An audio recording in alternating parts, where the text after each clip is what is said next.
1. The ultimate single aristocrat of ancient times. Lin Yuexi has traversed into another realm, AT this moment. She lies sprawled on an intricately carved Wangwali bed, beneath a canopy embroidered with the image of 100 sons and 1,000 grandsons, surrounded by a throng of kneeling maidservants. Some are massaging her legs, others are presenting tea, while a timid girl in a green dress clutches a plate of lotus cakes, fearful that a single frown from her might send the delicacy flying. Lin Yuexi's heart is sweeter than the lotus cakes at this moment. In her previous life, she toiled endlessly, yet when AI arrived, her company mercilessly culled her along with the other high-salaried middle managers. To make matters worse, just days into her newfound idleness, a medical report revealed late-stage breast cancer. She was left bewildered. What had she truly sought in this life? But guess what? Upon opening her eyes, she found herself transformed into the beloved niece of an emperor, now a county princess.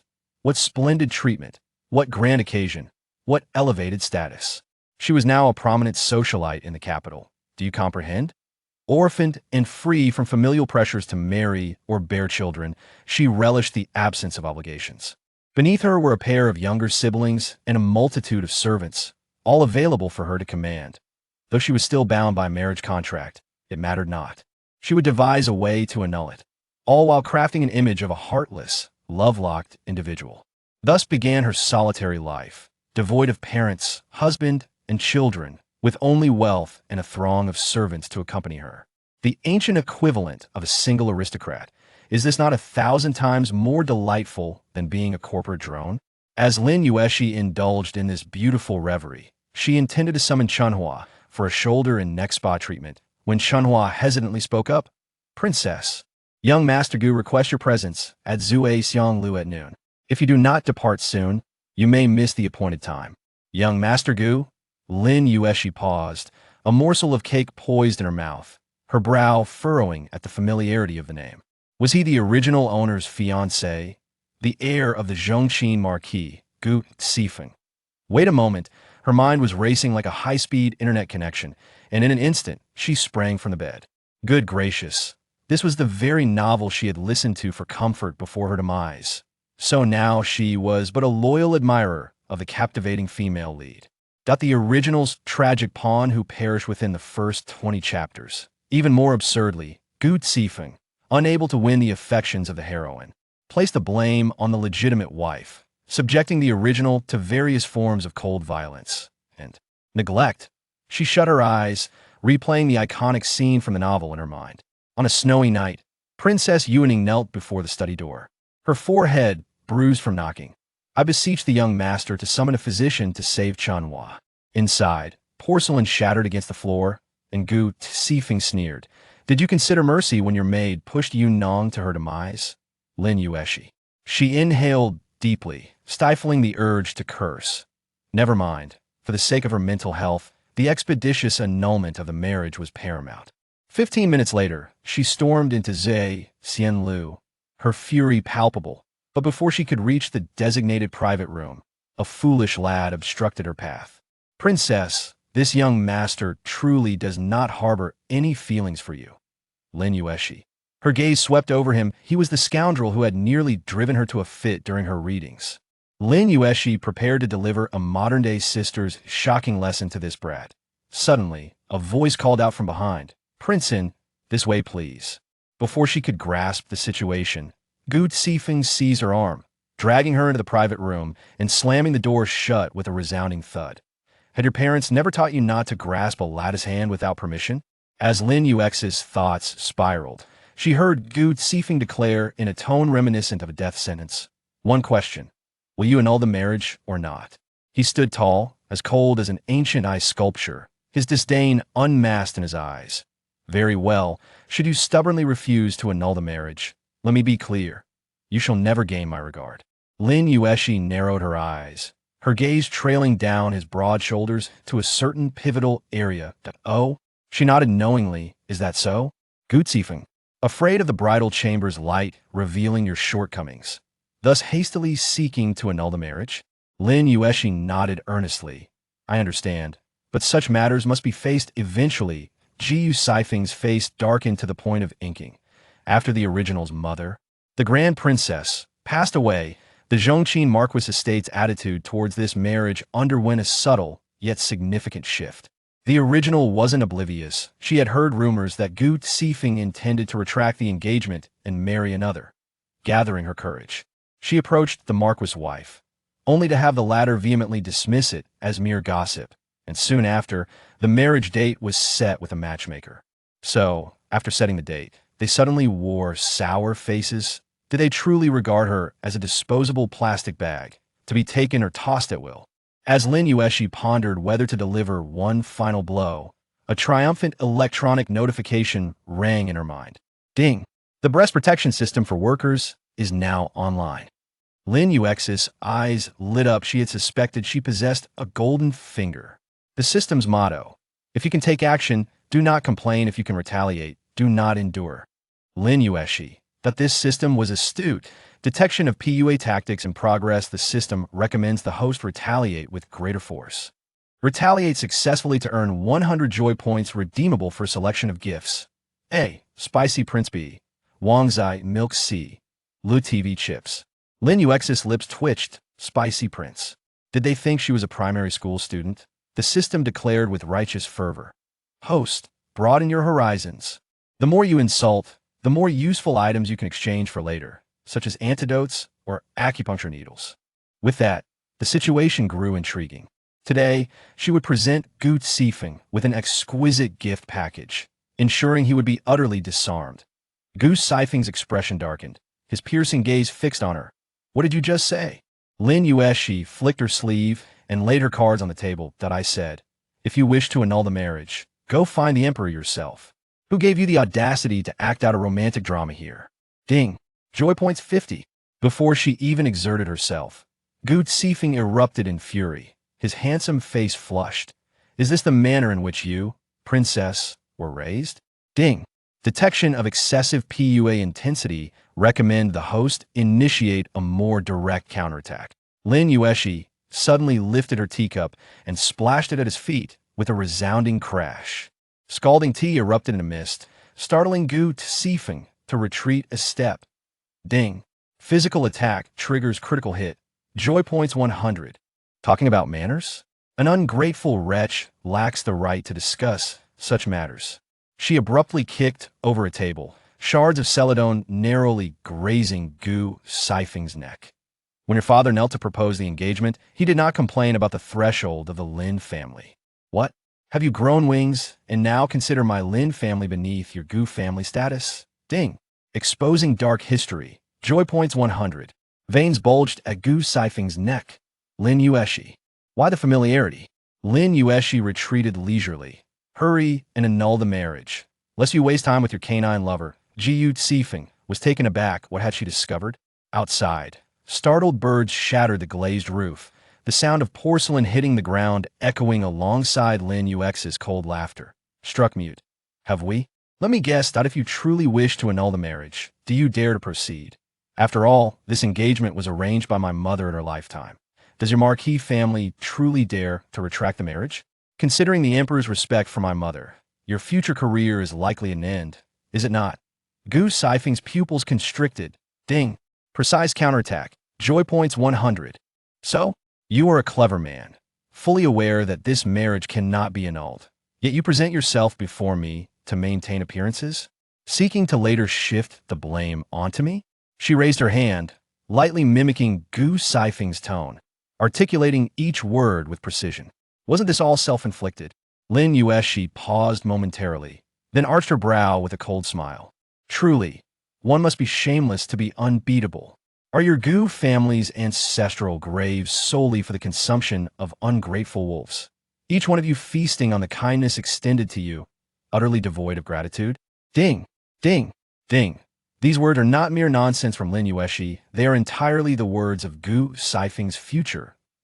As soon as the words fell, the air became palpably tense.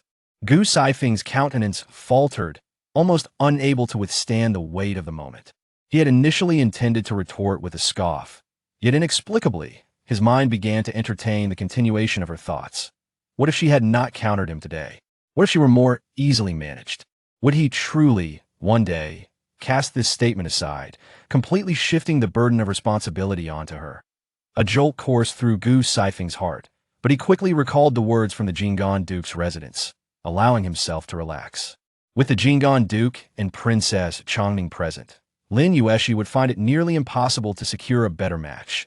Her current words were merely an attempt to cling to him, seeking justification for her refusal to relent.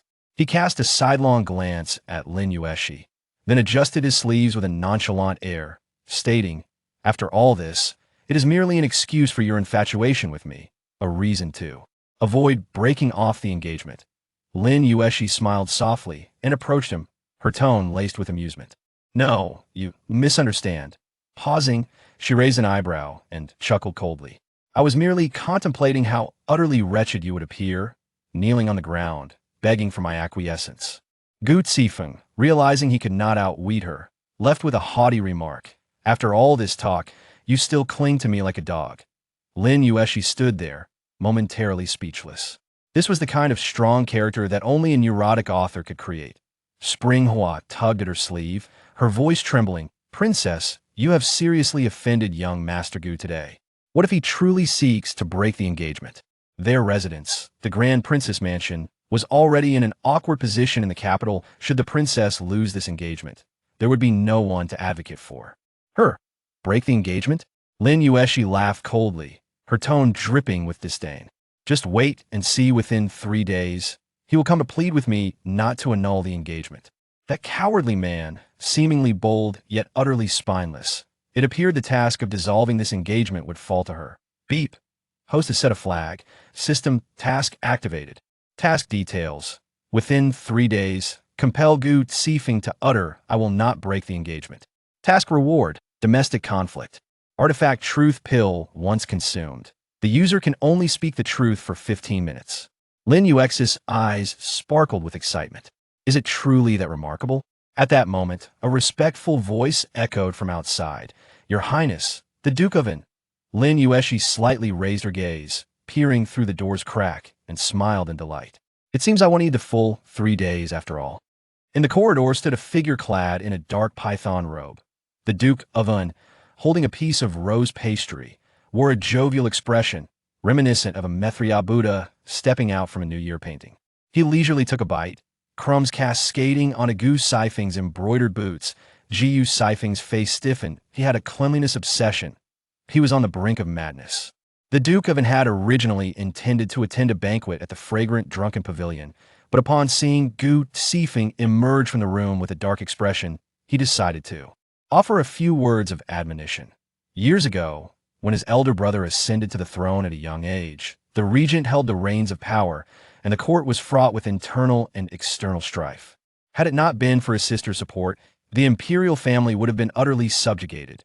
She had endured for years before marrying, and even later, against all odds, insisted on marrying the newly minted scholar, 15 years her junior, causing a rift between siblings. But regardless of the circumstances, the siblings were of her blood. How could she allow others to bully them? The Duke of An casually brushed off his sleeves, his tone measured yet firm. "Young Master Gu, since you have pledged to marry Yuaning, refrain from letting me hear any more of these nonsensical rumors." His words struck like a cold blade, piercing Gu Saifeng's back. Gu Saifeng's heart tightened. The Duke was admonishing him. Hadn't they declared that neither the Emperor nor the Duke would concern themselves with the Grand Prince's 3 children? Why had he suddenly intervened? He hurried to dismiss the Duke, wishing to conceal the recent events from his knowledge. But just then, a muffled sob emerged from within the room. Lin Yuexi, her eyes red-rimmed, tremulously stepped outside. Upon seeing the Duke, she flinched like a startled rabbit, biting her lip as she softly called out, "Uncle." The Duke's expression instantly hardened. He did not look at Lin Yuexi but fixed his gaze on Gu Zifeng. "Who has wronged you?" His voice was low, heavy with the weight of an impending storm. They had both emerged from the same room, if it were not him. Then who else could it be? The atmosphere grew taut, everyone holding their breath as if the very air had solidified. Gu Saifeng's pupils constricted, his heart racing. Before he could explain, Lin Yuexi spoke first. "Uncle, do not blame the young master. He is right. I am presently without support, unworthy to be his wife, and I have sullied his garments." In her mind, she screamed at the system, "Help! This is so humiliating. System. Host, it is time to expose the despicable man. Satisfaction value 100. The Duke's face darkened. Without support, their imperial family was still alive. He and his elder brother remained. Did Gu Sifeng consider them dead? The Duke's fingers tightened, crushing the rose pastry in his palm, sugar scattering, sticking to his sleeves, which he no longer bothered to brush off. Gu Sifeng stiffened, cold sweat oozing through his garments. What was Lin Yuexi rambling about? When had he ever said such things? But Lin Yuexi was not finished. She sighed softly, her voice gentler. Uncle, the young master did not mean it that way. He merely thinks, after all, my mother was a second wife. Boom! This statement detonated like a thunderclap in the hearts of all present. The Duke abruptly swung his sleeve. This felt like lightning striking Gu Sifeng's heart. His mind went blank, his lips pale, his back drenched in sweat. The Duke's eyes were filled with piercing coldness. Even the Emperor observed a day of fasting every year on the Grand Princess Memorial. Yet this scion of a loyal noble family dared to disdain the daughter of an imperial sister. Very well, young Master Gu, you have certainly captured my attention. Lin Yuexi's pupils widened. Was there something wrong with this dialogue? My niece is a princess, has a mother who is the Emperor's own sister. Her father, though of humble means, belongs to a scholarly family and is the youngest champion of our great kingdom. Pray tell, what makes her unworthy of the Gu family? Gu Sifeng desperately tried to explain, Your Highness, I never. The Duke scoffed, his corpulent form leaning forward, his voice cold enough to shatter stone. Do you believe I am mistaken? Or do you claim that Yuaning is lying? Gu Sifeng's heart raced, his fingertips growing cold. But the Duke's fury had ignited completely, and a piece of rose pastry struck Gu Sifeng's boot. Sugar exploded on the dark satin, leaving a starry pattern. It felt soft and squishy, as if saying, You may think you are challenging me, but you are merely poking at cotton. Fortunately, the Duke's imposing presence overshadowed all. Your father knelt before my imperial sister to secure his present position as a loyal noble. How can you now turn your back on him? Is a position in the Dali Temple not enough to sustain you? Publicly exposed, Gu Sifeng felt the heat rise in his face. Lin Yuexi's eyes widened had she just handed the despicable family a position. In the current era, the sons of nobles could no longer easily enter officialdom unless they possessed true talent or had influential backing. This fellow had secured a position in the Jingzhou prefecture, clearly a path paved by the Gu family through their engagement with her. Now, having climbed the ranks using her betrothal as a stepping stone, he sought to break the engagement. He was even more shameless than she had imagined. Beep, exposing the despicable man's family, satisfaction value 200. Lin Yuexi clung to Prince N's arm, her delicate frame trembling slightly, tears glistening in her eyes as she spoke. Timidly, Uncle, the young master already has someone he cherishes. I should not aspire to his affection. Ding. A precise strike at the emotional vulnerability of a scoundrel. Satisfaction points, 150. Could you mute that? Although I am quite fond of the sound of wealth. Prince N's expression darkened ominously. Since young Master Gu does not regard Yuexi, I shall seek out Lord Zhongqin to inquire who has captured his heart. Come forth. Escort young Master Gu to Lord Zonkin's residence. I shall demand clarity in person. Gu Sifeng thought to himself, this is disastrous. If this truly escalated to Lord Zonkin's residence, his father would undoubtedly flay him alive. Gritting his teeth, he swiftly turned to Lin Yuexi, his tone strained. Princess. If only she would speak a word for him. Perhaps Prince N would show leniency. Yet, Lin Yuexi gazed at him with a timid look, her eyes shimmering with a hint of profound mockery. Do you remember? I just said you would be begging on your knees. Gu Sifeng's heart sank abruptly, his breath caught in his throat. He clenched his jaw tightly, his fingers digging into his sleeves, his visage darkened by a stormy cloud. But he could not kneel. If he did not kneel, Prince N would indeed take him to confront Lord Zhongqin. What was he to do? Ultimately, Gu Sifeng, still possessing some semblance of pride, did not kneel. Though Lin Yuexi felt a twinge of disappointment, she was resolute in acquiring the revered elixir. Before departing, Prince N placed a significant hand on Lin Yuexi's shoulder, his voice low and solemn. You are my niece, I shall take this matter into my own hands. Despite this, he paused, his tone measured. Do not worry. He shall not dare to bully you in the future. The weight of the word dare resonated heavily. yet implied that the marriage matter remained unchanged. Lin Yuexi lowered her gaze, a hint of chill in her smile. Upon returning to her chamber, Chunhua appeared conflicted, both elated and anxious. Princess, while the prince is willing to stand up for you, what if he later discovers you have exaggerated? Lin Yuexi chuckled lightly. Do you think my dear uncle is truly unaware? Chunhua was taken aback. Then why would the prince? Lin Yuexi leisurely adjusted her sleeves, her tone nonchalant. I merely provided them with a stepping stone. Freed up the dog-shit air in the original owner's memories. After the passing of the Grand Princess, both Prince and the Emperor indeed exhibited a certain indifference towards the princess's residence. However, for 5 years, the palace had never once skimped on the provisions sent there. The eunuchs, being the most astute in discerning the emperor's will, certainly did not treat people with unequal measures. What does this signify? It indicates that someone has been secretly watching over the Grand Princess's estate. Just moments ago, she overheard Prince and actively admonishing Gu Sifeng, which perfectly corroborated her suspicions. Since these two uncles are both so awkward, she might as well take advantage of the situation and provide them with a reason to rise to prominence. Seeing that Chunhua still wished to inquire further, Lin Yuexi casually dismissed her and instructed someone to keep an eye on the Zhongqin Bo residence, while softly calling out, Tongzi, next time, you must prepare a bottle of chilly water. Ding, detected that the host has completed the beginner performance of a delicate white lotus, rewarding with 1 fragment of the skill mastery of acting. Collecting 3 fragments will unlock the title of Oscar Best Actress, with an additional effect, 50 chance of triggering crying scenes. This is splendid. Her crying performances, indeed, leave much to be desired. Yet she rolled her eyes, intentionally stating, what do I need that worthless title for? It would be better to provide something practical, like making Gu Sifeng suffer from a severe bout of diarrhea in public. This system does not advocate for vulgar retaliation, the electronic voice declared solemnly. However, should the host insist, it is advisable to choose the falling dog shit prop, which would trigger a foul odor lasting 3 days. Uffed, she spat out a mouthful of tea.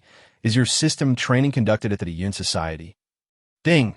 This system is composed of the grievances of countless tomato readers, professionally providing the elegant yet wicked slap in the face package. She began to doubt her hearing. Wait, say that again. Where do you come from? Then, through the system's explanation, Lin Yuexi finally understood the reason for her transmigration. This book is titled The Secret History of Empress Jean Yao, touted as a grand female protagonist power struggle narrative, while in reality, 97% of the content revolves around how the female lead makes all men utterly infatuated with her. Her strategies for power are entirely dependent on the arrangements made by men, and her intelligence is overshadowed by the intelligence of supporting characters and villains. No wonder Lin Yuexi had initially intended to listen to it as a lullaby, only to grow increasingly enraged instead. This book is currently being heavily promoted by a mysterious benefactor, with sales skyrocketing and successfully repulsing a significant number of readers. Lin Yuexi. This system can no longer tolerate it and has taken action, with the sole objective of making you the voice of the readers, obliterating all the unpleasant plot lines. All right then, what exactly is your role? The core duty of this system is to serve as the reader spokesperson, enabling the host to become the hand reaching through the screen, helping them accomplish everything they wish to criticize but cannot. Lin Yuexi stroked her chin thoughtfully. That sounds rather intriguing. Side quest.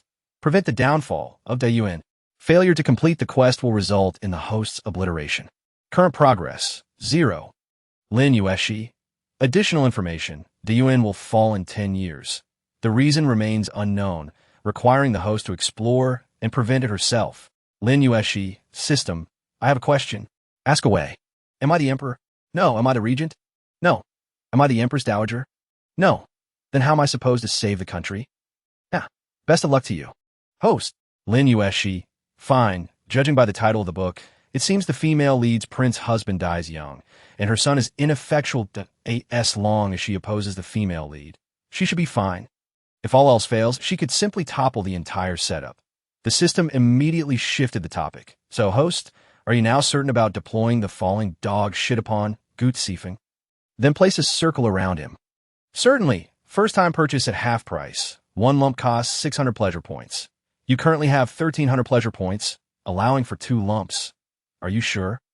Lin Yuexi's lips twitched. 1 lump originally cost 1,200? Is this golden shit? If I curse him a few more times, can I gather enough for 3 lumps? After being heartlessly rejected by the system, deploy it right beneath his feet, letting strong Gu suffer a social death. Task confirmed. Executing. Gu Zifeng was publicly humiliated for the first time, initially contemplating a private visit to the Jing'an Duke tomorrow. Lin Yuexi had caused him to lose face today, and he would not let this matter rest. Unexpectedly, his foot slipped, and a warm, moist sensation immediately permeated from beneath his shoe. Dog shit. It was still steaming. His face turned pale as he swiftly retracted his right foot, only to find his left boot perfectly landing on his second pile. Squashing it thoroughly. Wonged at the alley's entrance, a fluffy yellow dog wagged its tail, its eyes gleaming with pride. Oh dear! An exaggerated gasp erupted from the crowd. Isn't that young Master Gu stepping in dog shit so perfectly? Perhaps good fortune will soar? Tiskakeske, both feet firmly planted, priceless indeed.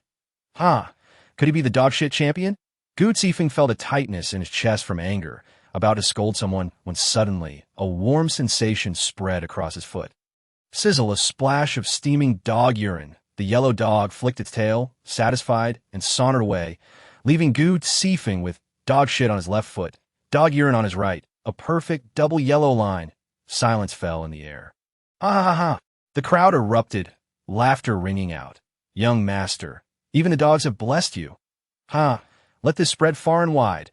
At the corner, a 5 or 6-year-old boy clapped excitedly, treading on golden treasures, spewing fragrant flowers. First in dog shit. Buffed. Princeton could no longer contain himself, clutching his belly in laughter, slapping his thigh. The onlookers chimed in, teasingly mocking Gu Zifeng, a scene of utter humiliation.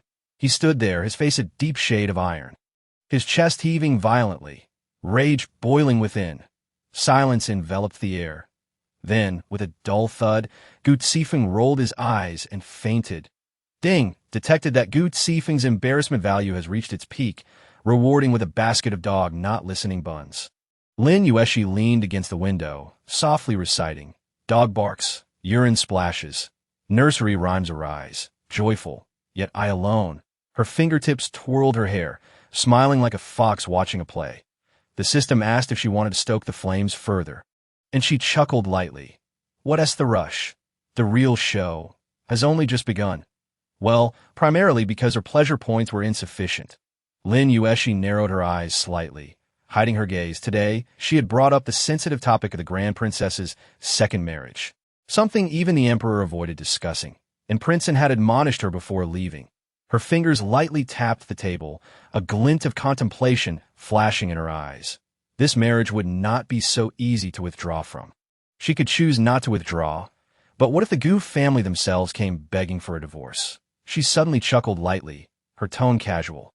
Want to buy the box and keep the pearl? Then this county princess shall smash the box to retrieve the pearl. In the adjacent room, the jade chess piece tapped against the golden Nama chessboard, black and white interspersed, pieces falling like knives.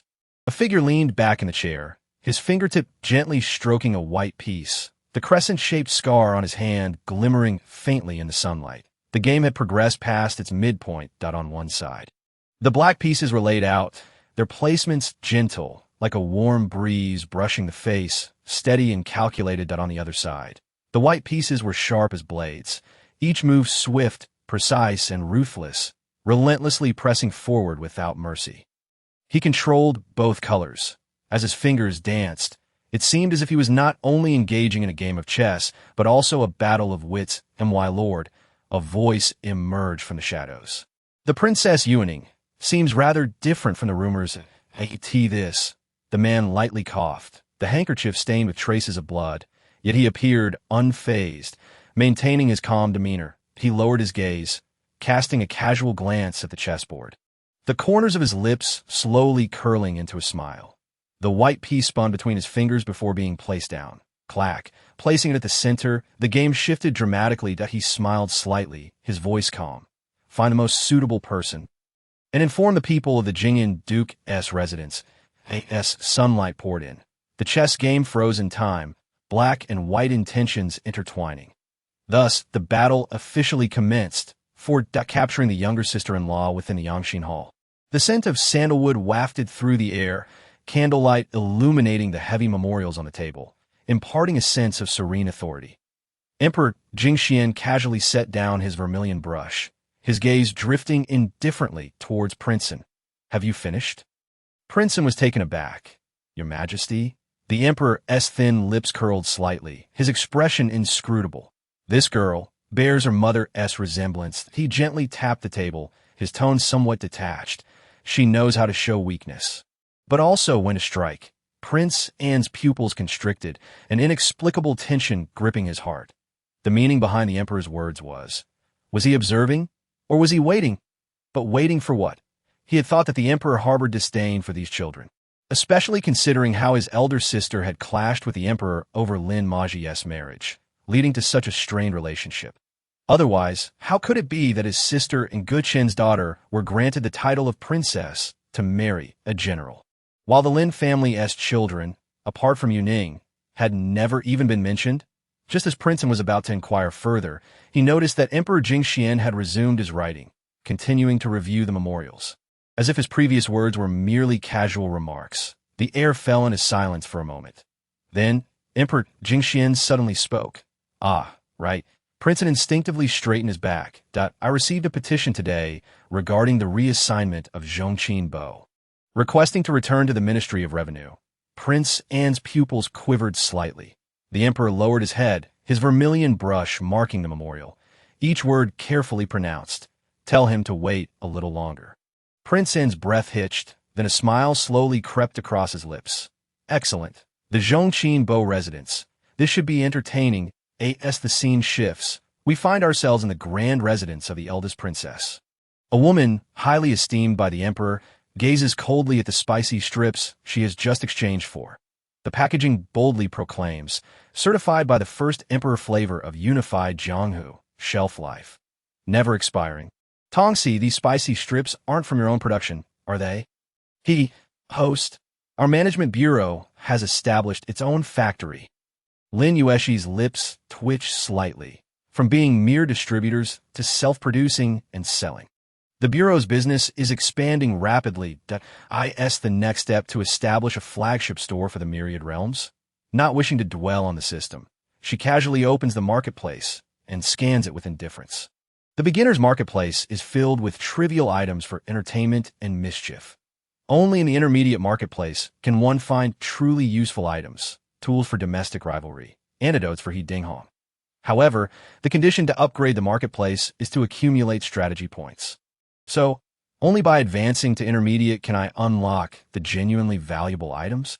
Indeed, host. The system's voice is brimming with excitement. Moreover, the targets of strategy are randomly generated and must be completed within a limited time. Otherwise, you'll have to switch targets. Now, if you successfully strategize with your younger siblings, you can unlock the intermediate marketplace, increasing your chances of contending with a female lead. In the next moment, a task notification appears. Time-limited task, familial bonds. Objective, strategize with the future villainous siblings within 10 days. Reward, immediate upgrade to the intermediate marketplace and one additional random item. Should you fail, the younger brother's darkening value will be permanently locked, triggering the sister-killing plot. Lin Yuexi. Even the little bun from the original owner's memories can become a villain? Yes, they will eventually become foes of the female lead and meet their demise. Lin Yuexi narrows her eyes. So, the entire family of the original owner are mere cannon fodder for the female lead. A realization dawns upon her. She tosses the spicy strip packaging to the system, decisively summoning her maid, intending to find them for dinner. Yet, after just a few steps, an unpleasant memory strikes her. The original owner's siblings have had a tragic fate. Father, murdered for buying the youngest daughter a Lotus cake. Mother, died in childbirth while giving birth to the youngest son. Ever since, the original owner has blamed her sister for her father's death and her brother for her mother's, refusing to even glance at them. Lin Yuexi, being older, knows to avoid her. But in their childhood, her younger brother would always follow her around, only to receive countless hurtful remarks like, "Why don't you just go die?" She halts her steps. Confidence seems to be wavering. After a brief silence, she silently calls out in her mind, Tongsi, give me some strategic plans. The system promptly replies, none available, but you could entice them with snacks. Snacks? Lin Yuexi rolls her eyes. If she were to present a candy capable of outshining the imperial cuisine now, would she be dragged out to be burned at the stake tomorrow? Don't be ridiculous. Suggest something more practical. The system ponders earnestly. You could try creating a warm atmosphere, such as pretending to have a nightmare at night to scare them awake, then hug them and cry. This would quickly enhance intimacy. Lin Yuexi? Host, trust me, just lay down on the ground, and I'll immediately provide you with a fitting BGM. My surname is Sure. Is this strategy plan written with your feet? I suggest you discard it next time. I have more. She closes her eyes, taking a deep breath. Thank you, but no. Relying on pity to garner sympathy. If Lin Yuexi cannot even manage two little brats, how can she call herself a strategist? She snorts coldly, casually tearing off a leaf and crushing it, striding forward with her head held high. Forget it. I refuse to believe that I cannot win over two little children with my charm. Host, what do you plan to do? Don't worry, I have 3 tricks up my sleeve. However, the system has indeed reminded her. She promptly instructs Shuyue to fetch 4 bolts of newly delivered shoe brocade from the storeroom. With her mind preoccupied, she fails to notice the changing expressions of Chunhua and Shue behind her. Just as Lin Yuexi steps through the moon gate of the West Garden, she spots 2 small figures standing beneath the eaves. Lin Yuexi, around 12 or 13 years old, holds the hand of Lin Yuexi, who is about 4 or 5, both with heads bowed at the entrance. The little girl has a round face, snow-white skin, and a pair of black, grape-like eyes that are lively yet subdued, exuding a caution not typical for her age. The little boy, a glutinous rice dumpling with dark, beady eyes, sneaks a glance at her before hastily lowering his head. His chubby hands tightly clutching his sister's sleeve, resembling a small kitten about to be discarded. His nickname is Chi-Chi. Did he do something wrong again? Has he upset his elder sister? Instinctively, he clenches his small fists, encouraging himself. I must not cry. I must not cry. If I do, my elder sister will be even more annoyed. Lin Yuexi pauses her steps. She is about to speak when Lin Yue suddenly takes a step back. The hem of her dress embroidered with honeysuckle brushing against Chi-Chi's face. The little dumpling quickly covers his mouth, stifling a whimper into a muffled cough, his face turning as red as a lantern during the festive season. He instinctively wants to apologize, but fears upsetting his sister, so he bites his lower lip and keeps his head down, silent. Lin Yuexi's heart softens, nearly breaking into laughter at how adorably charming this little one is. Just in time, she employs her first tactic, gentle concern to win them over. With a smile in her tone, she says, it's all right if you need to cough, just let it out. Lin Yue looks up, her voice chillingly calm. If elder sister intends to punish Chi-Chi by making him copy the classic of filial piety, then let it be me instead. His wrist is still injured. Lin Yuexi. She hasn't said anything. Ding. Host suffers dual indifference from the siblings. Strategy value 5. Current progress 25. The mission has not yet succeeded. The system encourages her online. It's all right, host. You still have 2 more tricks. True. Steady, we can win. Second tactic. Sincerity is the ultimate weapon. She adopts a victimized expression and softly says, I heard someone has been spreading rumors lately, claiming that I dislike you both. Chi-Chi steals a glance at her, his eyes filled with a hint of timidity, quickly lowering his head again, biting his lip, afraid to even breathe loudly. Lin Yue snorts coldly, her tone indifferent. Wasn't that what elder sister herself said? Ding. The siblings recall the original owner's indifference. Strategy value 5. Current progress. Colder than the rain on the day Yiping asked her father for money. Lin Yuexi. She finally understands what it means to try harder and yet feel more heartache. No, these 2 little rascals are as cold as ice. This class, she is exhausted. Host, don't give up. You still have 1 last trick? Can she admit to the system that she was just bluffing? Certainly not. I used to play sheep as a sheep, and it wasn't this hard to clear. Let it be destroyed. She initially intended to get along peacefully with them as an ordinary sister. But now it seems she must resort to extraordinary means. Lin Yuexi's gaze flickers slightly, and she suddenly bends down, swiftly lifting Chi-Chi from the ground. If I put on a sour face, Do you believe I will take you both to the entrance of Zhongqin Bo's residence to hang you? I guarantee they won't dare touch lotus cakes for 3 generations. The little dumpling is caught off guard, his entire body lifted like a kitten by the scruff of its neck, his short legs kicking in mid-air. Chi-Chi is bewildered, his round, grape-like eyes wide open, mouth agape, wearing an expression of who am I? Where am I? What are you saying? Lin Yuexi pokes his tender little face. Little villain, I admit your indifference has successfully captured my attention. But according to the sister's rules for the CEO, you must now accompany me for dinner. Ding. Love hug successfully unlocked. Strategy value 3. Lin Yuexi looks down at the little dumpling in her arms. Now stiff as a statue. No wonder he's a villain. Even at this young age, he enjoys this sort of thing. Master, I've gained enlightenment. 5 scouring the storeroom. Is this all you eat? Lin Yuexi glances at the 4 dishes and a soup on the table, which is so bland it pales in comparison to her usual meals. Lin Yuexi's expression remains calm. Isn't this what elder sister arranged? Chi-Chi quietly adds, this is already much better than a few days ago. Lin Yuexi narrows her eyes, alarm bells ringing in her mind. Though she seldom oversees her siblings' meals, the household shouldn't be so harsh on them. She sets down her chopsticks, her tone growing somber. What about before this? Chi-Chi hesitantly steals a glance at her, biting his lip, and softly replies, even less. Lin Yuexi smiles faintly, her voice cold and sarcastic. Grandmagua mentioned that the household expenses are high, so we should eat and drink less. Lin Yuexi's fingers tighten slightly, barely suppressing her rising fury. Grandma, isn't she the original owner's most trusted wet nurse? As she contemplates, a detail suddenly flashes through her mind. In the book, Gu Zifeng occasionally mentions the original owner, often stating that the consort has fallen ill again or that her family members have come to take advantage of her. Wait a moment. Taking advantage? With the family's wealth, why would her younger siblings need to resort to this? Could it be? Slap. With a crisp sound, Lin Yuexi slams her chopsticks onto the table. The original owner's man may be gone, and she calmly curses. But if the money is gone, she will truly break down on the spot. In her previous life, she still had 3,256.72 yuan left unspent, and before her death, she lamented that the greatest pain in life was precisely this. Now, she is alive. Yet the money is disappearing. What does this mean? Does she have to bear all the suffering alone? She slams the table again, her eyes flashing coldly. She has some nerve. Just then, hurried footsteps are heard from outside, followed by Chiyue's anxious voice.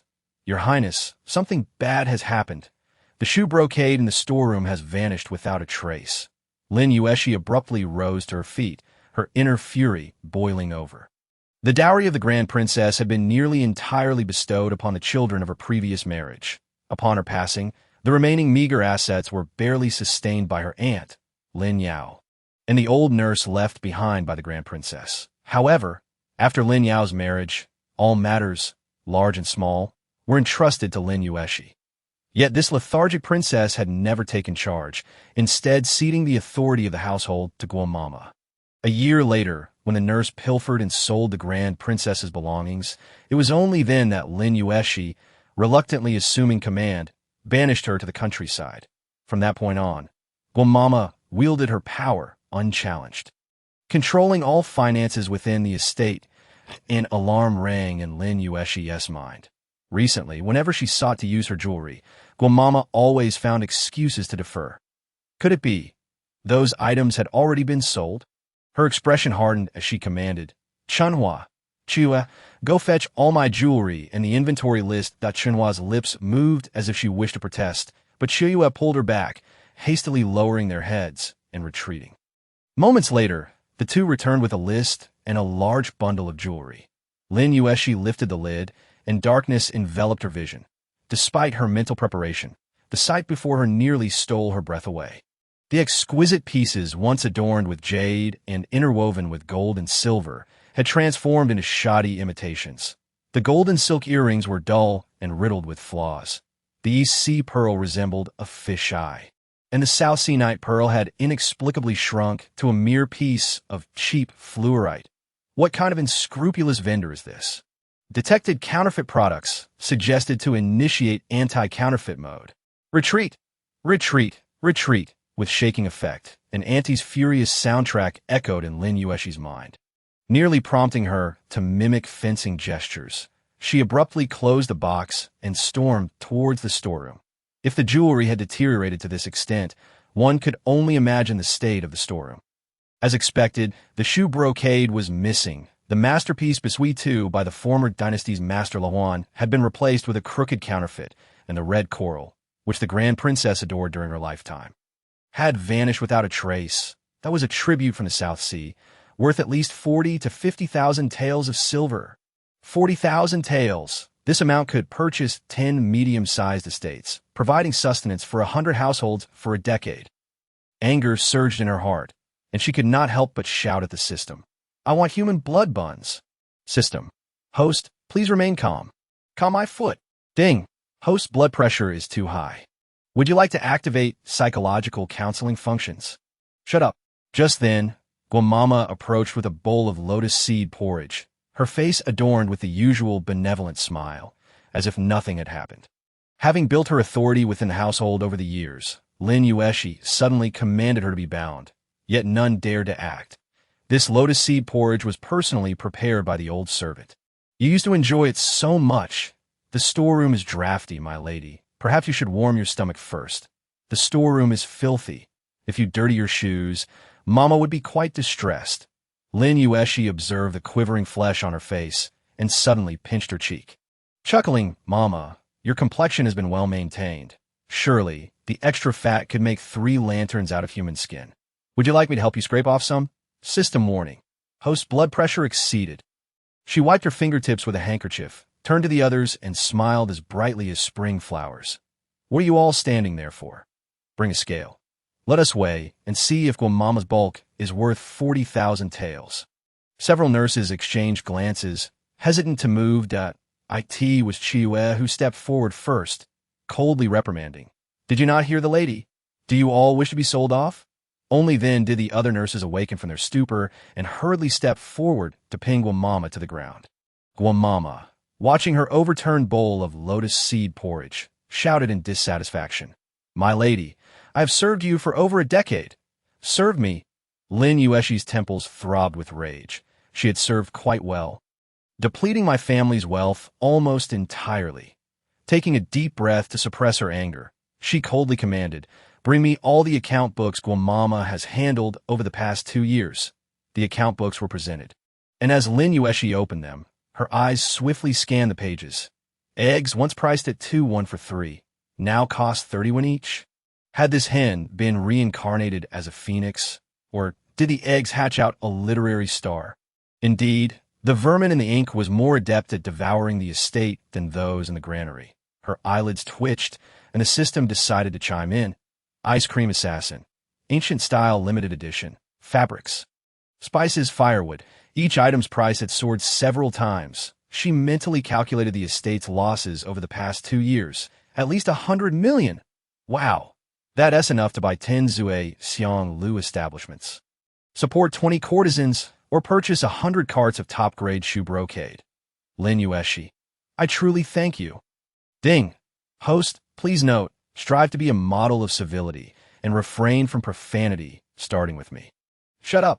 Perhaps due to her blood surging too violently, Lin Yuexi's vision darkened, and she grasped the table edge, striving to steady her mind. No, she could not faint. If she collapsed now, it would only allow these people to continue peeling her skin. Lin Yuexi slowly rose, casting a cold gaze over the crowd. Today, this princess shall thoroughly investigate who among you has dared to meddle with matters that should remain untouched. The courtyard fell silent as a grave. Yet, what troubled Lin Yuexi even more was the fact that the Grand Princess's household had ceased to bear the Lin surname and had instead become the Guo family. The ominous clouds loomed like crumpled ink silk, pressing heavily upon the city. The marble floor glimmered coldly, shadows slithering like venomous serpents, coiling around an impending storm. The account books lay piled on the table, their pages yellowed, ink clear. Lin Yuexi perused them, each page revealing transparent transactions. Yet the loopholes were vast enough to accommodate a ship that a quarter of an hour passed, and Guamama's quarters had been turned upside down. Wardrobes were overturned, chests pried open. Even the space beneath the bed had been searched. However, it was all in vain. Nothing was found. Guamama stood tall, her flesh quivering slightly, a semblance of concern upon her face, yet her eyes concealed a secret glee. Little girl, no matter how tumultuous you are, what can you achieve? Having cultivated her position within the princess's household for years, would she not have prepared for contingencies? Upon hearing that the princess intended to audit the accounts, she immediately instructed her trusted confidants to clear the room and hide the valuables elsewhere. Moreover, she still possessed the secret medicine gifted by the master. With time, the princess would inevitably become compliant, even regarding her as her sole kin. Even if she faltered, she still held the trump card of her daughter. Her daughter was the favored concubine of the Kong prince, who had recently given birth to a son. In the entire capital, who would dare to lay a hand on her? Yet the next moment, a cold, commanding order shattered her fantasies. Search the entire estate. Leave no corner unchecked. The air felt as though it had been sliced by an invisible blade. Abruptly freezing, Chunhua, having been in the household for many years, understood the situation well. My lady, the law does not hold the masses accountable. She cautiously glanced at Lin Yuexi's expression, whispering a warning. Chiyue has gone missing. Perhaps we should wait for her return? The two attendants close to the original host, Chunhua being meticulous and timid, and Chiyue being forthright with some combat skills, felt the tension in the air. Lin Yuexi remained unfazed, her gaze icy, as if she could see through the filth of the household. Behind her, Lin Yue clung tightly to Chi-Chi, her bright eyes gleaming with an unsettling anticipation and profound curiosity. Guamama's heart sank. She quickly adopted a face of a loyal servant, speaking earnestly. My lady, the servants in this household have served the Grand Princess for many years. Each possesses their own dignity. Dignity? Whack! An account book slammed down upon her head. The courtyard fell instantly silent. Ding! Detected the ultimate provocation from the old green tea. Please complete one of the following options. Tear the account book with bare hands. Reward. 24-hour pear blossom rain makeup effect. B. Mock the old green tea 3 times. Reward. 1 dagger. Set a fan on the spot and claim injury. Reward. 1 physician's diagnosis. A qualified response from a plan-oriented individual would be, This one, host chooses to forfeit. BBB. Just in time for a little bloodshed. Lin Yuexi regained her composure, slowly surveying the crowd, her tone indifferent. What face do these ungrateful wolves possess? She suddenly hooked Guamama's collar with her finger, her eyes sparkling as if admiring flowers. The items bestowed by the late emperor. If even one goes missing, do you know the consequences? Seeing the crowd's eyes flinch, she remarked coolly. It seems you are all aware. A gentle smile graced her lips, her words sharp as a blade. For the crime of beheading, what confidence do you possess to think this princess would grant you face? The kneeling servants fell utterly silent. Yet, Guamama suddenly knelt down, leading the charge and pleading. My lady, we beg you to spare us. As she took the lead, a multitude of other servants promptly knelt, their cries echoing. We beseech the princess for mercy. Please grant us some dignity. The chorus was synchronized, resembling a well-rehearsed performance, even bearing the semblance of officials petitioning in the court. Guamama's tactic was clever, directly revealing who truly held power in the princess's household. Had she been a naive young girl, perhaps she would have been intimidated into retreat by this grand display of righteous kneeling. Unfortunately for them, they were met with her. Lin Yuexi clapped her hands in delight, her laughter ringing. What a loyal servant act! Bring forth Guamama's dutiful heirs. How could this princess enjoy such a grand funeral procession alone? Guamama looked up, momentarily confused by her words. This lamentation is truly a neglect to not perform Do Yuan in the Southern Opera Troupe. She sauntered over to where the matron was still performing, leaning down with a light laugh. The powder in the creases of your eyes is thicker by 3 parts than the ink on the ledger. Under the glow of twilight, her brows arched slightly. Her phoenix-like eyes exuded a chilling beauty, her nose elegantly straight, and her lips faintly crimson. Yet in her smile lingered a languorous wickedness, her entire being akin to a sharp blade glistening with cold light. The dagger, a reward from the system, was already concealed within her sleeve. She slowly raised her hand, and with a sharp clap, the teacup toppled, splintered porcelain grazed past Guamomo's ear, striking the beam and igniting sparks. Lin Yuexi instinctively tightened her fingers, her gaze shifting slightly, revealing a hint of tension. Would these people retaliate if pressed too hard? Guamomo's heart lurched fiercely. Could it be that the princess has been possessed by a ghost? Clinging on relentlessly, she swiftly scanned the back of the crowd, nodding ever so slightly. "Princess," a young steward suddenly knelt, his voice a mix of sorrow and indignation. "I have served the princess's residence for over a decade, diligently and faithfully. If there is even a slight shortfall, may heaven strike me down. Yet you, princess, wish to investigate us." As he spoke, the other stewards immediately followed suit. "Princess, if you do not trust us, let us die with clarity. Have we devoted ourselves to the princess's residence only to meet such an end? We have worked tirelessly for the household. If you truly cannot tolerate us, grant us a coffin." The emotions of the servants ignited in an instant. The scene erupting, they shouted at the princess's ruthlessness and heartlessness, yet their eyes brazenly revealed a threat. Lin Yuexi's gaze flickered, her hand discreetly falling behind Chi-Chi's back, patting him twice to soothe his emotions. Then, she gently pinched the tip of Lin Yuexi's little finger. This was their childhood signal, signifying, "Prepare to hide." Lin Yuexi's eyelashes fluttered, surprised that she still remembered. Seeing Lin Yuexi's resolute demeanor, Guamomo's heart tightened. Her eyes instantly filled with unease. Subsequently, she shot a glance at the steward who had just sworn an oath. The steward quietly retrieved a fire starter, making his way towards the ledger. As long as these items were burned, the princess would not uncover anything, and he felt a swell of pride in his heart. However, in the next moment, a chill swept behind him. The steward abruptly turned, only to see the princess, brandishing a dagger from who knows where. Pressed against his neck, "Everyone, step back!" The sudden roar thundered like a storm, and more than 20 loyal servants surged forward, encircling their masters and the ledger. The atmosphere instantly taut, with no one daring to act rashly. The onlookers held their breath, the surroundings so silent it was suffocating. Chunhua stood before Lin Yuexi, her voice trembling. "Where has Chiyue gone? Why aren't we hurrying to escort the masters out?" Lin Yuexi bit her lip, her eyes filled with vigilance, her heart racing. Chi-Chi clutched tightly at her sister's hem, her pale face resembling paper, her body curling into a ball, akin to a cornered kitten. On the verge of collapse, meanwhile, Lin Yuexi, with a slight sweep of her gaze, noticed two individuals in the corner riding furiously, her heart settling slightly. Glancing at the waning daylight, her lips curled slightly. Time was nearly up. "Silence!" A booming voice resonated from outside the door, followed by a group of officers clad in dark blue official robes, exuding an aura of authority unique to the government, completely surrounding the courtyard. The stewards clamoring instantly fell silent. "Princess, are you unharmed?" Chiyue rushed over, her forehead beaded with sweat, her expression urgent. Lin Yuexi leisurely brushed her sleeve, a nonchalant smile gracing her lips. "I am fine." The forefront with a short, stout man in scarlet official robes, his hair meticulously groomed, his eyes shrewd, and his smile bearing a hint of worldly wisdom.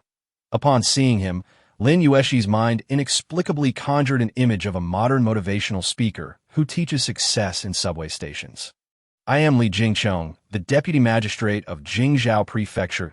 Li Jingcheng slightly cupped his hands, smiling amiably at Lin Yuexi, his tone steady.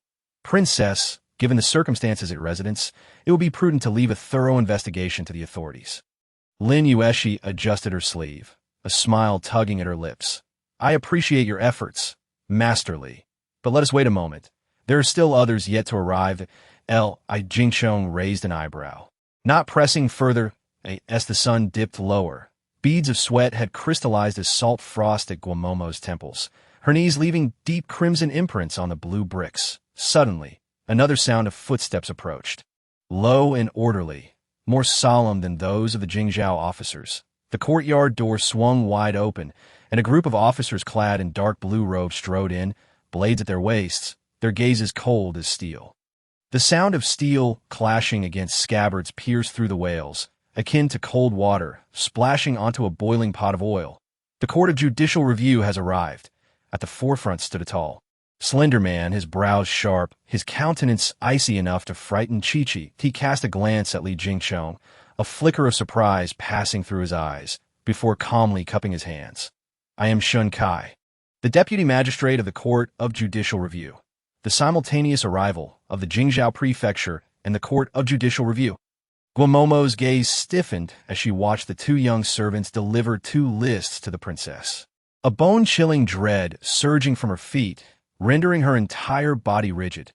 She stared intently at Lin Yuexi, her eyes filled with fear and disbelief. Was all of this orchestrated by her long ago? Lin Yuexi cast a glance at her, winking.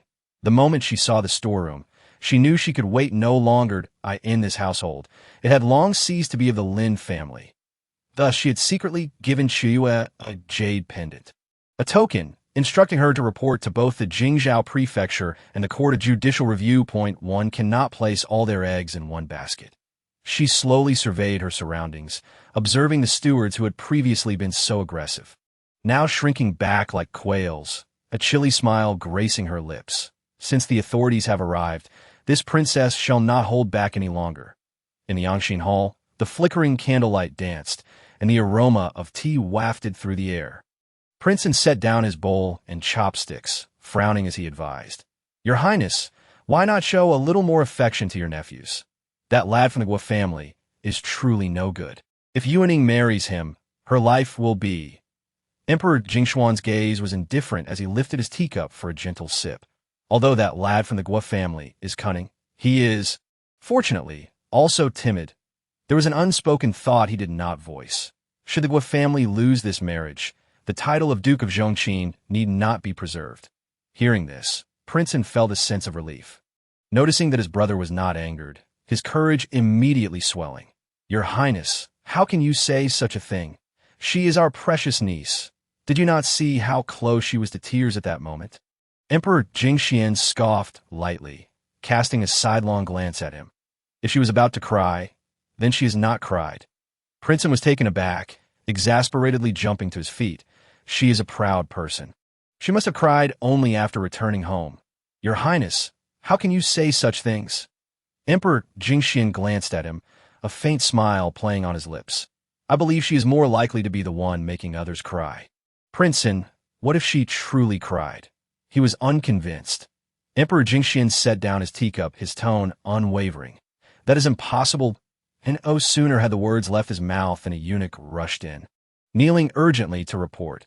Your Majesty, the Grand Princess's residence has just sent someone to report to the Jingzhou Prefecture and the Court of Judicial Review.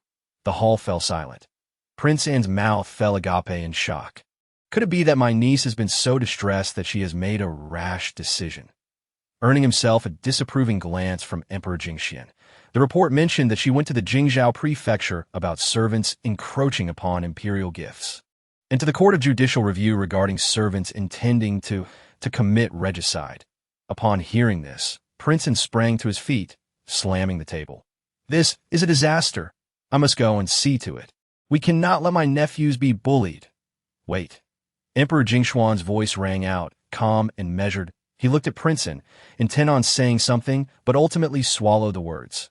Very well. You may go. Lin Yuexi declined the assistance of the Court of Judicial Review and Jingzhou Prefecture in her own inquiry. She had summoned both parties today merely to oversee the proceedings. After all, she aimed to rectify not only the accounts, but also the hearts of the people. As the sun set, golden red rays spilled across the marble floor, casting stark, unyielding shadows in the courtyard. A high table was set at the center, and Lin Yuexi sat firmly at the head, flanked by Lin Yui and Chi-Chi, both sisters bearing complex expressions. On either side stood the officials from the Court of Judicial Review and the Jingzhou Prefecture, their garments billowing, the glint of blades flickering, while Li Jingqiang and Shun Kai, the deputy magistrates of their respective offices, remained at Lin Yuexi's repeated invitation. The atmosphere was solemn, imposing, and filled with pressure. Then, Li Jingqiang pulled a sunflower seed from his pocket, skillfully cracking the shell and offering it to Shun Kai. These are new 5-spice seeds, sweeter than the ones from the Ministry of Justice last time. He was met with an unyielding refusal. Princess Guamomo suddenly knelt, tears brimming. This is a grave injustice. I was wrong. It was Mama Zhao who embezzled. Out of sisterly affection, I could not bear to expose her. She sorrowfully lifted her gaze. Yet her eyes coldly darted towards Mama Zhao. Mama Zhao's face turned pale, her voice trembling. Sister Gua, how could you say such a thing after all these years of following your lead? How could I not? Guamomo slammed the ground, her tone shifting abruptly. She managed the accounts. She also manipulated the funds. Princess, I was deceived by her. If you do not believe me, then search. Lin Yuexi lazily raised her hand. And moments later, Chua entered bearing a stack of receipts and a 1,000-tael silver note. Princess, I found these in her room. Madame Zhao was utterly flustered, crawling forward in tears. Your Highness, it's a grave injustice. This belongs to Guamama. Her son is a gambler, and their residence is nothing but their bank. Accusations flew like arrows. Guamama, enraged, surged forth, and the two women toward each other like wild boars. Lin Yuexi yawned, raised her hand with a flourish, and the guards immediately rushed in to separate the two. Looking at Madame Zhao, she declared, this princess delights in witnessing the tears of villains, more transparent than jade bracelets. One maid, perhaps sensing favoritism towards Guamama, promptly interjected, Your Highness, I can testify that it was indeed Madame Zhao who mishandled the household's silver. Lin Yuexi, disinterested, rested her chin on her hand, a faint smile gracing her lips. Ah, Mama, you are indeed loyal to the core. Mama's flesh quivered, and she quickly donned the guise of a faithful servant. Naturally, this old servant bows only to your Highness, though. Lin Yuexi narrowed her eyes, her smile chilling. Then why, when I command your death, do you not comply? Li Jingchong Shun Kai. Li Jingchong paused mid-seed, taken aback by the princess's unconventional manner of speech. He had intended to clear his throat to remind her to be cautious with her words.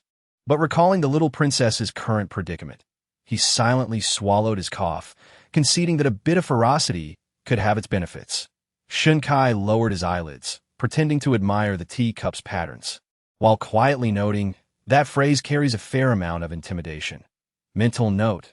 Guamama's expression suddenly stiffened, her lips trembled, and a glimmer of fear flickered in her eyes. Your Highness, ding. Hostess' incisive rhetoric successfully accrued 5 strategy points. Lin Yuexi, such a delightful surprise. In a good mood, she swiftly delivered another blow. Filthy creatures, irrespective of rank. Ding, Hostess additional strike successful, accruing 3 strategy points. Lin Yuexi continued to hurl insults until their impact waned, then suddenly expressed dissatisfaction. System, does my confrontational approach not yield satisfaction points? Host, minor characters in the narrative lack even a name. How could there be satisfaction points? Lin Yuexi, for once, had expended considerable effort on Guamama. Gently raised her hand, her expression indifferent. Guamama, for your insubordination, I decree 20 lashes. As for this maid, for failing to recognize her master, 10 lashes. She paused, her tone growing colder. Ensure the whip is barbed. This princess has a penchant for blood that carries flesh. Guamama struggled, her complexion finally altering drastically, urgently exclaiming, Your Highness, you cannot do this. This old servant is silence. Lin Yuexi's gaze remained unchanged as she uttered 2 words. The constables stepped forward. The officers from Jingzhou and Dali each seized one of Guamama's arms, forcefully pinning her to the ground. She screamed and thrashed, her legs kicking wildly, her flesh quivering uncontrollably. Your Highness. My daughter, muzzle her. Lin Yuexi waved her hand dismissively. She was well aware of whom her daughter had married, but this beating was utterly unavoidable. Guamama's mouth was stuffed with a rag, her eyes bulging in terror. The two were dragged away, and silence enveloped the scene. Ding! Hostess' assertive display of authority accrued 8 strategy points. Her peripheral vision caught Lin Yuexi's clenched fists gradually loosening, a flicker of a smile crossing her face. Lin Yuexi raised an eyebrow. winking at Lin Yuexi, who stiffened, her ears subtly reddening, awkwardly turning away to the smirk played on Lin Yuexi's lips, but a heaviness settled in her heart. These two children had likely endured too much hardship over the years. Meanwhile, within the residence of Prince Kong, a delicate figure rushed before him.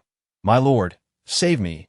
Amidst the blood-red sunset, a whip embedded with fragments of jade lashed against the bluestone slabs. Each scream more anguished than the last, piercing through the ears of all present. Lin Yuexi reclined in her seat, lazily propping her chin, seemingly savoring a melodious symphony. The stewards kneeling in the courtyard trembled uncontrollably, their garments soaked with cold sweat, many too fearful to raise their heads. Regret consumed them, a bitterness clawing at their insides. How had they been so foolish? How could they have been deceived by Guamama's assertion that the young princess posed no threat? Had they known she was not a soft persimmon, they would never have allied with her to gamble. Alas, there is no remedy for regret. Li Jingchong, the deputy of Jingzhou, cracked seeds contemplatively, casting a sidelong glance at Lin Yuexi. This Princess Yuning possessed a deftness surpassing that of these seasoned foxes. However, her recent string of profanities had indeed left a lasting impression. Shun Kai, sipping tea, maintained a stoic demeanor, yet inwardly noted. This princess favors blood that carries flesh, a useful intimidation tactic for future interrogations. Yet the true tormentor was, of course, the system. Come now, let us have a proper discussion today, that I confront and insult others with my own merit. Why do I not receive satisfaction points? Host, this system is rigorous. Only antagonists directly related to the main character will count towards satisfaction points. Are you implying that I must first register these troublesome servants? Submit an application? Establish a name? However, host, this is beyond my control. We have regulations. Lin Yuexi carved the initials SB into the armrest. To hell with your regulations. Remember, your fate is determined by you, not by fate. If there is no path ahead, you shall forge one. If heaven and earth deny you, you shall twist this universe. To refuse fate is our destiny. Here, my rules are the law. Lin Yuexi felt invigorated, as if she could cause a ruckus in the Dragon Palace at any moment. Ding, detected high levels of PUA from the host. This system must counter. Ding, determined that this system is no match for the host. Hostess logic is sound, awarding an additional 500 satisfaction points. Please maintain your confrontational style, host. Lin Yuexi smiled faintly. That was more like it. Her classic adage proclaimed, this level of face-saving is unacceptable. Having settled the system, Lin Yuexi finally felt inclined to address the matter at hand. Madame Zhao. The crisp sound of her gentle knock echoed, her voice clear yet unhurried, resonating through the ears of all present like a death knell. Madame Zhao. Her gaze swept over the gathered servants, finally settling on Madame Zhao, the first to rise in defiance. Are you prepared to speak now? Her tone turned frosty. Remember, you have but one opportunity. Your Highness, Madame Zhao abruptly raised her head, a flicker of determination igniting within her eyes, speaking rapidly. I confess, Guamama began embezzling the household's silver 5 years ago. Initially, it was only small amounts. But when Yuan Mama discovered her, she seized the chance to frame her and banished Yuan Mama to the outskirts. As Lin Yuexi listened to the confession, she rhythmically tapped her lacquered nails on the table, inquiring about any others in the household who conspired with her. Madame Zhao's gaze swept across the crowd, a glimmer of vengeful delight crossing her features as she suddenly pointed at someone. Him. Chun Fuhai, the steward responsible for purchases. He is Guam Mama's cousin. Lin Yuexi narrowed her eyes, amused by the coincidence. It was indeed the very individual she had just taken captive, and also stewardly. Chef Wang, and accountant Su. Their disagreements over the spoils have occurred more than once.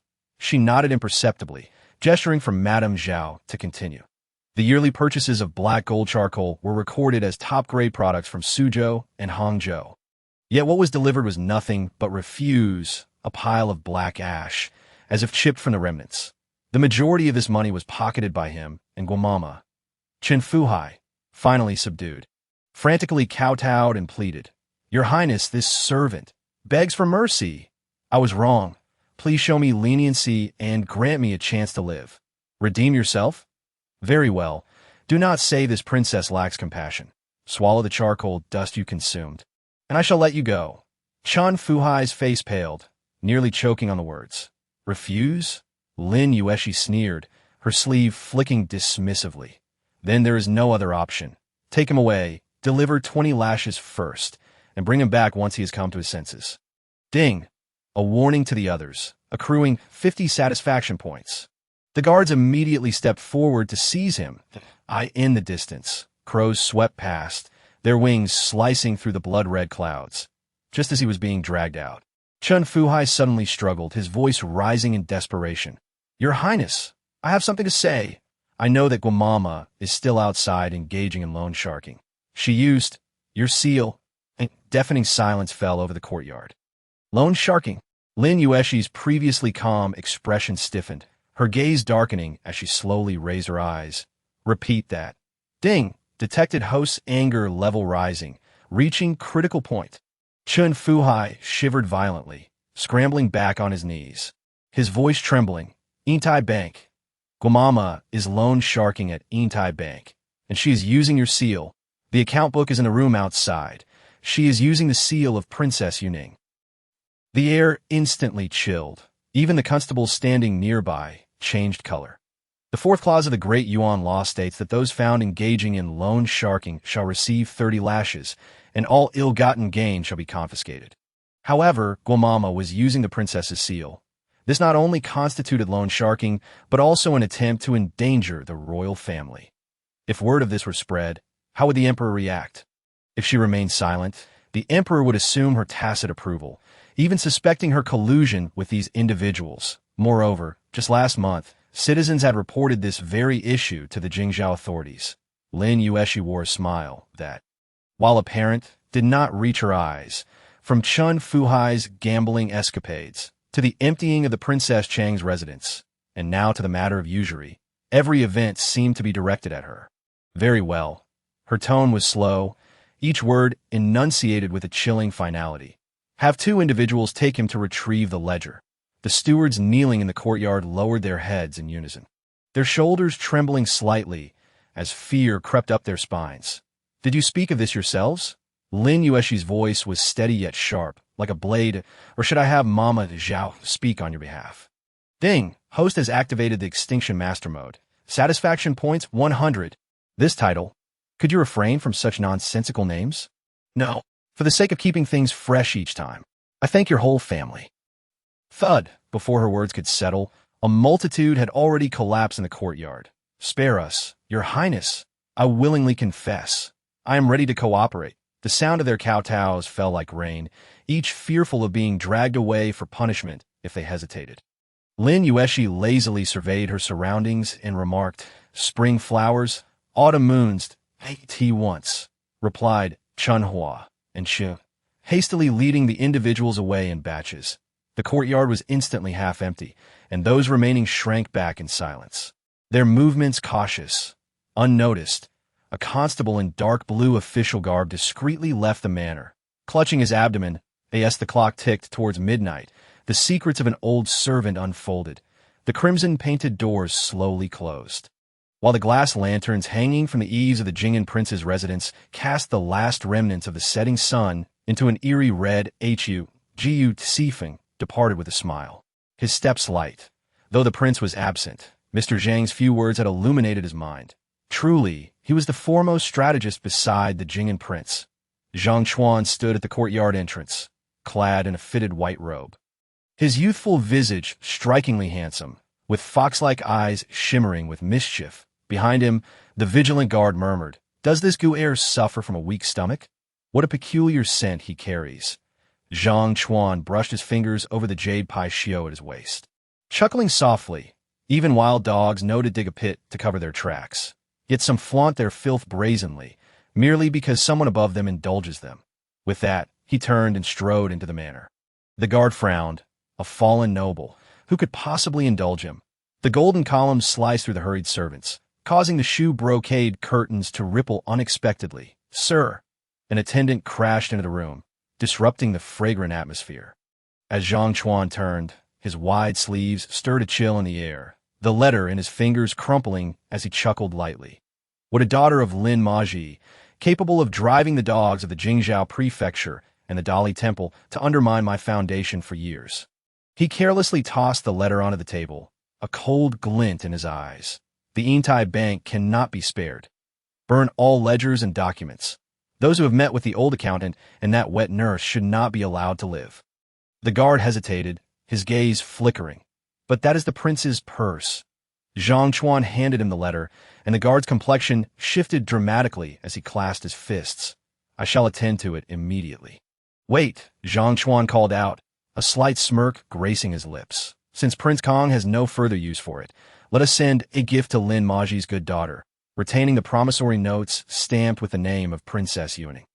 He slowly retrieved a jade pendant, his fingers tracing its surface, which bore signs of frequent handling. This shall be placed in Steward Zhou's possession. The guard abruptly raised his head, eyes wide. Sir, that may not be prudent. After all, she is the prince's sister. Zhang Chuan's expression hardened, his aura suddenly oppressive. The prince instructed you to protect me, not to advise me. The guard's heart quaked, and he promptly lowered his head and clasped his hands. I understand.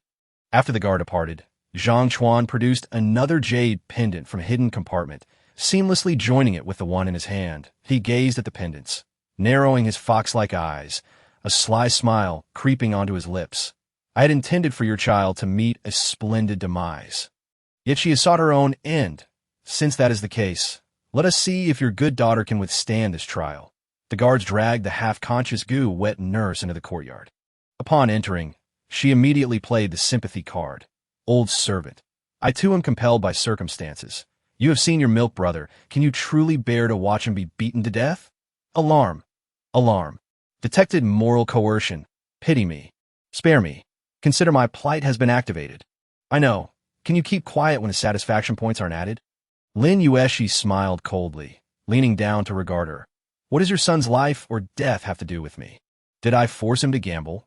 The wet nurse faltered, as though someone had seized her throat, her pleas forgotten. Enough with the nonsense. Lin Yuexi interrupted her, her tone indifferent. Speak, who instructed you to use this princess's seal for usury? Cold sweat trickled down the wet nurse's neck.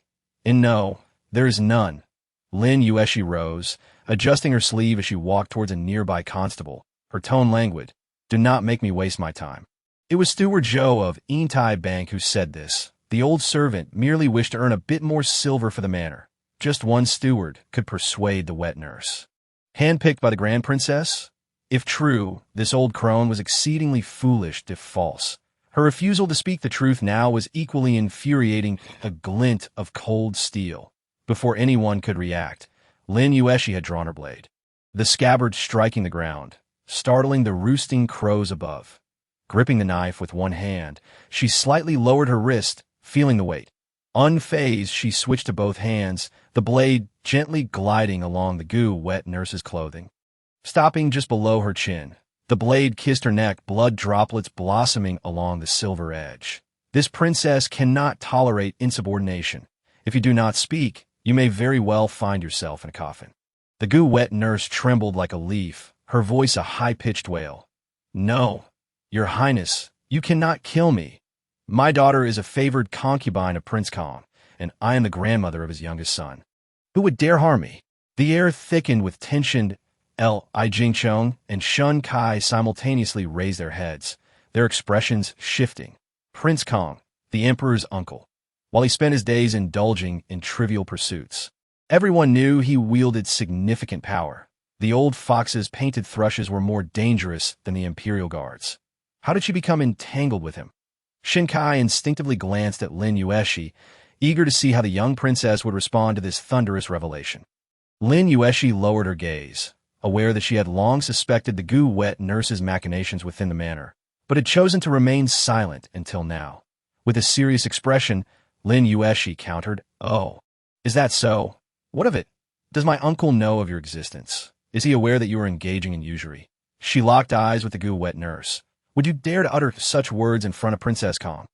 The wet nurse was no fool. If she dared to speak, the princess would be the first to end her life. The tip of Lin Yuexi's blade slowly traced her face.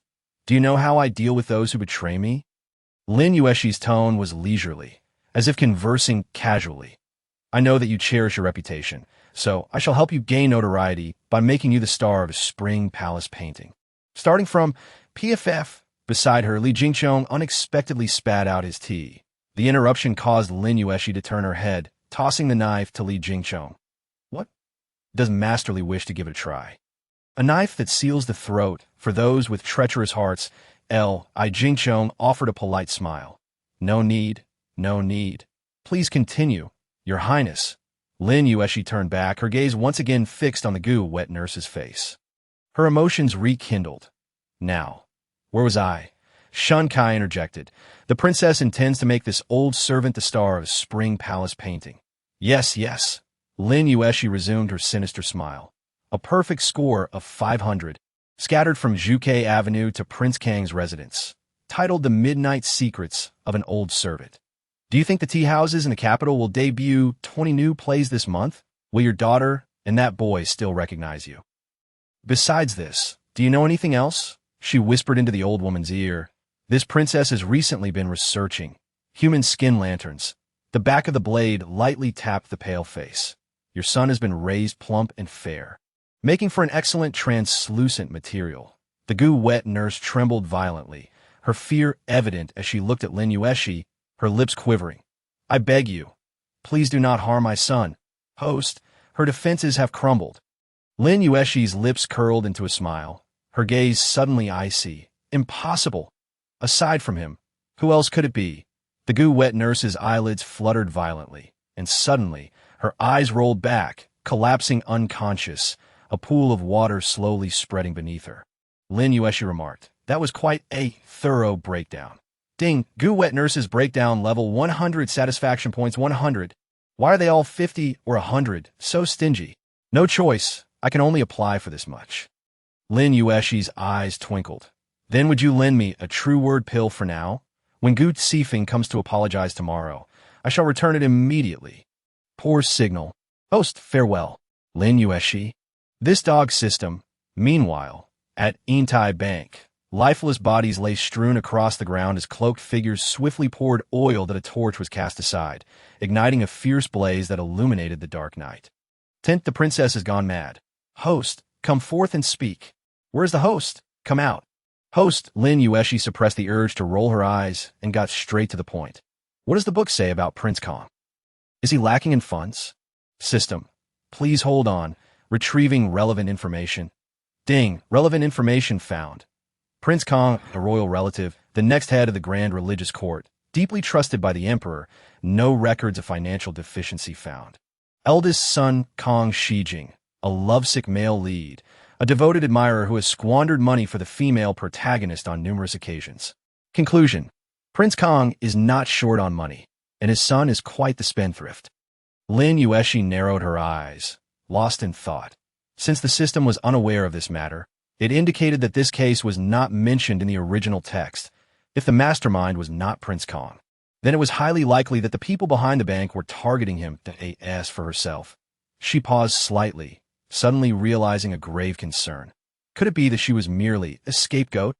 Guamama had just been doused with water to awaken, and Chen Fuhai along with Guamama's son and daughter-in-law hastily arrived. Lin Yuexi glanced around, immediately understanding the situation. Goodness, she was indeed a mere accessory.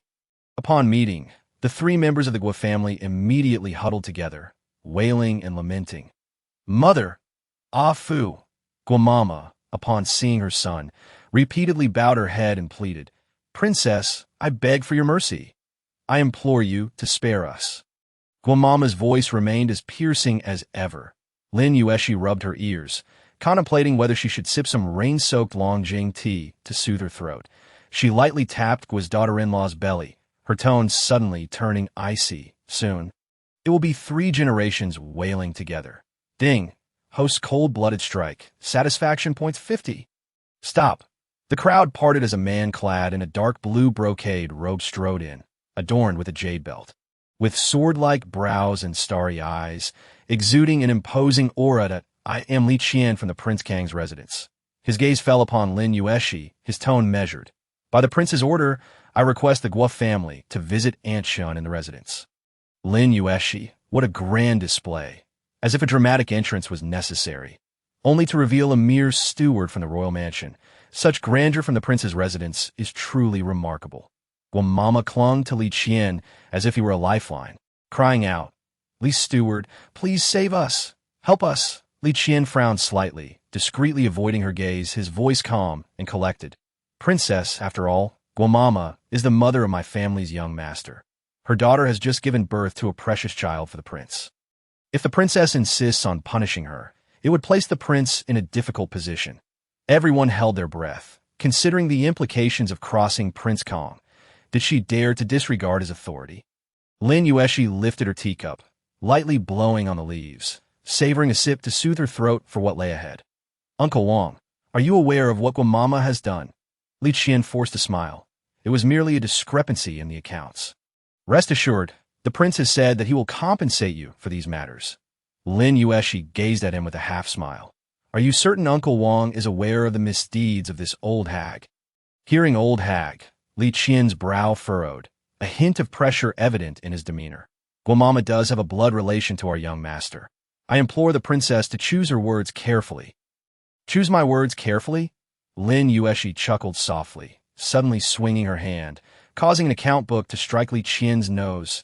You have a nerve to speak of renal inflammation." The crowd gasped in shock. This was a trusted aide of Prince Kong, and she had the audacity to berate him directly. Ding! Host intensity detected. Satisfaction points will double within a quarter of an hour. You speak of embezzlement, as if you were bestowing a favor. Your tongue belongs in the cesspool, truly a waste of talent. As she hurled account books at Li Qian like darts, she shouted, abetting the crime, stealing imperial gifts, engaging in usury, colluding with subordinates. What? Does Uncle Wang intend to swallow my grand princess's estate whole?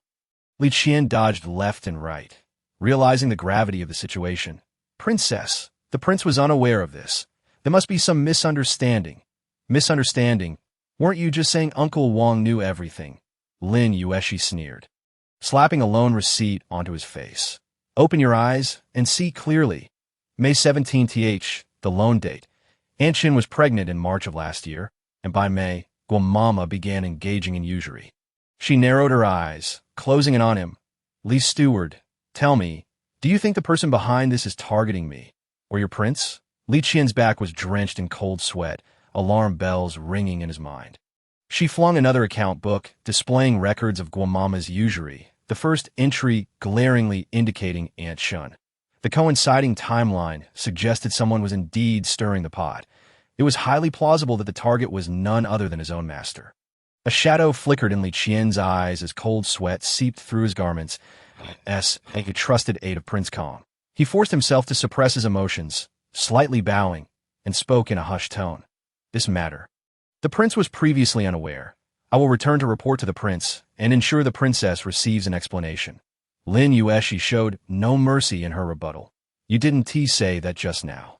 Li Qian. Lin Yuexi leisurely raised her gaze, amused by Uncle Wang's predicament. Their celestial conflict was rather entertaining. It was unfortunate for her, the junior, that even a servant dared to flaunt their power before her.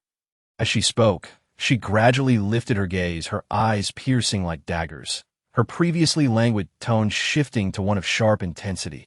Who do you think you are, barking orders as you please? Is the threshold of Prince Kang's residence merely a cesspool? How could someone as blind and foolish as you be raised here? Li Qian's expression darkened, the veins on his forehead throbbing. Princess. What? Lin Yuexi raised an eyebrow, a mocking smile on her lips, cutting him off. Are you angry? Realizing you're upset indicates you know this matter is wrong. She sighed softly, shaking her head leisurely. It's a pity. With such an obvious trap laid out, you fail to see it that if you're too attached to your head apart with it, you might as well use it as a chamber pot. At least it could serve a useful purpose. Princess, the prince. Li Qian strained to maintain his composure, his voice slightly hoarse. The prince is also a victim. Oh. Lin Yuexi's lips curled into a smile as she strolled over to Guamama, suddenly seizing her hairpin and yanking it upward. The golden steps of the hairpin snagged strands of Guamama's white hair, a hint of mockery dancing in her eyes. What concern is that of mine? She tightened her grip, causing Guamama to groan in pain. "Princess, spare me," Lin Yuexi whispered in Guamama's ear with a laugh. "Oh, I must take 3 parts even without a reason. Why should I spare you when I have one?" "On what grounds?" She turned back to Li Qian. "You just stated publicly that he was aware of Guamama's actions, that it is true that his concubine engaged in usury, and it is also true that his mother embezzled my funds." Thus, she slowly released her grip, enunciating each word. "Return and inform Uncle Wang. Resolve this matter within 3 days. And regarding the 200,000 taels of silver embezzled by Guamama," her tone rose slightly, gently adding, "otherwise, I shall beat the drum of denunciation and let the world witness how the esteemed Prince Kong bullies the 3 of you." Qian's breath hitched, and he nearly instantaneously recognized that Princess Yuning had been intentionally guiding him to utter that phrase since his entrance. A chill ran down his spine. He wished he could slap himself for his earlier naivety. 200,000 taels. He was worth less than that. Li Qian hurriedly stepped forward, exclaiming, "Princess, this matter. Get lost." Lin Yuexi waved her hand impatiently, signaling for him to be escorted out, the hem of his garment still clinging to half a pawnshop receipt. Ding, satisfaction points, ding, satisfaction, ding, ding, ding. As soon as he left, Lin Yuexi's mind was bombarded by the incessant dinging of the system. "I want you on mute. Not delayed, understood? Shun Kai Li Jingchong." Did Li Qian just get dragged out like that? What did their usual courtesy even mean? Before they could ponder further, Lin Yuexi suddenly turned, her gaze hauntingly fixed on the point 11, educating the siblings, Shun Kai Li Jingchong. It's over. They had just been watching the show. And the princess wouldn't possibly blame them too, right? The two exchanged quick glances, and in the next moment, Lin Yuexi spoke. "The matter of usury relates to the law. The Jingzhou Prefecture will conduct a thorough investigation and restore justice to you. As for Guamama," Li Jingchong resolutely clasped his hands, his tone ringing clear, though internally he was anxious about confronting Prince Kong. Lin Yuexi waved her hand lazily. "All right, take them away." She had intentionally exposed the matter in front of everyone to avoid being scapegoated. The larger the scandal, the more Prince Kong could not evade responsibility, and the hidden mastermind would be compelled to retreat. However, she paused, her gaze sweeping over the kneeling servants, her voice icy. "If even a single coin is found in their home, it will bear the Lin name." Jingchong's face twitched slightly, forcing a smile. "That goes without saying.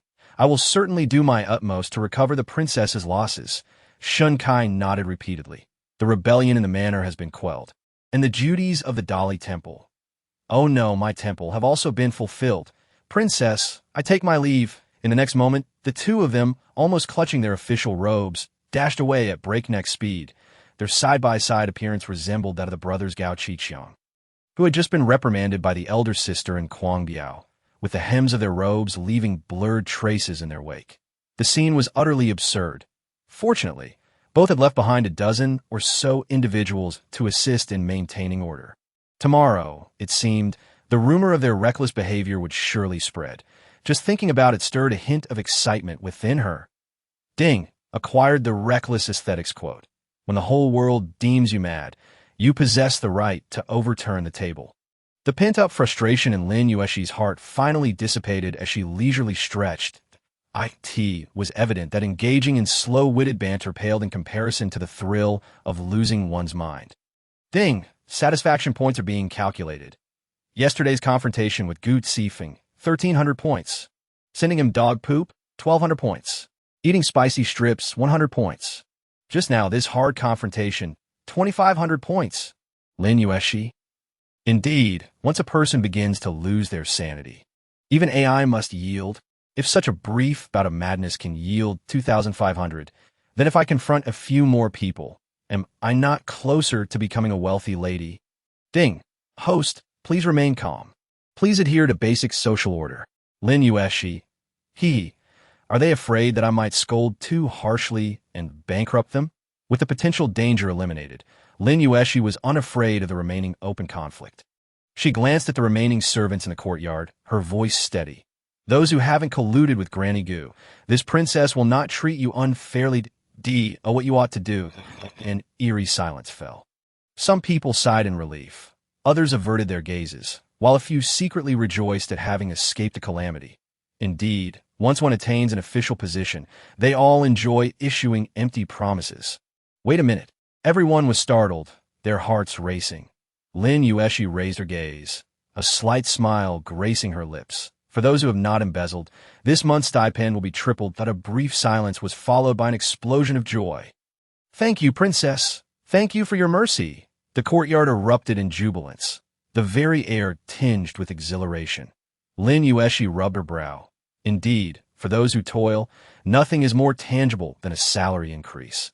Lin Yuexi, clutching Chi-Chi's tiny hand, moved closer, gently nudging a small pebble with her shoe.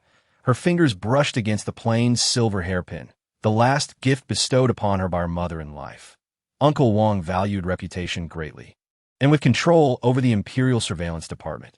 She cast her gaze down, softly murmuring, the flower atop the pin precisely pointing towards the direction of the Kong Prince's residence. Given her sister's actions today, it seemed that not only would her reputation suffer, but she might also create enemies. Lin Yuexi, we didn't mention that earlier. Although, even if you had, she wouldn't have listened. The lanterns in the corridor flickered, their dim light reflecting in the young girl's eyes, casting shadows of disquiet that belied her age. How could a 12-year-old girl comprehend such matters? Unless someone had meticulously trained her. Who could that be? She countered, if we escalate this matter, will it lead to death? Lin Yuexi froze, honestly shaking her head. Though their identities were awkward, as long as they didn't involve themselves in treason, their lives should be secure. That's right. She spoke slowly, a slight smile curling her lips, her gaze icy. Escalating won't lead to death, but remaining silent will surely lead to poverty. If they fall into poverty, she would be unhappy. And if she were unhappy, there was a real possibility she might die. Uncle Wang had the audacity to allow the servants to bully us young ones. Why should I feel any shame? Oh, wait a moment, she suddenly thought. Lin Yuexi stared blankly at Lin Yuexi, biting her finger to write a blood letter requesting Uncle Wang to uphold justice for his niece. She sent someone to drum and announce her intentions to the Wang residents. As if determined to pursue this matter to the end, she had never seen such an elder sister before, and no longer indifferent, no longer overlooking them. She was now protective, patiently conversing with them. Could it really be her? Suddenly, Lin Yuexi's voice rang out, calm yet sharp, like a slender blade slicing through the oppressive air. She looked at Lin Yuexi and began to speak slowly. Sometimes, being a nuisance is not nearly as dreadful as being ignored. Her tone grew grave, as if inadvertently knocking on the door to a heart. Last night, I dreamed of our parents. They said, I didn't take good care of you. Lin Yuexi's fingertips tightened, as though something had lodged in her throat. Lin Yuexi's gaze settled on her, and Chi-Chi, her voice flat yet heavy, as if stating a fact that pressed down like a stone on her heart. In the past, our mother advised us to endure, and I also urged you to endure. We have endured until now, allowing even a servant to ride on our heads. That a slow smile crept on her lips, the curve appearing more like a smirk, yet her eyes held no trace of mirth. Those who compromise will only ever be trampled underfoot. She lowered her head, looking at her sister and Chi-Chi. Each word a vow, yet sharp as a blade. From today onwards, the three of us shall no longer endure. The air seemed to freeze for a moment. Lin Yuexi's hand trembled slightly, her knuckles whitening. She gazed at Lin Yuexi before her expression wavering. She remained uncertain. She still harbored doubts. Yet at that moment, it seemed she truly heard for the first time the words that had never been spoken on their behalf. Little Chi-Chi timidly tugged at his sister's sleeve, looking up with tear-filled eyes, his voice soft as a kitten's whisper. Sister, please don't be angry. His voice was barely audible, yet it felt like a long-suppressed childhood reaching out tentatively toward the light. Lin Yuexi placed her hand on his small head, the warmth of his soft hair beneath her palm almost overwhelming her. What an adorable little creature. She wanted to pinch his cheeks. She wanted to create a variety show titled, Where Did Sister Go? A smile crept onto her lips as she shifted her tone. I'm not angry. I merely wish to inform you that from now on, should anyone dare to bully you, tell me, and I shall flay them alive. Ding! Sibling strategy value at 30. Current progress 75. Right. Young people love to hear this, don't they? I have more. She looked down at the chubby little boy, stating, "One must uphold certain principles." She paused, smiling slightly. "But the principles we uphold must be our own. If we can't win, we run. If we can't escape, we concede. If we concede, we remember. And if we remember, we must take revenge." It's all about maintaining a vague sense of quality, growing stronger when faced with the strong, and speaking recklessly. Lin Yuexi delivered her trio of principles, and little Chi-Chi blinked in confusion. Big Sister's words are so profound. Lin Yue's eyes widened in shock. Can it really be done this way? A sharp pain suddenly pricked her fingertip. She looked down to see the silver hairpin had drawn blood from her index finger. She had always believed that survival in this manner required only endurance.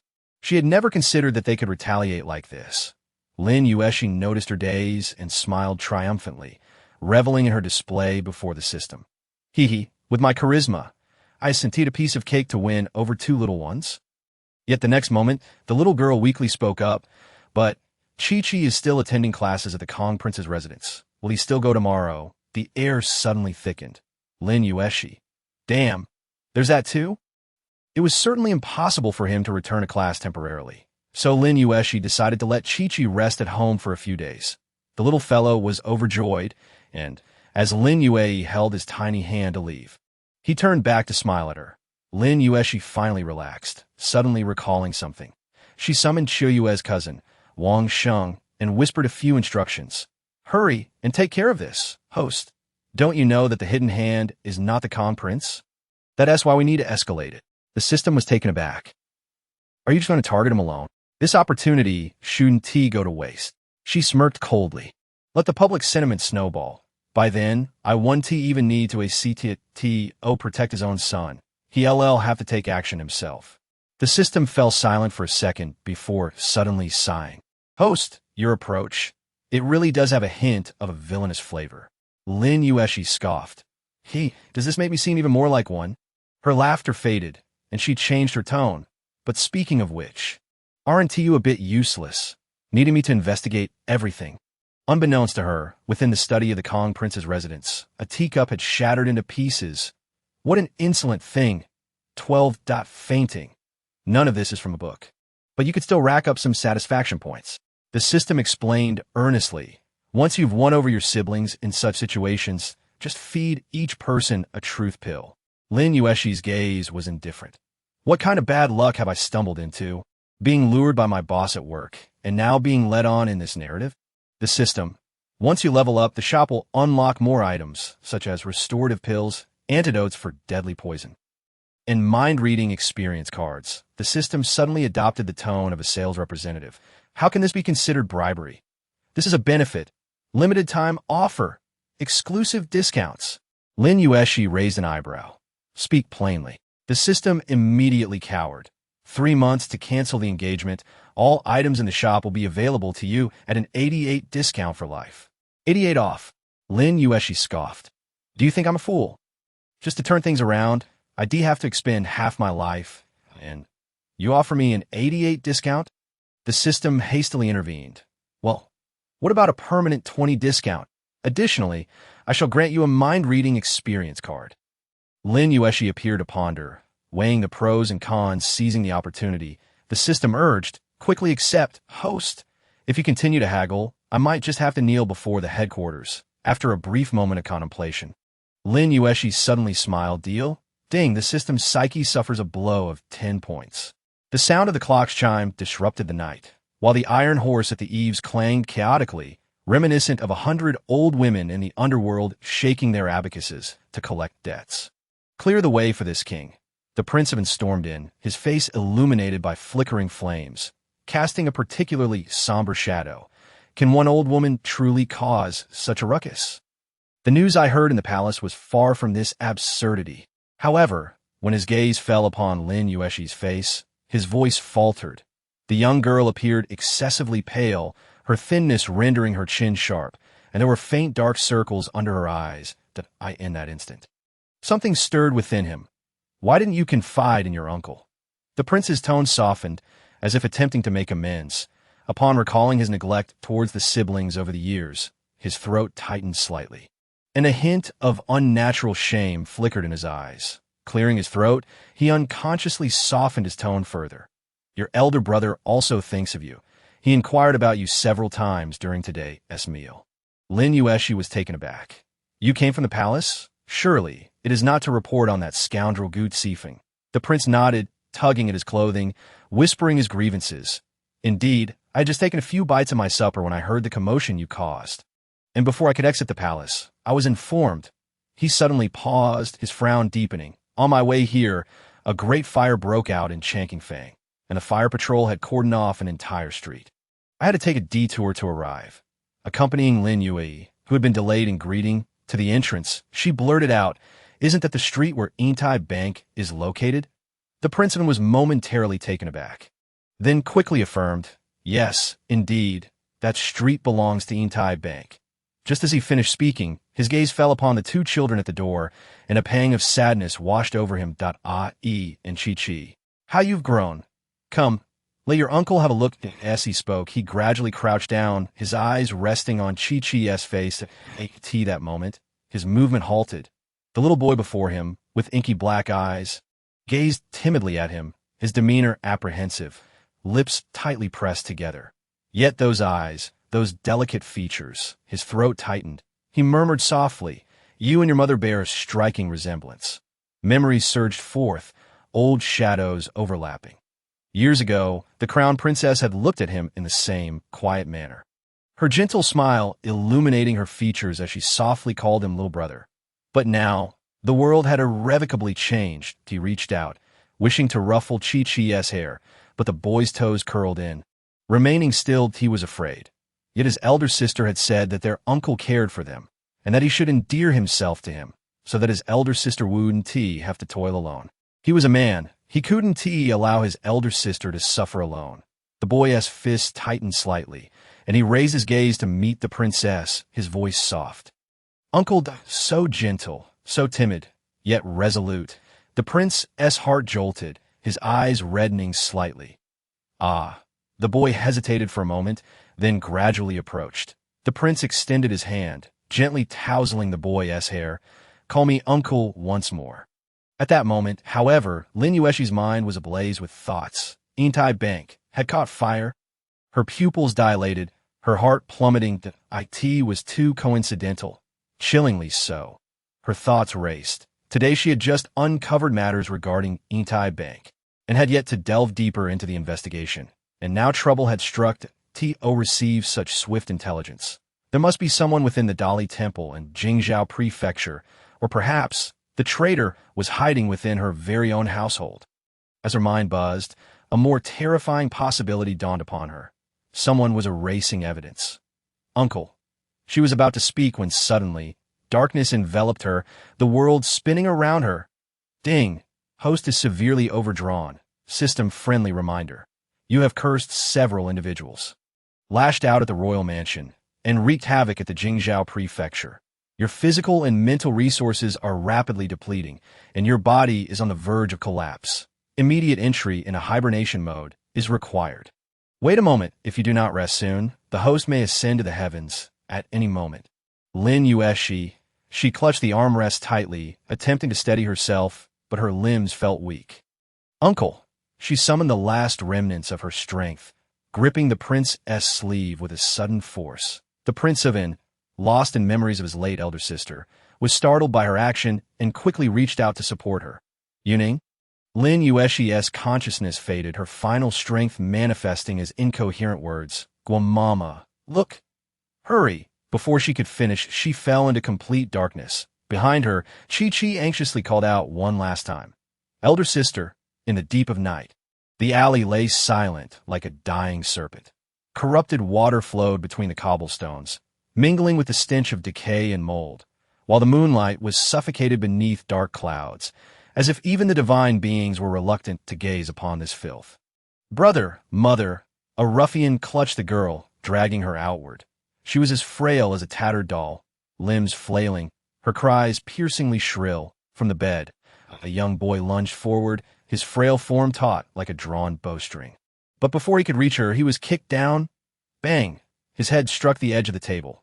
Instantly, his vision was filled with blinding light. "Let go of my sister!" He stumbled to his feet. knees scraping against the ground, hands gripping the floor desperately as he attempted to surge forward. But just then, "Please, we have found my brother. Wait." A woman beside him lunged to intervene, but a swift sound pierced the air, and she froze. Blood gushed from her chest, and before collapsing, she trembled, reaching out as if to protect her daughter. "Mother!" the girl screamed, writhing and crying. The boy froze, wanting to intervene, but his gaze was fixated on the bloodied knife. A searing lump lodged in his throat, and the ruffian's eyes fell upon him, pinning him in place. They muttered curses, dragging the girl away. Several figures burst through the door, footsteps chaotic. Outside, hushed whispers floated in. "What if we alert the authorities?" "Fear not. The princess has made arrangements. Unless he dares to cause a ruckus at the princess's residence, his life is worthless. Who would care?" The girl's cries tore through the air, and he stared wide-eyed at his mother's lifeless body. A shattered puppet, lips quivering, unable to even call out mother.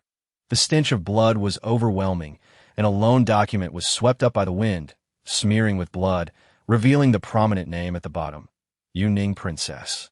His pupils constricted slowly, fingers clenching the ground, nails nearly embedding into flesh. He would remember point 13, Mama was dead in late autumn. The biting wind sliced like a blade, dead leaves swirling outside, while the window paper flapped noisily. Inside, the dim light flickered, a solitary lamp swaying in the cold breeze, shadows dancing like will-o'-the-wisps. Princess Yuning lay on the bed, her appearance gaunt, eyes hollow and devoid of life, fixed on the ceiling. Her breath was light, akin to a severed thread. Beside her, a familiar voice murmured softly, "Princess, the young master will be back soon. Please wait a moment." Xiaoyu choked back tears, her voice trembling. Outside, the night pressed in like an encroaching tide. Dark and starless. The footsteps outside, however, turned towards the side courtyard. The newly arrived horse from Yangzhou had vomited thrice this morning, and the young master had summoned 3 doctors. Yet she, lying in bed, had awaited for 3 whole days and nights. Not a single bowl of warm water brought to her. Her fingers twitched slightly, yearning to grasp something, but ultimately fell weakly down that he truly kept his word. He was not at fault. It was I who foolishly desired the affection of one who did not love me.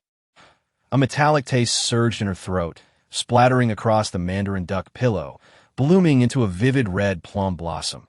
Amidst Xiaoyu's startled exclamations, the wind burst through the window, the copper candlestick clattering to the ground.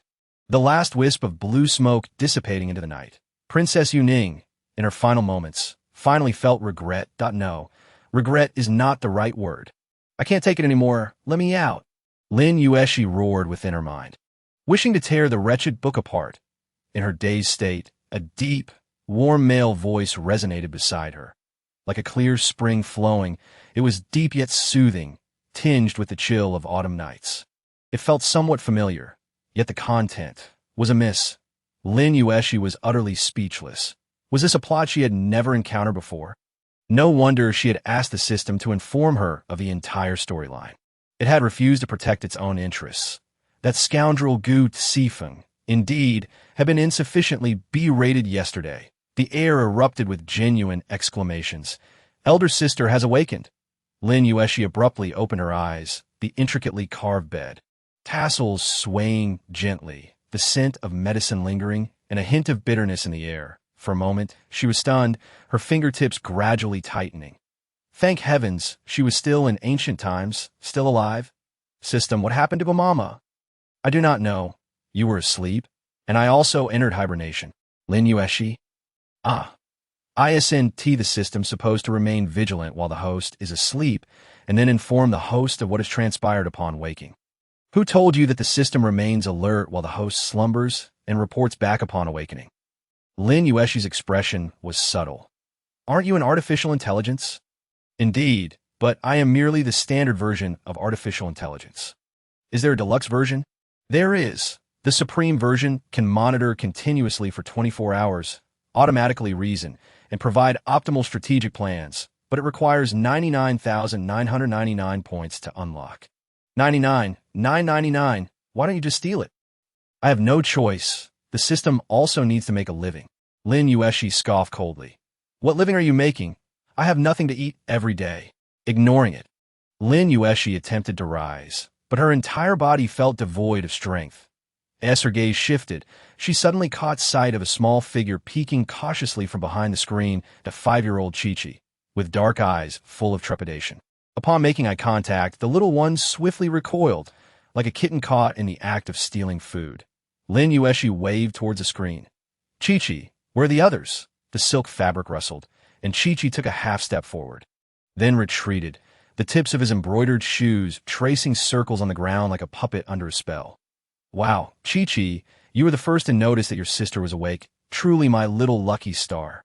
Chi-Chi is amazing. The little fellow's eyelashes fluttered, his toes scuffing the ground, and his hands discreetly clenching the hem of his clothes. Then he dashed away. Thump!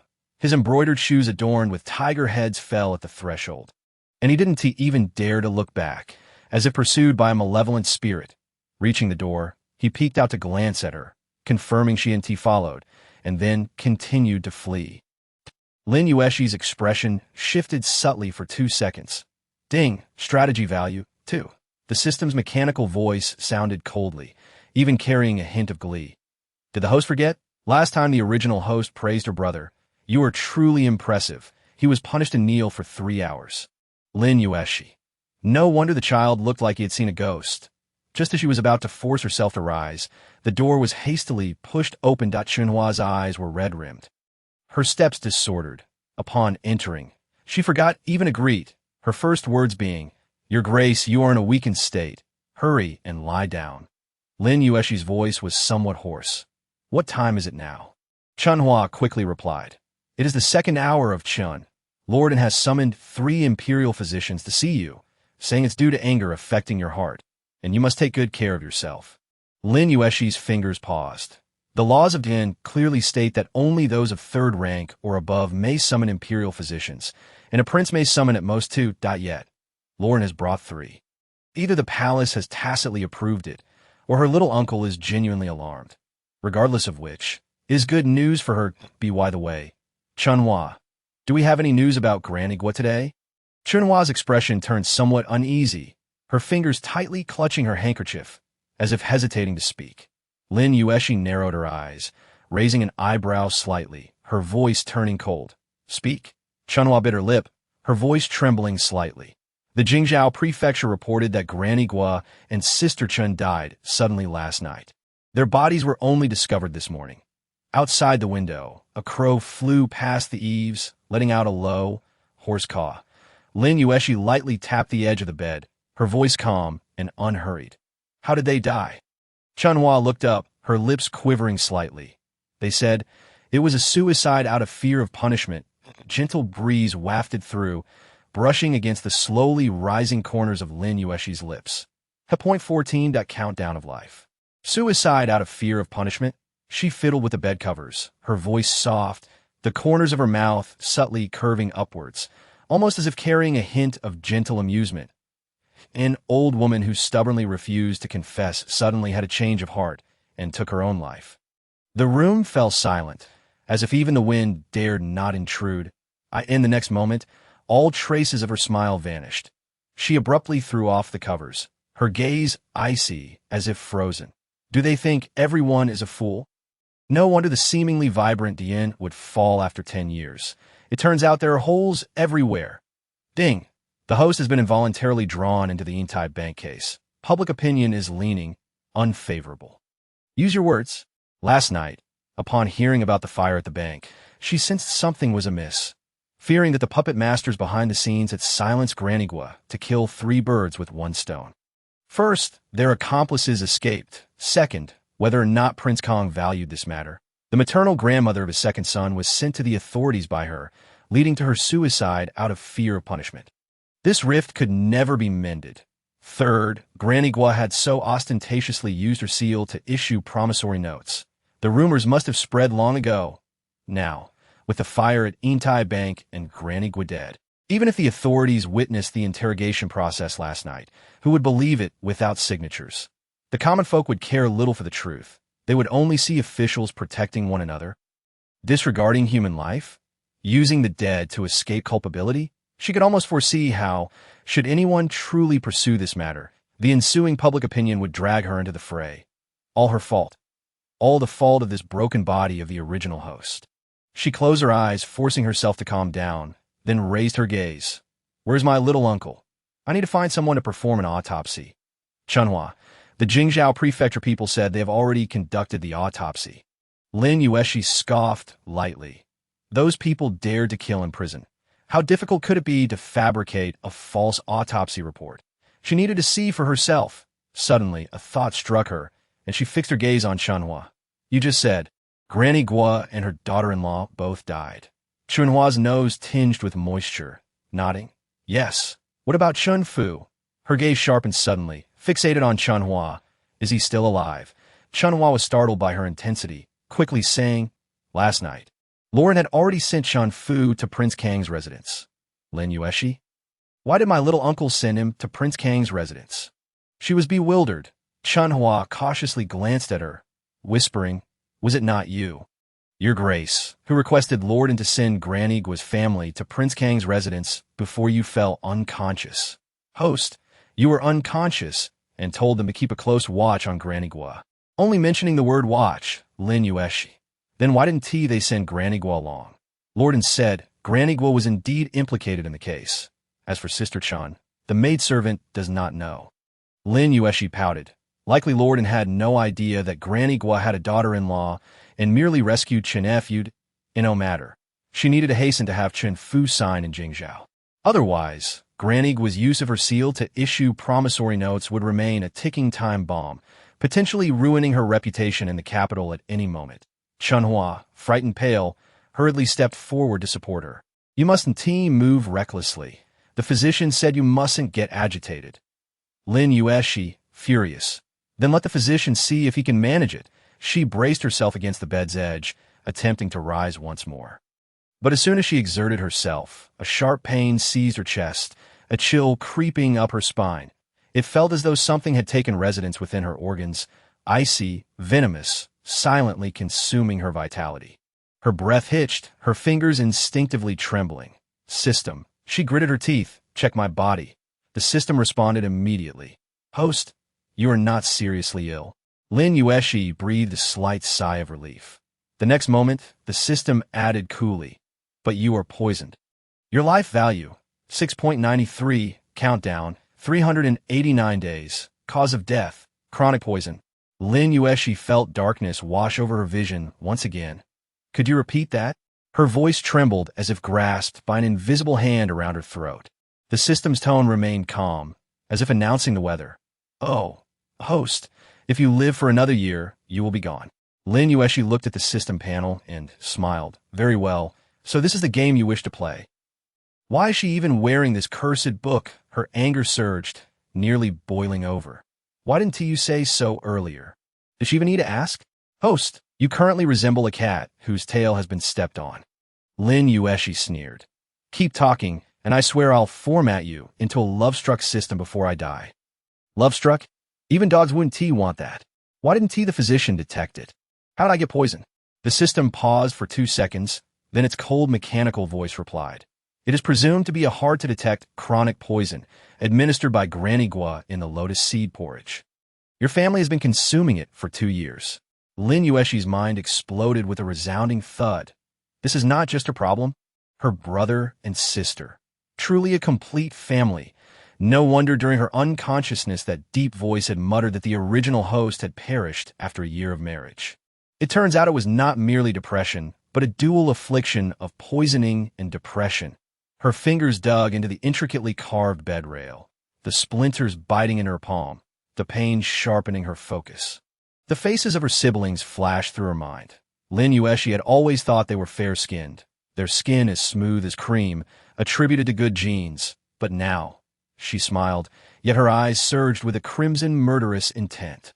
2 years of poison, she murmured. How did they endure it? They couldn't have endured. Chi-Chi had fainted twice last month due to weakness. Lin Yuexi had always eaten very little. Chunhua said she had poor digestion. Lin Yuexi closed her eyes, and when she opened them again, the malice in her gaze surged like a tidal wave of blood. Where is Chen Fu? Host, Why not ask me if there's an antidote? Lin Yuexi maintained her posture, propped up on her arms, gritting her teeth as she inquired. Do you possess any? Ding, ding, ding, ding.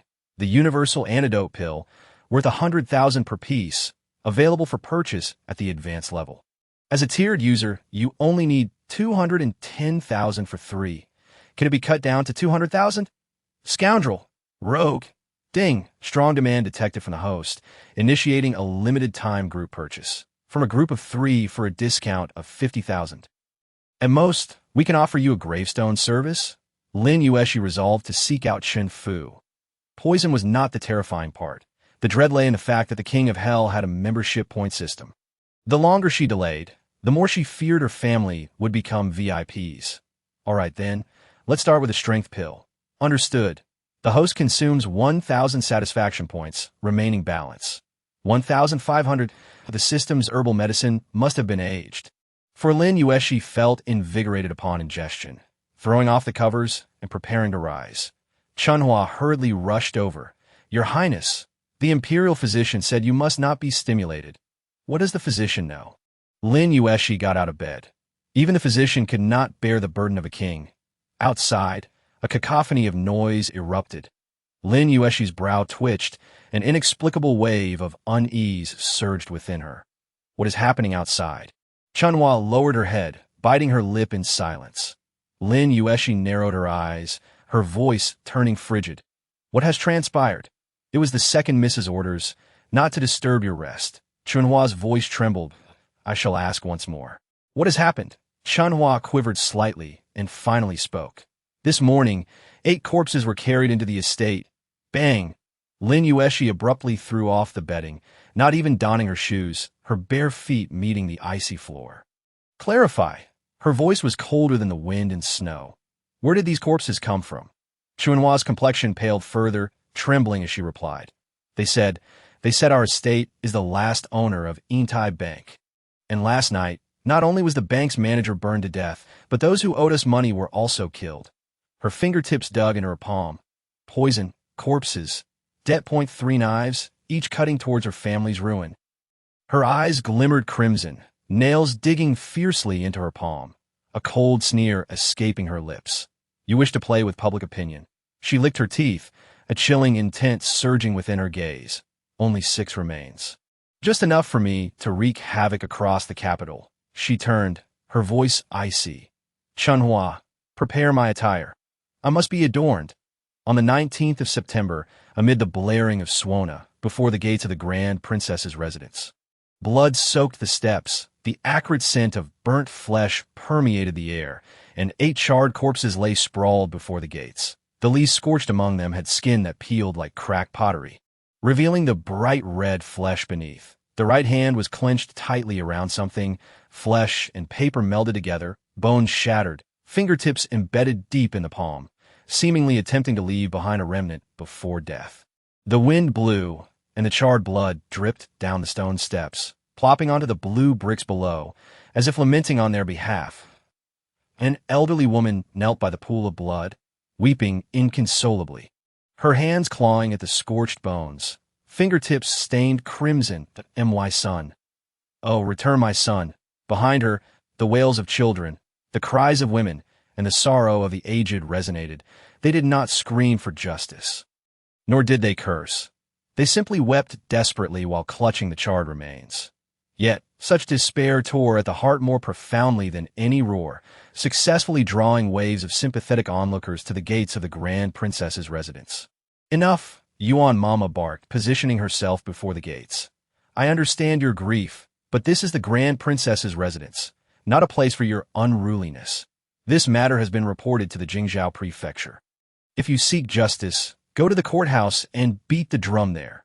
As her words fell, a hoarse voice emerged. Has this nothing to do with you? A man, his head wrapped in white cloth, a rope tied around his waist, bloodshot eyes trembling, spoke with a quaking voice. The debt contract from Yandroid Bank bears the seal of Princess Yuaning. It is still 7 days until due. Why were my brothers killed last night? We were almost able to gather the money. The crowd erupted. I the master of Yandroid Bank, truly Princess Yuaning? As a princess, How could she still profit from such wickedness? On the steps, Lin Yuexi gripped her sleeve tightly, her fingertips turning white. T merely 12 years of age, her heart raced with fear. Yet she could not retreat. Her sister was unwell, and her brother was still young. If she gave way, this crowd would storm in and tear the princess's residence apart. She steadied her voice, striving for calmness. This matter was undertaken by the servants of the estate without authorization and has already been reported yesterday. If you seek justice, you should go to Jingzhou Prefecture, not besiege the princess's residence. Nonsense. A man with slanted eyes surged forward. I bear witness. The master behind Yandroid Bank is none other than Princess Yuening. The man proceeded to recount the debts, declaring that according to the regulations, civilian loans should not exceed a monthly interest of 3%. Yet, this Princess Yuening forced his uncle and others to pay 10% monthly interest. Last year, old Wang borrowed 10 taels for his son's treatment, and now the interest had compounded to 100 taels. The entire family had to sell their land and home, and his youngest daughter was dragged away to repay the debt. I heard the old man wanted to wash his hands of this, but the princess had him burned alive in the bank. 10% interest. That's an astronomical sum. A vendor spat, Princess Yuening. Wealthier than a nation, yet forces common folk to ruin. A scholar clenched his scroll, trembling. Such scholarly decorum. What a world. A peasant clutched her child tightly, retreating, her lips still muttering. Yandroid Bank has been killing people for more than a day or two now. The voices of the populace surged with fear, anger, and resentment, like a tide rising. Originally mere spectators, the crowd was now ignited with fury, clenching their fists and pushing forward. The vermilion gates stood closed, the golden rings cold. Corpses sprawled across the bluestone slabs, blood seeping into the engraved plaque of loyalty and filial piety. The flames of rage finally ignited. The man with slanted eyes took a false step back. If Princess Yuening is unwilling to show herself, then let Mama, who usually contacts my uncle, confront us. Yes, the old dog of the princess's residence is worth more than our brothers' lives. The crowd surged, the guards at the gates gripping their blades tightly, the air taut to the breaking point. A standoff ensued. The atmosphere was silent, brimming with murderous intent. The shouts from the populace, the low growls of the guards. The palms of the protectors slick with sweat. A bloody clash seemed imminent. Just then, murder! The man with slanted eyes suddenly lunged at a guard's blade. Blood sprayed forth. He clutched his bleeding arm, face pale. Howling in agony. These people are in cahoots. Officials protecting officials. Oppressing the common folk. The crowd fell silent for a brief moment before someone shouted, "Hand over the princess!" Li Jingcheng's voice nearly cracked. "Calm down. It's a misunderstanding." But no one listened. The people had been incited, and seizing the chance to act brazenly before the nobility, who would not relish such an opportunity. Blood flowed from the vermilion gates, the golden rings reflecting the charred corpses below. Blood running down the steps to the feet of the commoners, the gates swayed, the guards' blades glinting coldly, and a riot was on the verge of breaking out. The street corner, before a wonton stall. Zhang Chuan stirred the soup leisurely, a slight smile playing on his lips as he glanced toward the gates. Calmly, sipping his soup, he remarked, "This Zhou is quite a talent." The lavish carriage approached slowly. Upon recognizing the emblem on the curtain, he subtly shifted his head. Inside the carriage, Zhong Qinbo lifted a corner of the curtain, observing the chaos before the gates, his brow furrowed deeply, impatience evident in his tone. The Grand Princess was so wise. And the Loaning Princess was also well managed. How could the Yuening Princess?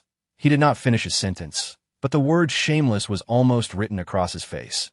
Madame Beau offered a gentle smile, her tones soft and soothing. When the Grand Princess departed, Princess Yuening was still quite young. One cannot hold it against her. Xifeng responded with a cold laugh, his voice dripping with disdain, daring to issue a promissory note. Utterly bewildering. Madame Beau chuckled lightly. At least in the future, the steward will not be easily swayed. Jiu Xifeng's expression darkened. He had no desire to wed a heartless and unfeeling wife. Duke Zhongqin waved his hand in annoyance. When you meet Princess Yuening, be courteous. Do not provoke Princeton again. Yesterday, Prince had made quite the scene before his majesty. He paused before coldly adding. He said it quite eloquently. What, have both my royal brother and I perished? Madame Beau, covering her nose with a handkerchief, turned her gentle gaze towards Gu Tsifeng. It seems Winder will face some hardship in the days to come. Gu Tsifeng, with his long fingers, drew aside the carriage curtain. A mocking smile lingering on his lips. A lady who issues promissory notes. The Gu family cannot afford such a luxury. Just as he cast his gaze away with a sneer, it happened to land on Zhang Chuan at the wonton stall. His eyes lit up, and his tone softened considerably as he called out to the street corner. Mr. Zhang, what brings you here? With his back to the carriage, Zhang Chuan dropped a spoon with a clatter into the bowl. You recognize me? Creak. The heavy vermilion gate of the residence slowly swung open, and a foot suddenly emerged from the gap. The fervent cries of the populace abruptly ceased, in the next instant. A mournful sound of the Suona pierced the air, tearing through the silence. Sharp and ear-piercing, it resembled the wails of countless vengeful spirits exploding in one's ears. The cries were more agonizing than a funeral dirge, more grating than the demands of malevolent ghosts. Bang! The gongs and drums resounded together, copper basins, iron pans, kitchen knives, and laundry sticks all clanging in unison. The cacophony was deafening.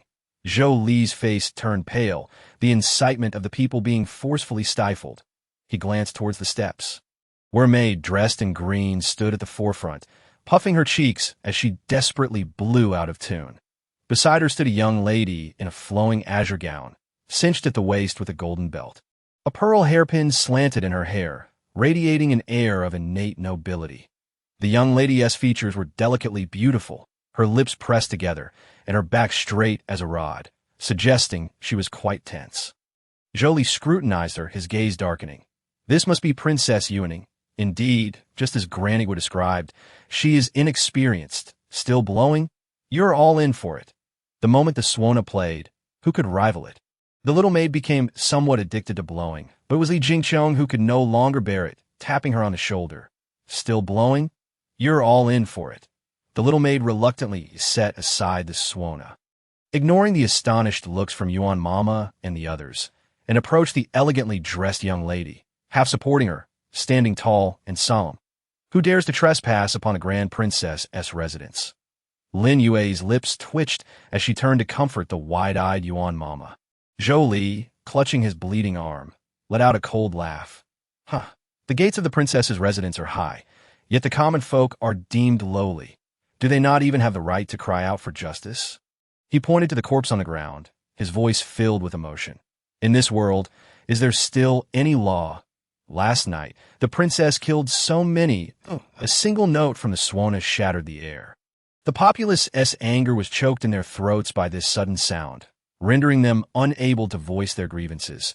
Zhou Li was in the midst of a passionate tirade when his momentum was abruptly interrupted, leaving him frozen in place.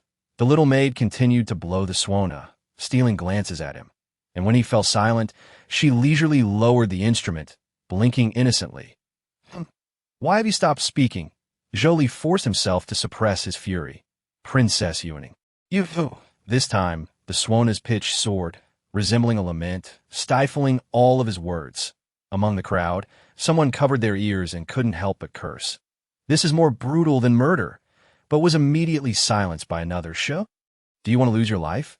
Zhou Li could endure no longer, gritting his teeth. Try playing it once more.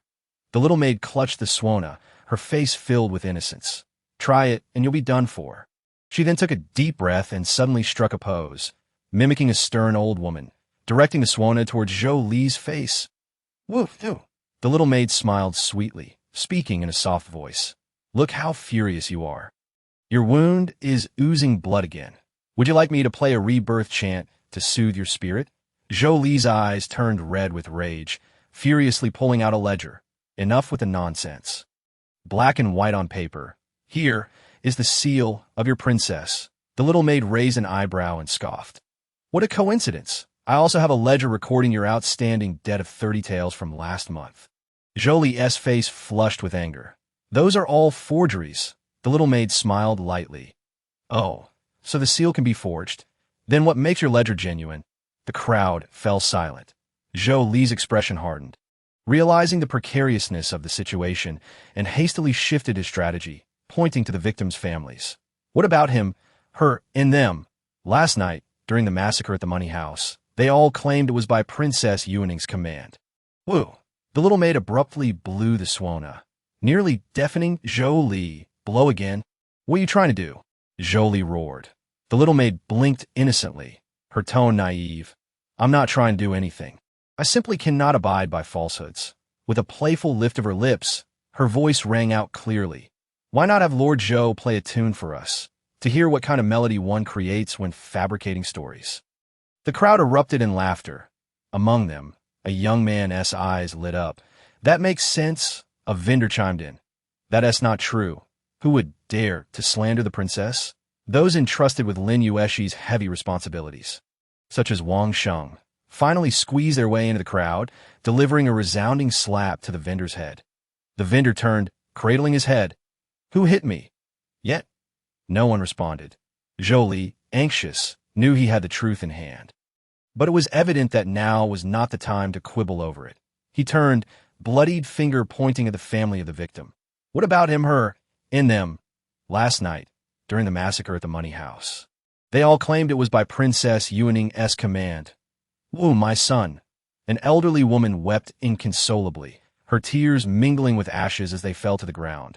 The torches were thrown into the oil barrels. The crowd's eyes turned red, fists clenching tightly. The little maid suddenly shouted, Have you cried enough? The elderly woman was momentarily stunned by the rebuke, forgetting to weep. Li Jingchong frowned slightly. Such words were rather unfeeling. He intended to interject, to prevent genuine public outrage from brewing. However, the little maid had already begun to speak slowly, her voice crisp yet imbued with undeniable conviction. Have you cried enough? Now gather your spirits. The little maid's gaze was sharp, each word deliberate. Want to mourn? There's plenty of time to weep on the road to the underworld. Want the truth? Then put your eyeballs back into their sockets. Those who dare to kill openly, framing someone else is no difficult task, that if you genuinely seek revenge, hurry to the magistrate and sketch the likenesses of those from last night, rather than wasting time here and letting them escape. The surrounding populace fell silent, and among them, an elder furrowed his brows in contemplation. Indeed, just because they claimed it was Princess Yuaning's order, should they blindly believe it?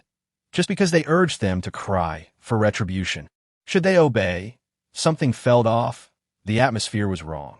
Regardless of the truth, the dead lie before us, someone shouted, but we cannot wrongfully accuse anyone. What if someone is deliberately framing her? In an instant, the crowd began to fracture. Since morning, he had knelt beside his mother's corpse, his knees numb, his heart long since dead. Yet that clear voice pierced his ears like a taut string, striking deep within, with just a few scraps of paper and a handful of empty words. You dare to determine the princess's guilt? They say it was the princess who murdered. You believe them? They instruct you to stir up trouble, and you comply. They command you to shout for retribution, and you raise your voices until they are raw. Each word was like a blade, cutting deeply. The crowd wavered, yet the youth felt as if he had been seared by fire, his entire body stiffening. Slowly, he lifted his gaze to the young lady on the steps. She stood there, her tone earnest, her eyes bright, as if unveiling a false facade, revealing to everyone how they had been deceived. Yet in his heart, he scoffed. She had never experienced it. Thus she could stand high and speak so lightly. She did not understand the agony of witnessing one's mother murdered, helpless to intervene. She did not comprehend that black and white on paper, even if unreasonable, could crush a person. She was unaware that as a mere pawn, he had never possessed the privilege of choice. They were not foolish. They simply could not survive. His hand slowly clenched, nails digging deeply into his palm. She spoke as if her words held great wisdom. Yet ultimately, she was but a person perched high above, casting down her pity. Zhou Li's gaze darkened, anxiously scanning the crowd for something. But whether it was the vendor or the old man eating flatbread, they had all been taken away. The person that Yin Hui mentioned was nowhere to be found. He steeled himself, subtly signaling to someone in the crowd. Among them, a peasant woman holding a child hesitated, looking down at her offspring, a flicker of reluctance in her eyes. But under Zhou Li's urging gaze, she recalled his words from last night. If this matter succeeds, we shall become lords and ladies, perhaps even obtain a position as a county magistrate. Her trembling hand brushed against the child's fine hair, and in a sudden fury, she bit down on her own tongue. The metallic taste of blood mingling with the delusion of being the official's wife, pushing her flesh and blood toward the nearest blade. The guards were taken aback, instinctively retracting their knives, yet the blade was perilously close to the child's face. Fortunately, at that critical moment, a figure darted past, and Wang Sheng swiftly scooped the child away. The peasant woman was immediately subdued by the guards. Witnessing her child's salvation, she exhaled in relief, only to immediately erupt in a frenzied scream. Life for a life. Life for a life. Wang Sheng retreated down the steps with the child in his arms, his back soaked with cold sweat, casting a complex glance at the little maid. Fortunately, the princess was well prepared. Otherwise, on the steps, the little maid cast a cold gaze, her eyes once again locking onto the irate Zhou Li. Her voice, icy yet laced with lethal intent, declared, "To wager a child's life is to deserve a most unjust death. You dare to slander a dignified, third-rank princess?" A sharp glint flashed in her eyes, akin to a blade, pressing against the crowd, suffocating them with its intensity. "To force our princess to pay with her life." The atmosphere, charged with her fierce presence, stifled the surrounding clamor. The air grew frigid. She fixed her gaze on the crowd, slowly articulating her final words. "According to the laws of Den, those who falsely accuse a noble shall be executed. How many heads do you think yours are worth?" A brief silence descended.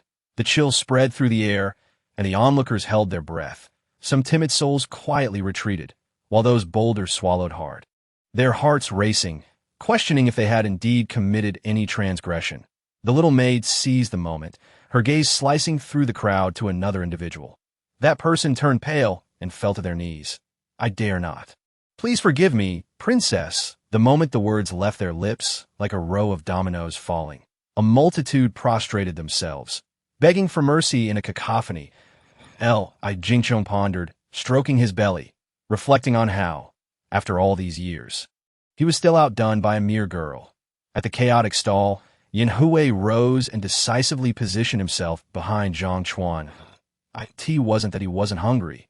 It was simply that there lingered an unfamiliar scent from the young Master Gu. Unaware, Gu Zifeng's eyes remained fixated on the Swana-playing maid as Zhang Chuan pushed the wontons towards him. "It seems, young Master Gu, that you are quite concerned for the princess," Gu Zifeng snapped back to attention, furrowing his brow. "It is not." Zhang Chuan chuckled lightly, setting down his spoon, his gaze profound. "There is no need for the young master to be anxious. It is only natural to care for one's fiancée." Gu Zifeng's hand hesitated slightly, a cold smile forming on his lips. "When have I ever cared for her? With her ostentation and silver tongue, what is there to care about?" While he attempted to mask his feelings, he unexpectedly took a bite of the wonton, recalling how he had gone to the Jing'an Duke's residence yesterday over this trivial matter. To his surprise, although he did not meet the Duke, Mr. Zhang had enlightened him. "As for women, once you marry them, everything will be manageable." Gu Zifeng understood immediately, and no matter how eloquent Princess Yuning may appear, at her core, she was merely a paper tiger.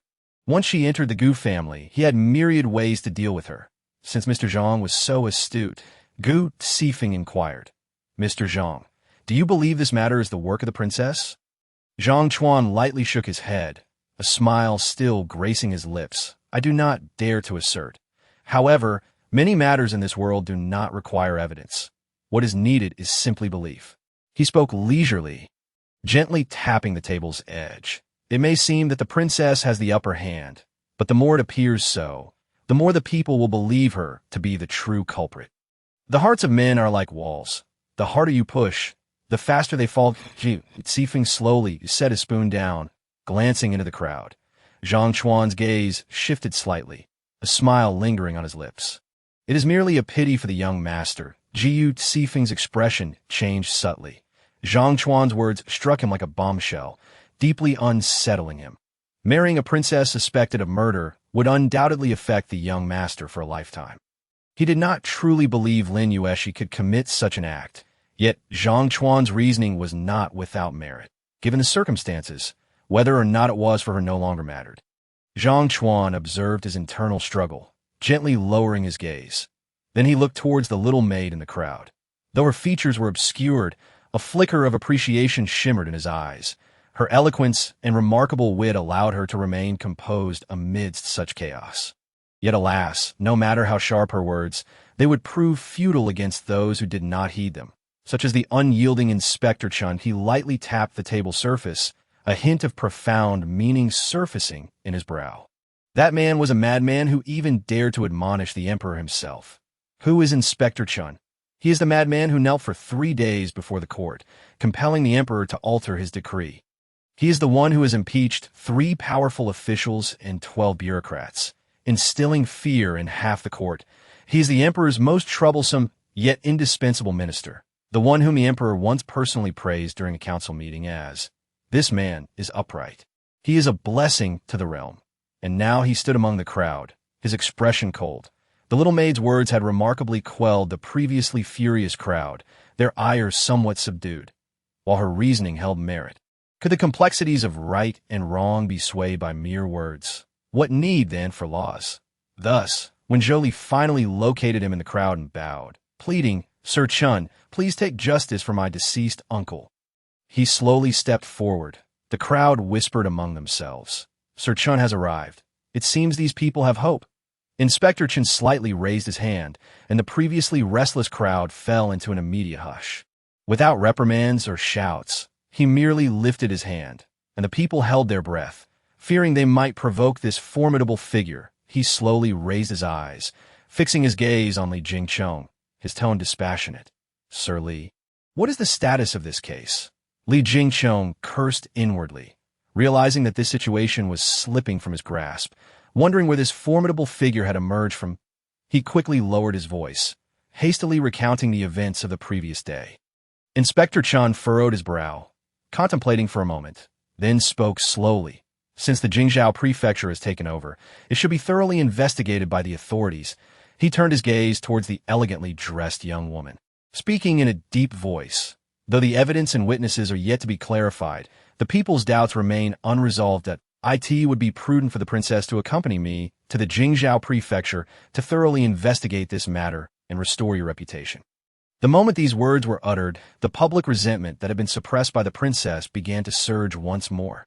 Yes, let South go to the court for confrontation. The Jingzhou prefecture was the very place the princess had reported the incident herself. Was it not? If she were innocent, what harm could come from a visit? This was a murder case. Surely they could not avoid investigation simply because she was of royal blood. As the crowd's emotions began to ignite, they suddenly fell silent once more as the little maid raised the suona.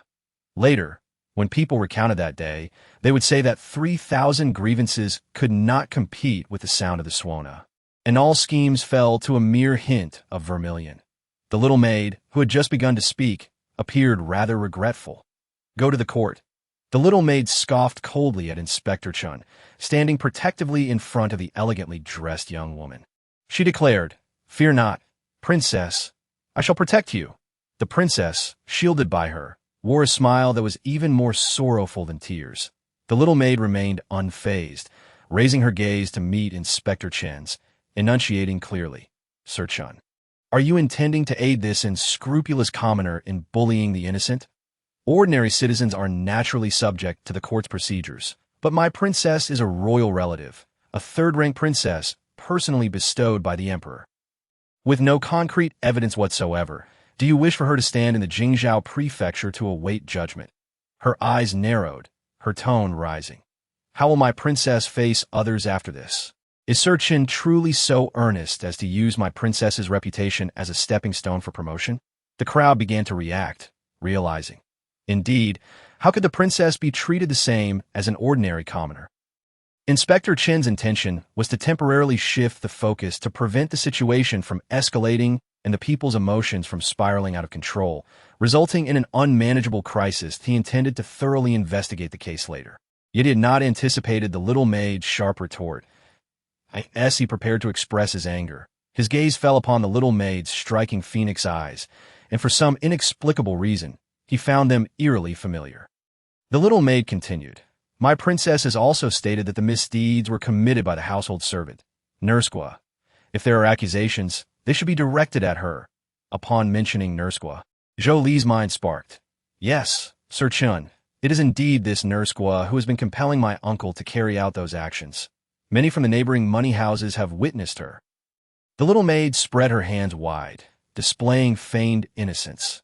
Yet this has nothing to do with my princess, Zhou Li retorted, claiming not to know that Nursqua is the princess's wet nurse. Are these actions not under the princess's orders? Otherwise, how could a mere servant possess such audacity? Zhou Li expected the crowd to follow his line of reasoning. However, contrary voices emerged from within the crowd. ISNT the Nursqua, he mentioned the one from Prince Kong. What about Nursqua from Prince Kong? You are unaware. This Nursqua from the princess's residence. Is she not the mother-in-law of Prince Kong? Her daughter bore a son for Prince Kong. Someone exclaimed, Prince Kang's youngest son was born by Nursqua. As if ignited, the crowd's eyes brightened, their enthusiasm for gossip swiftly overpowering their anger over debts. Watching the situation spiral out of control, Wang Sheng and the others hurried to rein it back in. So, is she truly under the influence of Prince Kong, or does she follow the princess?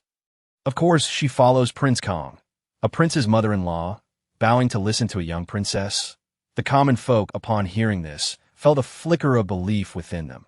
Zhou Li observed as the situation spiraled out of control, casting a glance towards the wonton stall, revealing a smile of assured victory. Lord Chun, good people, I possess further evidence. He then hastily approached a charred corpse, crouching down to forcibly pry open its ashen hand. He extracted a jade pendant, his expression filled with profound indignation. Look here, this object was surely clutched in my uncle's hand before his demise, left behind by his murderer. The crowd gasped, their eyes widening with curiosity. Chen Yushi furrowed his brow and reached out. Let me see that. Zhou Li meticulously cleaned the pendant before presenting it, a glint of cunning in his gaze. Lord Chun, I trust you completely. Pray examine if this is not from the Grand Princess's estate. Not far off, Zhang Chuan regarded the scene, a slight smile tugging at his lips. The game was finally afoot. 16 years prior, Chen Yushi had seen this very piece of jade fall from Lin Mo's waist. Trodden underfoot, and given their prior discord, he would not let this opportunity slip by. Yet, in the next moment, while this jade was indeed exquisite, carved from the finest mutton fat jade, such adornments were not rare among the royal family. Chen Yushi's voice was flat, his fingertips trembling. He caressed it again, tracing its intricate patterns. Suddenly, his brows knitted in confusion. No, this cannot be. He cast a calm glance at Zhou Li, his tone as tranquil as still water. How can one convict based solely on a jade pendant? The tension within his sleeves tightened. The stakes were far more profound than they appeared. A flicker of surprise crossed Zhang Chuan's otherwise composed visage. Zhou Li, stunned, felt a cold sweat bead upon his brow. How can this be? Lord Chun, please examine it once more. Yet Chen Yushi, unwilling to waste further breath, casually handed the pendant to Li Jingchong. This item serves as evidence in the case. Lord Li, please secure. Li Jingchong accepted it solemnly, placing it in the evidence box. The murmurings among the populace grew louder, so this pendant cannot be considered evidence. Then is it truly the princess's? As the situation increasingly turned against him, Zhou Li, gritting his teeth, recalled the promise made by the stern guard, and with reckless abandon, he bowed deeply. Lord Chun, regardless of whom Granny Guo associates with. She was indeed acting on behalf of the princess at the money house, he exclaimed, abruptly pointing at the elegantly dressed maiden, raising his voice, for I have personally witnessed her alongside Granny Guo inspecting the accounts, and heard her give orders at the money house. She is the one in charge. The young maid's lips curled into a smirk. Finally, the moment had arrived. Oh, she turned languidly toward Zhou Li, her tone casual. Are you certain the person you saw was indeed my princess? Zhou Li clenched his jaw. Of course, I've seen the princess more than once, and I remember distinctly. He suddenly pointed at the maiden's face, his tone resolute, as if grasping at a final lifeline. The princess has a small vermilion mole beneath her right cheek. All gazes converged on the red mole. The surroundings fell silent. The sound of blood droplets hitting the ground was distinctly audible until she let out a light chuckle out on the steps. The young maid's demeanor was flippant, her lips curling with a smile as she twirled a swona, as if mocking or perhaps challenging. Now, how does that sit with you? The dead cannot speak, but the living certainly can weave tales. She continued, did the people behind you not show you a portrait of our princess? Zhou Li's mind exploded, retreating 2 steps in shock. Was she implying what he thought? In the next moment, her smile faded. Her phoenix eyes slightly lowered, an icy glint emerging. Open your eyes wide and behold. When did our princess acquire a red mole? Her voice was not loud, yet it pierced like a winter chill, instilling a chilling dread. With her words, the elegantly dressed maiden knelt without hesitation, her movements decisive. The guards behind her knelt in unison, proclaiming, "We pay our respects to the princess." A vast throng knelt on the steps. Even the officials from the Jingzhou prefecture were taken aback, collapsing to their knees amidst a sea of black, an overwhelming presence that stifled breath. The young boy, who had just lost his mother, looked up, bewildered, his eyes reddened. She was indeed the princess. Gu Xi Feng, standing before the wonton stall, exhaled deeply, leisurely picking up a wonton, blowing on it before placing it in his mouth, chewing slowly while remarking, "Oh, this wonton is rather delicious. It's no wonder Mr. Zhang traveled so far to enjoy it." Zhang Chuan's fingers, gripping the ladle, turned white, his lips rigidly maintaining a semblance of calm. He had underestimated this little girl. Gu Xi Feng remained blissfully unaware of the impending danger, even kindly nudging the bowl towards him, smiling. "Lord Zhang, why aren't you eating? Is it not to your liking?" Zhang Chuan inhaled deeply. Gritting his teeth, his voice low, "I cannot eat." Observing his unusual tone, Gu Xi Feng asked with genuine concern, "Is Lord Zhang feeling unwell?" Zhang Chuan. He harbored thoughts of murder. Point 18, that I accuse myself. Ding! Congratulations, host, for completing the act of playing dumb, extreme manipulation, and a divine counterattack. Satisfaction points. 950. After all my efforts, is that not enough for a bottle of Lankme's little black bottle? By the way, host, 3 commoners have already fainted from your words. Would you consider changing your weapon?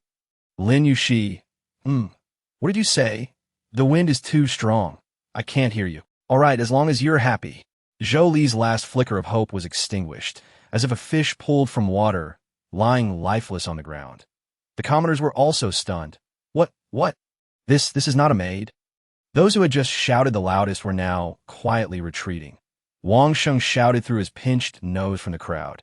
"If the princess does not recognize her, he is deceiving us." Lin Yuexi turned towards Chen Yushi, her smile playful. "Lord Chen, you are well versed in the law and impartial. This malicious incitement of public sentiment, slandering the royal kin, what penalty should it incur?" Her tone was light, yet the ending was sharp, slicing through hidden flesh. Chen Yushi's expression shifted slightly, recognizing her mockery of his earlier suggestion for her to defend herself at the Jingzhou prefecture. Meeting her sparkling eyes, he paused, then slowly stated, "If it is a false accusation, the penalty is death." Lin Yuexi turned to Zhou Li, her smile innocent. "Did you hear that? When you go down later, remember to send my regards to the king of hell." She suddenly leaned forward, her voice lowered, sweet enough to lull a child to sleep. "Do you suppose your master will let you live?" Zhou Li's pupils constricted, a chill racing up his spine. Zhou Li, selected for this role, reacted swiftly. Seeing the onlookers' gazes grow increasingly frigid, he felt a tightening in his chest and lunged towards Chen Yushi's legs. Collapsing to his knees, weeping bitterly, "Lord Chen, I only wish to seek justice for my uncle. I implore you to show mercy." And then a bubble of snot exploded onto the hem of Chen Yushi's robe. Chen Yushi's eyes reflected impatience as he stood with arms crossed, proclaiming loudly, "A faithless wretch cannot establish himself in this world." This time, the crowd nodded in agreement without needing Wang Sheng to prompt them. Though they did not understand, the words of the sages must be right. Chen Yushi's gaze was frosty. "Lordly, how should this person be dealt with? You should decide." Li Jing Cheng snorted coldly. Gesturing to the officials, "Take him away." Several officials immediately seized Zhou Li, dragging him out. Zhou Li was in utter panic, struggling desperately. I am innocent. You cannot. His words were stifled, his voice fading into the distance. Just as everyone believed the turmoil would subside, a sudden clamor of footsteps resounded at the gate. The Minister of Justice, Shen Kai, arrived with his subordinates, cradling a small firecracker in his arms. The small figure, with short legs, dashed forward rapidly, the voice sweetly ringing. Sister! Lin Yuexi opened her arms slightly, ready to embrace her. However, Chi-Chi made a sharp turn and bolted straight into Lin Yuexi's arms. Lin Yuexi. Ultimately, it was a misplaced gesture. Her hands hovered awkwardly in the air for half a second before she pretended, as if nothing had happened, and moved to stretch her limbs. The system erupted in laughter, shaking the screen with mirth. Haha, host, rebirth as a lapdog in the Princess novel. Lin Yuexi. She touched the swana hidden in her sleeve, her expression meaningful. The system immediately cowered, frantically apologizing. Host, I was wrong. Please, please don't. It was clear that this little one had brought up the subject out of fear, after exchanging pleasantries with Chun Yushi and Li Jingchong. Shen Kai's gaze lingered on Li Jingchong, pausing momentarily. Last night, he had burned the midnight oil, feverishly jotting down the princess's quotable quotes from the previous day, and today he had rushed over to witness her prowess firsthand. Yet he had arrived too late. Instead, it had benefited this old fellow. Li Jingchong felt a shiver as Shen Kai's scrutinizing gaze fell upon him, and alarm bells rang in his mind. Wait, he hadn't provoked this cold-faced judge recently. Had he? Stepping towards Lin Yuexi, his expression sharp, his posture erect, he emanated an aura of hardened experience. Princess Yuning, he spoke, laced with a hint of inquiry, slightly bowing. May I ask why you summoned this humble official? His gaze swept over the fallen corpse and the surrounding commoners, his brow slightly furrowing. Ordinarily, such a homicide occurring in the capital would fall under the jurisdiction of the Jingzhou Prefecture. Even if it involved the royal family, it should first be reviewed by the Jingzhou Prefecture before being submitted to the Minister of Justice for re-examination. But now, he glanced at Lin Yuexi. It seems the princess truly enjoys the dual court sessions. Lin Yuexi nodded slightly.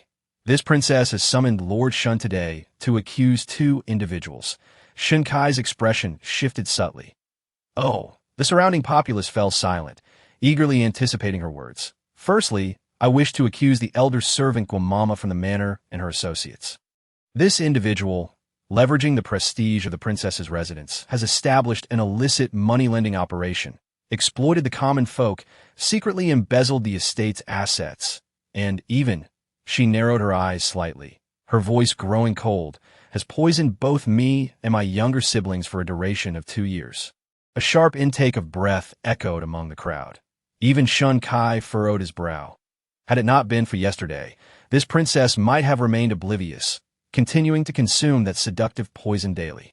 Lin Yuexi gazed towards the horizon, her eyes deep with contemplation. The game is well played, though regrettably, the board is too small to accommodate such a beauty. They heard something shocking. Royal secrets? The princess dares to commit murder. Her audacity is astonishing. Did you not hear? The whole family was poisoned. This is an attempt at total annihilation.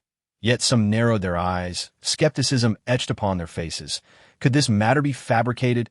At that moment, Lin Yuexi felt a wave of dizziness, her vision momentarily darkening. She hesitated, nearly losing her balance. The system immediately blared a warning. Alert! Host's health is critically low. Current stamina, 13. Lin Yuexi. She recalled her body's weakness. After an entire day of acting, confronting, and causing upheaval, this fragile form had reached its limit. Goodness, she nearly slipped into reality. The system, frantic. Hurry and replenish. Otherwise, you might collapse on the ground. Lin Yuexi. All right. Let us start with a strength pill. Ding, host consumes 1,000 vitality points. Balance, 1450. This is utterly outrageous. Manga Xiao Wu sobbing by a tree gif. Lin Yuexi discreetly pressed her fingertips against her sleeve. Feeling warmth returned to her palm. Finally regaining her composure, her breath steady. Then she slowly turned to face the skeptical citizen. Her gaze softened, a gentle smile gracing her lips, her voice calm yet tinged with sorrow. This princess also wishes it were untrue. After all, I truly wish to live for a few more years. Upon utterance, the air seemed to freeze. The previously doubtful citizens felt a weight in their chests. The forced composure in the princess's eyes was heart-wrenching. The crowd quieted. Even their breathing softened. Host, that last line was brilliant. If you could shed a tear from your left eye at the right moment, it would truly pierce the heart. Pierce your big-headed nonsense.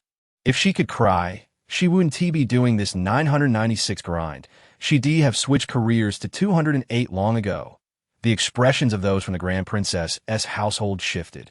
Lin Yuexi's hand, resting on Qiji's shoulder, tightened suddenly. What is my sister saying? Are they truly all poisoned? Chen Yushi frowned, discreetly retrieving his token, whispering something to his attendant. Lin Yuexi stole a glance at her, offering reassurance before continuing. Now for the second accusation. She paused, her gaze flicking towards Shun Kai. This person held significant status. Were it not for the presence of the Dali Temple, even the Jingzhou prefecture would hesitate to act. She slowly raised her hand, pointing to herself. Princess Yuning, that I implore you, Lord Shun, to arrest me and confine me in the Dali Temple for trial. The venue fell into a profound silence. Citizens. Yamen officials. Shun Kai's brow twitched. Everyone was left dumbfounded by her audacious move. Zhang Chuan gripped the table edge, his knuckles white, his palms icy. This game he orchestrated was supposed to be foolproof with public opinion. The Jingzhou prefecture and the Dali Temple closing in, her demise was inevitable. Yet now, she had voluntarily thrown herself into the fray, compelling them to interrogate her. Where did she find such audacity? No, if she were merely mad, it would be one thing, but she was genuinely composed. Zhang Chuan's heart tightened suddenly. Who exactly was this Princess Yuning? 19. I'm going to jail. Or rather, who is the person behind her? How could a sheltered girl possess such insight? That poison, colorless and tasteless, was nearly undetectable. An ordinary physician would struggle to identify it.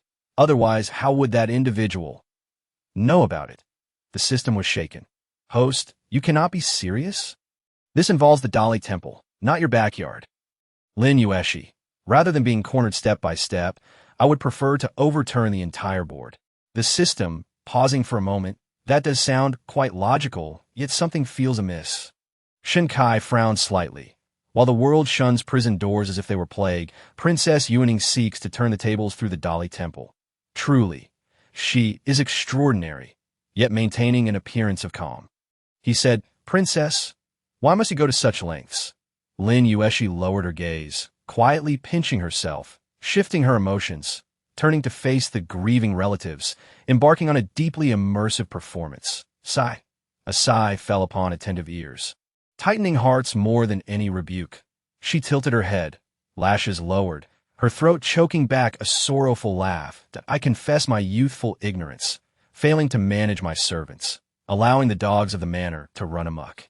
Her tone was mournful as she descended the steps, fixing her gaze upon the citizens. I confess my folly, for I could not discern the malicious intents of others, allowing them to exploit my mother's legacy to threaten my life and that of my siblings. With each deliberate word, her presence grew heavier, tightening the hearts of all. I confess my disloyalty, my unfiliality, my lack of wisdom, transforming the glory granted by the imperial grandfather and uncle into a tool for others' profit. Her voice trembled slightly, her eyes glistening, the smile upon her lips both tragic and resolute. Thus, while this case remains unresolved and the souls of the wronged remain unrest, I, Lin Yuexi, willingly enter the Dali Temple to prove my innocence. As her words fell, silence enveloped the surroundings. The sound of the wind by the street seemed stifled by her declaration, all gazes fixated on her slender figure. For some inexplicable reason, a thought began to form in the hearts of the onlookers. Only someone like Princess Yuning is worthy of the titles of royal kin.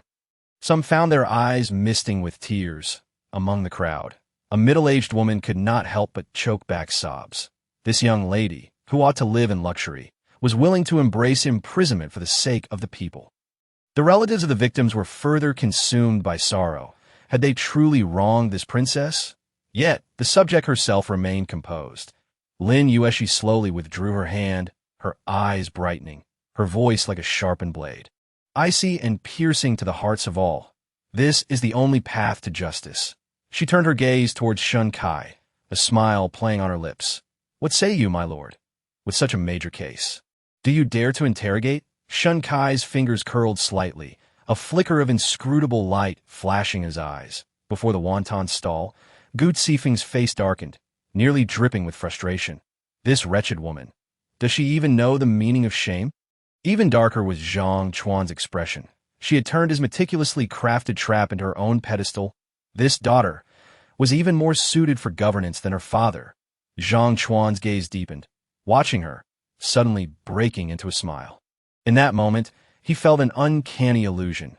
The pieces leapt from the board, and the player realized that he was but a puppet in someone else's game. Very well. This act has reached its conclusion.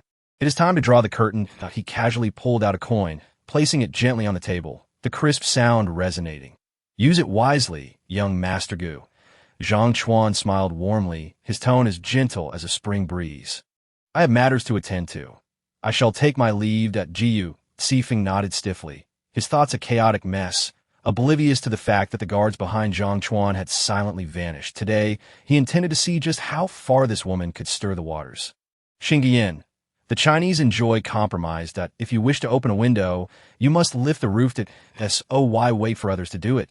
Blow it up yourself. The individuals behind this can scheme against Prince Kong and murder within the Jingzhou prefecture. Such formidable figures cannot be shaken by a mere minor princess. Thus, they do not fear her cries of injustice. They wish for her to be infamous from this day forward, ensuring the Grand Princess's residence never rises again. If that is the case, she shall simply reverse the situation, voluntarily entering the Dali Temple. As long as the case remains unsolved, she shall not emerge. After all, with King En and the implicated Prince Kong applying pressure in the court, those hidden figures will eventually be unable to resist revealing themselves, begging for her release. Of course, more importantly, she wishes to see just how rotten the once great De Yuan has become 10 years after its downfall. Lin Yuexi slowly turned towards Li Jingchong, her tone nonchalant. Lord Li, these citizens have been misled to come here. Please do not hold them accountable. If any punishment is to be meted out, let it fall upon me, the princess. Even the notoriously slippery Lord Li of the Jingzhou prefecture was momentarily taken aback by her maneuver. The next moment, a twitch appeared at the corner of his mouth. Yet he still clasped his hands and replied, "As you command, princess." Then, he walked up to the common folk with great compliance and said earnestly, "You unruly citizens, today at the residence of the Grand Princess, you have spoken recklessly against the third-rank princess who was personally conferred by His Majesty. According to the law, each of you should receive 10 lashes. However, the princess, possessing a heart of compassion and generosity, chooses not to hold it against you. I hope you will exercise caution in your words and actions henceforth, lest you be used as tools by others." The commoners, upon hearing his words, felt an even greater sense of shame. Lin Yuexi was evidently pleased with his performance and smiled at him with a tilt of her head. Without pause, she approached Inspector Chun, saying, "Sir Chun, this case is yet to reach a conclusion. But regardless of the outcome, I implore you to uphold justice so that the souls of the deceased may find peace." She paused, her gaze sweeping over the grieving families kneeling in sorrow. And her tone softened. "As for these families, they have lost their loved ones and are consumed by grief.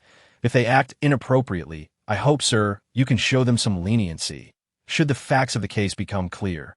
I ask you to ensure justice is served and provide them with an explanation." Inspector Chen also cooperated, winning the hearts of the people.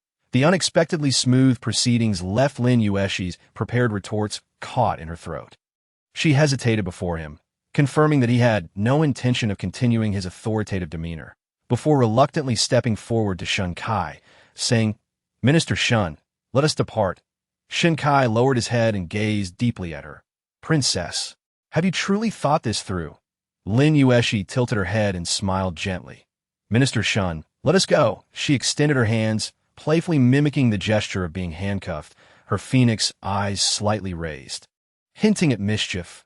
"Otherwise, I might just be anxious for those behind the scenes." Shun Kai, he looked at her, momentarily uncertain whether he should cooperate like Li Jingchong with a piece of rope. But recalling her status, he ultimately dismissed the thought and replied solemnly, "No need. Let us leave directly. I enter past life." Lin Yuexi had always abided by the law, having only visited the police station when dealing with permits. Now, having transmigrated for merely 3 days, she was to visit the nation's highest court and prison. She suddenly felt a tinge of excitement. "I am going to jail." System. Silence for 2 seconds. "Host, your tone right now sounds as if you were going on a vacation. Do you need to open a live stream with a gift split of 30-70? Lin Yuexi. Is that possible?" System. A child's innocent voice suddenly erupted, booming like thunder across the crowd. Immediately after, a small figure dashed over, arms outstretched, transforming from a little puppy into a fierce wolf cub, standing protectively in front of Lin Yuexi. "You are the villain." Shun Kai. The child, gazing up with tear-filled eyes, fiercely glared at Shun Kai, her voice both sweet and fierce. "Big sister asked you for help, yet you want to take her away. You are lying." The once solemn atmosphere was abruptly disrupted by the child's outburst, creating an impression of a scorned heartbreaker. Shun Kai. The child, seeing his silence, suddenly wiped her tears and rushed into Lin Yuexi's embrace. Her voice a mix of grievance and pity. "Oh, bad person, bullying my sister." The crowd erupted in outrage. Bullying the princess was one thing, but making a child cry? How could this minister Shun be so cruel? "Svenke, how did I become a villain?" Before he could explain, a cold female voice rang out. "Minister Shun, you know the complexities of this matter. My sister is innocent, and you cannot take her away." Lin Yuexi had approached, standing resolutely behind the child, her expression unwavering in that moment. The siblings formed an impenetrable barrier, shielding Lin Yuexi from harm.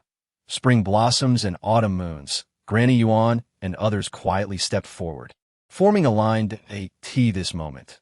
Lin Yuexi felt a slight congestion in her nose. No, she must quickly summon the system and vent her frustrations. That wasn't it agreed that today the madcap princess would make a name for herself across the capital?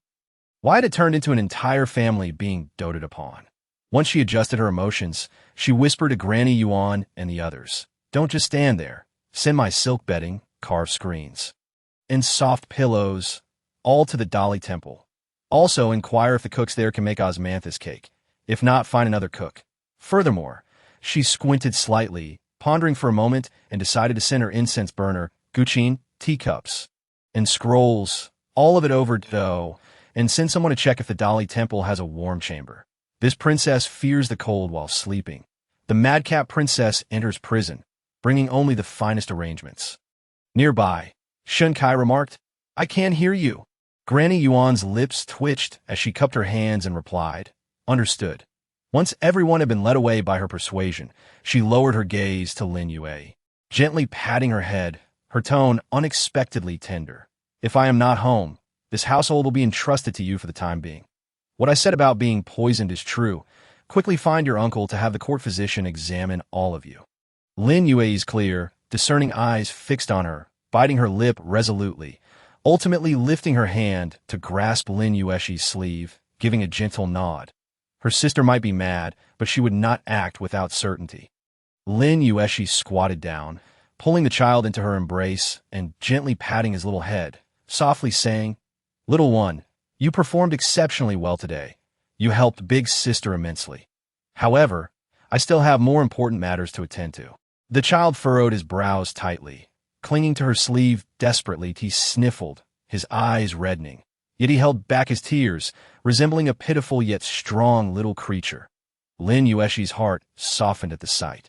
And just as she was about to casually say not to worry too much, that she was merely going to jail and not being reborn, she caught sight of his woeful expression and altered her words. She squatted down, gently pinching the child's face, her voice low yet resolute. "Have you forgotten what Big Sister told you yesterday? Whoever bullies me, I shall skin them alive. Rest assured, Big Sister is not going to jail. She's going to skin them." Upon hearing this, the child paused for a second before suddenly hugging her waist and bursting into tears. "Ooh, I want to let Big Sister go. Lin Yuexi, he won't interpret it as me going to be skinned. Will he? Ding. Strategy value 20, current strategy value 85. Fortunately, the system spoke up in time, pulling her back from her teary-eyed state. She quickly wiped her eyes. The two little ones were crying so hard that she nearly lost her composure. She almost ruined her fierce and extraordinary image. Over here, after she had finally calmed the two little ones, she was preparing to head to the Dali Temple when the crowd suddenly erupted in noise, shouting, "The princess is innocent. She cannot be taken." Yes, the princess stood up for the people. How can she suffer? The princess cannot go. The Dali Temple cannot arrest good people. An old man selling buns suddenly raised his shoulder pole, declaring, "The Grand Princess sent medicine to my mother. If you want to arrest her daughter, you must kill me first. The princess cannot leave. The princess is the light of our people." An elderly woman who had lost her son nearly fainted, crying out, She even willingly entered prison for us. Oh, she is a living bodhisattva." Even more absurdly, a scholar clasped his hands together, murmuring, "A model for our generation." Lin Yuexi? Had she inadvertently turned herself into an object of faith? Observing the frenzied crowd around her, she suddenly felt a strange sense of déjà vu. This scene resembled the chaotic airport welcome of a certain top-tier celebrity in her past life. Ding! Congratulations, host, for successfully igniting the first top-tier debut celebration in Daiyuan. Shinkai never expected that what had begun as a straightforward situation would turn chaotic. He stood expressionless amidst the clamor of the princess cannot leave, his ears ringing from the noise. This scene was more absurd than any case he had ever encountered. Watching Lin Yuexi console the commoners, urging them to remain calm and not act impulsively while waving her hands as if bidding farewell to the people after a triumphant return. He recalled how this young noble had come to him seeking to rescue the princess from the hands of the populace. Li Jingqiong personally arranged for the bodies and victims' families to be handled, accompanying Inspector Chun to offer them some assurance. Since the founding of Dian, although princes and lords have been imprisoned, never before had a princess willingly thrown herself into the fray. Lin Yuexi's case was unprecedented. This case would at least require a joint hearing by the two offices, and both deputy ministers would have to rush back to the government office to report to their superiors.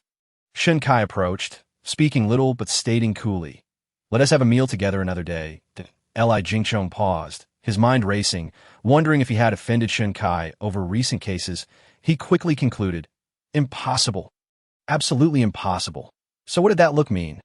Was the Dali Temple understaffed and planning to dig him out? Lin Yuexi finally managed to disperse the crowd and quickly walked to his side. Whispering a few words in his Li Jingqiong's usually smiling brows gradually furrowed, his expression tightening, before he finally nodded solemnly.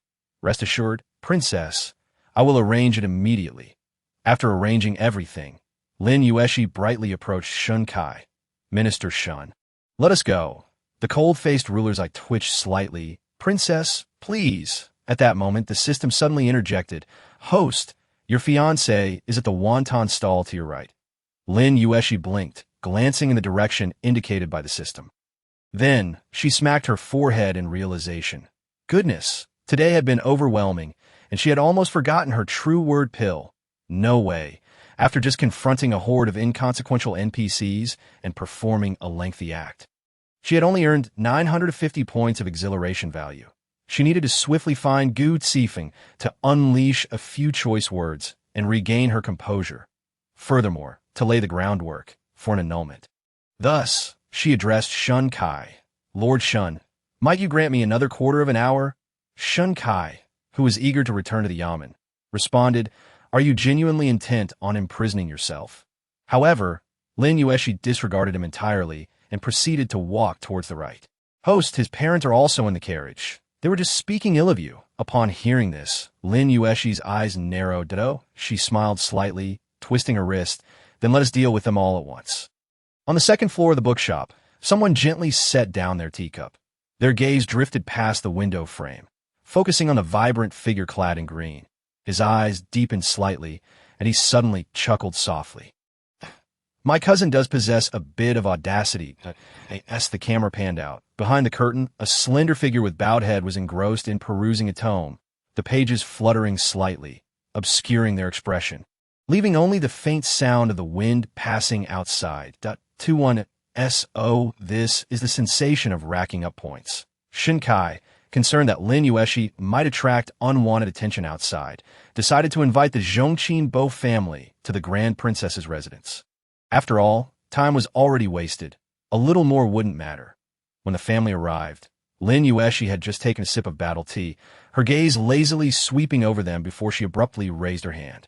Wait! The Zhongqin family instinctively halted, their expressions filled with confusion as they looked at her.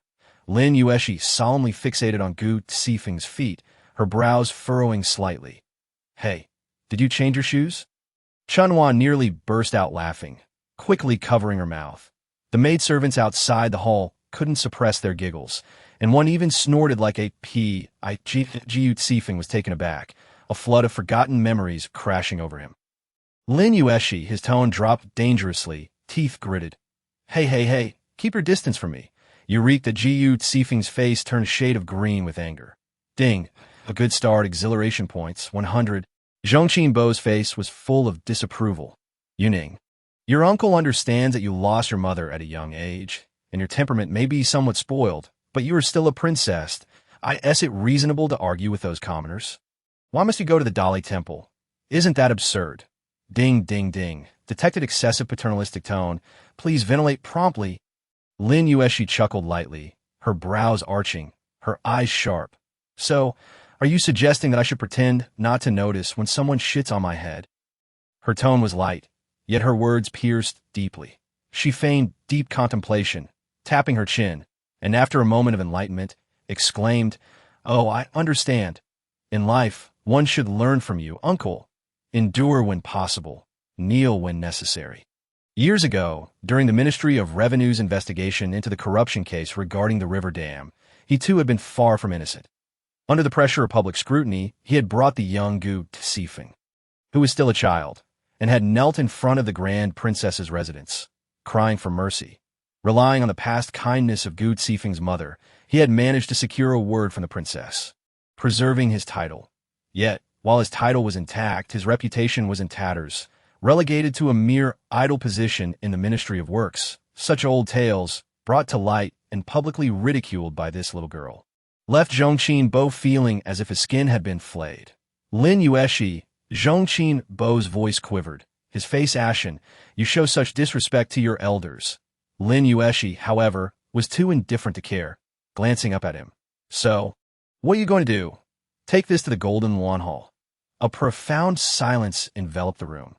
What could possibly be achieved by going to the Golden Lawn Hall? Ding!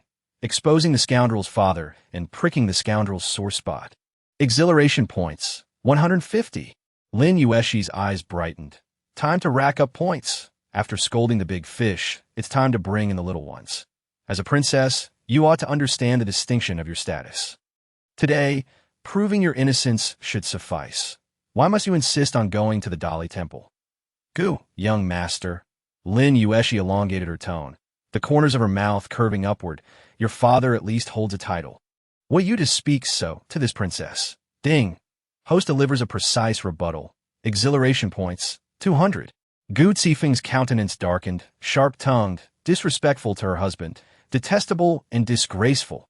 Zhongqin Bo's tone bore a hint of restrained ire. Enough with these matters. He clasped his hands behind his back, adopting the demeanor of an elder, and spoke earnestly. Yuning, we have come today regarding yesterday's events. Lin Yuexi promptly interrupted his paternalistic discourse. Fear. It must be my little uncle who sent you to apologize. Very well. Who will start? Zhongqin Bo was momentarily at a loss for words, while the lady of the house stepped forward to mediate. The princess is still upset. Fenger has already realized his mistake. He returned home yesterday, anxious and uneasy, and insisted on bringing us here today to apologize. As she spoke, she gestured to Gu Sifeng beside her. Gu Sifeng, with a scowl, clenched his fists tightly and spat. Princess Yuning, it was a slip of the tongue on my part yesterday. His downcast eyes were filled with resentment. Lin Yuexi didn't even lift her eyelids, merely enjoying the scene. Gu Sifeng's anger intensified, his chest heaving as if he were struggling to contain his emotions. The entire atmosphere became taut. The silence was so profound that one could hear a pin drop. Sensing the tension, The lady of the house immediately smiled gently. Speaking in a soft tone, Princess, Fenger has already apologized. Since you two are destined to be married, why not forgive him this once for the sake of your future? Lin Yuexi responded with an "oh," and surveyed them all, then shook her head. No way, no way.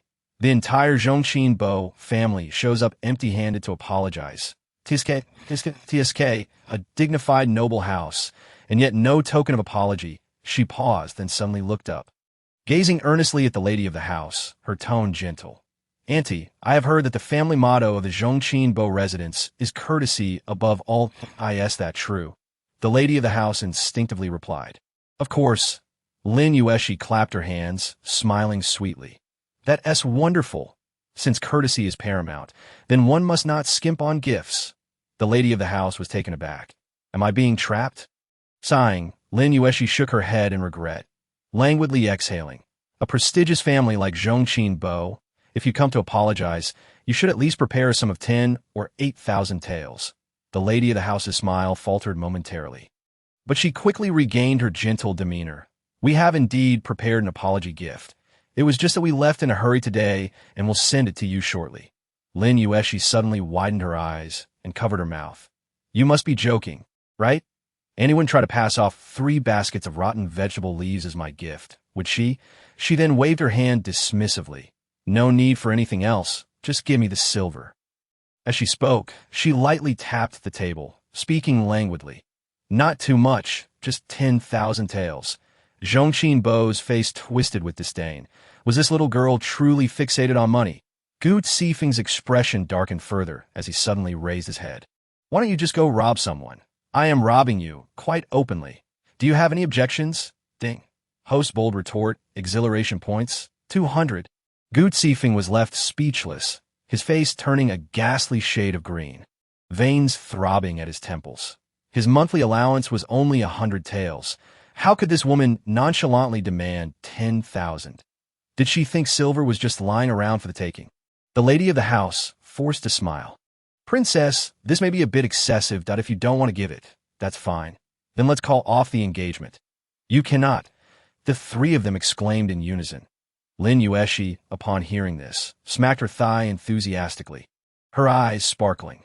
Wonderful. Then hand over the money. Zhongqin gritted his teeth.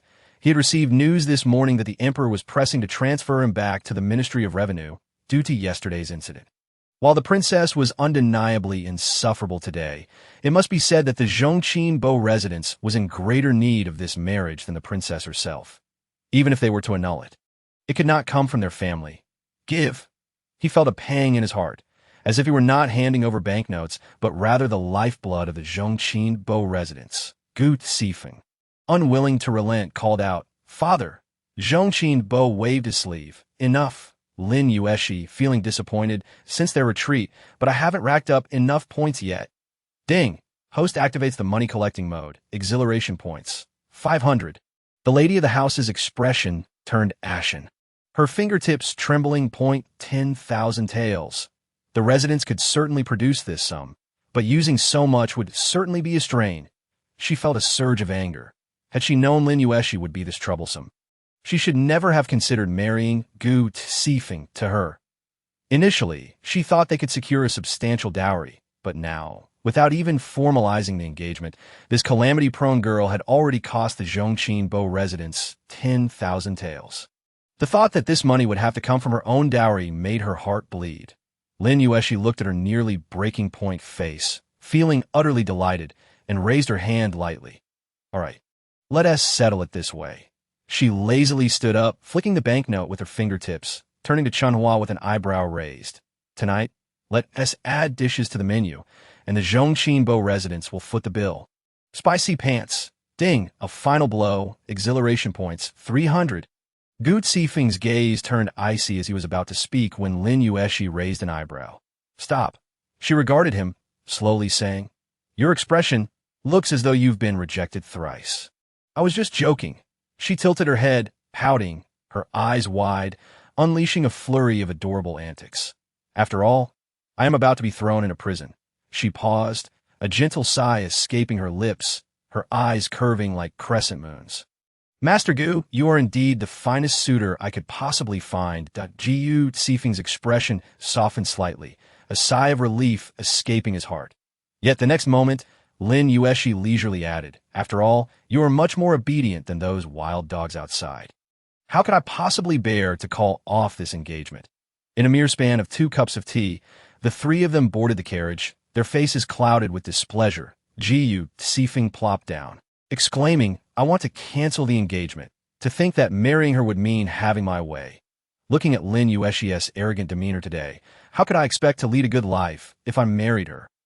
Before he could finish, Zhongxin Bo slammed his hand against the carriage wall and shot him a glare. "Silence. This is all you're doing."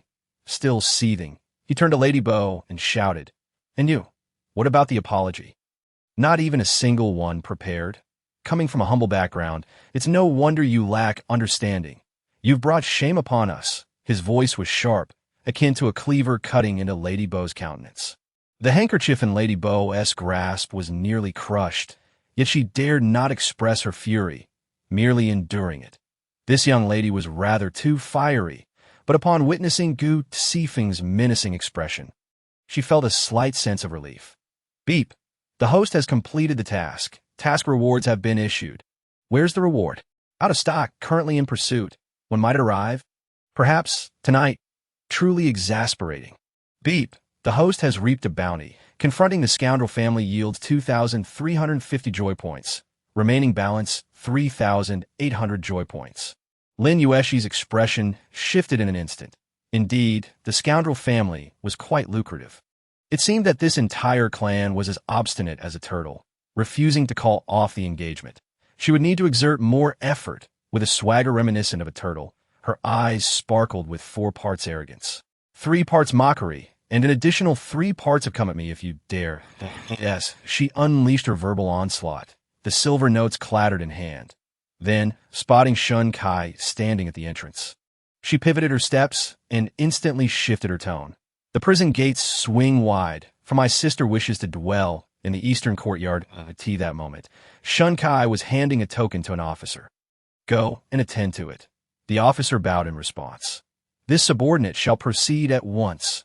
Shin Kai turned, his gaze sweeping over the 2 maids, Chunhua and Xu, and his eyelids fluttered. The 2 maidens were laden with bundles, food boxes, and even bedding and pillows, but that was not the most outrageous part. More absurd was the young servant pushing a cart behind them, laden with various items: ink, paper, inkstones, incense burners, game boards, soft cushions, and even a bathing tub. Shun Kai's lips twitched. "Your Highness, what is this?" Lin Yuexi replied with unwavering confidence. "Isn't it said that I shall be residing for quite some time?" Shin Kai. He began to suspect he had taken on the wrong case. Taking a deep breath, he forced himself to ignore the inappropriate dull ache in his chest and sighed in resignation. "Let us proceed." On the 2nd floor of the bookstore, the scent of tea mingled with the clamor of the marketplace, seeping through the half-drawn curtains.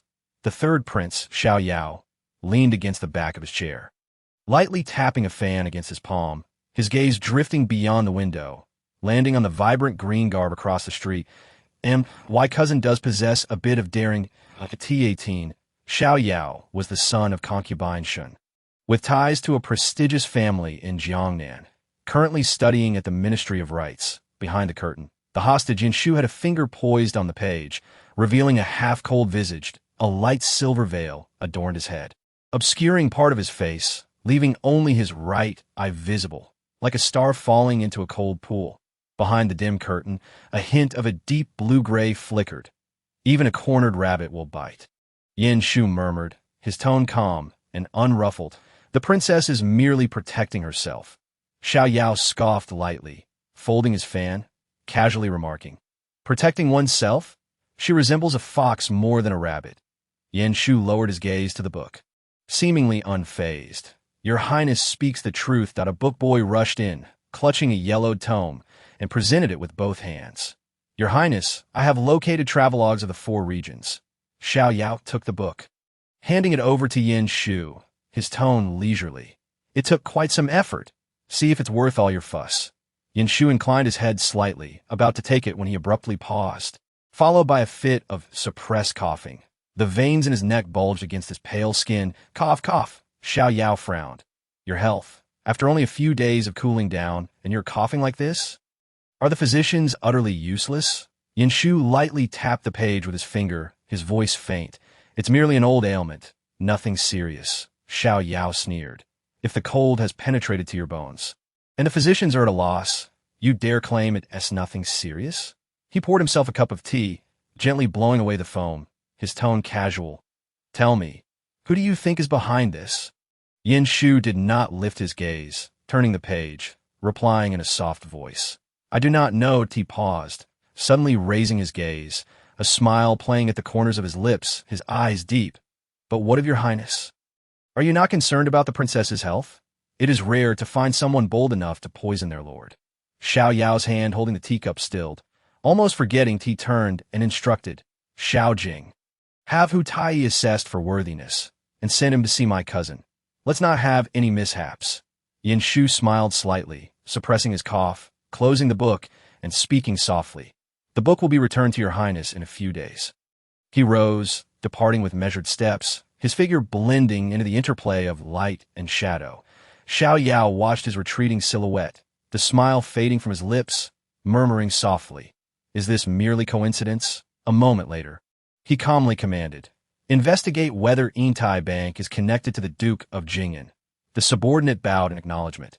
Yes. Outside the bookstore, the cicadas ceased their chorus, the scorching sun casting a ghostly pallor upon the bronze bells, which clanged chaotically as the hot wind rattled them, creating shadows that fell upon the golden plaque of the Grand Princess's residence, marred like an old scar. Yin Shu descended slowly, his right eye resting upon the 5 grand characters above the distant estate. The guard Feng Run behind him wore a worried expression. My lord, today this. Yin Shu slightly tilted his head, interrupting his impending words. Tell me, do foxes bite? Feng Run was taken aback, replying earnestly, They do. If cornered, they bite fiercely. Yin Shu chuckled softly, gazing towards the estate, his voice low. You are mistaken. It is never the fox that bites. It is the cornered beast. On the bustling streets of Chang'an at noon. The streets teemed with activity, a cacophony of sound. Jingchong rode at the forefront, followed by 8 lifeless bodies, the families of the victims, along with Zhou Li, bound and gagged. Suddenly, a strange disturbance rippled through the air. Buzz! A black-feathered crossbow bolt soared through the sky. Zhou Li's pupils dilated in shock, and the next instant, the arrow was embedded in his chest. With a splatter of blood, the street erupted into chaos. Li Jingchong looked up, catching only a fleeting glimpse of a shadow disappearing from the eaves. Pursue! Yet the shadow showed no hesitation, leaping down from the eaves, vanishing into the throngs of people, completely disappearing. Li Jingchong cast his gaze downward at Zhou Li, who had already breathed his last, his brow furrowed, and his fists clenched tightly. Then he suddenly smiled. That smile did not reach his eyes, cold and mocking, shortly after. Those who had pursued returned, panting and cupping their fists in respect. My lord, we lost the target, but... He opened his palm, revealing a dark token lying quietly within, its edges slightly worn, as if it had weathered many storms. Li Jingchong's gaze narrowed, reaching out to take it. The token felt heavy in his hand, its base a deep black, with intricately carved cloud patterns at each corner and a gilded character Jing engraved in the center.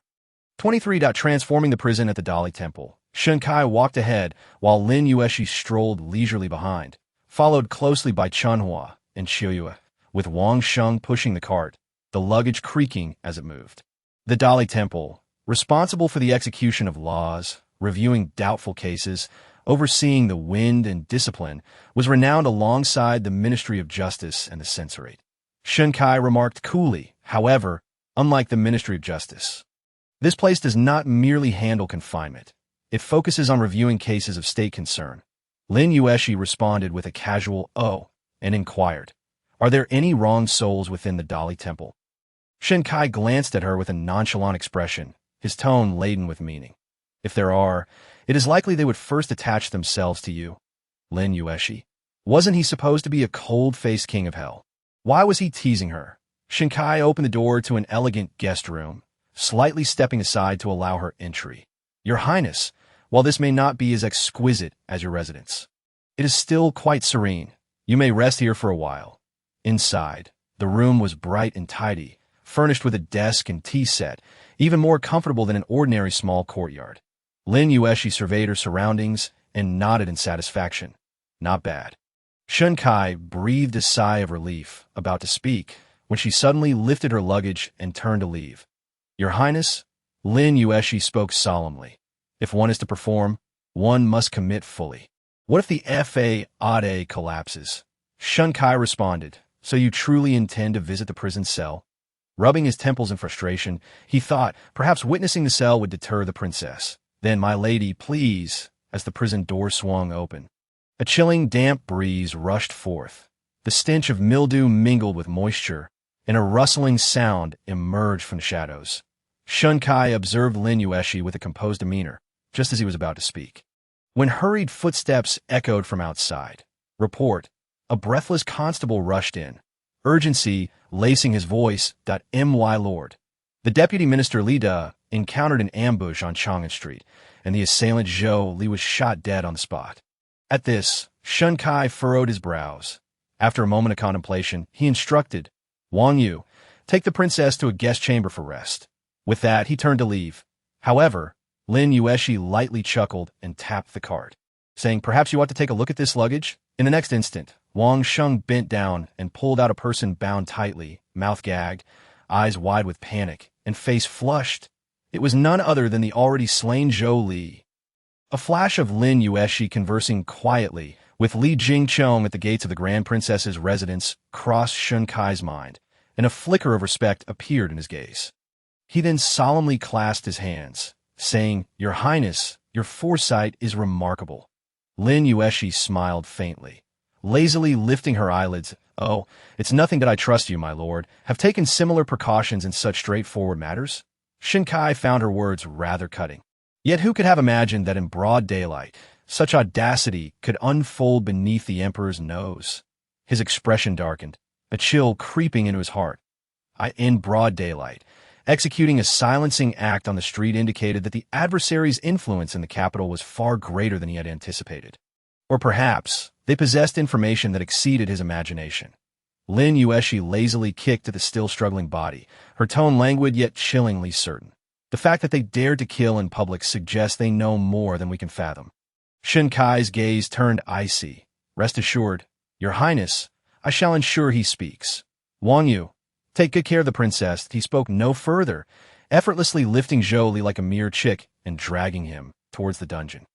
Lin Yuexi watched as the man kicked his legs in the air, casting a sympathetic glance his way, initially thinking of ending it swiftly with a truth pill, but alas, misfortune had befallen him. Once he was far off, Wang Yu bowed to Lin Yuexi. Your Highness, please. Lin Yuexi regarded the dungeon and suddenly inquired, Do you have a celestial prison here? She simply could not bear the thought of residing in such a place. Fearing rheumatism, Wang Yu hesitated, yes, but quickly regretted his words, wishing to slap himself for speaking too soon. Standing at the entrance to a cell that Wang Yu had prepared, Lin Yuexi spoke unhurriedly. Spring Flower, Autumn Moon. With that, Spring Flower and Autumn Moon approached with their bundles, several young servants trailing in with buckets of water, rags, and brooms, proceeding in an orderly fashion. Before the guards could react, they had already begun their work. In less than the time it takes to brew half a cup of tea, the damp, moldy cell was filled with the fragrance of sandalwood. Spring Flower directed the servants to set up an embroidered screen, while Autumn Moon laid down the last piece of brocade carpet over the stone floor. The old guards, gripping their iron chains, dropped them with a clatter. They had witnessed the gruesome fates of condemned prisoners before. Yet at this moment, they were rendered speechless by the aromatic ambience enveloping the room. What would become of their dignity as guards of the Dali Temple's celestial prison? However, Lin Yuexi remained outside, pen in hand, writing something on a sheet of plain white paper. Wang Yu stood by, internally lamenting, knowing his minor position held no sway over such a prominent figure. Yet he dared not urge her, merely standing silently by. Once Lin Yuexi finished her final stroke, shaking off the ink, she closed the paper with satisfaction and set it aside. I could see that moment. Spring Flower and Autumn Moon completed their tasks. Speaking in unison, Your Highness, it is all ready. Lin Yuexi tucked her pen away, walking in with her hands clasped behind her back. She then extended a finger, lightly gesturing in the air. The window is too small. The light insufficient. Raise it 3 inches. The floor is damp, prone to rheumatism. Replace it with sandalwood. The cell door creaks too loudly, disturbing sleep. A bit of oil would suffice. The guards were left utterly dumbfounded. Wang Yu's mouth twitched, thinking, Your Highness, could you please acknowledge that you are, in fact, imprisoned? After arranging everything, Lin Yuexi, her face beaming with delight, interrupted him. Wang Ciji, be off. Rest assured, I shall treat this place as my own home.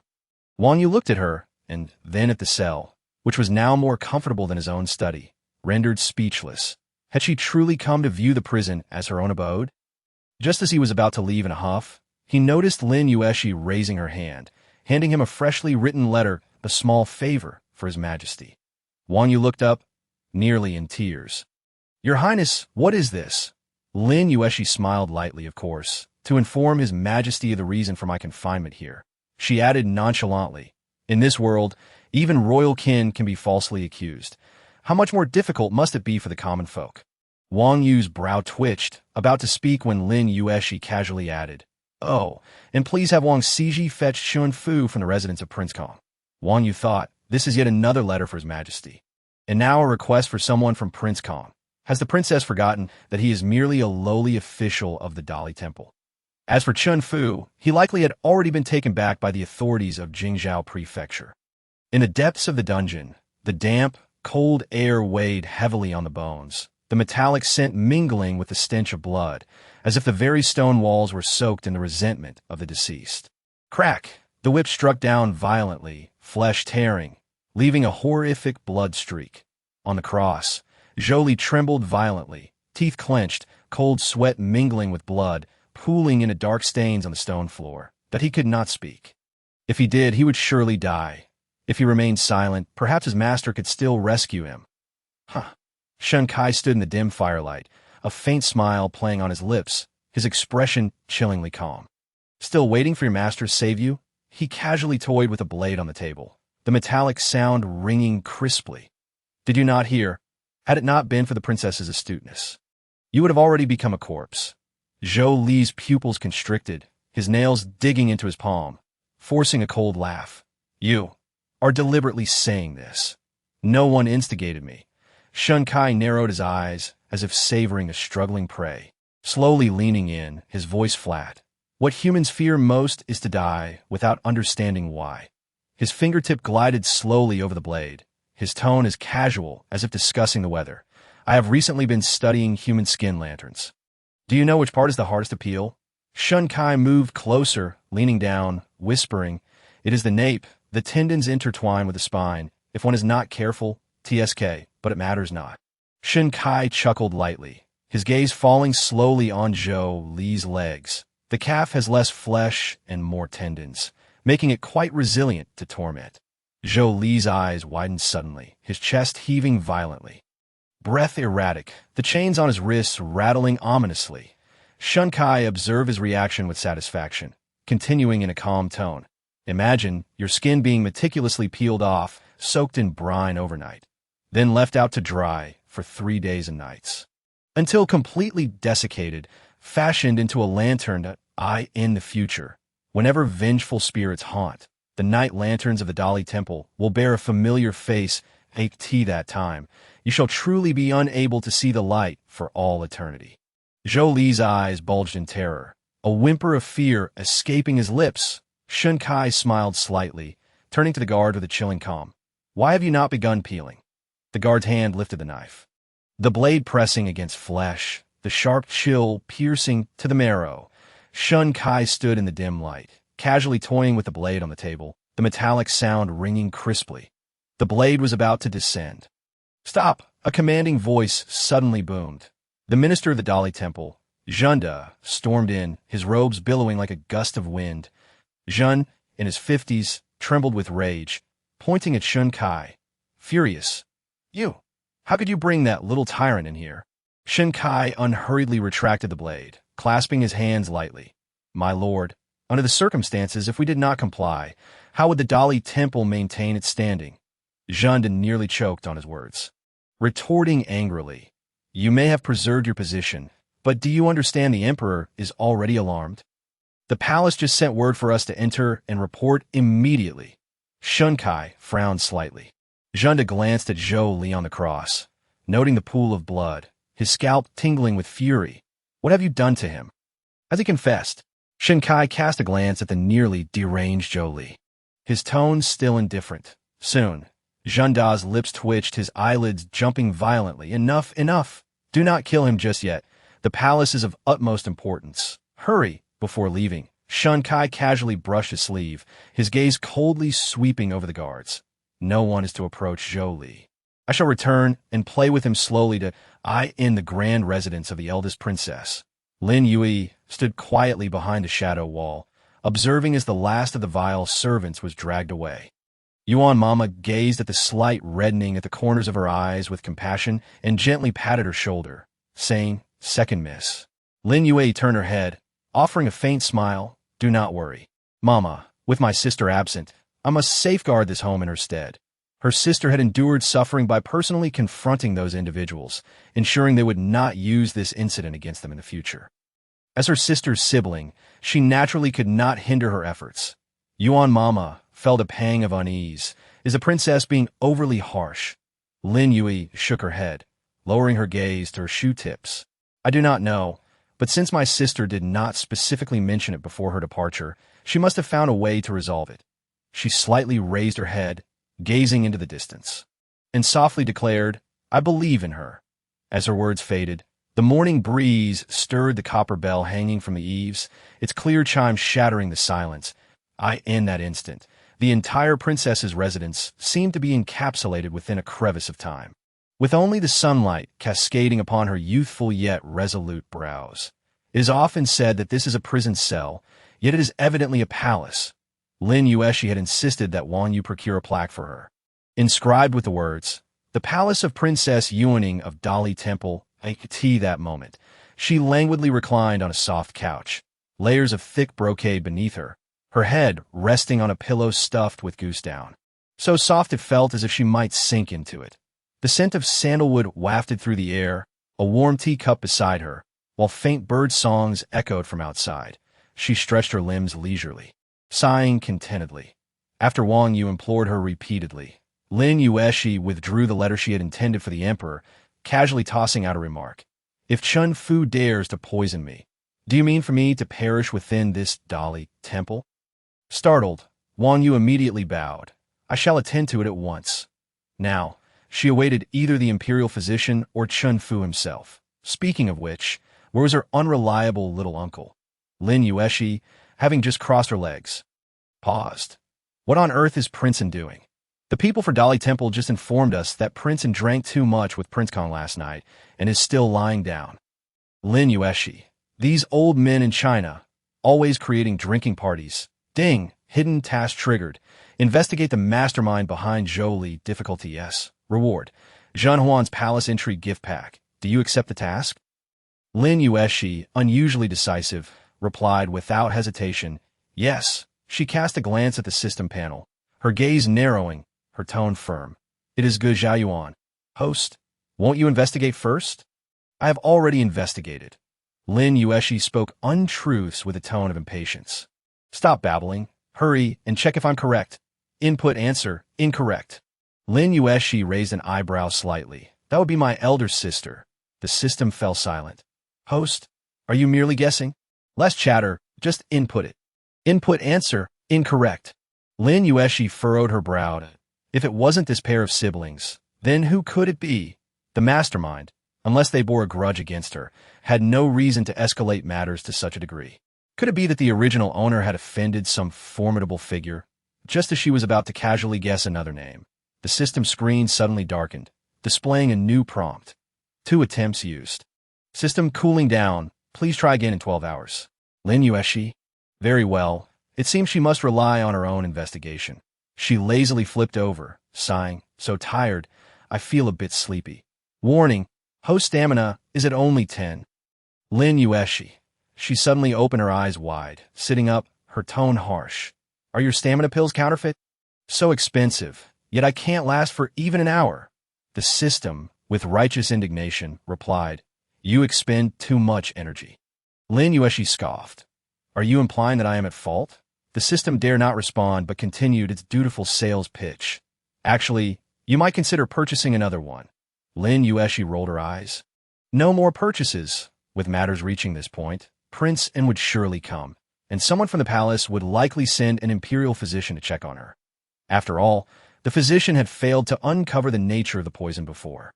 However, if they arrived and found her unconscious again, it would compel everyone to take this matter seriously. The system expressed some regret. Given your current situation, it appears you will soon faint. Just then, a loud growl echoed through the prison cell. Lin Yuexi. It seemed she hadn't eaten since yesterday afternoon. She slowly tilted her head back, staring at the cold ceiling of the cell, remaining silent for 3 seconds before calmly asking, Can I hold on until after I finish lunch before fainting? The system calculated earnestly. It should be possible. Lin Yuexi blinked, suddenly flipping over, nimbly jumping off the soft couch, and quickly moving to the door. Grasping the bars, her head poking out. Someone, bring this princess something to eat. The guards exchanged glances, then turned in unison to look at the chief guard. The chief guard's mouth twitched as he clasped his hands together. Addressing her, Princess, what would you like to eat? Lin Yuexi was taken aback. He was asking her what she wanted to eat. She could still place an order. Surprised, she glanced at the prison door. Then at the guards, her eyes filled with disbelief at the exceptional service in this cell. Without hesitation, she declared, Then I would like a portion of honey-glazed roasted pig knuckle from Zue Xianglu, crab roast soup dumplings from Fuji, and roasted pigeon from Qing Fengwan. She rattled off 5 or 6 dishes in one breath. Oh, and don't forget the sweet garlic. The chief guard's jaw dropped. Nearly doubting whether he had changed professions upon hearing her lengthy list of dishes, the guards fell silent, and after a moment, one cautiously ventured, Princess, the honey-glazed roasted pig knuckle from Zue Xianglu is said to require a 3-day advance reservation. Oh, then forget it. Lin Yuexi waved her hand dismissively, her tone indifferent. This princess will not put you in a difficult position. The guards? Princess, is this what you call not putting us in a difficult position?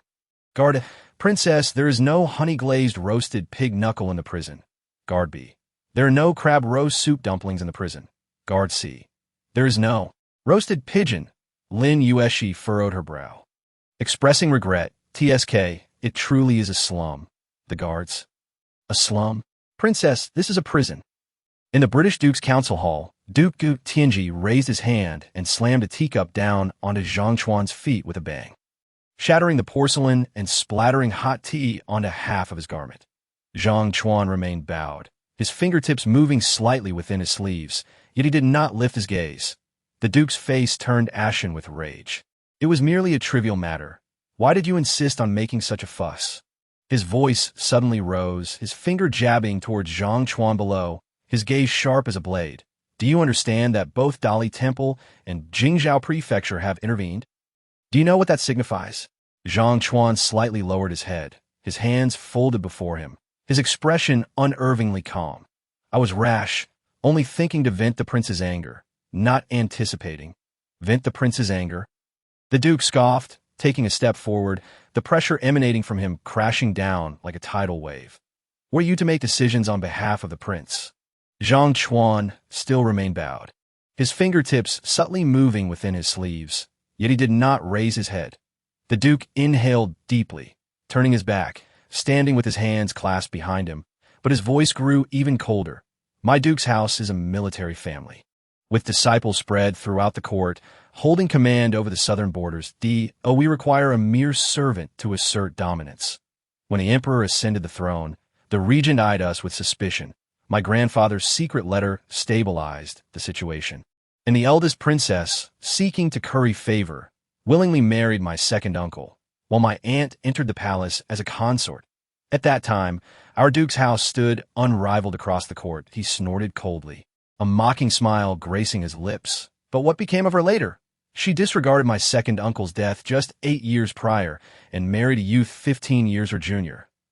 If she were an ordinary woman, I would have let it go, but she is the eldest princess, bringing disgrace upon the royal family. From that point onward, the Duke's house and the eldest princess's residence became sworn enemies.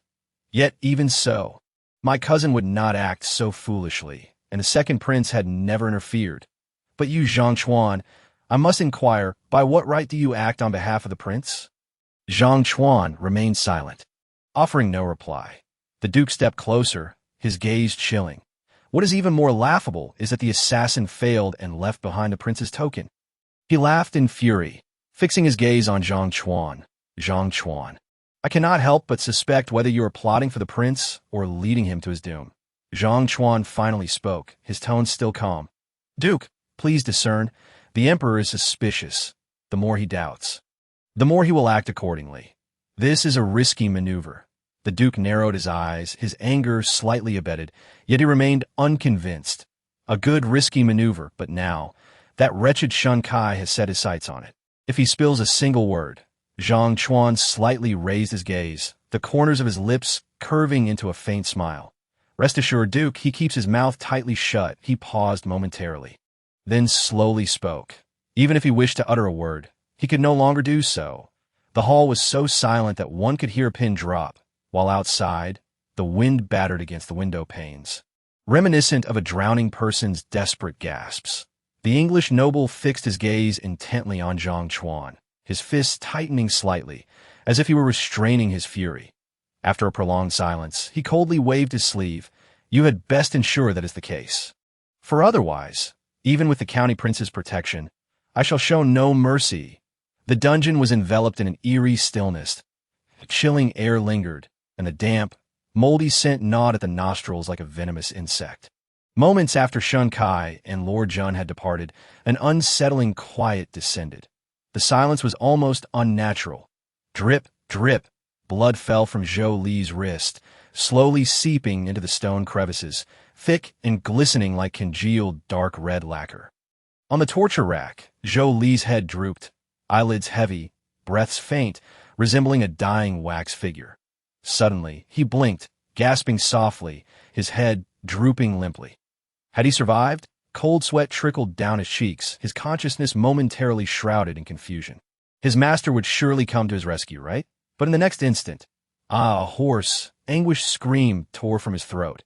It was a rending, a searing, the ultimate torment of flesh being stripped alive, his pupils dilated in terror, his skeletal frame quaking violently, as if invisible hands were extracting his very marrow. His body was no longer his own. Veins bulged, something writhed beneath his skin, crawling, burrowing, bang, at the moment the chain snapped taut. Blood seeped from his nostrils and ears, akin to crushed insects struggling in vain. Drip, drip, that sound in the deathly quiet dungeon was as chilling as a death knell. Outside, the jailer frowned. What is happening? Peering through the bars, he saw Zhou Li staring blankly at the ceiling, eyes unfocused, blood oozing from his lips, as if he could not find peace in death. Someone. The jailer yelled urgently, hastily rushing out. Unbeknownst to him, from the depths of the cell came an almost imperceptible gurgling sound. Weak and moist, as if something was slowly writhing. Something was inside Zhou Li. Then a slender black worm slowly emerged from the curve of his ear. It was pitch black, its body swollen, with crimson veins clearly visible on its surface. Exuding a nauseating stickiness, the creature swayed slightly, as if acclimating to its surroundings, and in the next moment, it lunged upward. It crawled across Zhou Li's scalp, inching its way to his forehead, writhing as it ascended the wall, darting towards the small window above. As the worm vanished into the sunlight, a copper bell hanging under the eaves of the Wang Fu chimed in the wind. The Wang Fu was bathed in midday sunlight. The scent of wine still lingering on the bed, the Wang lay sprawled, snoring thunderously, completely engulfed in the brocade quilt, still recovering from last night's revelry. He had been to seek the imperial physician and had also visited the Jingzhou prefecture to fetch someone. To prevent his uncle, the Kong Wang, from harboring any ill will toward his niece, he personally delivered Chun Fu to the residence of the Prince of Kong and stayed to drink with him until the wee hours, only to be carried back inebriated. Wang Ya, wake up quickly. The young eunuch Xiao Detzi was beside himself with worry, tugging at Dian Wang's arm and shaking it vigorously. Wangya, something has happened. Dian Wang frowned, grunted in response, turning over to Cocoon himself. What's the hurry? Let it collapse. I need to sleep enough before saying anything. Xiao Detsi was on the verge of tears. Wangya, Princess Yuning has been taken to the Dali Temple. Dian Wang's brow furrowed, and he replied indistinctly. Who? Princess Yuning, your own niece. She has been poisoned and won't live long. Dian Wang's eyes flew open, all traces of sleep evaporating in an instant. The next moment, wasn't she fine just yesterday? Meanwhile, as the guards outside reached the door, they heard Dian Wang's earth-shattering roar. Those ruffians dare to besiege the residence of the eldest princess. How audacious! Yuning has already dealt with this. Poisoned? How could she be poisoned? Didn't 3 imperial physicians say she was fine yesterday, taken to the Dali Temple? Are the people at the Dali Temple out of their minds? Bang! The sound of a chair crashing to the ground echoed as his entire corpulent body tumbled out of bed, nearly twisting his ankle as he hurriedly slipped on his boots, shaking with rage. Dian Wang, furious and anxious, fumbled to put on his clothes with Xiao Detsi's assistance, stamping his feet in frustration, his crown askew, looking utterly ridiculous. Xiao Detsi couldn't help but adjust his hat, quietly reminding him, Wangya, you've put your boots on the wrong feet. Dian Wang looked down, realizing indeed that his boots were mismatched, and his fury intensified. I don't care which foot they go on. Hurry and fetch Imperial Physician Hu to examine both Yuning and those 2 little ones. And he suddenly looked up, narrowing his eyes at Xiao Detsi, his voice laced with indignation. Why didn't you wake me earlier? Xiao Detsi, feeling wrong, pouted. I called 3 times. You even slapped me once, saying if you make more noise, I'll pluck your throat out. Dian Wang. He paused, justifying himself as he flicked his sleeve. That was because I was still half asleep. Does it count? Get lost. Get lost. Lead the way. I'm going to the Dali Temple to bring Yuning back. The 200-pound mass barreled through the door, startling all the sparrows in the courtyard. Lord Jun hurriedly exited the palace. A hand pressed to his waist, wearing a face of misery. This old body of his had nearly been shattered by the Emperor's thunderous wrath, observing the 6 imperial physicians trailing behind him. It was clear the Emperor had summoned all the physicians on duty. Who said the Emperor was not fond of the children from the Lin family? Shun Kai maintained a calm demeanor, his stride steady, as if he had not just endured a scolding in front of the Emperor. Lord Jun gritted his teeth in frustration.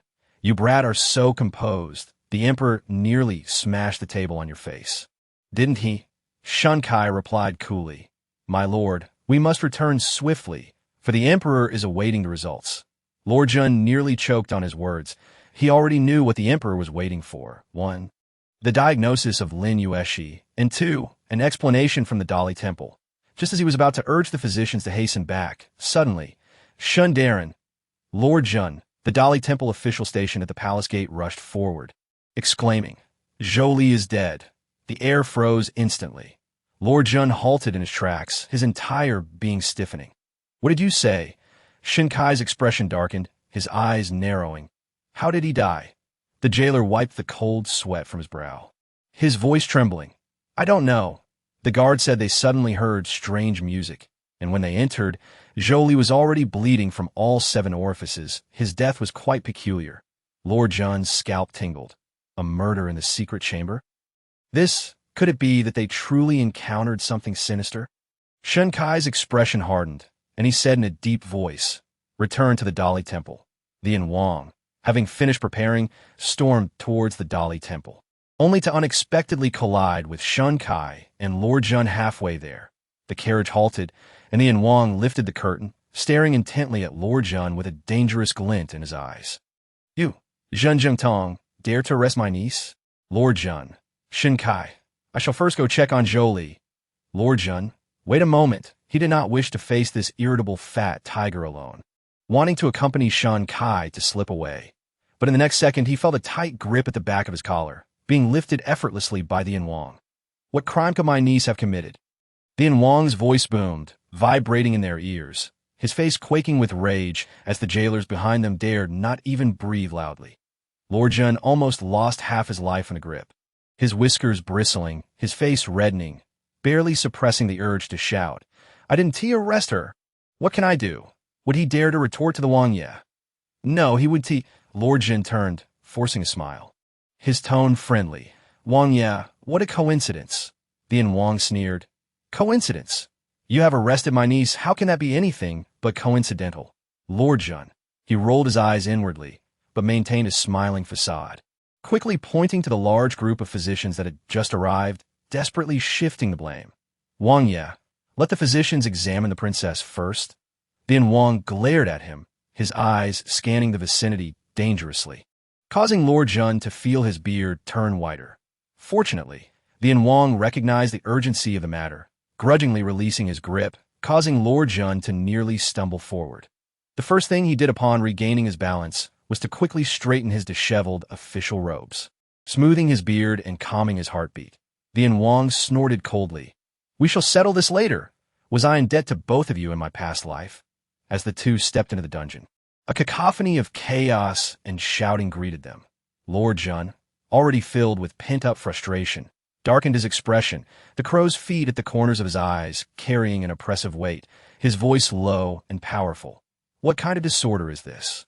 The guards instantly fell silent, and the head jailer fell to his knees with a thud, his face pale as he stammered, pointing into the cell. Master, the princess has fainted. The atmosphere fell dead silent. What? The Wang's voice erupted. He bolted into the room, even faster than before, with Lord Jun following closely behind. Inside the cell, 6 imperial physicians were lined up, taking turns to feel Lin Yuexi's pulse. The scene both solemn and oddly comical, as Lord Jun steadied his racing heart. His gaze fell upon a pile of leftover morsels on the table. The bones of the squab lay scattered haphazardly, causing a sudden constriction in his breath. What on earth is happening? The chief jailer cautiously gestured towards the remnants. The princess fainted right after her meal. A jolt of alarm shot through Lord Jun's heart. This boded ill. Indeed, the situation warranted a thorough investigation. King slammed his hand on the table, glaring at the plate of squab, his teeth clenched in fury. If anything happens to my niece under your watch, you shall witness my wrath. Lord Jun quickly clasped his hands in respect, his emotions a tumultuous mix. Your Highness, please temper your anger. Let us first hear what the imperial physician has to say. King, his expression dark as a storm cloud, waved his sleeve dismissively. Speak. What is the matter?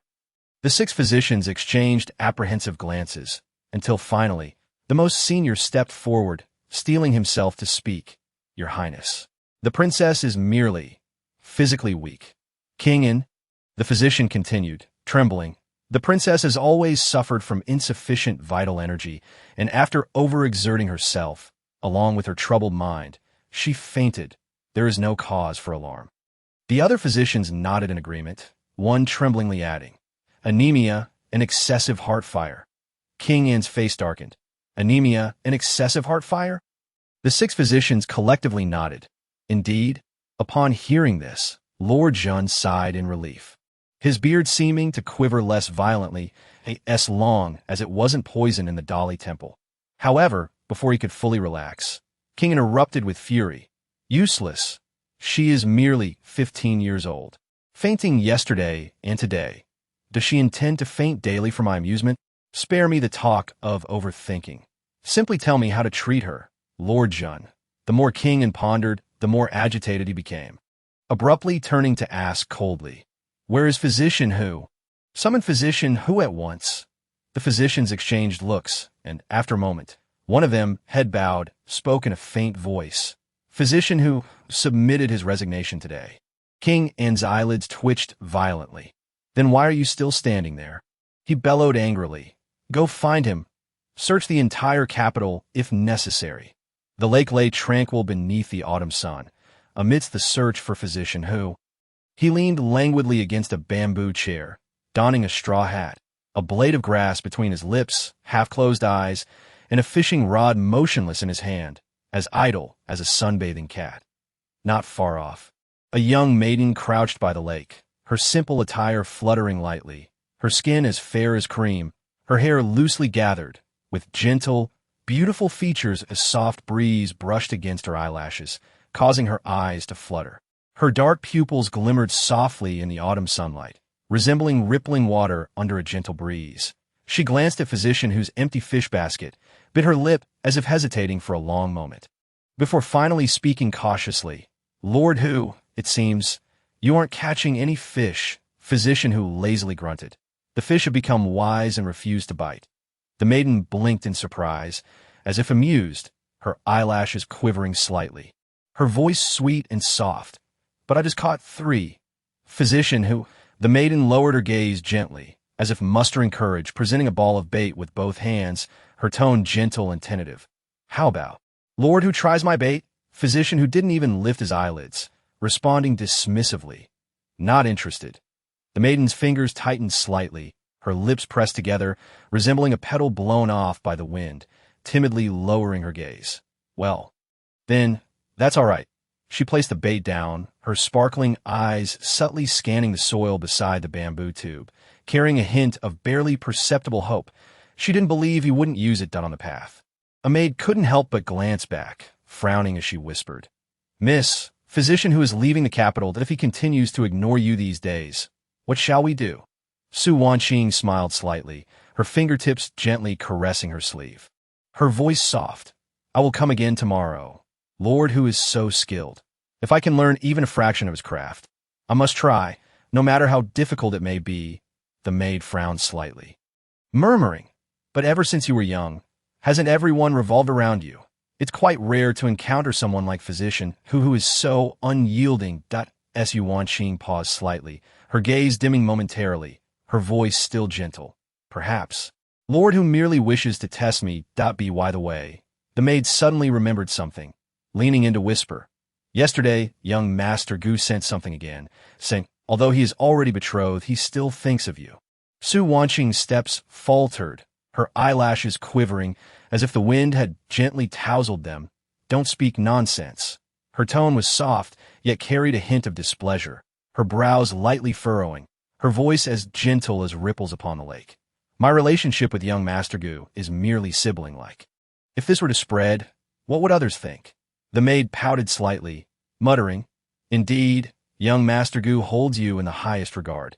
Even the sandalwood hairpin you favor has been sought and gifted to you. While I hear his fiancée, he has received nothing of value. Su Wanqing pressed her lips together gently, a flicker of an elusive smile passing through her eyes, her voice still warm. Let's not speak of this matter again. For misunderstandings are the hardest to resolve in this world. Her tone seemed tinged with helplessness, yet her eyes remained as clear as water. The lakeside fell silent once more, as Physician who, still chewing on the blade of grass, slowly opened his eyes and regarded the bait, scoffing. A mere girl, yet his gaze remained fixed. After a moment, he looked around to ensure no one was watching, then pretended to be casual as he pinched a bit of bait, swiftly molding it into a ball and hooking it onto his line, casting it into the water. Plop! The bobber barely touched the water surface before it suddenly sank, Physician whose eyelids twitched, gripping the rod tightly. Nearly dropping the grass from his mouth, he smacked his lips thoughtfully, glancing toward the direction where the maiden had left, muttering, There seems to be some merit to this. But the next moment, he quickly scanned the surroundings, ensuring no one had witnessed his reaction, then lazily added, Just a casual attempt. The bobber quivered gently. He flicked his wrist, and finally, click! The fishing rod bent dramatically, splashing water as a fish was hooked. Physician whose spirits lifted, swiftly reeling in the line, a smile even beginning to grace his lips, when suddenly, My lord! A thunderous shout shattered the tranquility.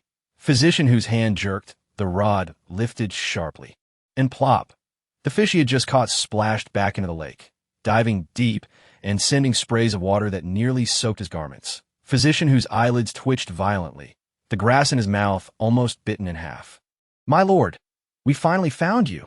A breathless young attendant rushed over, nearly collapsing to the ground, hands on the earth, panting heavily.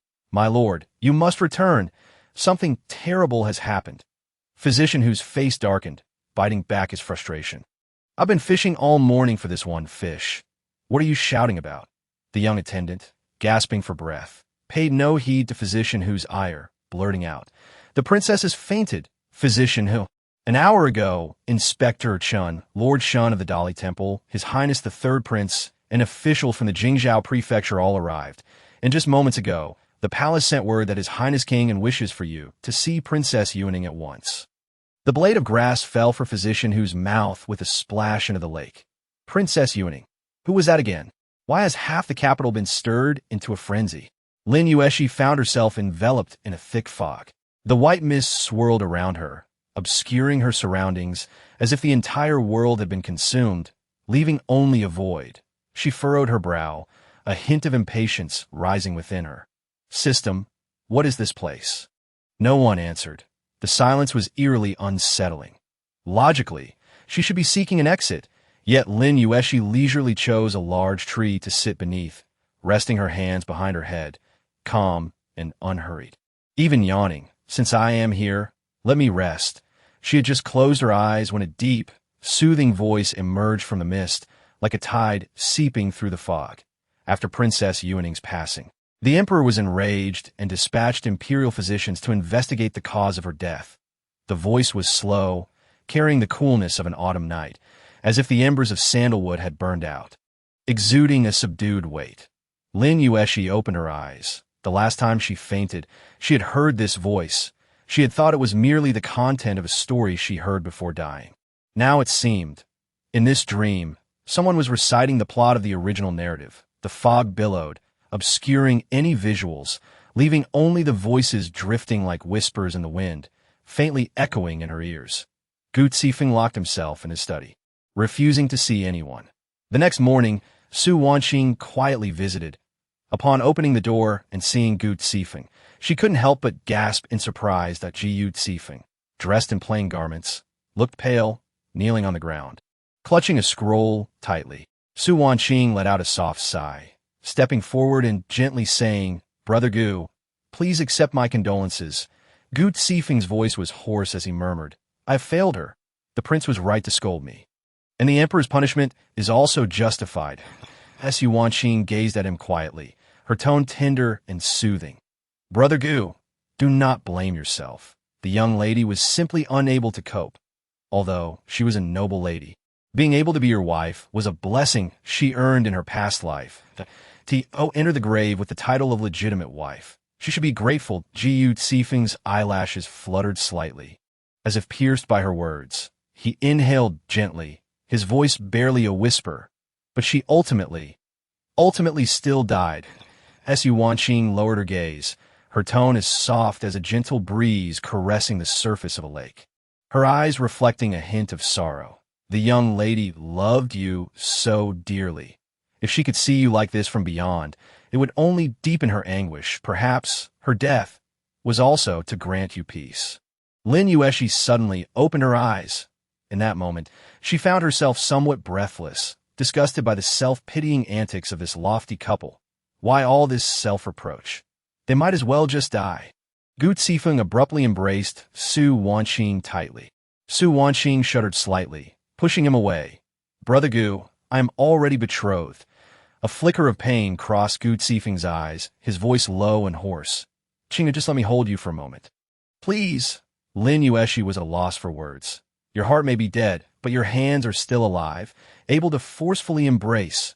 How terrifying." Just as she was about to speak, the voices continued.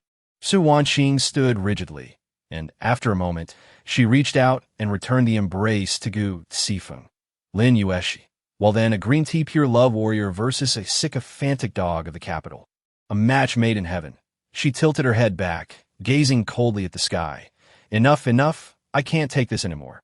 Next chapter. Just skip to the next chapter." She waved her hand in disdain. "Stop with the fluff. Hurry and turn the page." Yet that voice seemed oblivious to her impatience, continuing at a leisurely pace. Lin Yuexi's eyelids twitched, her composure completely shattered. She shot up, angrily shouting at the air, "Get lost." With Lin Yuexi's furious roar, the entire space seemed to shatter like glass. The mist around her surged violently, and in an instant, it felt as though the very heavens had been fractured by her wrath. Boom! Suddenly, everything went dark before her eyes. The dream shattered. Point 28, southern frontier. The white mist dissipated, and the dream fragmented. Lin Yuexi abruptly opened her eyes. "Young lady, you have finally awakened. Chunhua, flustered, held a bowl of medicine, tears spilling into it. Then, as she raised her hand, she nearly tipped the entire bowl into Lin Yuexi's mouth. Quick-witted, Lin Yuexi pressed down on the bowl, her lips twitching. "Do you intend to poison me?" Chunhua, frightened, whimpered and shook her head, her eyes brimming with tears as she looked at her. Lin Yuexi pouted. "Add a couple more drops, and this medicine could be renamed Mengpo's soup." Lin Yuexi blinked, swiftly recalling the events. She had eaten a meal in prison, then, she just finished eating before fainting. "Young lady, do you feel unwell?" Chunhua's voice was nearly in tears. "You scared us to death."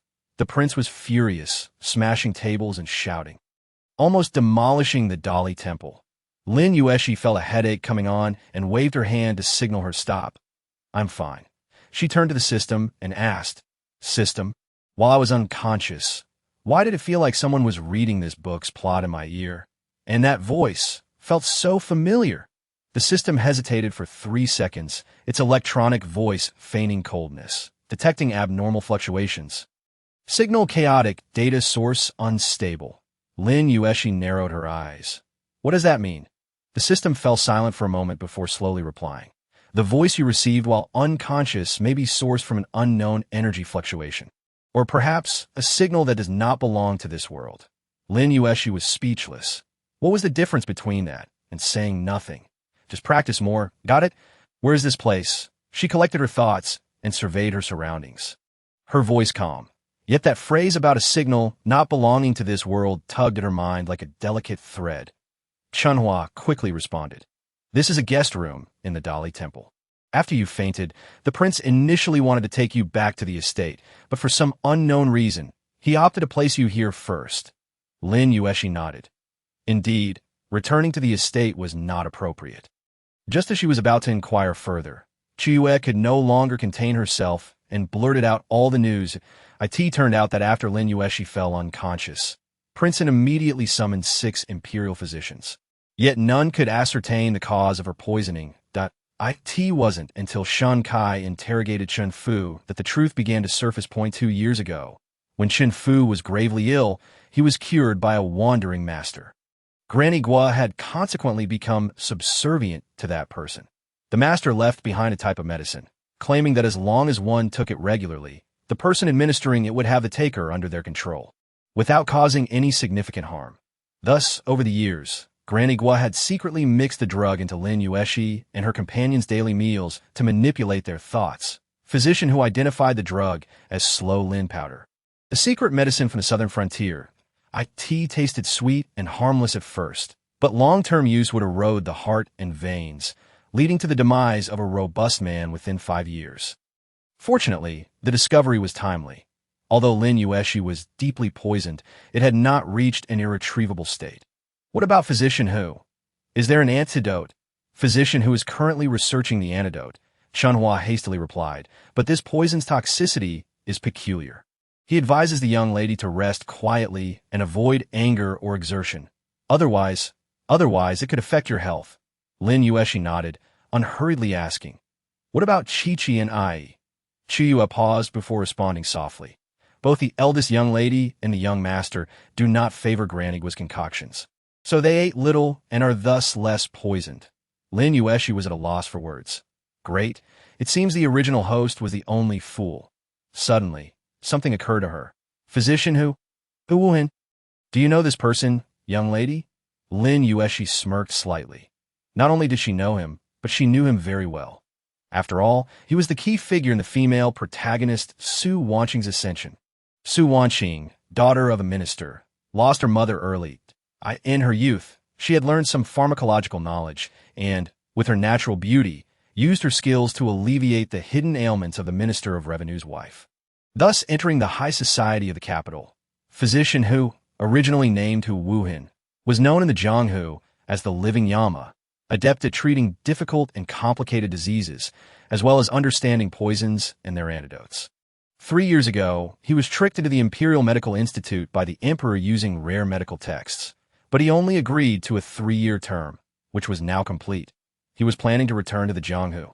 Su Wanqing, with her sincerity and perseverance, moved Physician Hu, becoming his closed-door disciple and subsequently rising to fame. She frequented various inner courts and prestigious gatherings, having helped the third prince with aphrodisiacs, treated the second prince's arrow wounds, and even cured the hostage from an enemy state of a cold poison. Her accomplishments were well documented. Lin Yuexi estimated the timeline. This was likely when the female protagonist was about to successfully conquer Physician Who. A thought crossed her mind. This Physician Who could not capture him? System. Host. What if you can't capture him? Lin Yuexi still held a grudge against its earlier indifference. If I can't, then just die. Take you, him, and the world down with me. System. It chose to go silent. Chiyu added, I heard Physician Who was originally set to leave the capital the day after tomorrow. But upon seeing the southern frontier poison here, he decided to stay. Lin Yuexi narrowed her eyes. Great? Is this treating this young lady like a lab rat? Lin Yuexi continued, by the way, how is the investigation into the case coming along? Has Zhou confessed? Chunhua and Chiyu exchanged glances, their expressions betraying hesitation. Lin Yuexi narrowed her eyes, her tone darkening. Speak. Zhou is dead. Host. He is dead. The system screamed in her mind, its tone collapsing as if the sky had fallen. Zhou was a major corrupt official. He plundered hundreds of thousands of taels from the common people. The female protagonist was supposed to deal with him later, gaining fame in the capital and winning the people's hearts. How could this boss just disappear? Lin Yuexi squinted slightly, lazily leaning back against the headboard. Her tone casual. A corrupt official, dead is dead. But he was a mid-tier boss, the system exclaimed in exasperation. The plot needs him to support tens of thousands of words. Aren't you upset? Host, Lin Yuexi threatened. If you keep whining, I'll feed your code to the dogs. Then she promptly locked it away in the small dark room she had just discovered. The system was instantly silenced, her mind becoming peaceful. Lin Yuexi glanced at the panicked Chunhua and Chiyu, continuing to inquire. How did he die? Chiyu replied. Physician Who examined him and said he possibly died from the southern frontier's goo insects. But he couldn't be specific. Lin Yuexi scoffed. Another one from the southern frontier? How interesting. The Great Yuan has always prioritized defense against the southern frontier, occasionally employing conciliatory strategies, but more often resorting to suppression and blockade to prevent witchcraft from influencing the court. Over 30 years ago, the imperial concubine used southern frontier secret techniques to control the late emperor, nearly swaying national politics, ultimately leading to a discovery that resulted in the Great Yuan's retaliation against the southern frontier. These people first extended their hands in a Jingzhou prefecture, and now to the Dali Temple. And with Zhou Li's death being linked to the southern frontier, even if a pig were seated on the dragon throne, it would surely sense something amiss. Sure enough, Chiyu said. But rest assured, young lady, during today's morning court, the emperor was furious and has ordered the Jingzhou prefecture, Dali Temple, and the Ministry of Justice to conduct a joint trial, demanding a resolution within 3 days. The two maidens exchanged glances, quietly observing Lin Yuexi's expression, fearing she might explode, as Physician Who had specifically cautioned that the young lady's health was fragile and she must not get angry. Lin Yuexi scoffed. 3 days? A faint smile graced the corners of her lips. By the side of the bed, how can one allow others to slumber peacefully? As for this case, let us observe how that thrifty uncle manages it. If the meal is served right before one's mouth and one still remains oblivious, then the downfall of the Yuan is indeed well-deserved. Springflower, noticing that she no longer pressed for answers, finally breathed a sigh of relief and hastily remarked, Your Highness, having just awakened, it would be wise to consume something to replenish your strength. Before long, Autumn Moon presented a bowl of steaming meat porridge. The porridge was interspersed with finely shredded meat, the broth thick and exuding an enticing aroma. Second Miss fears you might not be accustomed to it, hence the prince instructed us to bring the cook along when we came. And the Dali even opened a small kitchen separately to tea. The mention of Princeton, Lin Yuexi's stirring spoon momentarily paused. Where's my little uncle? Springflower and Autumn Moon exchanged glances, their expressions a mixture of unspoken words. Lin Yuexi felt a flutter in her eyelid and pressed her forehead. What foolishness has he embarked upon now? At the palace gates, just as dawn broke, Zhan Zhongtong stifled yawns while tightening his official robe, his gaze dull as he queued to enter the palace, when he suddenly heard a soft sigh from beside him. Turning his head, he found Fang Tianyu, the governor of Jingzhou, sporting 2 dark circles under his eyes, with bloodshot veins more pronounced than the official documents from the previous night. The two exchanged a complex glance, nodding slowly in silent understanding, their eyes reflecting a camaraderie akin to brothers in arms sharing the trenches of war. Zhang Jingtong sighed softly and inquired, "How many hours did you manage to sleep?" Fang Tianyu offered a wry smile. "Take a guess." They both shook their heads simultaneously, dragging their weary feet towards the Golden Luan Hall, as if they were heading to their execution. Just a few steps in, a voice of incredulity rang out from behind. "Prince has actually attended court." Zhang Jingtong halted abruptly, turning around to see not only had Prince arrived, but also Prince Kong had entered the palace gates. In an instant, the ranks of civil and military officials widened their eyes in astonishment, exchanging shocked glances. Who is Prince? He has never been concerned with court affairs, living a carefree life. The last time he attended court was during the year he was conferred his title. And what of Prince Kong? He typically refrains from involvement, but when he does, answers are sure to follow. Listening to the murmurs around him, Zhang Jingtong felt a tightening in his chest. No, he needed to distance himself from these two ancestors. He swiftly lifted his robe and moved forward, but as he made his move, he heard a sudden rush of wind beside him that a glance revealed that Fang Tianyu, that crafty fellow, had already dashed ahead of him with remarkable speed. Zhang Jingtong. When did this old codger master such lightness of foot? Just as he was about to quicken his pace, a chilling voice drifted from behind. "Zhen Darren." Zhang Jingtong's steps faltered, sweat beading on his forehead as he stiffly turned around. Unbeknownst to him, Prince had already positioned himself behind him. Today's morning court was unusually silent. The left and right chancellors no longer bickered heatedly over the salt administration of Jiangnan. The Ministry of War ceased its clamoring for military supplies, and the Ministry of Revenue refrained from lamenting its poverty. Reports from the borders, local disasters, and the plight of the populace, topics that typically saw officials stepping forward for discussion, were conspicuously absent today. The entire Golden Luan Hall was eerily quiet, with only the faint sound of scrolls being turned occasionally breaking the silence. Many officials furtively glanced at the two princes standing at the forefront, only to quickly lower their heads, observing with their eyes closed, fearing that a mere exchange of glances might embroil them in the unfolding chaos. After all, everyone had heard of yesterday's events. Ultimately, it was the steadfast Chen Yusher who took a step forward, cupping his hands and stating, "I report to your majesty.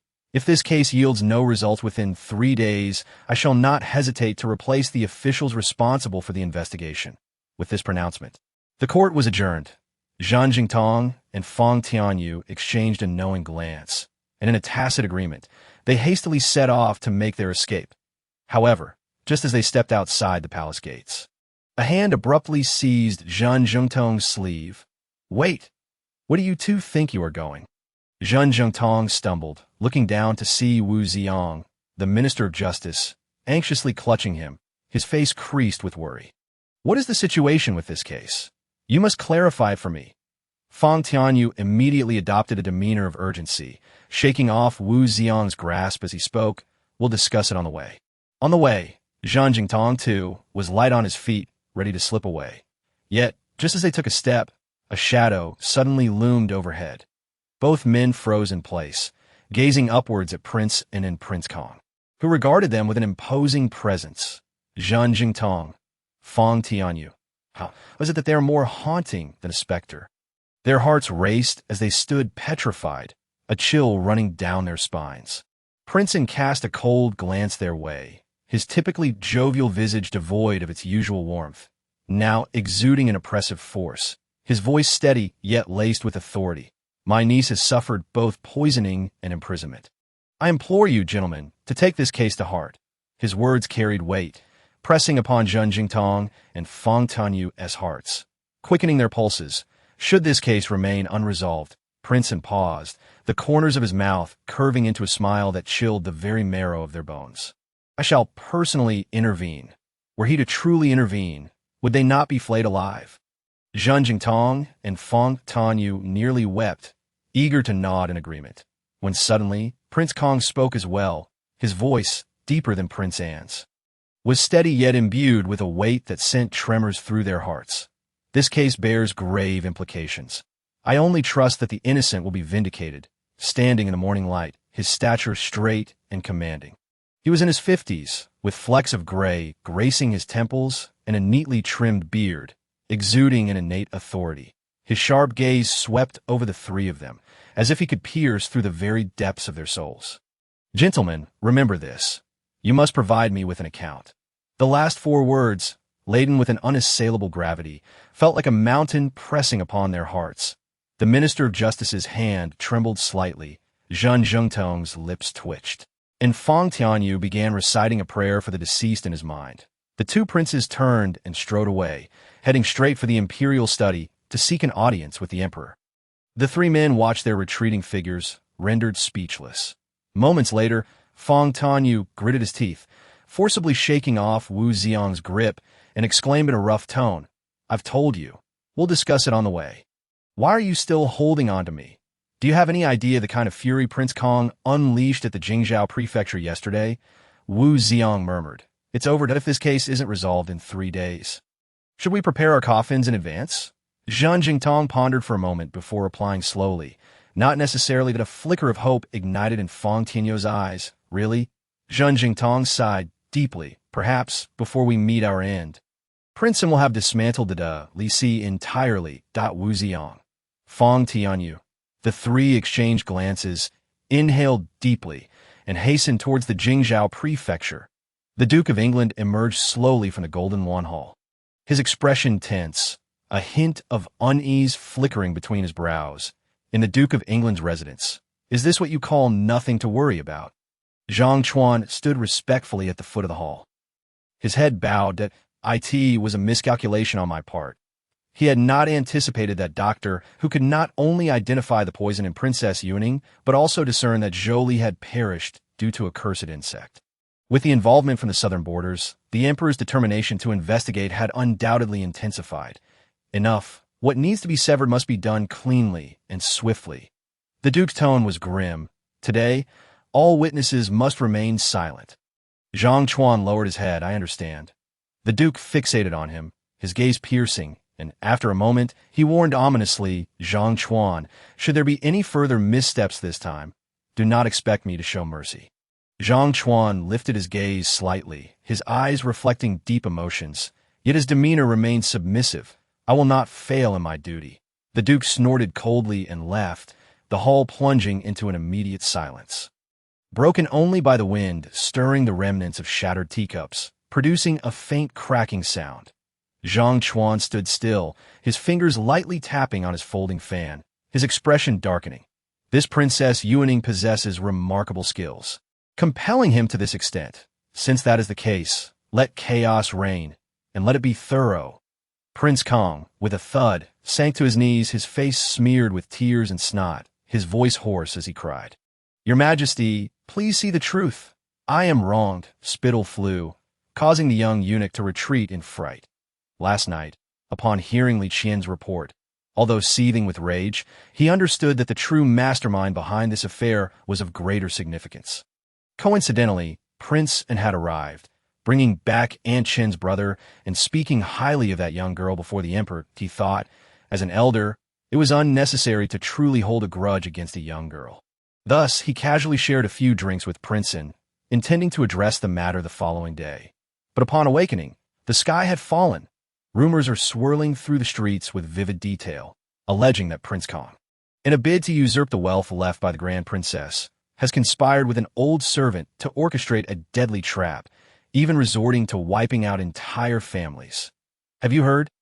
A foul stench of blood wafts from the dungeons of the prince's residence, and this morning, a suspiciously human-shaped sack was transported out. Tiske. Moreover, my cousin, having lost everything at the gambling house, was told by a scar-faced debt collector that the mastermind is none other than him. Prince Kong? What nonsense is this? As a dignified prince who has fought valiantly on the battlefield, how could he be malignantly portrayed as a tyrant? In a fit of rage, he pounded his chest and clenched his fists, veins bulging at his neck. I shed not a single tear when the enemy pierced my shoulder. and now I am slandered as a butcher of men. Absurd! Absurd! He cannot bear to think that had it not been for Yu Ning exposing this matter, concubine Shan would have dragged herself down with it. And with the immense power of the conspirators lurking behind, what could they possibly desire?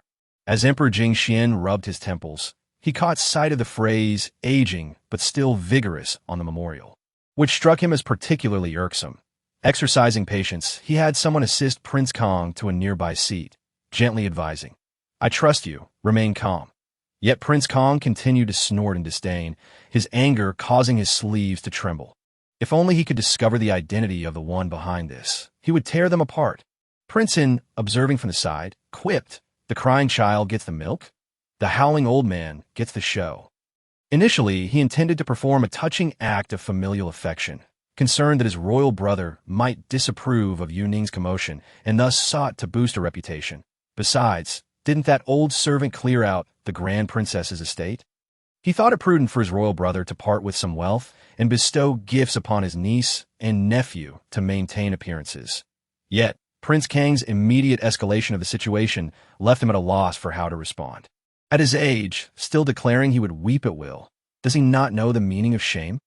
Just then, Emperor Jingxian, feeling increasingly agitated, glanced over to see Prince and still lingering nearby. He squinted, his tone unkind. "What brings you here today instead of causing a ruckus at the Ministry of Justice?" Implicitly reminding him that he still recalled the scene he had created there yesterday. Upon hearing this, Prince Anne's heart skipped a beat, feeling quite anxious. "Ahem, royal brother, As he pondered how to evade the topic, his eyes darted, and he suddenly dropped to one knee, forcefully slapping his thigh, preparing to emulate Prince Kang's display of heartfelt familial bonds. However, just as he inhaled deeply, ready to unleash a wail, Emperor Jingxian coldly interrupted. "Spare me the theatrics. Whatever damage you caused at the Ministry of Justice yesterday, you shall compensate in full today." The cry he had prepared was instantly stifled, his eyes widening in disbelief. "Royal brother, the furniture at the ministry was already dilapidated." Prince Anne's neck stiffened as he attempted to argue. Emperor Jingxian raised an eyebrow, his gaze icy. "Dilapidated, you say? Just as the Ministry of Personnel is in need of an external inspector, how about the remote provinces in the northwest?"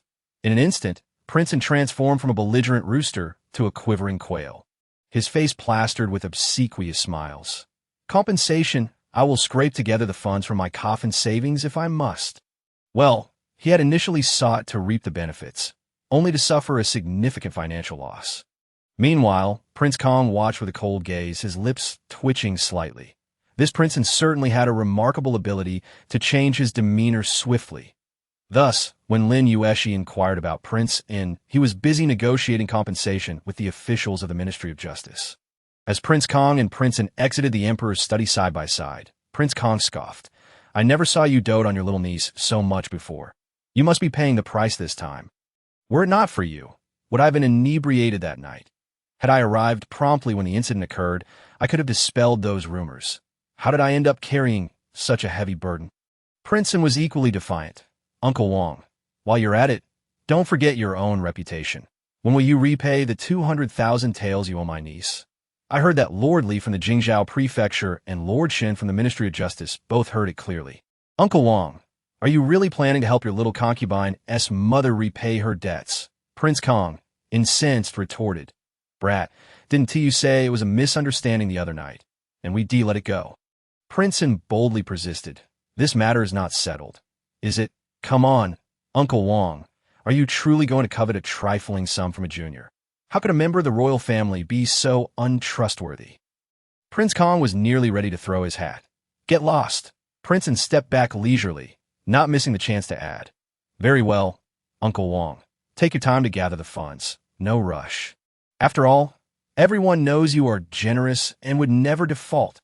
After sending the two away, Emperor Jingxian stared at the dark command token in his hand, the character Jing glimmering coldly in the candlelight, his fingertips tracing the engraved lines heavily. After a moment, he gently pushed the token aside, his gaze falling upon another letter. The paper was thin, the handwriting sharp and fluid, each stroke filled with strength. He had read it twice already. As a member of the royal family, Yuning was well aware of her royal uncle's daily diligence and dedication to the welfare of the common people, earning her utmost admiration. The ancestors governed the realm through virtue and established order through propriety. Her royal uncle's commitment to the throne, his diligence and love for the people, was indeed a blessing for the world. Yet now, there were those who dared to bully the innocent, trample upon human lives, and treat the law as if it were non-existent. If even a royal relative could be subjected to such treatment, what then for the ordinary citizen? Yuning, though somewhat naive, earnestly wished for her royal uncle's wisdom to illuminate the truth, making the wicked visible for all to see. This letter was written so compellingly that even I feel compelled to rise early and disguise myself for a secret inspection. Emperor Jingxian lightly caressed the letter, a faint, inscrutable smile playing at the corners of his lips. What is the current state of Miss Yuning? The eunuch replied softly, Your Majesty, doctor who has diagnosed that the young lady is still suffering from depletion. Her vitality and blood are weak, requiring a period of rest. Emperor Jingxian nodded slightly, pausing before speaking in a calm tone. If she lacks anything, let doctor who procured himself. Do not allow any neglect. The eunuch hesitated for a moment before saying, Your Majesty, doctor who submitted his resignation a few days ago and is due to leave the capital in 2 days. That is of no concern. The old man would never abandon his patients. Moments later, he calmly instructed, Have Zheng Tong keep a close eye on. His words faltered suddenly. His gaze shifted slightly, and his tone became indifferent. Never mind. Just send someone to watch over Yuning. The eunuch raised his eyes slightly, catching a glimpse of that fleeting hesitation, then bowed his head and replied respectfully, Yes. Emperor Jingxian's expression remained impassive. Yet, the movement of his fingertips hesitated slightly, illuminated by the light streaming through the window, as if concealing a deeper meaning, ultimately transforming into a whispered murmur. Her health is paramount. Do not concern yourself with these matters. The voice was soft, almost as if he were speaking to himself, dissipating in an instant. The hall returned to silence, the golden sunlight gently flickering across the desk, casting a faint glow upon the characters. Suddenly, a voice broke through the stillness. Though not loud, it stirred subtle ripples in the In the next moment, a shadow emerged stealthily from the darkness, kneeling on one knee, speaking steadily. I am here. Emperor Jingxian's gaze darkened slightly, his tone calm. Keep a close watch on Miss Yuning. Report every detail, no matter how trivial. He paused, his voice turning icy. She must not come to harm. The shadow bowed his head, responding in a deep voice. Yes, the shadow vanished, and the hall fell silent once more. After a long while, even the palace attendants in the outer hall withdrew, the doors closing behind them, leaving behind an atmosphere of tranquility.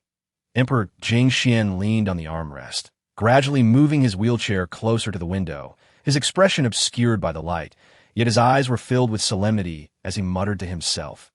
Could it be her? The wind rustled the gauzy curtains, dispersing the last remnants of sound.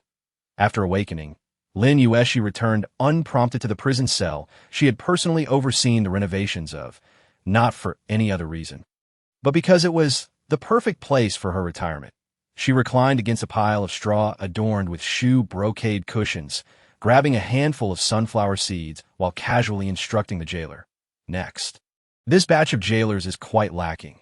Upon awakening, Lin Yuexi, as if on a tight schedule, dealt with an irritable prince and the 3 distinguished officials of the Sansi Huishan, her tense-faced sister. And the tearful Chi after this whirlwind, her headache intensified. Realizing this was not a sustainable approach, she decided to have Chanhua dismiss everyone, opting instead to indulge in some gossip to alleviate her fatigue. The prison cell was bright and clean, the wooden chairs soft and comfortable, the table adorned with exquisite tea sets, and a fruit platter filled with perfectly peeled grapes, as if a bowl of bird's nest soup was about to be served to her. Chanhua's skilled hands worked deftly while Qiuyu massaged her legs just right.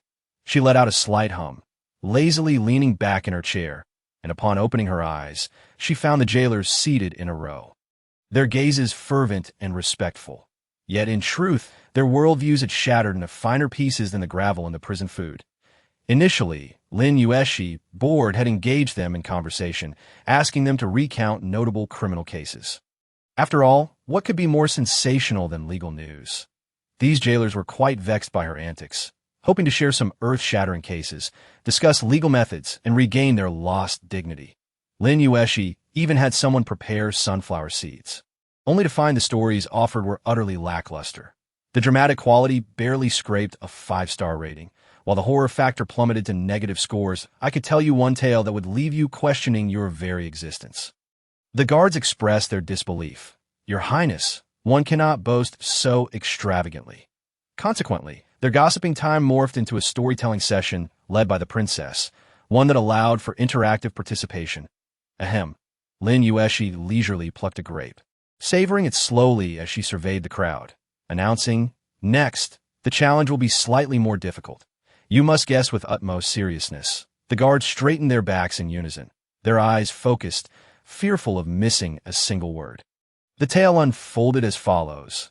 Lin Yuexi cracked a sunflower seed, her tone calm, yet the flickering candlelight cast eerie shadows on the walls. The traveler had once visited a couple's home, where they warmly hosted him for the night. However, come morning, he found his legs missing. A hush fell over the air for 2 seconds before Lin Yuexi broke the silence. "Now, it's your turn to inquire at UM. Did they chop off his legs?" Garde raised his hand. "Indeed. Was it the couple who did it?" "Yes." The guards furrowed their brows, sensing an unsettling dissonance. Had he offended them? Not at all.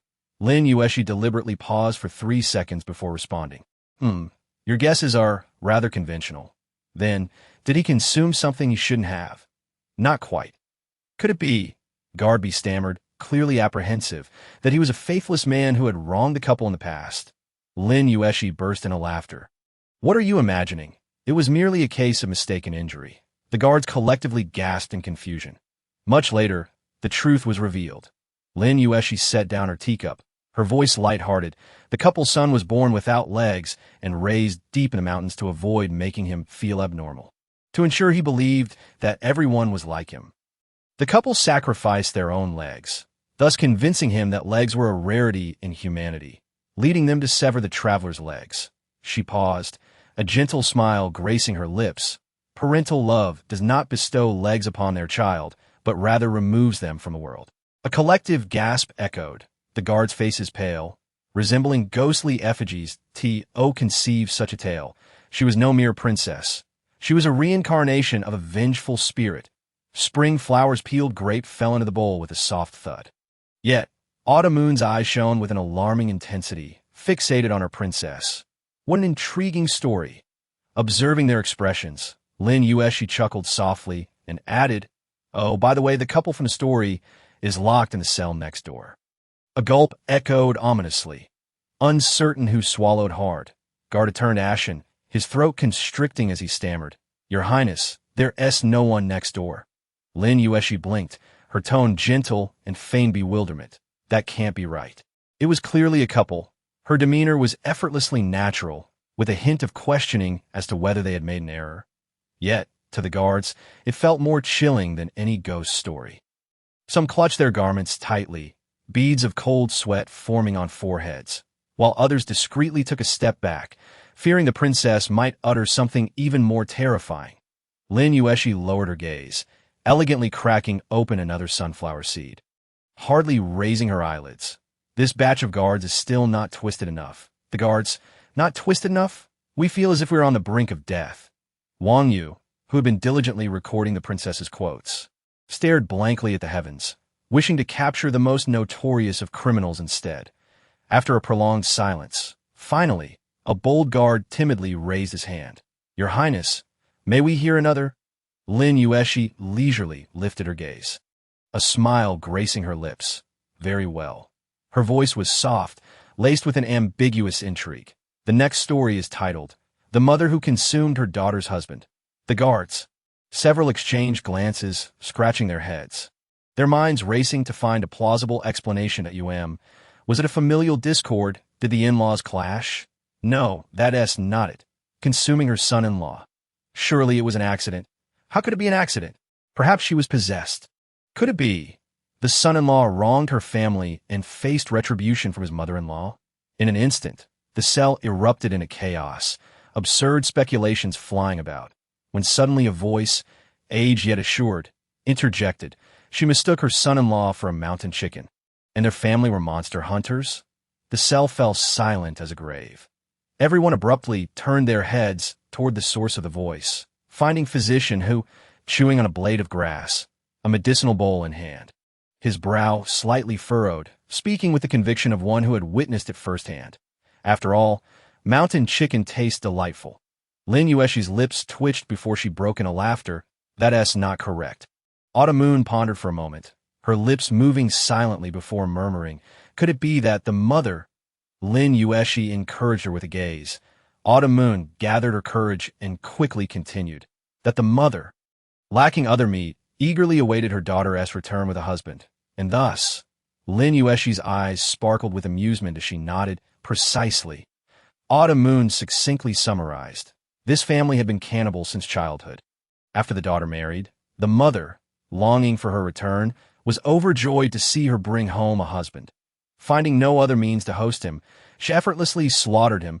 Her words hung in the air. Springflower and the guard were utterly dumbfounded. Physician who, however, wore an expression of disdain, waving his grass like a dismissive wand, the stem caught in his beard, bouncing with each word. Puffed. How dull. Not nearly as thrilling as my mountain chicken. But your mountain chicken is flawed. Autumn Moon couldn't help but interject, only to be cut off by physician who doubt what's flawed. Mountain chicken is not only rational, but also healthy. A son-in-law is greasy and unwholesome. How can it compare to mountain chicken? He thrust the medicinal bowl toward Lin Yuexi with a commanding tone. Drink up. Lin Yuexi scrunched her nose, resigned to her fate as she took the bowl, gulping it down, only to be met with a bitter taste that contorted her features. Springflower hastily offered her a candied fruit, and just as Lin Yuexi held it in her mouth for a reprieve, she noticed physician who's setting down his teacup, propping his legs up, lazily reclining in his chair, a glint of inexplicable anticipation in his gaze. Another one. The guards. Lin Yuexi leaned back in her chair, her smile radiant as she regarded physician who, didn't you just conjure up a mountain chicken? If I present another riddle, do you think you can guess it? Physician whose eyes twinkled as he waved his hand confidently. Humph. This time I will surely succeed. Quickly, don't dawdle. Lin Yuexi raised an eyebrow, her smile laden with deeper meaning. All right, then I shall pose another riddle. A person calling for help in the snow. 15 minutes later, Autumn Moon's eyes sparkled as she raised her hand, cautiously asking, is that person actually a hunter's bait? Lin Yuexi snapped her fingers. Exactly. Upon hearing this, physician whose face fell, his expression akin to someone who had just been forced to swallow a bowl of bitter medicine. Yet within 2 seconds, he perked up again, slamming his palms on the table, exclaiming again, I will surely guess it right. The guards were utterly bewildered, their eyes filled with disbelief. Where, pray tell, does your confidence stem from? Lin Yuexi, her lips curling into a smile, glanced at him, her voice elongated. Physician who, are you serious? Physician who, with the grass still in his mouth, replied enthusiastically. Of course, enough with the chit-chat, quickly pose another riddle. My mind is racing, and I certainly won't err again. The guards couldn't help but internally scoff. You were just as confident about the mountain chicken. Observing his eager demeanor, Lin Yuexi's smile deepened. Realizing she had successfully hooked him, a fleeting smile danced within Lin Yuexi's eyes. Indeed, Doctor Who possesses an astute eye. Doctor Who cast a sidelong glance at her, snorting, spare me your flattery. Does my medical skill truly require your praise? Nonetheless, pleased by the compliment, Doctor Who declared, I shall return to my research and concoct a new prescription for you. With that, he waved his sleeve and rose, clearly intent on immediately returning to his studies. Lin Yuexi narrowed her eyes, a hint of contemplation crossing her visage, before she beckoned to Chue with a light-hearted tone. Accompany Doctor Who and assist him. Chue hesitated for a moment before nodding. Yes. Doctor Who paused, casting a disdainful glance at her, grunting, you certainly know how to delegate. Upon noticing Chue, he hesitated again, stroking his beard as he sized her up, his gaze contemplative. This girl, Doctor Who squinted, leisurely assessing. Her earlier deduction was quite impressive. She does not seem foolish after all. Lin Yuexi smiled brightly at him, blinking. What can I say? After all, my well-being is your greatest concern, Doctor.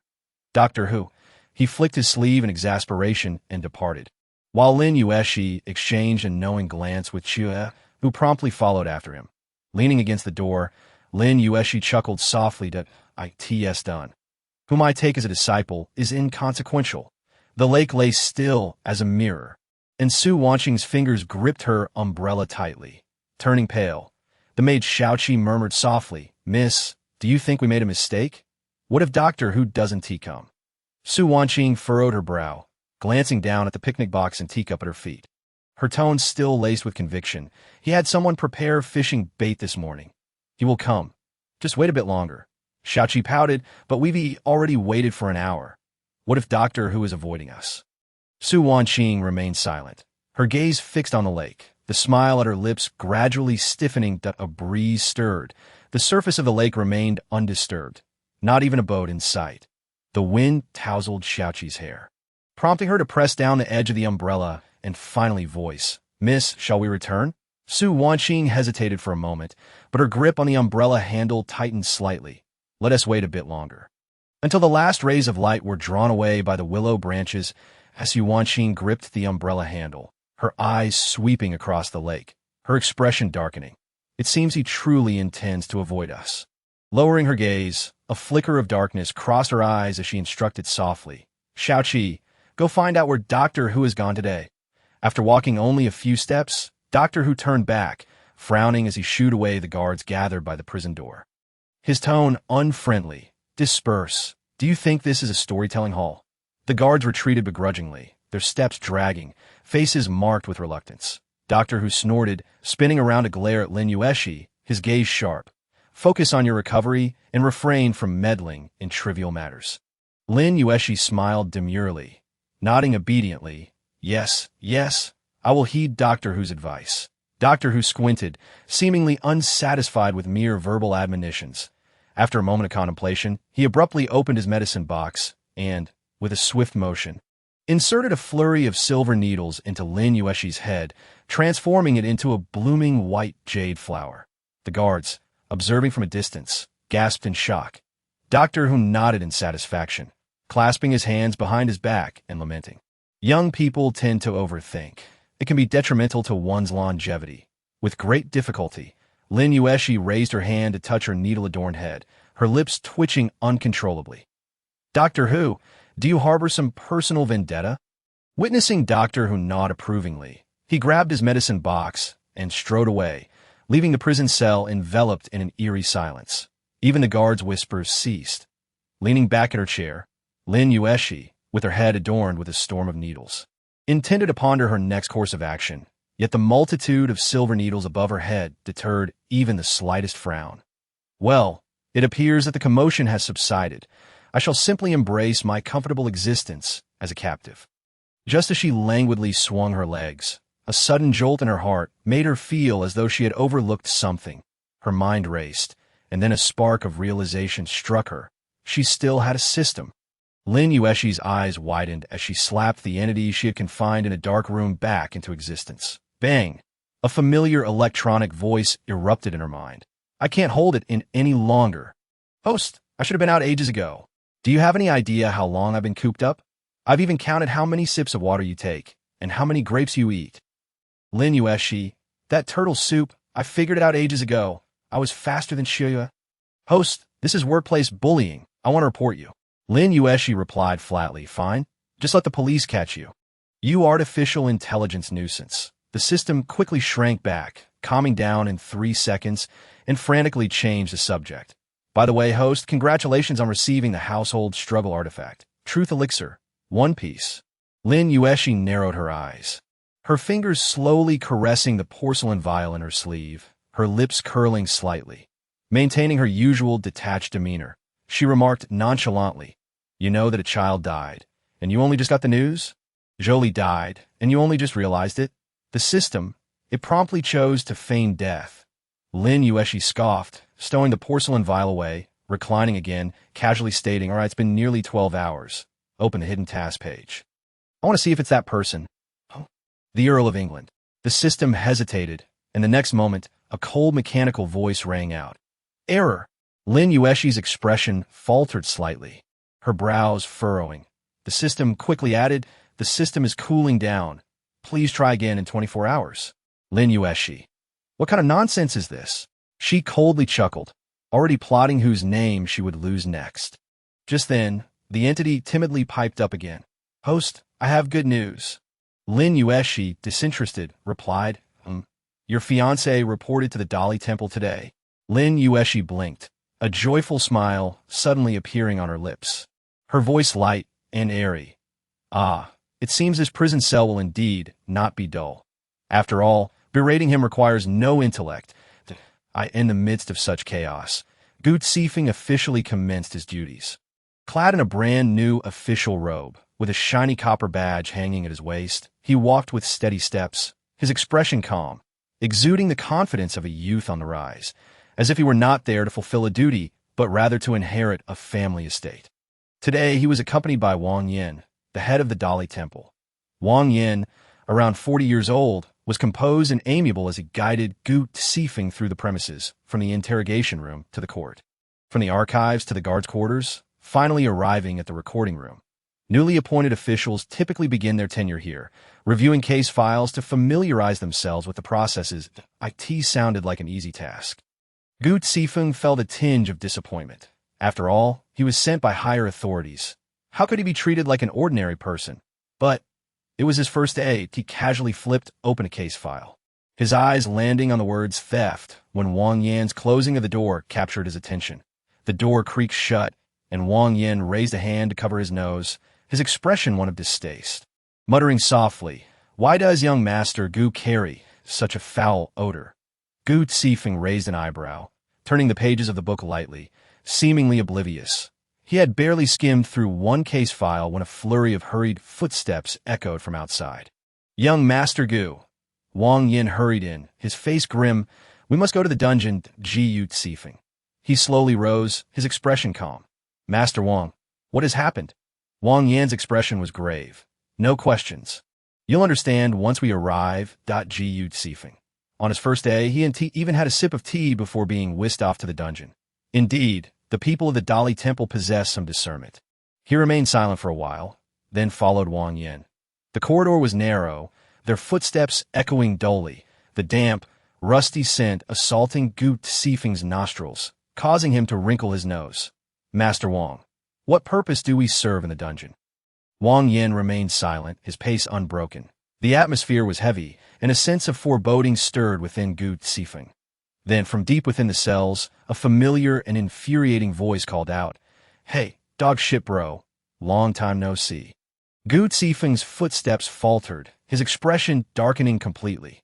Meanwhile, Lin Yuexi had just revealed a wicked smile akin to an evil gardenia within the prison, while Shun Kai and Li Jingchong had encountered each other at the entrance of the gambling den. To be precise, Shun Kai had already surrounded the entire gambling den with his men, while Li Jingchong arrived fashionably late. Li Jingchong had interrogated several individuals who had assisted Zhou Li the previous night, but only learned from Zhou Li's wife that the mastermind had promised her a county magistrate position once the deed was done. She was willing to sacrifice her own flesh and blood for her husband's career. On the other hand, Li Jingchong had ordered an artist to swiftly sketch the descriptions provided by the victims' families, and within a mere hour, someone recognized one of the suspects. Isn't this the lame wolf? He was originally a ruffian from East Street, and for the past 2 years, he has been specifically collecting debts for several underground establishments in the capital. Following this lead, Li Jingchong swiftly identified several gambling houses, with Juxing Gambling House being the most suspicious. Meanwhile, Shun Kai's investigative approach was more direct. He interrogated Chen Fu. Though they advanced from different directions, their objectives were aligned, ultimately converging at the same location. At this moment, both inside and outside the gambling house was eerily silent, as the morning light streamed through the intricately carved window frames, blurring the shadows on the floor. The tables and chairs inside were overturned, and Li Jingchong kicked aside an obstructive dice cup, while the constables began rummaging through the place. Li Jingchong coldly mocked Shun Kai. "You're quite swift, Shun Darren. Shun Kai retorted. Li Darren investigates like stitching flowers. I prefer to cut through the chaos with a swift blade. L. I Jingcheng replied. You have quite the sharp tongue. Moments later, the two stood side by side, exchanging intelligence in hushed tones. Shun Kai stated. The mastermind behind Zhu Xing Gambling House is Zhang Den, a merchant from Fujin. L. I Jingcheng raised an eyebrow. The owner of Yintai Bank is also Zhang Dexiang from Fujin. Shun Kai, with measured calmness, concluded. Brothers? Li Jingcheng raised his brow, evidently having arrived at the same thought. Based on the records, it is highly likely. Shun Kai squinted slightly, his voice turning cold. Then where are they now? Li Jingcheng responded leisurely. We haven't found anything yet. However, Zhang Dexiang disappeared the night before last. Shun Kai furrowed his brow slightly, a shadow passing through his gaze as he spoke with conviction. If the two are indeed involved, it is likely they are in grave danger. Just as he finished speaking, the constables who had gone to search hurried over, clasping their fists. Shin Darren, Li Darren, all the ledgers and banknotes in the back hall have been cleared. And there are signs of burning in the liquor storage room. They must have hastily destroyed some evidence. L. I Jingcheng scoffed lightly. These people certainly move quickly. Shun Kai's fingertips grazed the cracks of the gambling table. Picking up a smear of dry blood, his voice as cold as iron. Where there is action, there will be traces. L. I Jingcheng, however, kicked aside an empty wine jar, chuckling. Why not chase after them? Shun Darren. This mess is but a fragment of a ledger I can squeeze some oil from. Li Jingcheng nodded slightly, agreed. Their eyes met, a tacit understanding passing between them, and without further words, they each took their teams to act. Suddenly, a constable exclaimed, Shun Darren. There's a discovery in the gambling house's cellar. The torchlight penetrated the corners, the flickering glow revealing a charred corpse that a strong stench of burning filled the cellar, its tattered clothing clinging to the flesh, even the bones slightly curled from the high temperature. Shen Kai bent down to examine, reaching to peel back the still uncharred flesh around the shoulder and neck of the corpse, suddenly pausing. Underneath the body lay a ledger, half-burned, its pages yellowed and curled. Remnants of writing barely visible. Shun Kai picked up the ledger, flipped through a few pages, furrowing his brow, then stood up, speaking gravely. Take it back. While the Jingzhou Prefecture and the Dali Temple were busy, the Ministry of Justice was also hard at work. The Ministry of Revenue had pulled out the household registration books of the capital from recent years, flipping through them one by one, and systematically investigating. Teams of constables spread out, searching house by house for suspicious individuals from the southern border. Inquire at the tea houses in the east of the city. Question every inn in the west.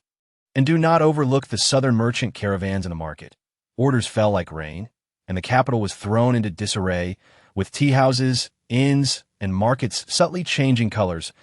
In a certain dark alley, a figure hurriedly turned and vanished into the night. Some individuals were already on the brink of collapse, due to Lin Yuexi fainting yesterday. Prince and caused quite the uproar at the Dali Temple, and Jin Jingtong had long since issued orders. As long as Princess Yuning did not cause a calamity, let her stir as she pleased. Thus, when everyone witnessed her finding various ways to torment Gu Sifeng, no one wished to rescue him. Secretly relieved that it was not their misfortune that Gu Sifeng never expected that on his very first day in office, he would become the laughingstock of the entire Dali Temple. It was all Lin Yuexi's fault.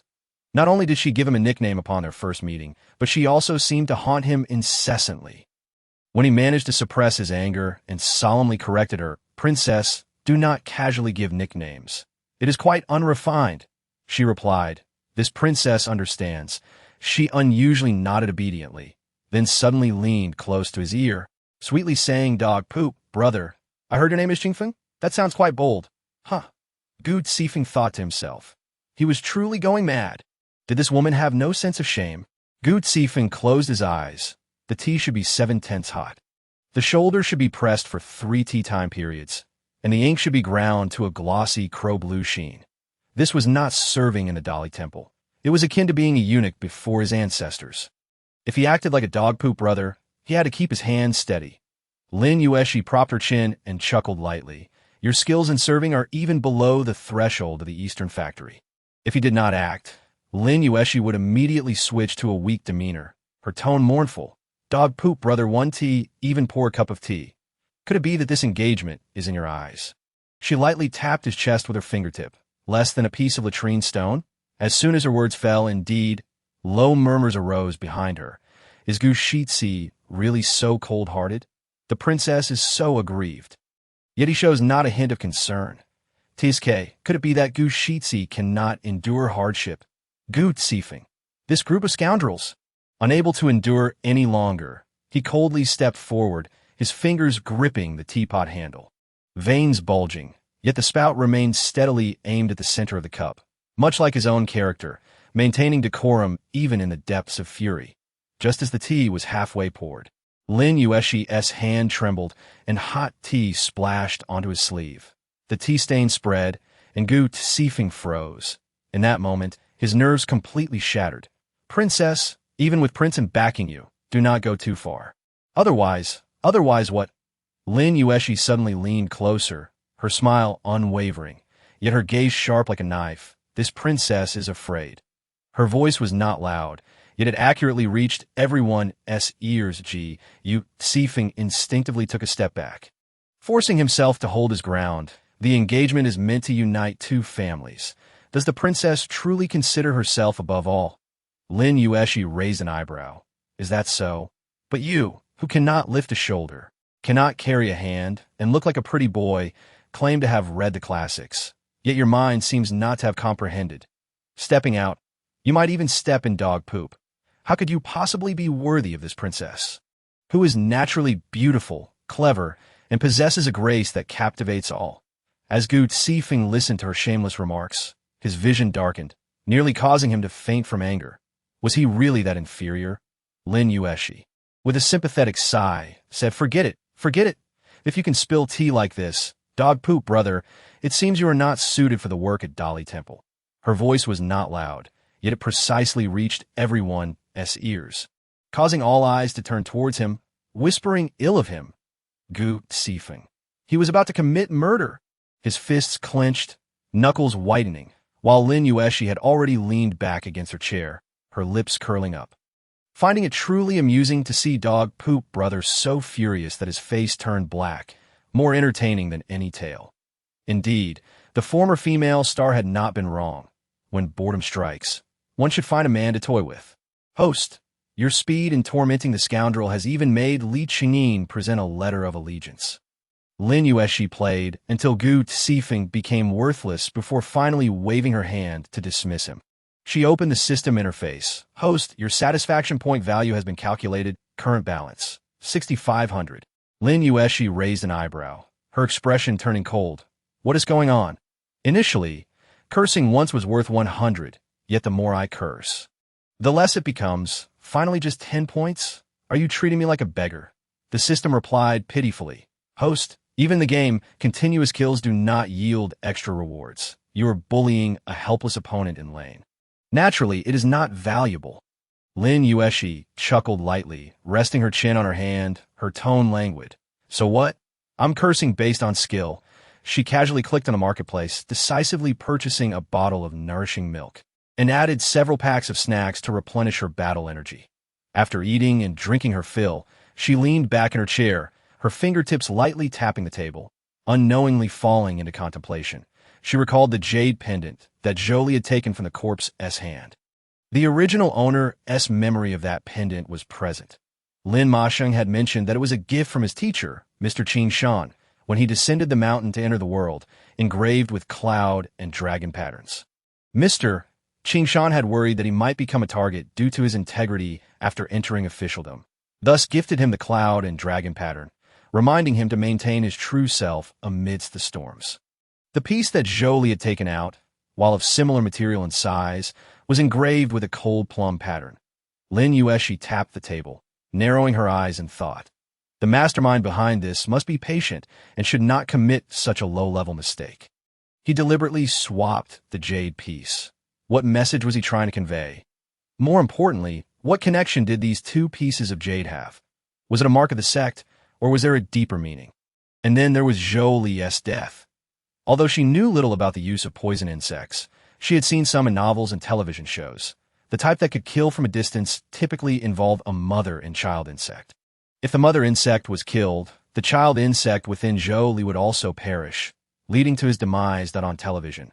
One often encounters a peculiar instrument, capable of remotely controlling with low-frequency tones, compelling the goo worms to emerge from their hosts. Her brow furrowed in contemplation. She wondered, could there be even more novel methods? At that moment, the system's voice resonated softly. Host, congratulations, you have progressed further towards the truth. Lin Yuexi, feeling exasperated, retorted, spit it out quickly. The system chuckled in a conciliatory manner. I happen to possess a secret tome on goo techniques that includes an introduction to the goo worms used to kill Zhou Li. Just then, familiar footsteps echoed from outside the cell. Lin Yuexi hastily tossed her snacks to the system, wiped her mouth nonchalantly, and feigned a serious demeanor.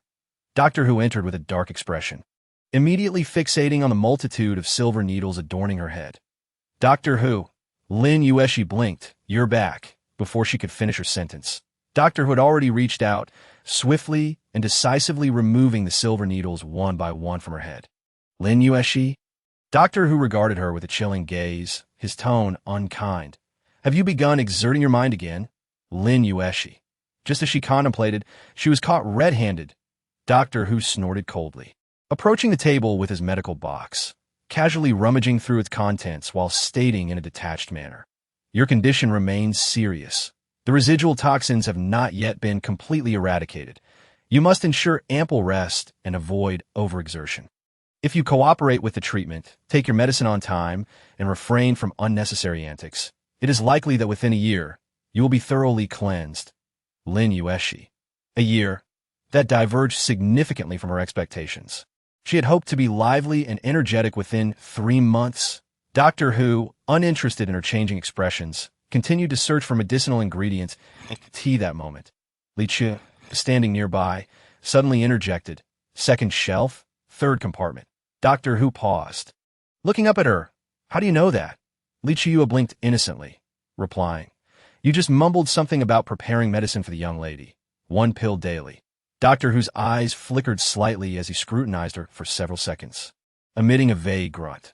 Yet his hands did not cease their movements. Retrieving a pill from a bottle and placing it on the table, he declared in a low voice, "I detest patients like you who disregard medical advice. If your mind becomes muddled, do not blame me for not warning you." Under his penetrating gaze, Lin Yuexi mused that if she truly became muddled, it would likely be due to the myriad silver needles he had stuck into her. She languidly supported her chin, watching as Doctor Who left with his hands clasped behind him, her eyes brimming with satisfaction. Excellent. It seems that Shiyue's ascension to the position of the female protagonist's prized disciple is imminent. Lin Yuexi stretched, just as she was about to delve into thought, when the system's warning tone reverberated in her mind. "Host, you are overexerting your mind. Host life value has accumulated by 1. Immediately after, a pink warning box popped up, friendly reminder. Overexertion may trigger a balding penalty. Lin Yuexi is deducting life value now, this frivolous. In the next moment, the marketplace interface abruptly appeared, showcasing goo techniques secret tome, blood-eating heart goo, priced at 6,000 delight points. The system's tone was eager. "Host, this was originally available only in the intermediate marketplace. To prevent you from overthinking, I specifically requested it. Rest assured, this is a limited edition tome, and it is worth every point." Lin Yuexi stared at the number, her lips curling in a sardonic smile. 6,500 points, and you dare ask for 6,000 for this shabby book? Do you truly see me as a mobile chive harvesting machine? System, host, this is a limited edition tome. The system hurriedly continued its sales pitch. Moreover, I took considerable risks to acquire it for you. Are you certain you do not want it? Lin Yuexi replied, lazily. Rent it for 1 hour, 1,000 delight points. System, host, the rental fee is a flat rate of 1,500. Lin Yuexi, Fine. ILL put on credit. System, host, this is robbery. Lin Yuexi languidly threatened. 800. If you don't rent it, I'll report you for extortion. System, after 3 seconds, it begrudgingly conceded. A yellowed, ancient tome landed in her palm, its pages slightly curling as if awakening long-dormant secrets. The blood-eating heart goo, parasitic in the human heart meridian, requires secret medicine for nourishment each month. Otherwise, the goo worm will consume the heart meridian, leading to the host's demise. Lin Yuexi's fingertips traced the words bone flute, her gaze momentarily pausing. Silent music, capable of killing without a trace. Slowly, she closed the ancient tome, her mind flashing back to the sudden tinnitus before she fainted. Initially thought to be exhaustion, she had stubbornly forced down a mouthful of roasted goose. Now it seemed that was the harbinger of death. Rubbing her temples, she sighed upon recalling Doctor Who's admonitions. Since she could not exert her mind, she would have to trouble others. She subtly raised her gaze, her tone calm. Summon Shun Kai to see me. Her fingertips lightly tapped the table's surface, her eyes dark and complex emotions sweeping through her heart. She hoped they would not disappoint her too greatly. As night deepened, Shun Kai and Li Jingchong pursued their investigation, ultimately reconvening before the Jingzhou Mansion. The steps of Jingzhou Mansion. 3 officials clad in purple robes bore expressions as grim as the night. The night wind stirred the shroud covering the corpse, revealing half of a pale, lifeless face, its eyes bulging as if starved. In the stillness, Shun Kai slowly lifted his gaze, peering through the fluttering white cloth towards the horizon. The night was so thick it seemed to drip with ink, oppressive enough to stifle one's breath. Fong Tianyu spoke in a deep voice. Let us start with these corpses and re-examine the case. Jingchong nodded, methodically uncovering the white cloth from the bodies. The firelight illuminating faces frozen in death, Guomama and her daughter-in-law. The marks around their necks were deeply etched, indicating a violent struggle in life. Zhao Xing, a jailer from Jingzhou Mansion, had committed suicide the day prior. Overwhelmed by guilt, beneath the white cloth, dark stains of blood marred the ground, a faint odor of decay permeating the air. With each step, Li Jingchong introduced the next 2 corpses, revealing dried blood beneath the shroud. He lifted a corner of the cloth, exposing a face mangled beyond recognition, only the clothing allowing for identification.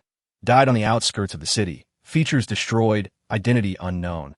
Based on attire, this individual could possibly be Zhang Dexiang, the owner of Yintai Bank. Shun Kai furrowed his brow. Have we checked the household registry? Li Jingchong replied coolly. They claimed to be from Fujian, yet their accents bore no trace of their homeland. Shun Kai frowned. What is the reason? Li Jingchong raised his gaze, a knowing smile playing on his lips. Roaming the land. Accents fade. Shun Kai pondered, while Li Jingchong added with a smirk. Zhang Dan adds chili oil to his wontons. Fong Tianyu paused. What is amiss with that? Li Jingchong scoffed lightly. The Fujian gentry, their ancestral teaching forbids spicy food. He lied. Jingchong slowly raised the torch, his voice deepening. This corpse was discovered in the cellar of Zhu Xing gambling house. Identity unknown. But from him, my subordinates found this. He produced the half-burned ledger from his robes, spreading it on the table. His gaze swept over the 3 officials. Despite the ledger being severely damaged, some names remained barely legible. Zhen Zhengtong reached out to grasp it, the candlelight casting shadows on the page, the handwriting charred and indistinct, but a few lines still discernible. Fong Tianyu and Wu Xiang leaned in to inspect, their silence thickening the air as their brows knitted tighter and tighter. None of them recognized a single name. What were they looking at? Li Jingchong calmly elaborated. Zhuang Shi, a secretary to the Minister of War. Fong Tianyu's fingers froze, a flicker of unease flashing in his eyes. Wai Yuang, the chief of the British Duke's estate. Wu Xiang's pupils contracted, his expression darkening in an instant. Tang Haodadi hesitated, scanning the 3 men, and slowly continued. The younger brother of the favored concubine of the Rue, Wang. Zhen Zhengtong's breath caught abruptly, his brow furrowing even deeper, and the second son of the Ministry of Revenue's assistant minister. Feng Xiao, the nephew of the Minister of Personnel, Feng Yun, the brother of the Duke of Wooding. As names fell like stones, the atmosphere grew increasingly tense, as if ensnared by an invisible net, suffocating any trace of air.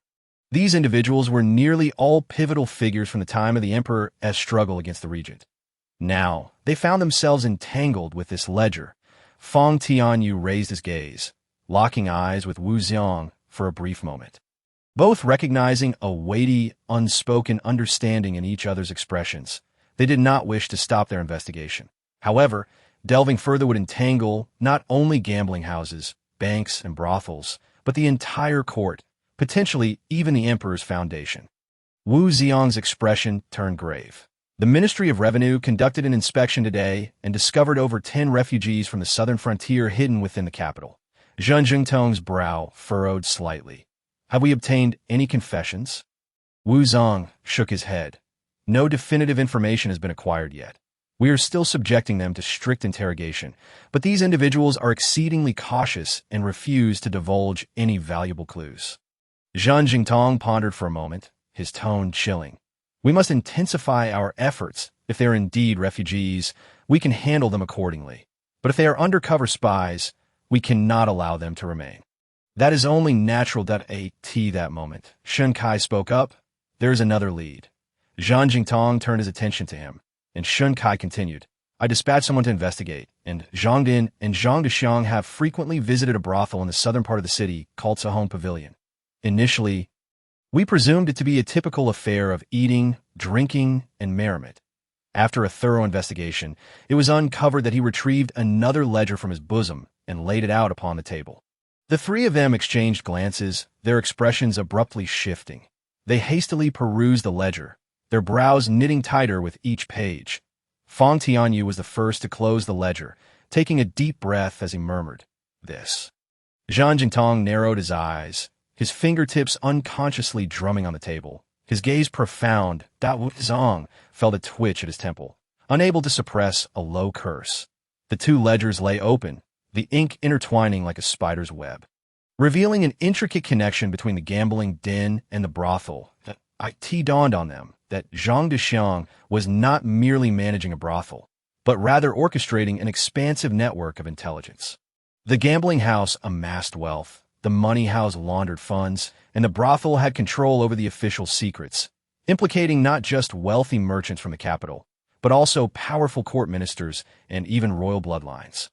With a snap, the ledger was shut, and Fong Tianyu closed his eyes, realizing that the Fong family might face extinction due to this revelation. The Duke of England strode forcefully into Zhang Chuan's courtyard, bellowing, "Where is Zhang Chuan? Summon that scoundrel to meet me." The steward approached tremulously, responding in a hushed tone, "Your Grace, Mr. Zhang departed early this morning, and no one in the manor knows his whereabouts." The Duke's gaze turned icy, his countenance darkening ominously. Was he deliberately evading him? Had he intentionally leaked the ledgers of the gambling den and the Sahong Pavilion, seeking to bury the intricate web he had painstakingly woven? As his fury surged, Yin Hui arrived swiftly, speaking somberly. "Your Grace, rest assured, Mr. Zhang made arrangements prior to his departure. The Emperor will not pursue this matter." The Duke let out a cold laugh, gritting his teeth. "The Emperor may not pursue it. But how shall I account for my losses?" Yin Hui lowered his gaze, speaking in a subdued tone.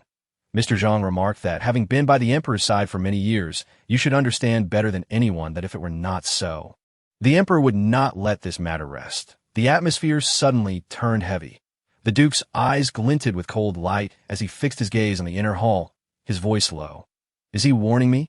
Yin Hui replied softly, "Your Grace, the world has descended into chaos. Everyone seeks to survive."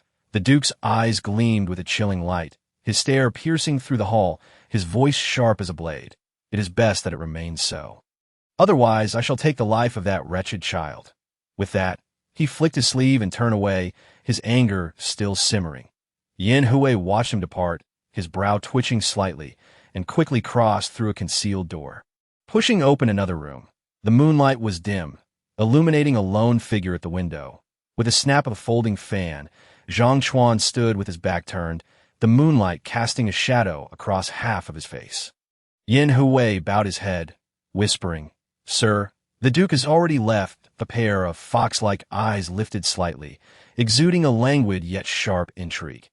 Yin Hui lowered his head, a fleeting thought of the Duke's harsh words crossing his mind, hesitating for a moment before daring not to speak. "Did you hear, sir?" The room fell silent, with only the faint glow of moonlight dancing. Suddenly, the folding fan paused. As everything arranged, Yin Huwei bowed his head. He is timid.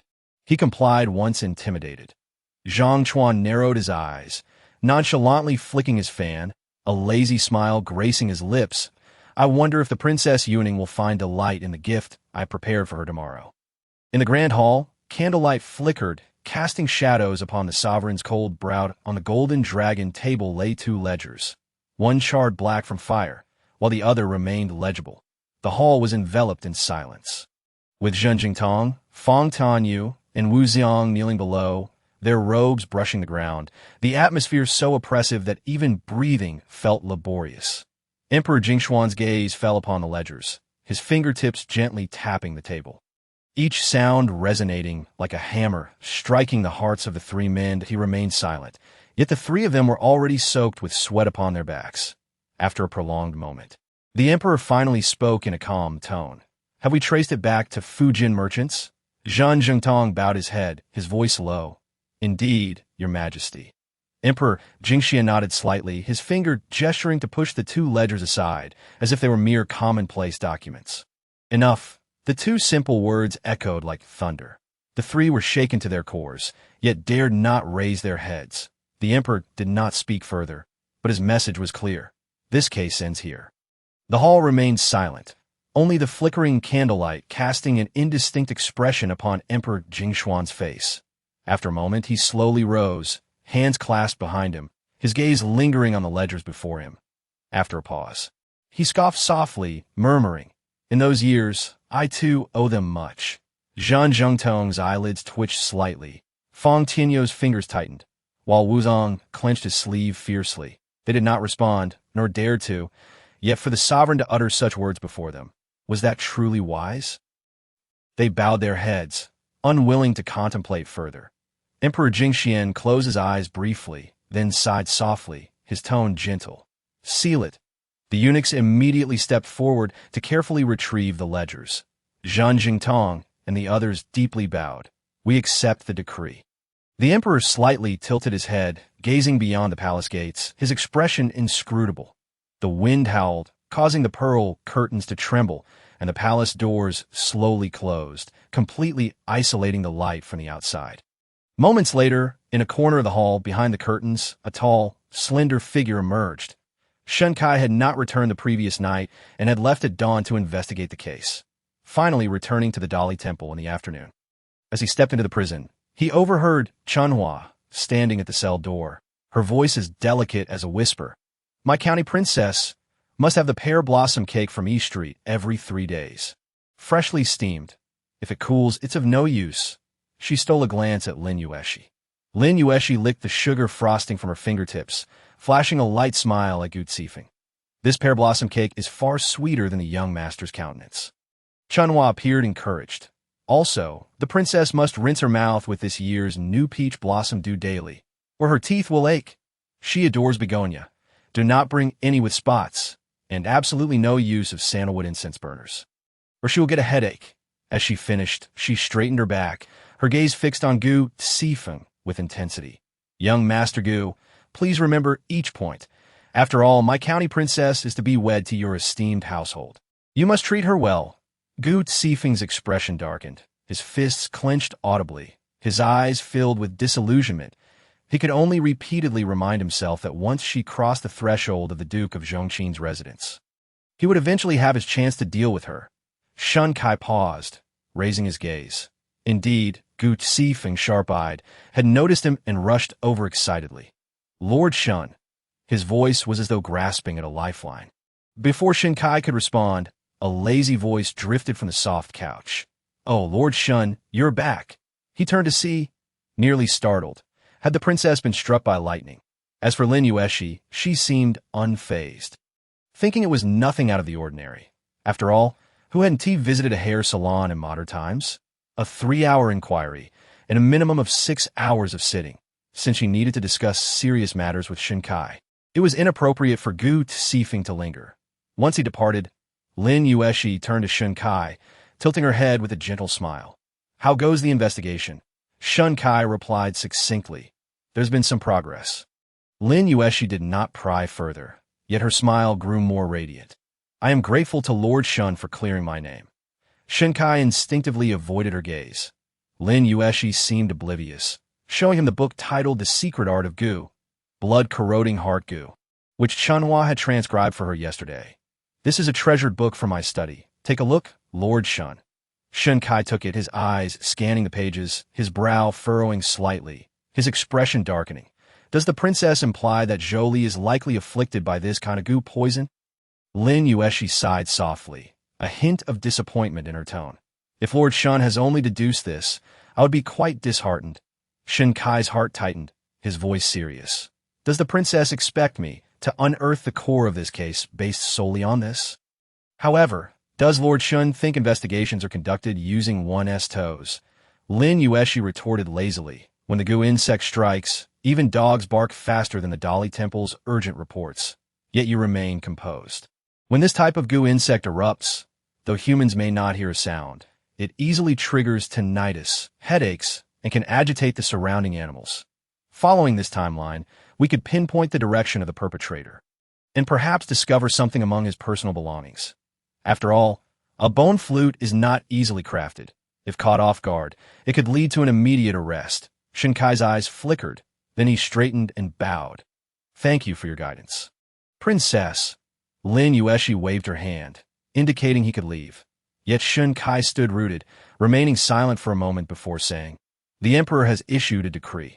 The princess may leave early tomorrow. Lin Yuexi's expression remained unchanged, gesturing for him to continue. Shinkai lowered his voice, cautioning. This case involves too much. The princess should refrain from pursuing it further. Once his figure vanished, the system finally spoke.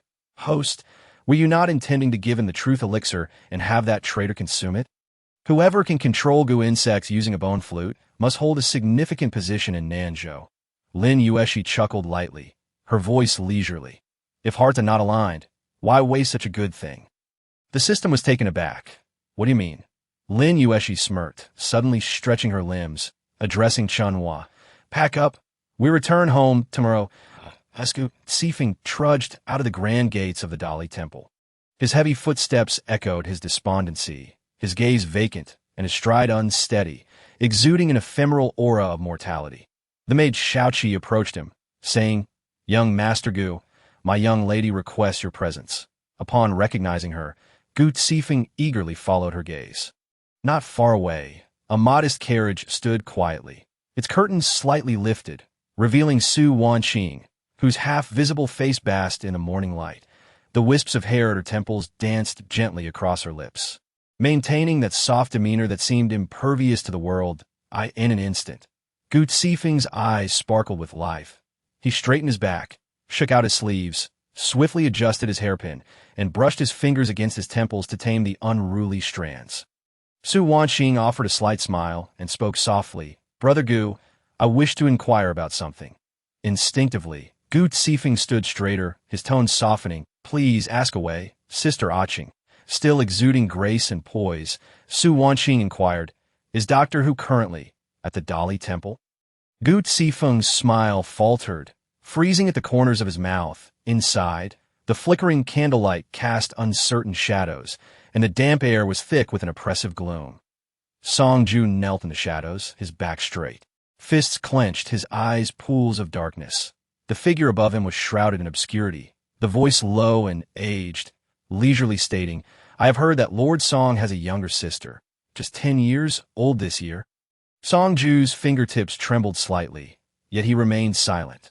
The voice chuckled softly, chilling and sinister, a delicate flower, most delightful indeed. Do you aspire to become the commander of the Imperial Guard? He paused, his tone deliberate. To hold such high office, one must inevitably sacrifice something. Would you not agree, Commander Song? Within the carriage, Song Jin clutched a candied hawthorn, her mouth smeared with sugary residue, giggling as she swung her legs. Elder brother, where are we going? Song Ju replied softly, You will know when we arrive. Shortly thereafter, the carriage came to a halt. Song Ju took her hand and led her to the door, lifting his gaze slightly. Beneath the dim glow of a yellow lantern, the plaque above the entrance boldly proclaimed, Fusong Courtyard.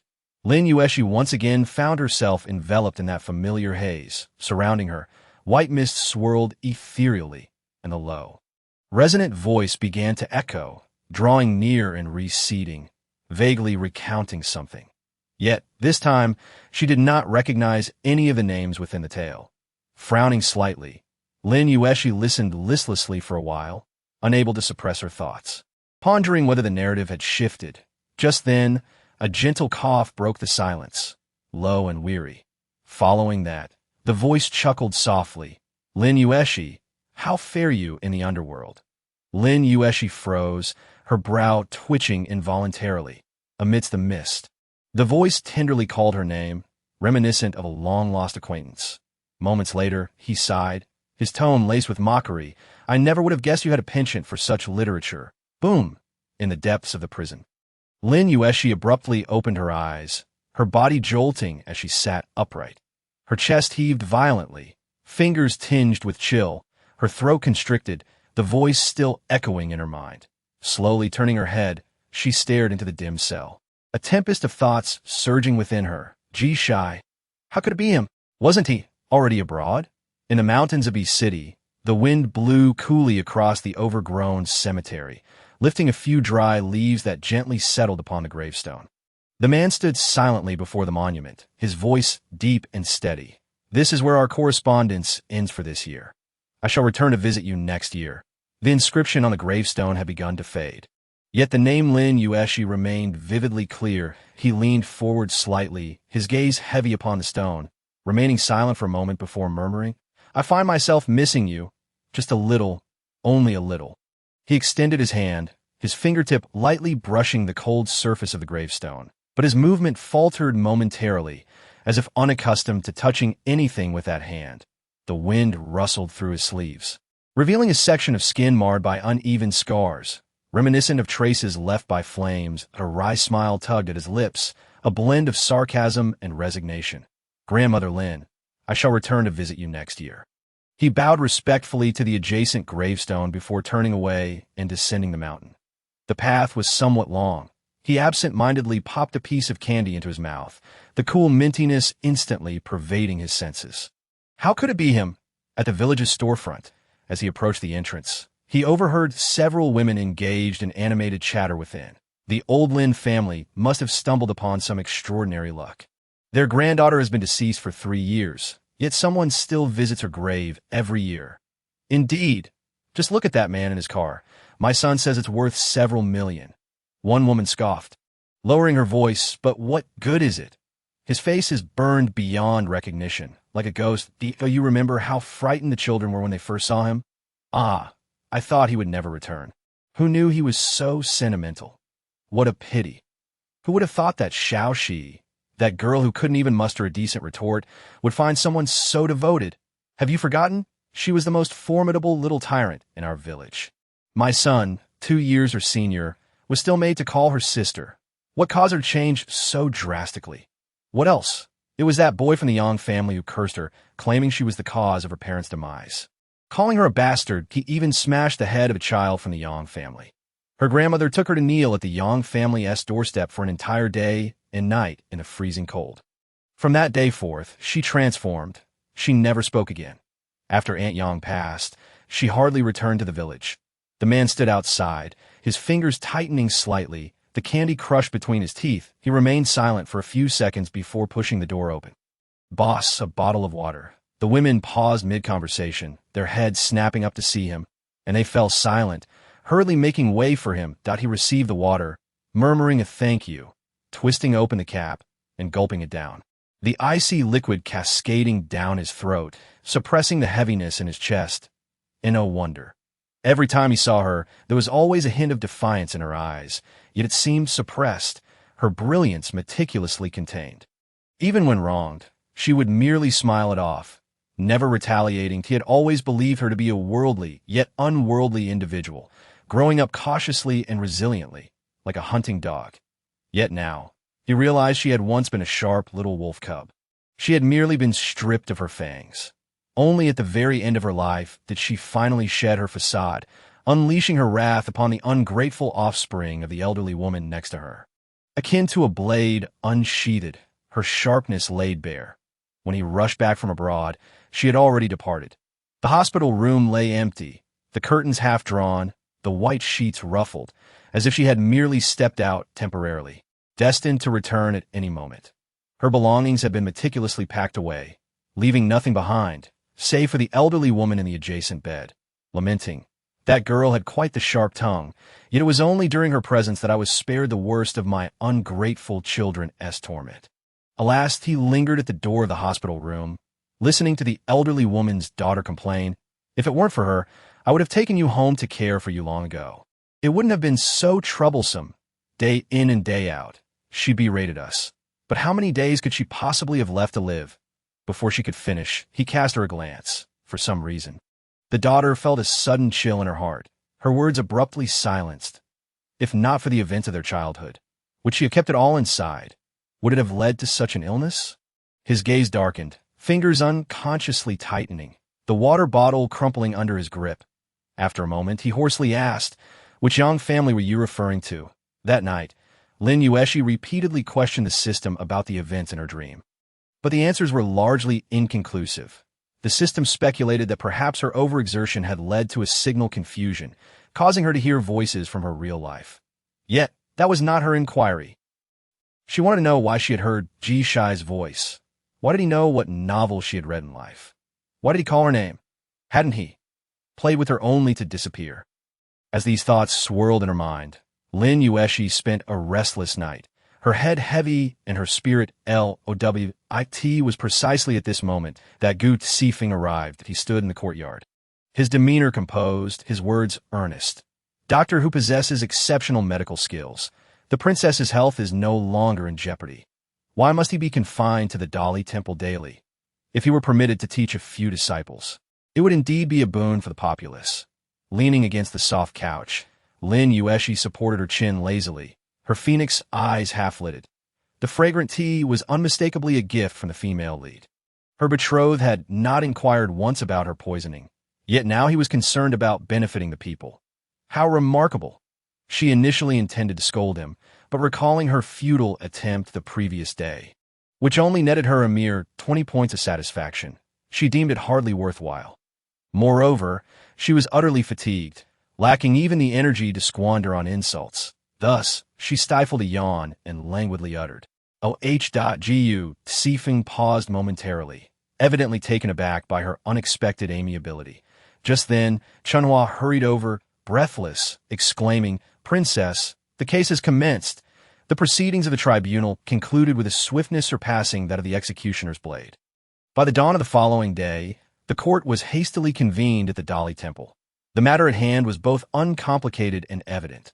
Zhang Den and Zhang Dexiang, merchants from Fujian, had clandestinely manipulated banks, gambling houses, and brothels, wreaking havoc upon the capital.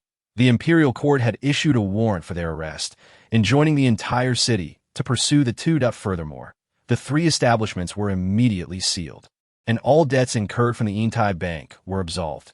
Each victim's family was awarded 10 taels of silver, and as for the perpetrators who had invaded homes and committed acts of violence, no need for concern. They were all already deceased. Thus, the case was resolved. Outside the courtroom, the crowd surged, their cheers rising like a tide. The government, it seemed, was indeed just. This was true equity. Look, the tribunal had declared that the mischief was wrought by unscrupulous merchants from Fujian, ensuring that innocent souls would not be wronged. The emperor's wisdom was undeniable, as if the blood and tears of yesterday had been effaced by a mere decree. Women who had wept inconsolably clutched their silver ingots, their shattered lives momentarily mended by the gift of 10 taels, effectively buying an end to a tragic tale. Yet the true masterminds behind the manipulation of the capital's gambling dens, banks, and brothels remained unnamed. The common folk only knew that henceforth, debts were forgiven, victims received some compensation, the murderers were dead, and the ringleaders were being hunted down. The case was closed. Meanwhile, the true orchestrators might be seated in high chambers, cradling teacups, or watching the day's proceedings with a tranquil smile. And what of the 2 convicted Fujian merchants? Heaven knows their whereabouts now. This world, indeed, still possesses a sense of fairness, amidst the crowd. Someone sighed with such sentiment. Disguised as Lin Yuexi, she stood among them, a derisive snort escaping her lips, her eyes reflecting a disdain she made no effort to conceal. Fairness? Perhaps. Ding! Congratulations, host. Side quest. Prevent the downfall of Dayuan. Current progress. 8. Having struck a portion of the clandestine forces. Lin Yuexi smiled wryly, having already endured imprisonment herself, achieving not even a tenth of the task. And yet, what was there to congratulate? She turned her gaze towards the jubilant crowd, having already tested the mettle of this court. This task, it seemed, would have to be tackled independently. Suddenly, an unknown voice cried out from the throng, since the case has been clarified. Why don't we gather outside the prison to welcome the princess? The moment the words were spoken, a hush fell over the crowd, followed by an elderly man with graying hair slapping his thigh in excitement. Affirming, indeed, the princess has endured imprisonment for us. We cannot let her emerge alone. A woman carrying a bamboo basket nodded in agreement. Yes, the princess willingly entered the jail to ensure the truth was revealed. We, the common folk, must not let her heart grow cold. An elderly scholar remarked, the princess exemplifies self-sacrifice for the people. How admirable! A calculating shopkeeper added, with these 3 establishments sealed, how much wealth will divert from the capital?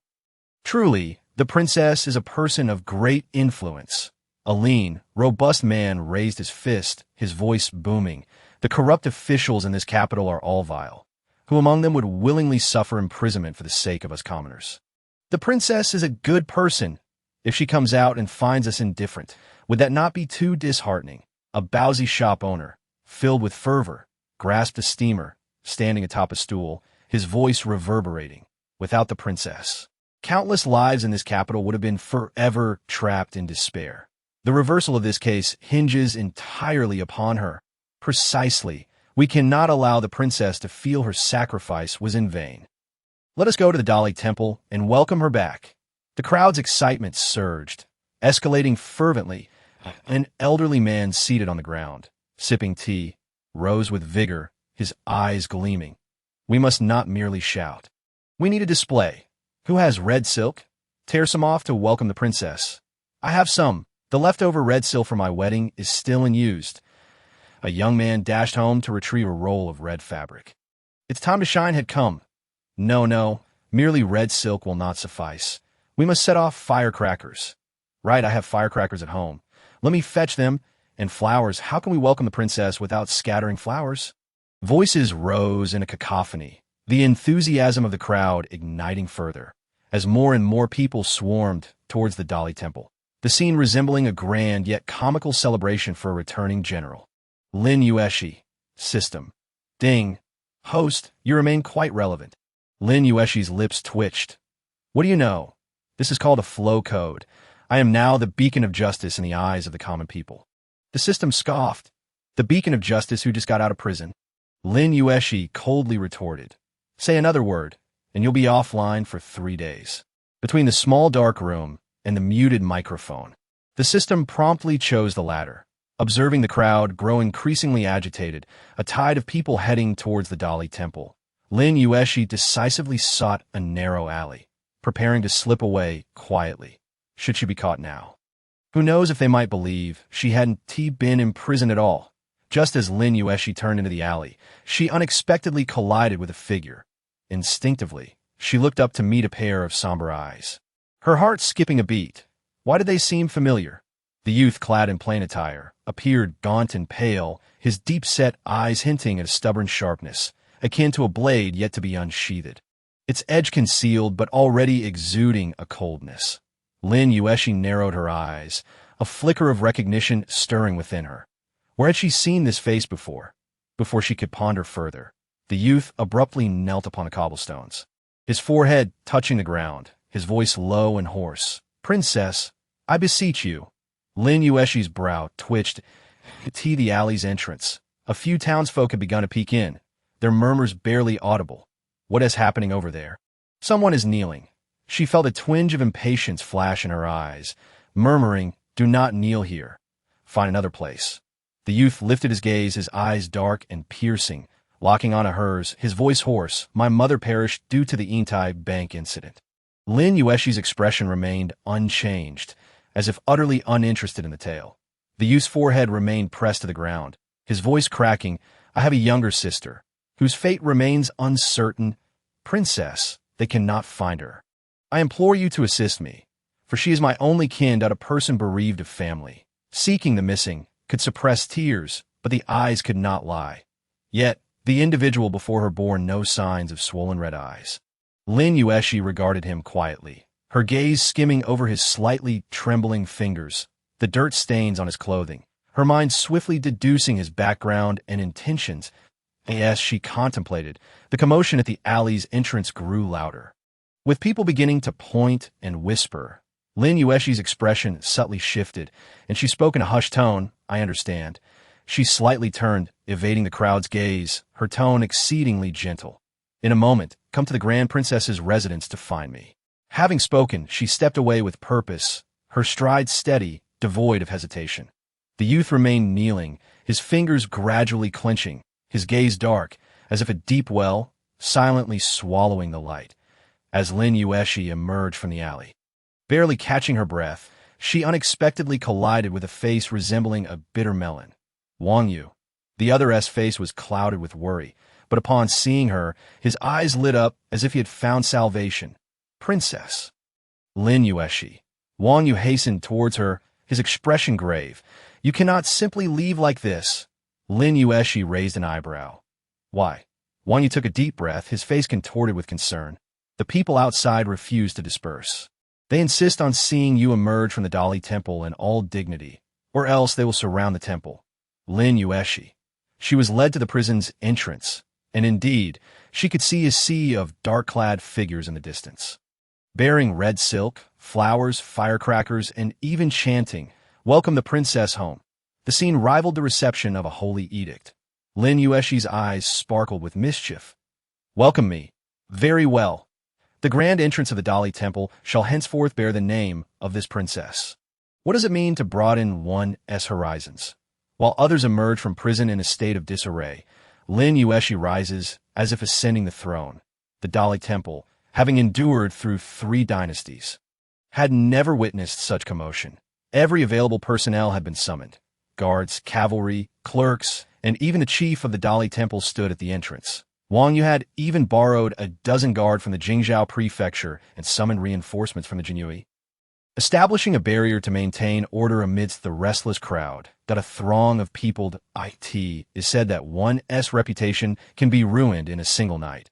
Yet a name can also be established in the capital. The princess has arrived. She has truly come out. The princess is indeed innocent. Long live the princess. The common folk were overwhelmed with excitement, rushing forward, while merchants and scholars observed from elevated spots, some even scattering flower petals from above, orchestrating a grand yet absurd celebration for her release. Lin Yuexi walked steadily, her expression serene, as if she had never endured the trials of imprisonment. Amidst the jubilant cheers of the populace, she suddenly let out a soft sigh, raising her hand slowly, her tone both gentle and solemn. Dear villagers, please rise. Upon uttering these words, the crowd erupted into even greater fervor. Truly, the princess possesses a benevolent heart. This is genuine advocacy for the people. The elderly scholar stroked his beard, marveling. Such selfless acts for the benefit of the people have been unheard of since ancient times. The princess's actions can be compared to Wang Zhaojuan's departure from her homeland. A ruffian from the marketplace waved his arms. If the princess dares to face imprisonment, what is there for us to fear? Lin Yuexi maintained a poised and dignified smile, yet her peripheral vision caught sight of a woman ahead. Weeping profusely, trembling as she offered half a silver bracelet with both hands. Princess, we poor souls cannot allow you to suffer in vain. Lin Yuexi. System. Host, are you perhaps about to crowdsource your retirement? Silence. I am now a great philanthropist. Host, I must say, your presence rivals that of a top star making a comeback after a scandal. Silence. This is called elegance, never out of style. Lin Yuexi presented herself with decorum, even turning her head slightly to offer a gentle smile to the crowd, evoking the illusion of a fan meeting. Wang Yu cleared his throat, lowering his voice. Princess. It's about time. We should return to the manor swiftly if this continues. More and more people will gather. Lin Yuexi nodded slightly, approached the carriage, and without looking back, stated, "Return to the manor." The wheels rolled forward, and the cheers of the populace continued unabated. Leaning against the interior of the carriage, she raised her hand to rub her temples, finally retracting the benevolent expression of the princess, a faint smile curling at the corners of her mouth. Having garnered fame, the next step is power. And what lies beyond that? In this capital, it shall be this princess who holds the reins. She gazed out at the throngs of people, a smile gracing her lips, to attain Buddhahood. A good person must endure myriad trials and tribulations. Yet for a wicked soul to achieve the same, merely utter the words, "This hell, I accept." 41. The boy seeking to save his sister. The capital has never been devoid of rumors. Especially today, as the scene outside the gates of the Dali Temple was one of throngs of people welcoming the princess's release from prison, swiftly spreading throughout the entire city, from the tea houses in the East Market to the gambling dens in the West Street. From within the high walls of the imperial city to the whispered conversations in the dark alleys, all were abuzz with discussions about today's events. Zhang Chuan nonchalantly adjusted his cuff, his fair, slender fingers resting upon his wrist. Yin the bodyguard stood by, whispering, "Sir, Songju has already entered the gates of the Grand Princess's residence. However, will Princess Yuaning keep him?" Zhang Chuan toyed with the tea lid, chuckling lightly. If she does not keep him, how could she justify spending these days in prison? To refuse would tarnish her reputation. To agree, she must save him. The teacup wobbled slightly as Zhang Chuan's fingertip spun it, sending ripples across the surface. His voice was calm. "Alas, the person she wishes to save has already been sent to Fushan Courtyard." Yin the bodyguard's breath hitched. Zhang Chuan's strategy of using a knife to kill from afar was truly ingenious. Fushan Courtyard was a taboo topic among all the noble families in the capital. While it was referred to as Fushan Courtyard outside, certain individuals called it the grave of young girls. Once one entered, none emerged alive. Those who did return were driven mad. Those who didn't suffer excruciating torment until madness ensued. And with this scheme, Zhang Chuan had merely employed a boy and a name to set it all in motion. Zhang Chuan gently blew on the teacup, a hint of mirth in his gaze. One misstep in the game, and it is time for blood to be shed. The teacup was placed on the table with a crisp sound. The marketplace remained lively, with people discussing the return of justice, unaware that someone in the shadows was manipulating the wind. Prince Xiao Yao was writing when he heard the words, causing his brush to pause momentarily. An ink droplet silently falling onto the rice paper, blooming into a small ink flower. He lowered his gaze at the unfinished final stroke, the ink blurring, ultimately ruining an otherwise perfect character. His fingertips lightly tapped the brush holder, his tone indifferent. "Has Yin Shu sent anyone over?" "Your Highness, the servant dispatched someone early on to keep watch, but no unusual activity has been detected from Prince Yan's side." Xiao Yao lifted the teacup, giving it a gentle swirl, the tea rippling slightly. He rubbed the rim of the porcelain, pondering for a moment. "Is there anyone of ours within the Grand Princess's residence?" The subordinate promptly replied, "Your Highness." "There are none." As soon as he finished speaking, he quickly added, "However, the Grand Princess's residence dismissed many servants a few days ago. Arranging for a few to enter should not be difficult." "Go ahead." Xiao Yao's gaze returned to the ink droplet on the rice paper, the characters sharp and elegant. Yet that blotch of ink was particularly glaring. He moved his fingers, slowly folding the paper to conceal the flaw, casually tossing it into the nearby bronze furnace, where the flames flickered slightly, quickly consuming it. In the capital, the winds rose and dark currents swirled. Everyone awaited Lin Yuexi's next move, sensing that the Yuaning princess would not simply let matters rest. Yet, in reality, at this moment, Lin Yuexi was performing a firewalking act beneath the fervent attention of the crowd. In an instant, one could see Granny Yuan brandishing pomelo leaves, poised to strike her. Lin Yuexi raised an eyebrow, pivoted her feet, and executed a graceful retreat akin to Li Bai, effortlessly evading the blow. Granny Yuan's strike missed. "Princess, you have just returned from prison. You must ward off evil spirits." Lin Yuexi turned a deaf ear. "They say this is an evil spirit. It is clearly an auspicious sign." Granny Yuan exclaimed. Pa pa pa. Princess, spit it out, quickly, Lin Yuexi retorted. I won tea. I swallowed it, Granny Yuan. She was so furious that she nearly went to summon the Bodhisattva Guanyin, only to find Lin Yuexi had already dashed towards Chi. Early this morning, Chi had obediently risen on his own, standing upright at the manor entrance, eagerly waiting. He had waited for a long time.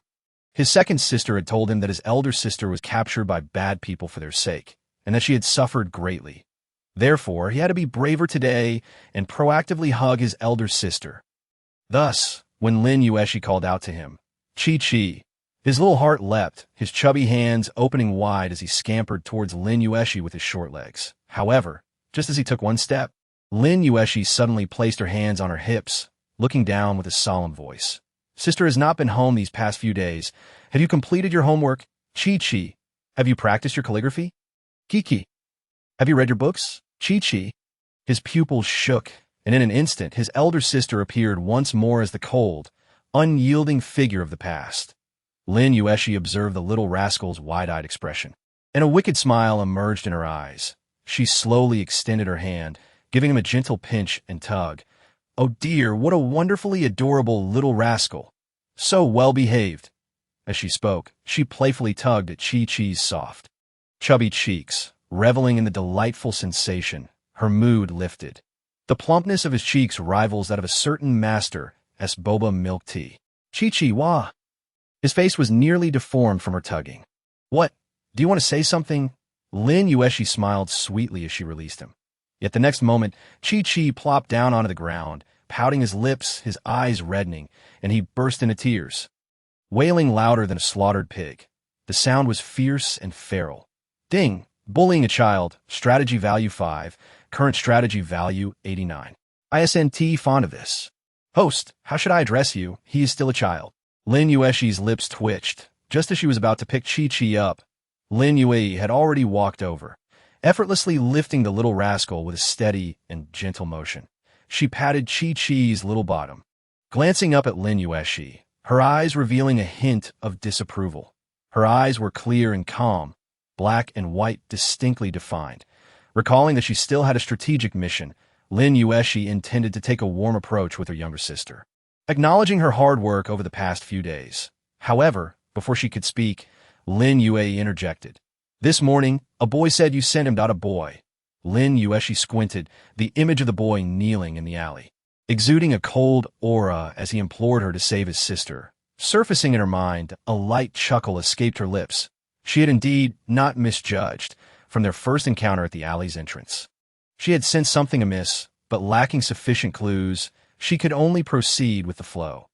However, now, piecing together all the details, she could almost ascertain that this boy was lying. Firstly, he had sought her out. She had deliberately donned ordinary clothing to blend in, moving discreetly. Unless one were familiar with her, it would be challenging to recognize her in the crowd. Yet the boy had confidently identified her as the Yuaning princess and had followed her. Secondly, his sorrow seemed disingenuous. Although his tone, posture, expressions, and even the way he bowed had no flaws, his eyes remained clear, devoid of redness. Thirdly, despite kneeling before her and adopting a submissive demeanor, she felt an inexplicable hostility emanating from him. It was difficult to articulate, yet it was an undeniable instinct. She raised her gaze, speaking slowly. Understood. I shall take a look. Having said that, she glanced back at Chi, who had been crying so hard that he could hardly catch his breath. Yet upon being lifted by his sister, he immediately ceased his tears, his nose still tinged red as he furtively eyed her, appearing utterly terrified. Lin Yuexi. Very well, then point 11 remaining. She would eventually win him over. Fortitude he's spoiling the plot for her. The boy knelt on the ground, hands planted firmly, his head bowed, resembling withered grass in the snow, precariously on the verge of collapse. After a moment, he took a deep breath, his voice slightly hoarse, trembling as he suppressed his emotions. I beg the princess to save my sister. Lin Yuexi leisurely lifted her teacup, gently blowing away the foam on the surface of the tea, casting a lazy glance at him. Speak of it.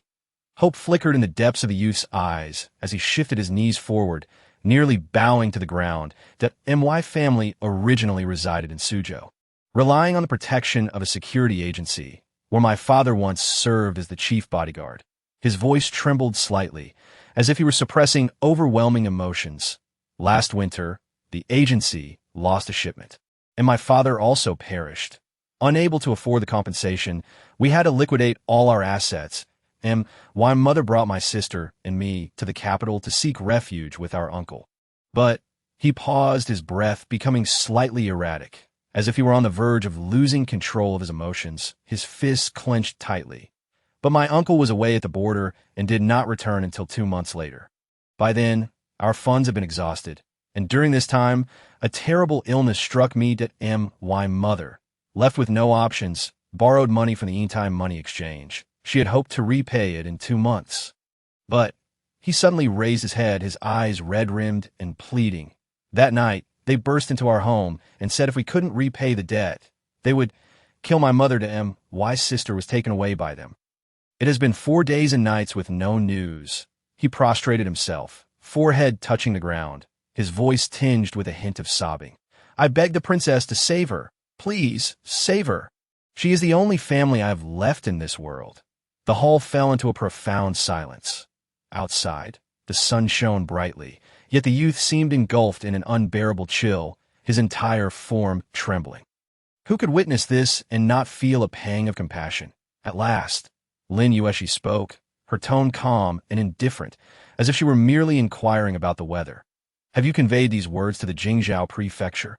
The youth stiffened abruptly, his throat tightening, a fleeting look of panic crossing his eyes. He had not anticipated that, having laid his wounds bare before her, she could remain so unfeeling. Indeed, this woman seemed to relish the adoration of the masses, utterly disregarding the lives of these common folk. Yet his reaction was swift. In a fleeting moment, he suppressed all extraneous emotions and quietly replied, I have informed them. Lin Yuexi met his gaze, waiting for him to continue. With lowered eyelashes, the youth's voice grew even quieter.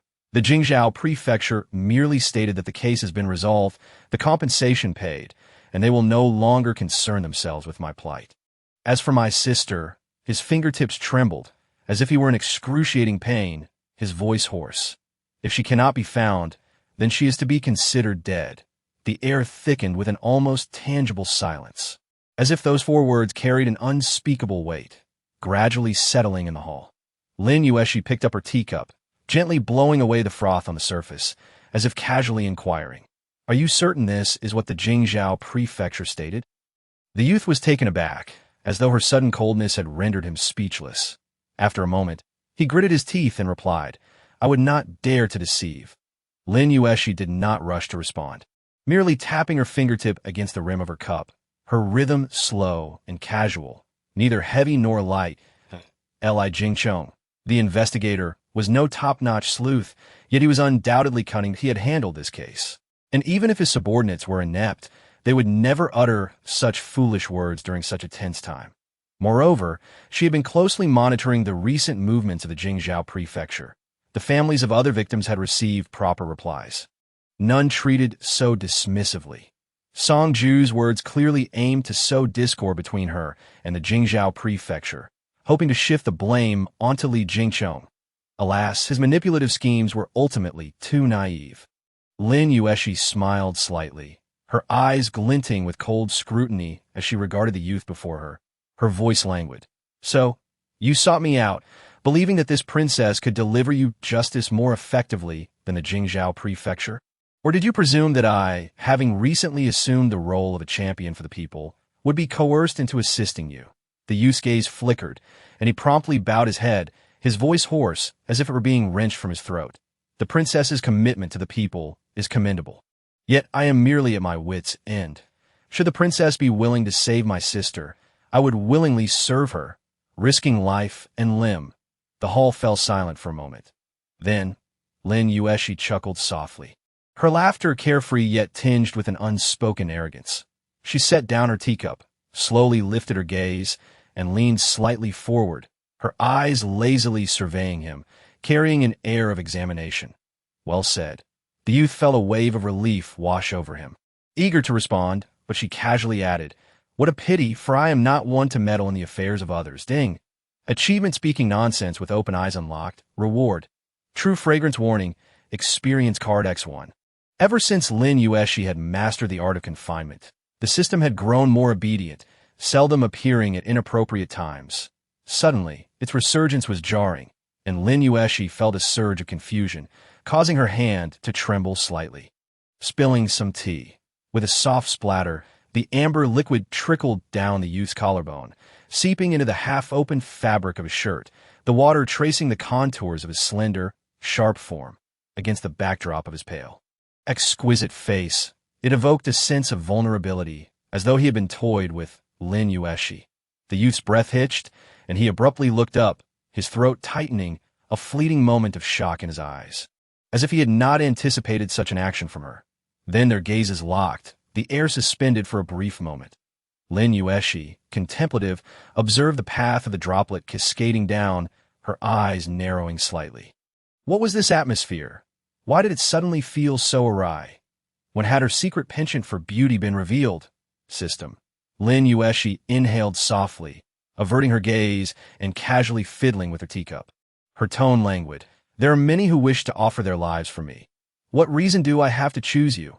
What compels me to expend such effort for you?" The youth's eyes narrowed. His fingers tightening, he had thought he had her figured out. Yet she was not playing by the rules. Suppressing his unease, he spoke in a low voice. "I have practiced martial arts since childhood. Yet these days of travel have left me weak." He slowly lifted his gaze, his eyes deep and profound, like a hidden current. "But if the princess is willing, I would gladly offer my life to her." Lin Yuexi raised an eyebrow slightly, her gaze flitting over his damp collar and his cool, composed features, a faint smile gracing her lips. "From today forth, my life, Songju, is yours." Songju, the shadows cast upon the youth's lowered brow, accentuated his frailness. Lin Yuexi was struck by a sudden realization. She had heard this name before. Before she could ponder further, a thunderous exclamation erupted in her mind. "Ah, he is Songju. It is indeed Songju."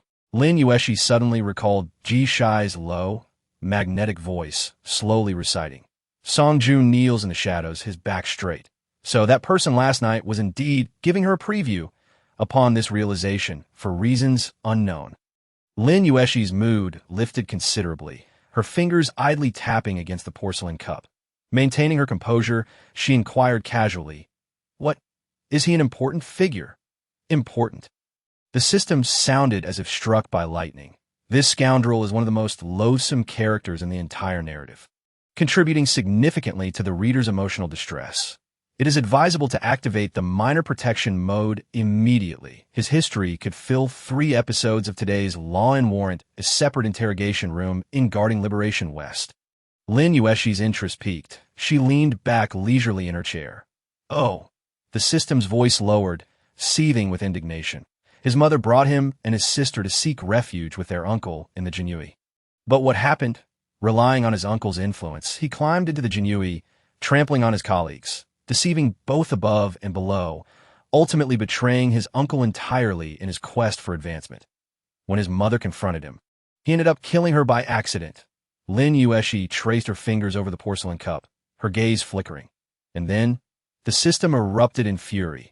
Did you think he was merely an ungrateful wretch? The worst is yet to come. He offered his own sister to a certain powerful noble in the capital with a penchant for young girls. Upon hearing this, Lin Yuexi recalled the previous night's events.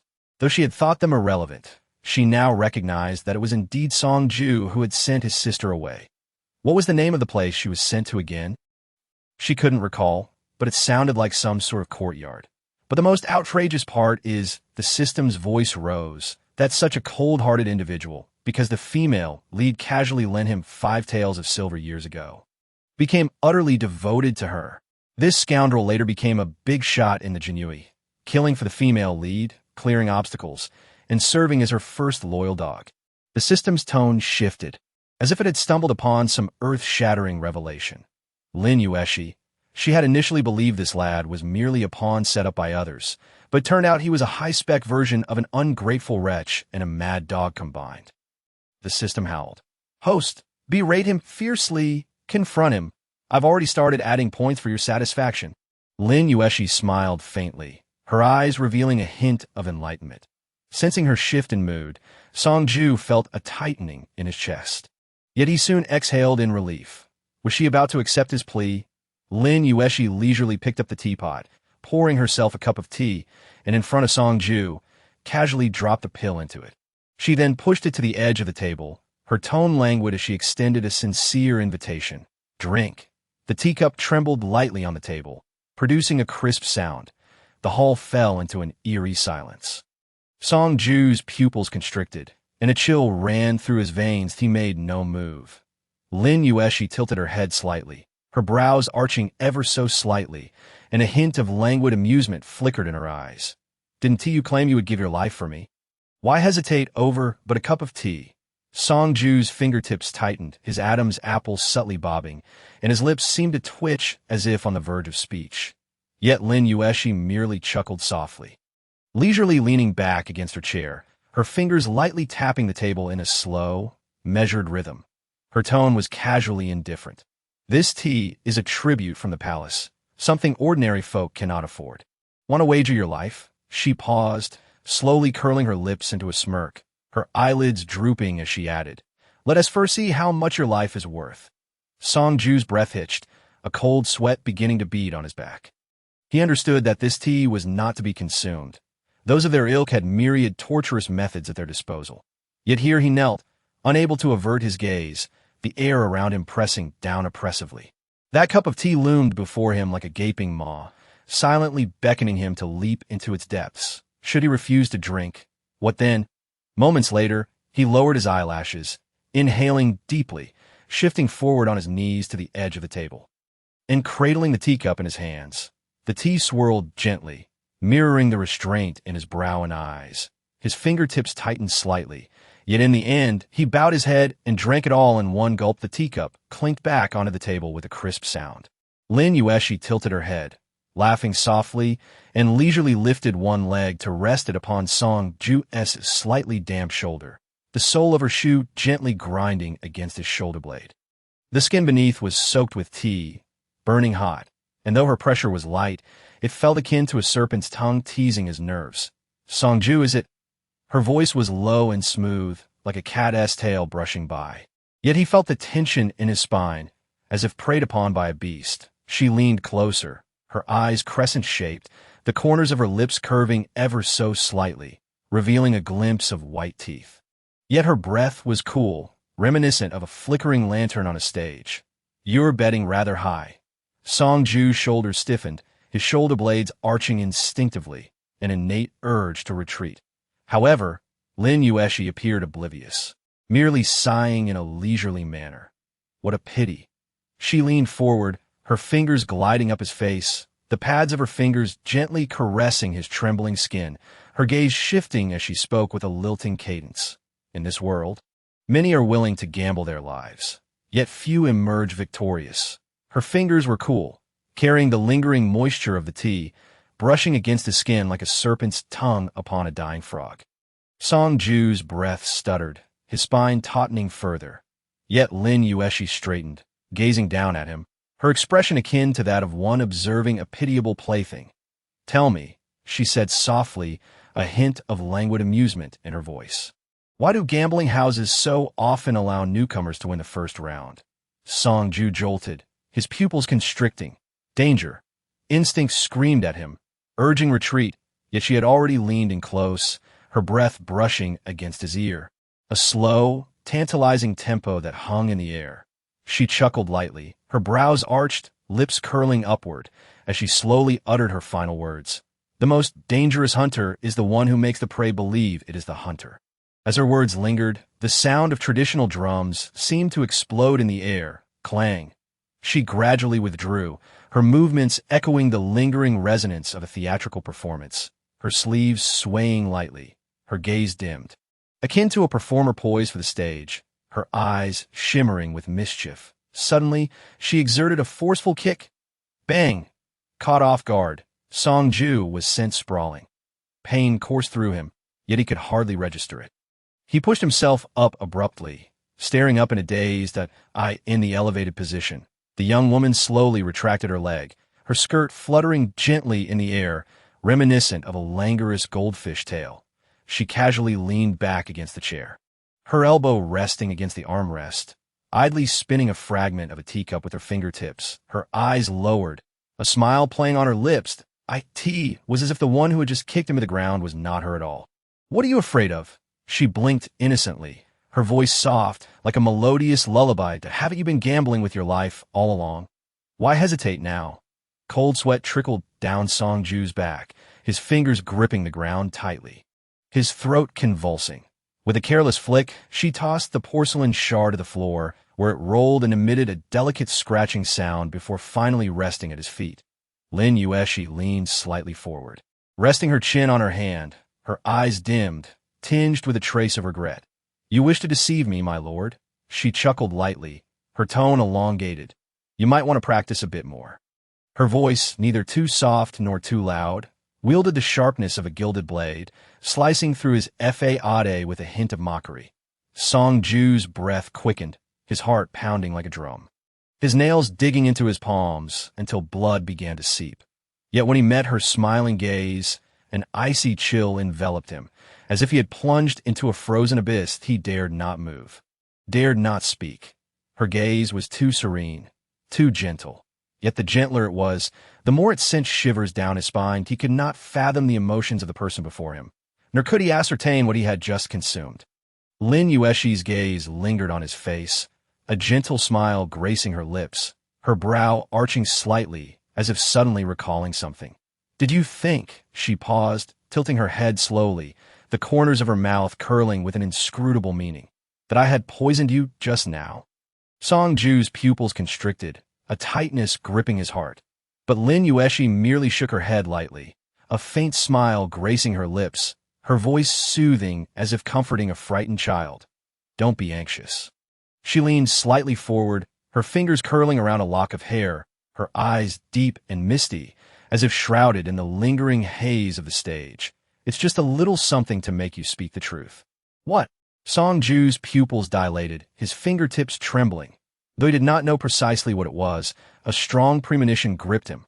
This was far more terrifying than poison. Lin Yuexi lazily stretched her limbs and nonchalantly addressed the system. "Is the time sufficient now?" "Has the drug taken effect?" The system responded. The effect has already manifested." Lin Yuexi. This wretched system, always revealing my secrets. Yet in Song Ju's eyes, the princess before him remained as detestable as ever, her demeanor exuding an air of absolute control that a soft laugh escaped her lips, drawn out. "Oh," suddenly, she propped her chin close to Song Ju, her phoenix eyes blinking innocently. "Young man, are you risking your life to uncover who is behind me?"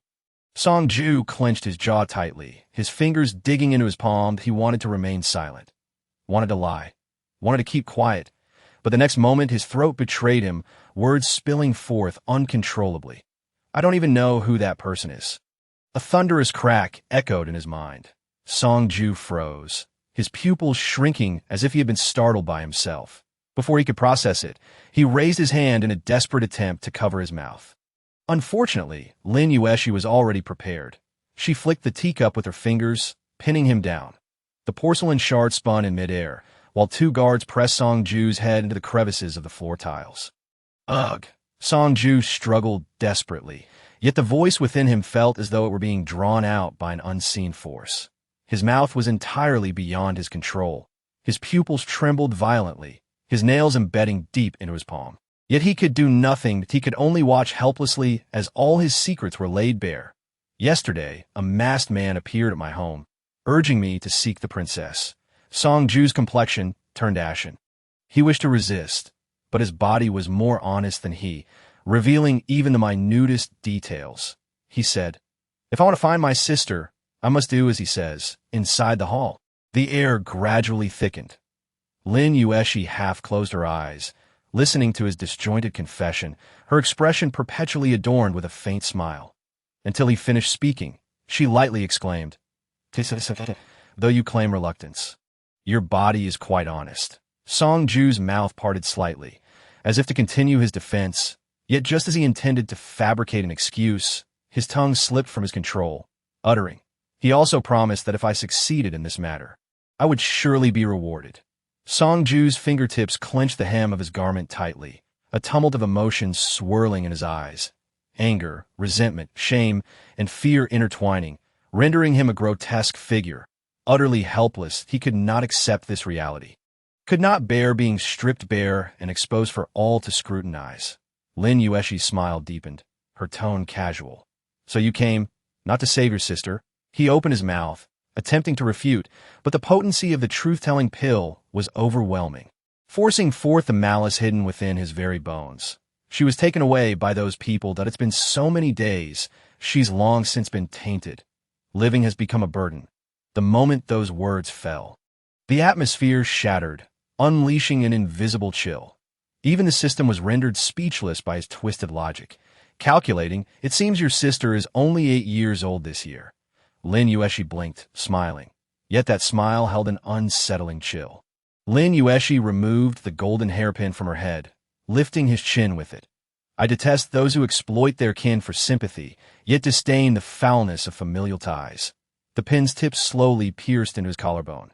"Tell me, if I were to chop you into pieces and feed you to the dogs, would they scorn the worth of your bones?" Songju finally came to the realization that he was utterly powerless against the effects of the drug. Resigned, he tilted his head back fiercely, his eyes red as he glared at Lin Yuexi, the resentment in his gaze finally breaking free like a dam bursting. He screamed frantically, "Yes, I hate you. Those people ruin my family to frame you. And what about you? You merely use us, feigning righteousness. What difference is there between you and them?" He struggled violently, as if attempting to rise from the ground, yet he was held down firmly, but he no longer cared. His voice was hoarse and hysterical. "They want to kill you, but I hate you even more. You destroyed me. You destroyed my family. You deserve to die." Lin Yuexi, with a serious expression, was meticulously polishing her golden hairpin, nonchalantly interrupting the boy's tirade. Caught up in his madness, she had forgotten that she had very few valuable ornaments left, and they must not be tarnished. After reinserting the hairpin, she slowly lifted her gaze, her eyes settling on Songju with an unsettling calmness. "Oh, am I the one who caused your family to relocate to the north? Am I the one who made you ill, forcing your mother to borrow money? Am I the one who sent people to kill your mother and abduct your sister?" With each question, Songju's shoulders stiffened, his fingertips gripping the ground tightly, the veins in his fingers standing out. He wanted to shout that it was all your fault, but what escaped his throat was a trembling. "Not you." Yet he was unwilling. He did not wish to admit it. He could only kneel on the ground, like a snake pinned at its weakest point, struggling to lift his head, hissing through gritted teeth. Lin Yuexi smiled coldly. "How interesting." She stood up and slowly approached him, squatting down, her gaze penetrating, her voice barely above a whisper. "You have no ability to avenge your mother, yet you choose to bully the softest targets? Is it easier to torment me than to confront those who truly harmed you?" Songju gasped violently, his eyes nearly bursting. "You hate me because they destroyed your family, yet you are utterly powerless against them. You hate me because they seek to harm me, and I turn the tables, leaving them in disarray. You are envious. Your petty, sordid hatred is like spoiled food in a beggar's bowl, unable to swallow it, yet wishing to use it to disgust me." Each word was like a dagger, slicing through his self-righteous anger, exposing all his hatred and resentment to the blazing sun. Songju's lips trembled slightly. Even his fury was torn apart, his mind blank. He could not even dare to meet Lin Yuexi's eyes. Lin Yuexi narrowed her eyes, suddenly letting out a light scoff, standing up and brushing her sleeve. Her gaze swept over the people in the hall, as if she had finally realized something, and a slow smile crept onto her lips. "So, in your eyes, am I truly just a soft target?" At that moment, she found her own realization amusing. She truly felt her defenses crumbling. "Host, I can testify for you." The system suddenly erupted with indignation. "You are not a soft target. You are—" It quickly searched the database, finally providing an apt metaphor. "You are a tuning fork. Whoever touches you will be struck by lightning." Lin Yuexi wholeheartedly agreed. "You truly understand me." The system, no, it was not complimenting her. It simply thought, who would dare provoke this madwoman? After a moment, Lin Yuexi slowly raised her gaze, her eyes cold, but the smile at the corner of her lips remained. Very well. The hall fell into a deathly silence. Song Ju gritted his teeth, the veins on his forehead bulging, his fingers clenched tightly, as if ready to pounce and fight. But he knew he could not move. All he could do was suppress the fury within his chest. Breathing heavily, hoarsely speaking, "Don't waste your efforts." He lifted his head, his eyes bloodshot, his tone strained as he bit down hard. "I only remember that the black-clad man had a scar on the back of his left hand that looked like a flower. I don't know who they are. Even if you kill me, I cannot tell you." Lin Yuexi looked down at him, her expression indifferent, devoid of emotion. Song Ju gasped heavily, his eyes flickering slightly, as if he had made a decision. "Princess, I know I am no longer a person." He fixed his gaze on Lin Yuexi, his eyes blood-red, as if aflame, yet filled with the taste of blood. "But if you don't mind." Suddenly, he looked up, a cold smile tugging at the corner of his mouth, tinged with mockery and a hint of self-deprecation. "You can keep me as a dog." The hall remained eerily silent. Lin Yuexi lowered her gaze to him, her fingers absently brushing over her sleeve, with a smile that was neither here nor there. "Oh." Song Ju sensed her pause, his heart racing as if he had grasped a final lifeline. Grinding his teeth, he lowered his voice, urgency lacing his tone. "You can pretend to take me in. They will definitely come looking for your whereabouts. When the time comes," his eyes glinted with ambition. His voice lowered even further, as if crafting an intricate scheme for her. "We can join forces against them." The atmosphere grew heavy.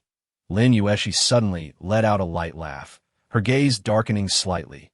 "Oh, are we playing Mission Impossible? Or perhaps Infernal Affairs?" Song Ju's heart raced, even his breath caught. "Princess, you know that I can only speak the truth now. I genuinely wish to collaborate with you." Lin Yuexi rested her chin on her hand, contemplating. Actually, your idea sounds quite appealing." Song Ju's heart soared, feeling a glimmer of hope. Had she wavered? But in the next moment his pupils constricted, a cold glint flashed. In the instant the dagger pierced his heart, Song Ju did not even hear the sound of the blade. It was too swift, too cold. Much like the smile at her lips, he was oblivious to when she had drawn the dagger. Blood gushed from the sharp blade, dripping onto the ground, blooming into a vivid flower of crimson. Lin Yuexi's expression remained unchanged, even carrying a hint of indifference. She slowly withdrew the dagger, trailing a brilliant arc of blood. Her gaze deep and contemplative as she looked down at him. "Sounds good." She smiled gently, raising her hand to casually wipe the blood from the blade's tip, her voice flat. "Unfortunately, I dislike uncontrollable mad dogs." In the next breath, Lin Yuexi leaned slightly, her fingertips lightly brushing his jaw, her voice soft and gentle, as if soothing a child on the verge of slumber. After all, a man's vows are only sincere the moment he utters them. Once she finished speaking, she released her grip, the corner of her lips curving slightly as she stood upright. "Aha!" He hunched over, blood seeping from the corner of his mouth, grinning maliciously. "Don't get too smug too soon." He suddenly lifted his head, his gaze locking onto Lin Yuexi, akin to a dying viper baring its fangs one last time. He gritted his teeth, spitting out his final words with malice. "We'll come find you." Lin Yuexi raised an eyebrow, as if she had heard something inconsequential, even smiling slightly. "Yes, that's so." Her tone was languid, casually wiping the blood from her fingertips. She said coolly, "I hope they are more entertaining than you." Song Ju's eyes gradually lost focus, blood pouring from the corner of his mouth, his consciousness beginning to fade. But at that moment, his hand suddenly moved, gripping her garment tightly. His fingers trembled, blood staining the fabric. He stared at her, his throat feeling as though it had been violently torn, his lips slightly moving as he struggled to utter 3 broken words. "Young lady, Tung." Lin Yuexi furrowed her brows slightly, leaning in slightly, her tone flat. "What did you say?" There was no response. Song Ju's hand slipped, and he fell silent completely. She stood still, staring at the corpse, momentarily lost in thought. Then she let out a light scoff, raised her foot and kicked the body aside, her tone inexplicably. "Another green seed?" She raised an eyebrow, suddenly laughing. "Dead and still wanting to predict my fortune." Her voice was carefree, her tone light, the murderous intent from earlier completely dissipated. She casually brushed off her clothes. Someone, take it away. The smell of blood is too strong. Two startled guards finally regained their senses and go to Jingzhou Prefecture to bring Li Jingchong to me. The system's voice broke again, nearly bursting from the code in a fit of rage. Host, what on earth are you doing? It frantically scrolled through data, its voice cracking. Do you know who you just killed? Songju, a crucial plot tool in the latter part of the original story. Do you realize how many words can be sustained by the plot with him involved? Last time it led to Zhou Li's premature demise. And now it's Songju again. If you continue like this, how will this million-word, female-centric story progress? Lin Yuexi leisurely wiped the dagger, not even bothering to look up. Oh, to be honest, the only regret she felt was that this youth was far too peripheral, that a single truth pill merely traded for a clue about a masked man with a scar on his left hand. What good was that? The system was in a frenzy. This mad dog, who would murder his mother and sell his sister while stepping over his uncle's corpse to rise, is utterly devoted to the female protagonist just because she lent him 5 taels of silver. He is clearly a loyal tool made to suit the female protagonist. You could keep him, abuse him a little, insult him a few times, and still accumulate enjoyment points. Yet you stab him to death. Lin Yuexi's fingers paused slightly, and a phrase from Songju flashed through her mind. She was already tainted. Living was merely a burden. Furrowing her brows, she lowered her gaze to the bloodstains on the dagger, her expression darkening. Keep him by my side. This princess fears that she might awaken in the middle of the night to find him at the head of her bed. System, you're dreaming. As soon as the words escaped, the system sensed the impropriety, inhaling sharply, attempting to brush off the matter. Ahem, at the very least, you should consider the pleasure points, right? Lin Yuexi raised an eyebrow. Oh? By the way, I not only exposed his true nature, but also stabbed him to death. Why haven't I received any pleasure points? The system was both amused and exasperated by her. Host, you still wish to gain pleasure points? The author painstakingly created this character, yet you didn't even allow him a proper entrance. And you expect to earn pleasure points? It's a miracle if you don't lose points. She narrowed her eyes slightly, her fingers rhythmically tapping on the table, her tone elongated. Oh, the system's alarm bells rang out, red alerts flashing wildly, as if it might leap out from the data stream. Wait. Host, your tone is off. What are you planning to do? It was filled with an ominous premonition. Lin Yuexi's expression was as gentle as if she had just finished reciting scriptures in a temple. I want to die. The system's demeanor shifted. There's no need for that. He's merely an inconsequential minor character. Lin Yuexi remained silent. The system. All right, the pleasure points you requested have been credited to your account. The balance is 9,800 points. The system wanted to say more, but then, click. Lin Yuexi expressionlessly raised her hand and promptly confined the system to a small dark room. The world at last was tranquil. Silence enveloped the hall. Lin Yuexi gently brushed her sleeves, her eyes slightly lifted, lazily sweeping over Songju's corpse, casually returning the dagger to her waist, her movements fluid as flowing water. Li Jingchong looked down at the body on the ground. The youth's eyes were wide open in death, and the angle of the wound on his chest was clearly not one that a person intending to commit suicide would inflict. He remained silent for 3 breaths, slowly narrowing his eyes, in his ears. Granny Yuan's weeping voice was relentless. Oh, Lord Li, this child truly had a tragic fate. The princess found him pitiable and allowed him to come in for a cup of hot tea. Yet who would have thought she wiped away her tears dramatically, her voice choked with emotion. He actually ended his life in such despair. Li Jingchong. He glanced again at the corpse and then at the wound, his gaze becoming subtle. From behind the curtain came another click. Jingchong's brow twitched, and he suspiciously glanced in that direction. Behind the curtain, there was a serene quiet, with only the faint sound of seeds being cracked. Li Jingchong. He looked down at the corpse again, then at Granny Yuan, who was crying as if her heart were breaking. His head began to ache.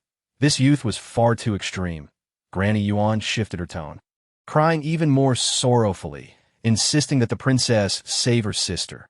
The maid hadn't even finished her words when he had drawn his knife to end his life.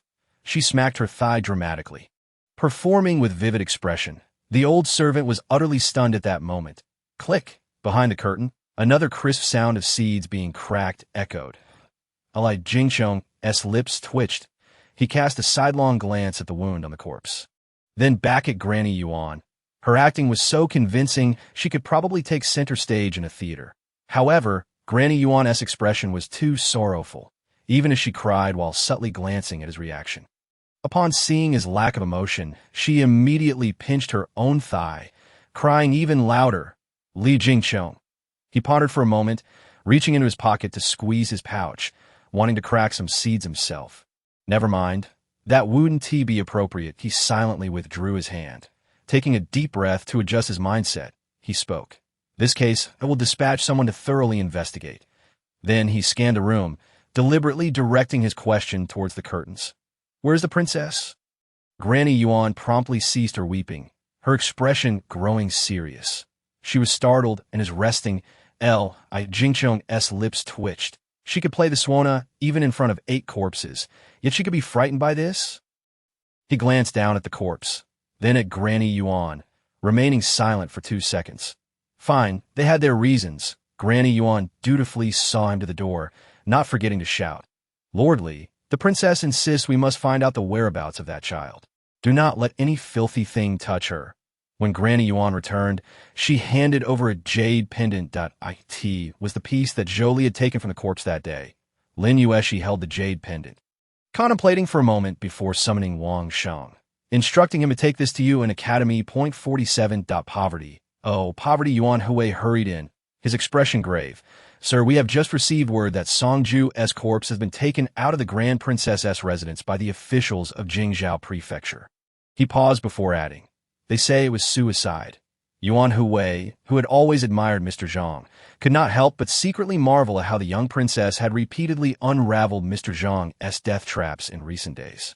He had thought Mr. Zhang would be embarrassed, but to his surprise, after a brief silence, he merely scoffed softly. I thought I had seen through her.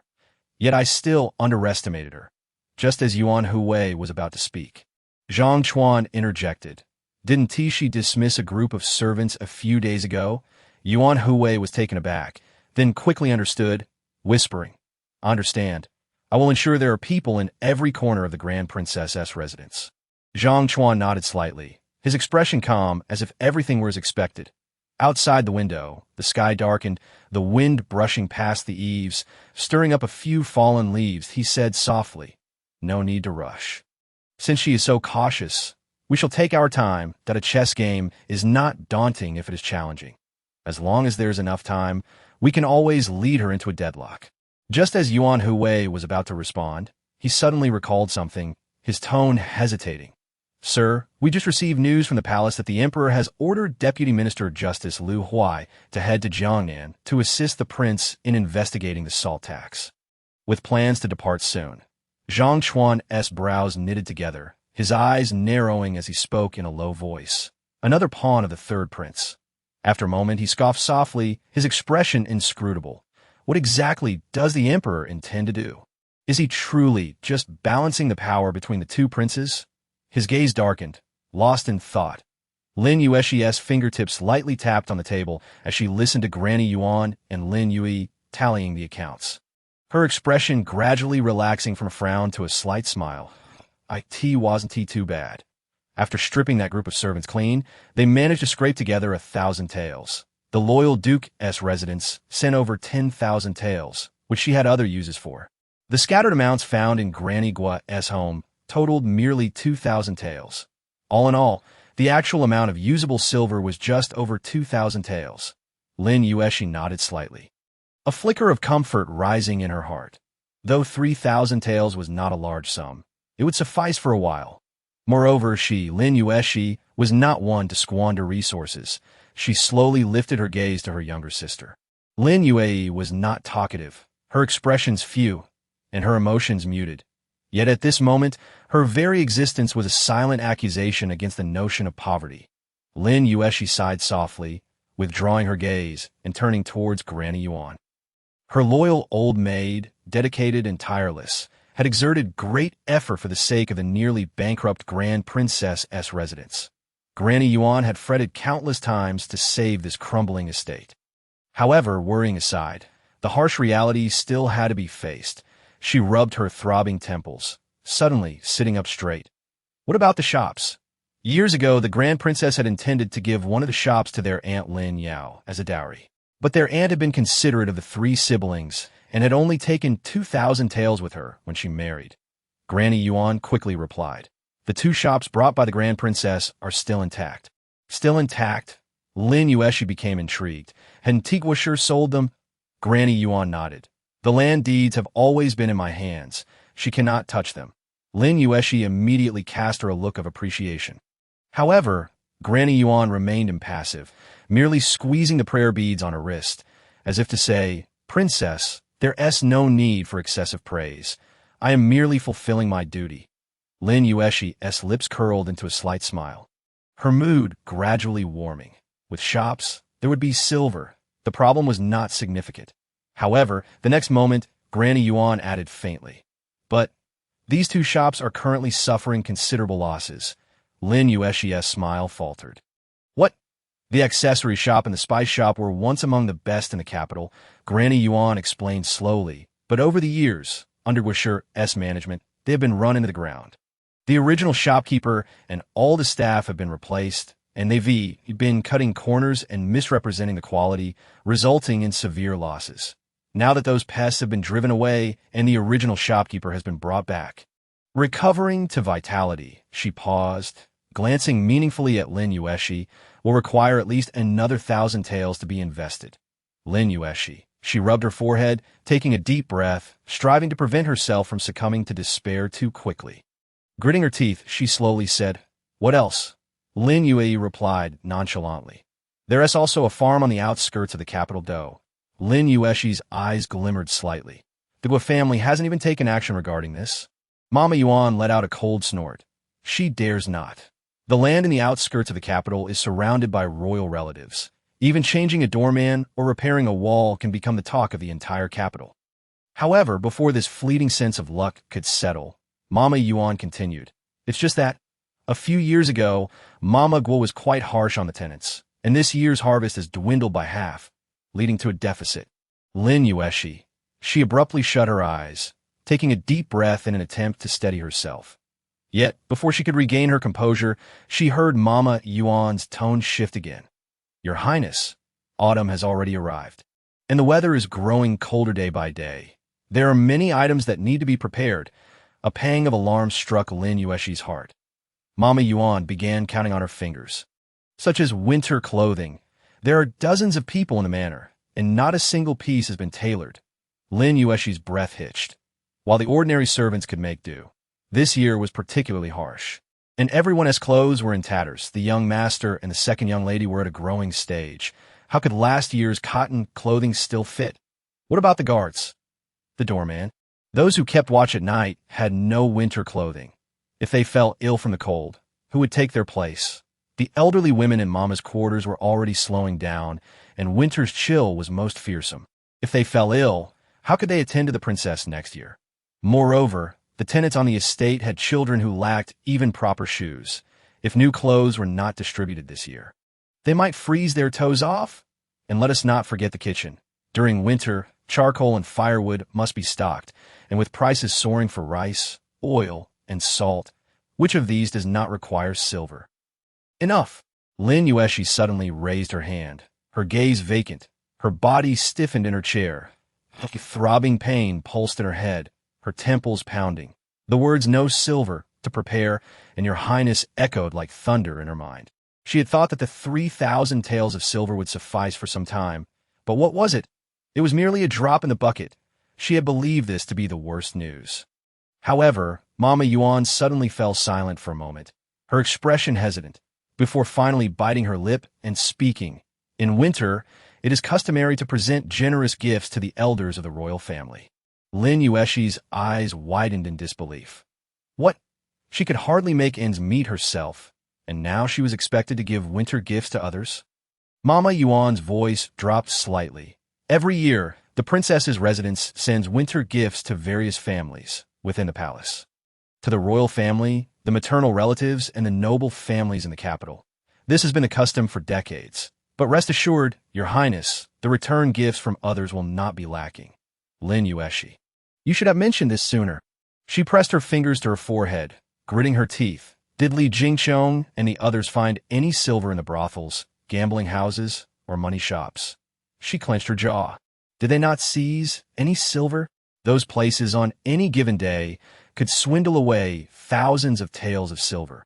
How could there be nothing left? The atmosphere grew tense. Lin Yuexi finally raised her eyes to look at her.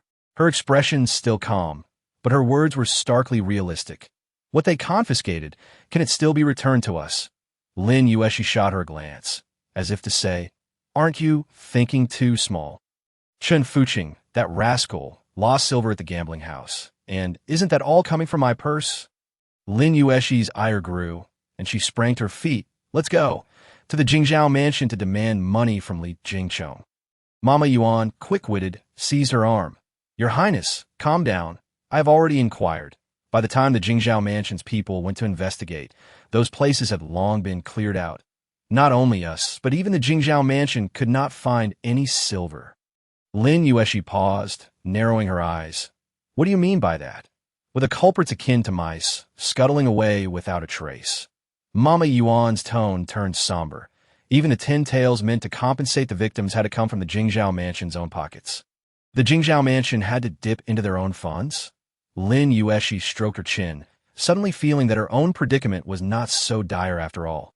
Amidst the lamentations, Mama Yuan stepped forward. Enough of the past. Silver can always be earned again. She gathered her silver-streaked hair and remained full of vigor, as long as we return the 2 shops to the old steward, within 3 months. We will surely restore profitability. Lin Yuexi looked at the elderly woman, her hair graying, who had toiled tirelessly and felt a wave of complex emotions, who truly held authority in this manner. Lin Yuexi fell silent for a moment, realizing that she had been idle for too long, and here was her own mama providing her with unexpected comfort. She fixed her gaze on Mama Yuan and suddenly inquired, Mama, how much is your monthly allowance? Mama Yuan was taken aback, not expecting the princess to ask this, her expression tightening slightly, speaking cautiously. In response to Your Highness, the old servant receives 5 taels of silver each month. 5 taels? Even in the most prosperous times of ancient economy, that would only amount to 5,000 a month. How fortunate it is to be a landlord in ancient times. Seeing that she had not responded, Mama Yuan hastily added, however, I live and eat in the manor, and if the household is in a tight spot, this monthly allowance can be waived. Upon hearing this, Lin Yuexi's mouth instantly pursed. It seemed the employment situation in ancient times was not so favorable. Either, with such fierce competition, she suddenly used the tip of her hairpin to flick at Mama Yuan's sleeve, the lacquered nails gently scraping at the worn spots. In such a meager state. It seems as if this princess is drinking the blood of others. The conversation took a sudden turn as she fiddled with the abacus on the table.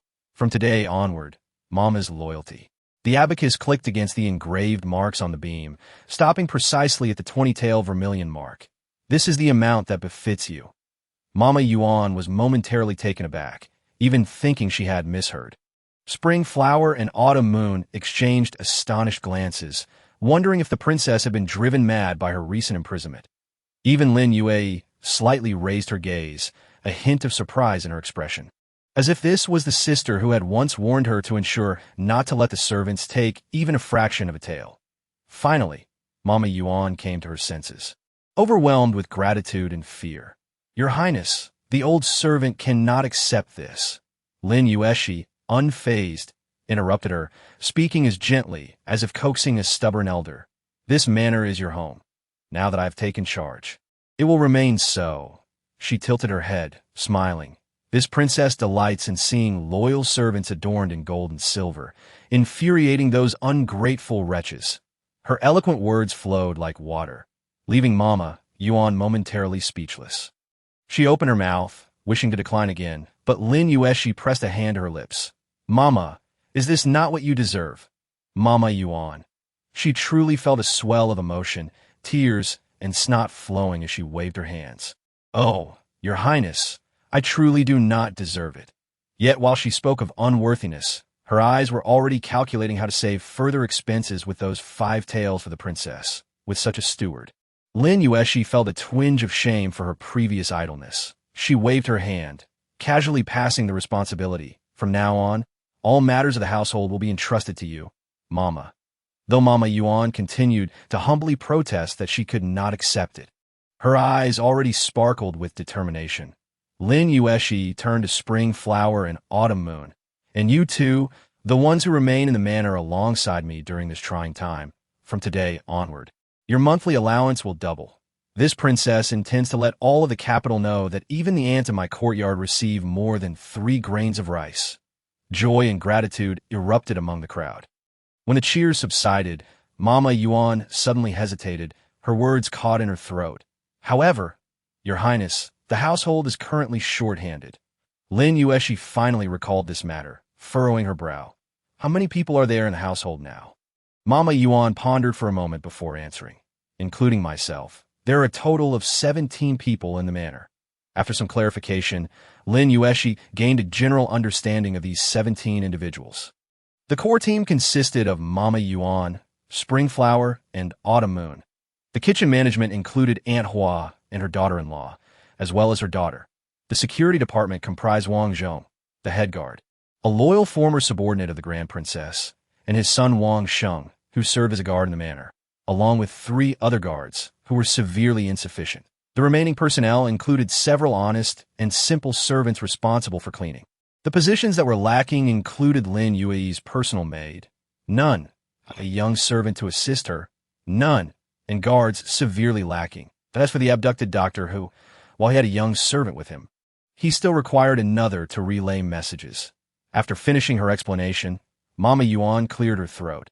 At present, even the cleaning maids must also take on laundry duties, the old servant dares to suggest. But she paused, her murky eyes glistening with tears as she recalled the time when the Grand Princess's residence thrived, with 20 maids in the laundry room alone. Lin Yuexi pondered for a moment before nodding. That makes sense. If she were to close the door and live a secluded life, she casually asked, where does one generally procure servants in the capital? Mama Yuan immediately replied, there are numerous brokers in the capital, with the most renowned being Wan Quan and Fu Chong. They train individuals well, and wealthy families generally prefer to select from there. She paused before adding, if your Highness desires something more reliable, you could also choose a few from the Ministry of Internal Affairs. Upon hearing this, Lin Yuexi's tone remained indifferent. All right, we shall not be selecting anyone from those places. Inside the room, an instantaneous silence fell. Mama Yuan? Lin Yuexi wore a contemplative expression. Lin Yuexi cast a glance at them, leisurely remarking, indeed, a fresh mind proves to be far more useful. Yuan Momo inquired, what do you mean, Your Highness? Lin Yuexi shook her head. She opened her mouth, but ultimately couldn't help but say, but Your Highness, if we don't purchase from these places, where shall we find people? Lin Yuexi shrugged, responding lazily, the manor has only just been cleared out. I certainly do not wish to invite a horde of spies in again. Yuan Momo furrowed her brow in contemplation, hesitatingly suggesting, yet even if we visit other pawn shops, it is inevitable that we will encounter complications. Lin Yuexi smiled gently, her tone indifferent. Money can be retrieved from others. But people, that is even simpler. She glanced at Yuan Momo, tapping her fingers lightly on the table. Momo, just compile a list. I have my own methods for the rest. Her eyes sparkled, and the corners of her lips lifted into a meaningful arc. The air thickened as Yuan Momo and Lin Yuexi exchanged a glance, both filled with unspoken confusion. Where exactly was the princess planning to find people and money? The quickest way to restore blood? Drugs, the fastest way to acquire money. Debts, but what is the most challenging task? Is to compel those in debt to truly repay it. Lin Yuexi initially intended to storm into the residence of Prince Kong, employing both courtesy and force. Unfortunately, the ancient customs were numerous. One must send a formal invitation before visiting and set a time that it was too troublesome. Her gaze shifted, and a sudden inspiration struck her. Wasn't Chi-Chi studying at Prince Kang's residence?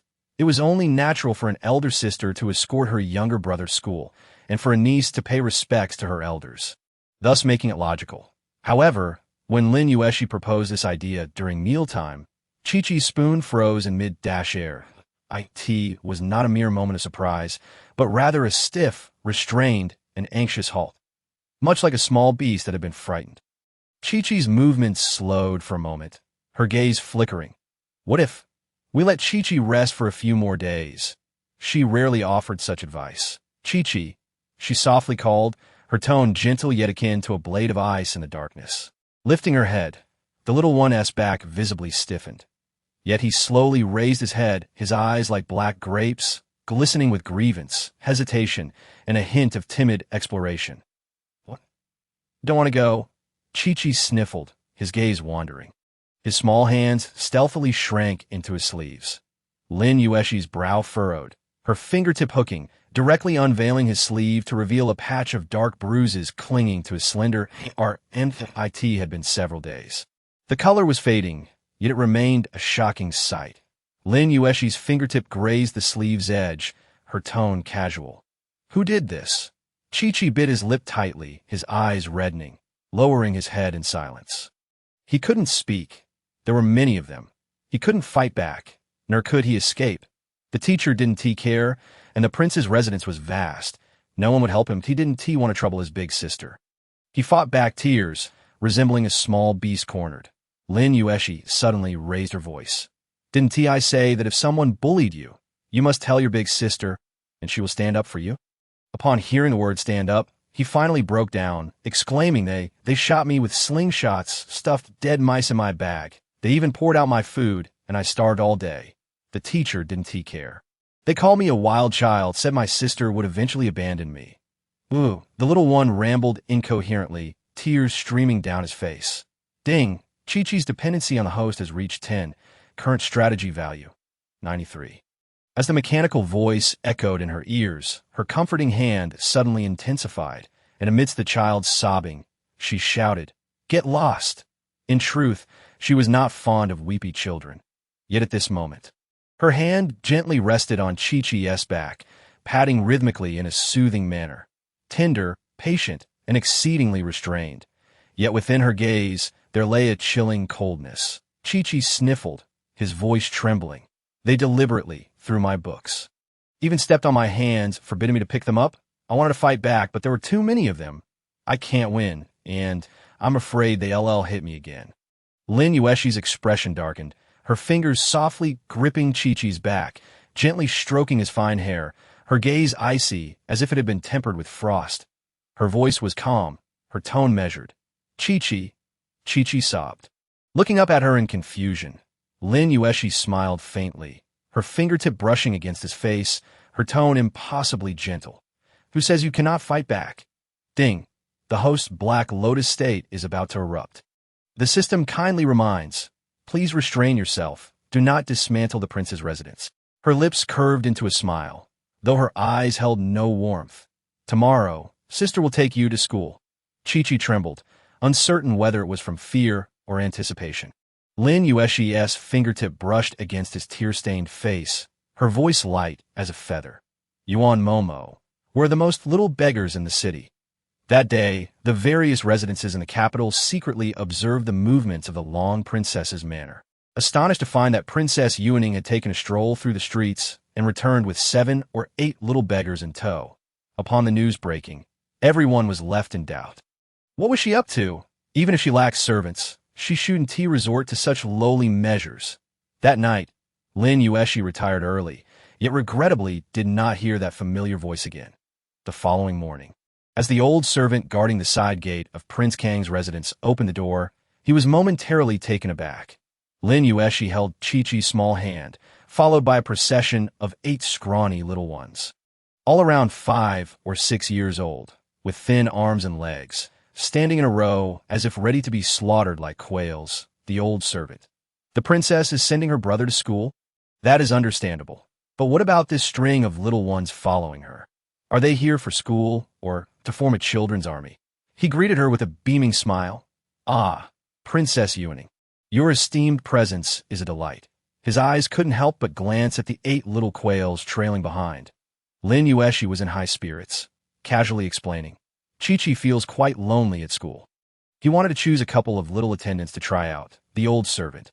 Waziti the Long Princess's residence, almost out of money. Why is such a grand spectacle to select a couple of attendants? Nevertheless, he continued to lead them toward the school with a cheerful demeanor. As they approached the school, Chi-Chi slowed his steps, looking longingly at Lin Yuexi, clearly reluctant to enter. Lin Yuexi crouched down and whispered, "What if they hit your left cheek during a surprise inspection?" Chi-Chi hesitated. "Hide the right cheek." "Wrong." Lin Yuexi pulled out a small package from her bosom and stuffed it into his little bag. "Repay kindness with kindness. Let us sew their left and right cheeks together like a rattle drum, and let them play with themselves." After saying this, she handed the remaining 8 little quails a similar package. "Rest assured, everything is safe. These are all toys that children love." The old servant watched curiously but dared not inquire. Once Chi-Chi entered the school, Lin Yuexi leisurely turned back to the old servant. Smiling, "Now that we are here," she said nonchalantly, "I might as well pay my respects to Uncle Wang." The grand entrance of Prince Kang's residence, adorned in fresh vermilion lacquer, exuded an imposing aura. Standing before it, Lin Yuexi felt as though the very air was imbued with an air of wealth. This place was a stark contrast to the now impoverished Long Princess's residence. Chunhua, carrying the food box, grew increasingly tense, the admonitions from Yuan Momo and Miss Lu echoing in her mind. She must keep a close eye on the princess, ensuring she does not provoke any conflict with Prince Kang's residence at such a critical moment. Stealing a glance at Lin Yuexi beside her, she noted that her own princess appeared remarkably at ease, even squinting slightly to admire the intricate eaves and brackets of the prince's residence, as if she were merely visiting rather than seeking to collect debts. Indeed, moments later, the inner gates of the residence swung open, revealing a tall maid clad in a pink brocade dress, her silver bells jingling on her wrist as she approached with measured steps. With a feigned smile that did not reach her eyes, she knelt and said, "Princess, please wait. The princess consort has yet to rise." Upon hearing this, Chenhua's heart sank, her palms growing clammy. This was a blatant way to belittle the princess. Intending to assert dominance, instinctively, she whispered, "Your Highness, shall we come another day?" Lin Yuexi raised an eyebrow at this suggestion, smiling. She nonchalantly turned her head, gazing at the morning light filtering through the sky, her tone as gentle as if she were praising. "The princess consort is of a certain age. It is only natural she sleeps deeply. After all, reaching a certain age, being able to sleep is indeed a blessing." The maid in pink, Chunhua. Chunhua felt her scalp tingle with anxiety. At tea times, she genuinely feared her own princess could poison herself just by licking her lips. Yet Lin Yuexi remained oblivious, her gaze sweeping across the corridor until she spotted a stone pedestal. Casually brushing off her clothes and sitting down, "Chunhua," she called slowly, "Bring me the snacks." That Chunhua's hand trembled as she numbly opened the food box, laying out the osmanthus pastries, rose cakes, and jujube rolls she had just purchased from Zhe Xianglu before Lin Yuexi. With calm composure, Lin Yuexi picked up an osmanthus pastry, gently tearing it apart to examine the delicate filling, her eyes narrowing slightly, as if she were inspecting something extraordinary. Then, she took a soft bite, a glimmer of satisfaction flickering in her eyes. Quite delicious." She then looked at the maid in pink with a light smile, saying breezily, "What are you standing there for? It's rare for the princess to be out. It is unreasonable to have snacks without tea. Go and fetch me a pot of bilyuakan." The maidservants at the entrance were taken aback. "Chunhua." The servants of the Prince Kang's residence were astonished. Whose young lady is it that has come to picnic in the princess's courtyard? Lin Yuexi, leisurely and carefree, was brimming with patience. Inside, the Princess Kong sat before her dressing table, her reflection in the bronze mirror accentuating her majestic and opulent appearance. Approaching 50, she wore a robe adorned with golden swirling clouds and large sleeves. Her hair adorned with a delicate East pearl hairpin, and a ruby graced her forehead. In the mirror, the matron was meticulously shaping her brows. On the dressing table lay a plate of exquisite osmanthus cake. As she picked up a piece, ready to savor it, footsteps suddenly echoed from the entrance. "Your Highness," the matron whispered, "the prince has requested that you receive Princess Yuning. It would be quite inappropriate to leave her waiting." The Princess Kang's expression remained unchanged as she gazed at her reflection. The silver of the Prince Kang's residence is not so easily acquired. Moreover, let her not presume I'm unaware of the rumors circulating about her household these past few days. At that moment, a maid in pink cautiously entered, hesitating to speak. The Princess Kong, growing impatient, lifted her gaze. Speak. The maid hesitated, then softly replied. The princess, she brought her own pastries and is enjoying them quite well outside. The Princess Kong paused, nearly dropping the pastry in her hand. She furrowed her brow. Who prepared those for her? The maid lowered her head.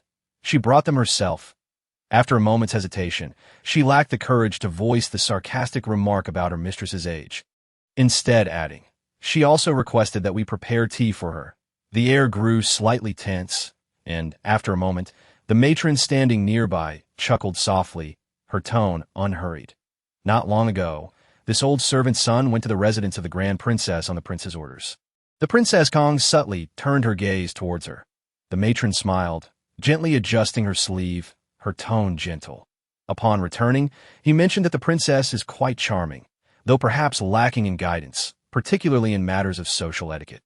Her smile was warm, yet the implication in her words was thought-provoking. The Princess Kong lowered her gaze, her fingertips lightly caressing the teacup. After a brief sigh, she spoke softly. Very well, please invite her in. As Lin Yuexi stepped across the threshold, a brilliant splash of color dazzled her eyes. She momentarily faltered, nearly unable to suppress a frown. This makeup would be quite striking even in the most flamboyant circles.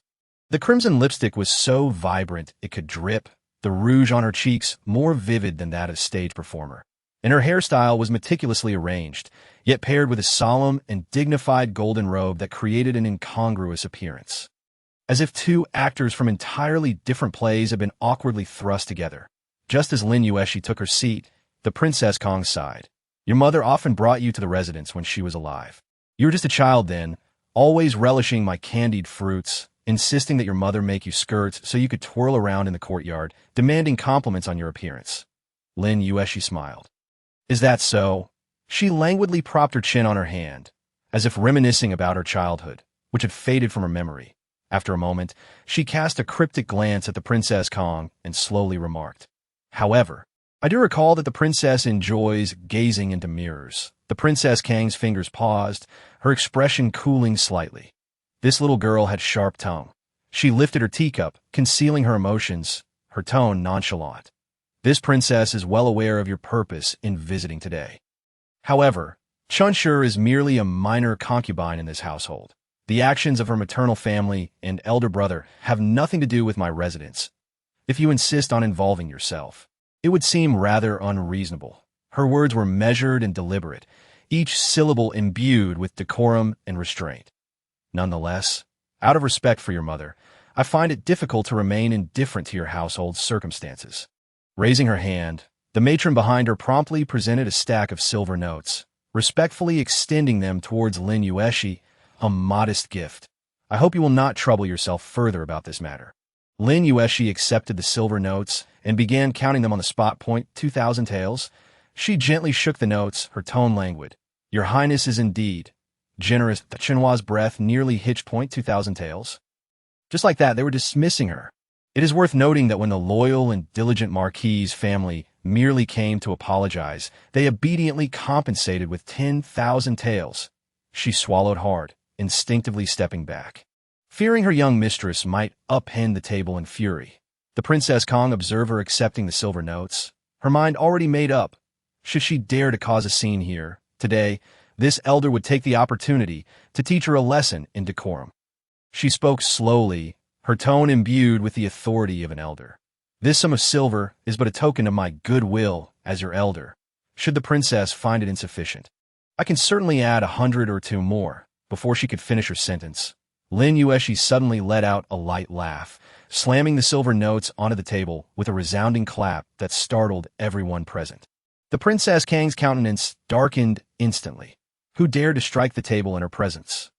Her smile vanished, her gaze sharp as a blade. Impudence! Do you take this place for what it is? Lin Yuexi tilted her head slightly, a teasing smile playing on her lips, her eyes devoid of warmth. Your Highness, she drawled languidly, her tone as nonchalant as if dismissing a servant. That rouge does not complement your attire. The Princess Kong. What? As the door swung open, the Princess Kong, with a benevolent expression, grasped Lin Yuexi's hand, her tone gentle. I apologize for the hasty reception. Should you have the opportunity, do visit the residence again next time. The pink-clad maidservants at the entrance were left in astonishment. The princess was personally seeing someone off? It is noteworthy that even when the daughter of the Empress's family visits, the princess might not extend such courtesy. Even more astonishing was how the princess's demeanor had transformed entirely. Her crimson lips were replaced by a more subdued hue, her cheeks no longer overly vibrant, and the contours of her face softened. Her previously meticulous elegance now infused with a natural nobility and charm, as if she had shed several years. In response to the warm invitation from the Prince Kang's residence, Lin Yuexi smiled like an enchanting flower. Her tone sweet and sticky. Such gracious hospitality from my great-aunt. I shall certainly come to disturb you often in the future, but you mustn't find me bothersome. The Princess Kong, observing her demeanor, affectionately patted Lin Yuexi's hand and softly remarked that 30,000 taels will be sent to your residence shortly. Yet Lin Yuexi merely tilted her head slightly, blinking sweetly. No hurry. Let me first prepare a batch for my great-aunt to see before we proceed. Hearing this, the Princess Kong grew increasingly pleased with her, insisting on escorting her to the second gate. Just as they turned the corner, a maid rushed in to announce, Your Highness, Miss Su has arrived. Lin Yuexi raised an eyebrow, not in a hurry to leave. Instead, she stood firm, as if she had discovered a new toy. Miss Su. Her tone was nonchalant, yet laced with curiosity. Calculating the time, it was indeed true that Su Wanqing had recently infiltrated the circle of noble women through the wife of the Minister of Revenue. The book had mentioned that it was on her third visit that the air of Prince Kong had fallen for her at first sight. The Princess Kong slowly turned her head to look at her, smiling. Yuning, have you heard of Miss Su? Lin Yuexi tilted her head, feigning contemplation. It seems that recently, the noble women in the capital have been discussing some remedies for health. Has my great-aunt tried them? And do they work? The Princess Kong smiled. Miss Su's medical skills are indeed remarkable. I've only used her remedies for 7 days, and I feel much more invigorated. My qi and blood flow improved. However, matters of health cannot be rushed. Miss Su mentioned she would check on me in 7 days, and this is only the second time as she spoke. She warmly invited. How about we have Miss Su take a look at you as well? So, it is the second time. Lin Yuexi's eyelashes fluttered, the corners of her lips curving slightly. Having traveled here for so long, she had yet to meet the chosen heroine. It was indeed somewhat enticing. Just as she was about to agree, a sudden commotion erupted outside. Accompanied by hurried footsteps, a young servant rushed in, breathless and alarmed. Lin Yuexi. Well, it seems fate has eluded us. Your Highness, the young servant knelt, urgency in his voice. There's been a fight at the academy. The Princess Kong frowned. She was well aware of the situation at the academy, but as it involved children, it was inappropriate for adults to intervene, merely keeping an eye to ensure the children did not go too far. However, after just having collaborated with Yuning, if her brother were to be bullied in the residence again, it would be a slap in the face for her. Her tone turned serious. What has transpired? The young servant lowered his head. It is said that the young master of the Lin family quarreled with the young master of the Minister of Revenue, the third son of the Minister of Works, and the fifth son of the Duke of Dingnan, leading to a physical altercation. Even the teacher could not stop them. The Princess Kang's complexion darkened. So many of them. This is unacceptable. Just as she was about to take action herself, she suddenly felt a gentle grip on her wrist. Lin Yuexi held her hand lightly, her tone soft yet persuasive. Great-aunt. You specifically invited Miss Su to help with your health, did you not? Your well-being is of utmost importance. The academy is merely a minor squabble among children. There's no need for you to worry. In 7 days, Yuning will accompany you to have Miss Su check on you. The Princess Kong narrowed her eyes, scrutinizing the cheerful girl before her. This child was clearly intent on coming to her brother's aid, perhaps intending to use her size to intimidate the younger ones. She fell silent for a moment, ultimately nodding slightly, her tone indifferent. Since it is thus, Yuning shall go take a look. We must not allow any misfortune to befall the children, for if it escalates, it will be quite troublesome to handle. She deliberately emphasized the phrase escalates, her tone imbued with a hint of profound warning. Lin Yuexi offered a languid smile, her voice as soft as if soothing someone. Auntie, rest assured, I am most adept at mediating disputes. She turned and briskly descended the steps. Behind her, Princess Kong observed Lin Yuexi's retreating figure, her fingertips gently stroking the East Pearl bracelet on her wrist, her gaze flickering momentarily. Indeed, she appeared stronger than in her childhood. The air grew heavy for several breaths. Granny Lee stood quietly to the side, her head bowed, weighing her words before she could not help but murmur, Your Highness, that sum of 20,000 taels is no small matter. The young lady is still quite young, and should she venture into business? Before she could finish, Princess Kong slowly lifted her gaze, fixing her eyes upon her. Granny Lee's heart raced, her back chilled, and she instinctively lowered her head, gripping her sleeve tightly, too fearful to speak further. That gaze, calm and unyielding, bore down with an oppressive weight that made it hard to breathe. This princess never places her trust in others lightly.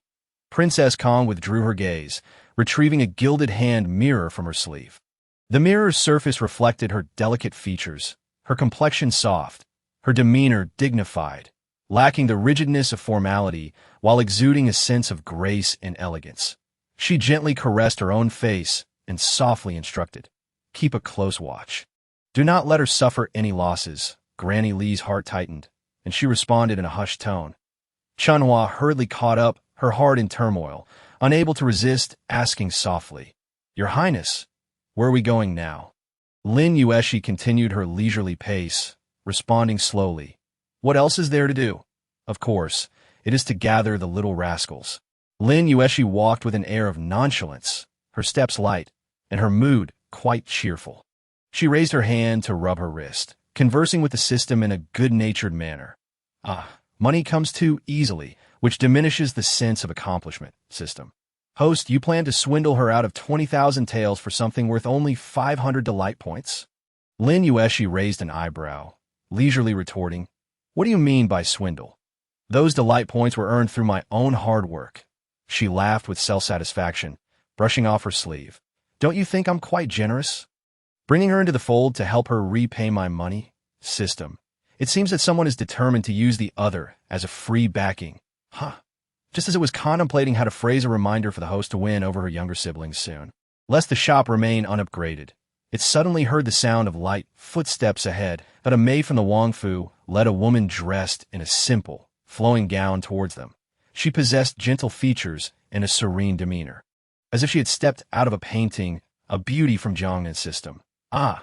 Host, the female lead has appeared. Lin Yuexi suddenly chuckled lightly. It was not an ordinary laugh, but carried a hint of inscrutable depth, as if she had caught a deer unwittingly straying into a trap. What a coincidence. The princess had been quite busy since her arrival 6 days ago, not having sought trouble with the female lead. Partly due to a lack of time, and partly because the latter had not crossed her path. However, since the female lead had initiated conflict through Gu Sifeng last time, she could not be blamed for the ensuing chaos. Their gazes met in midair. Su Wanqing paused slightly, instinctively halting her steps. Lin Yuexi's eyes lowered, a smile playing at her lips as she lazily tilted her head, her demeanor playful yet impatient, like a hunter casually observing her prey.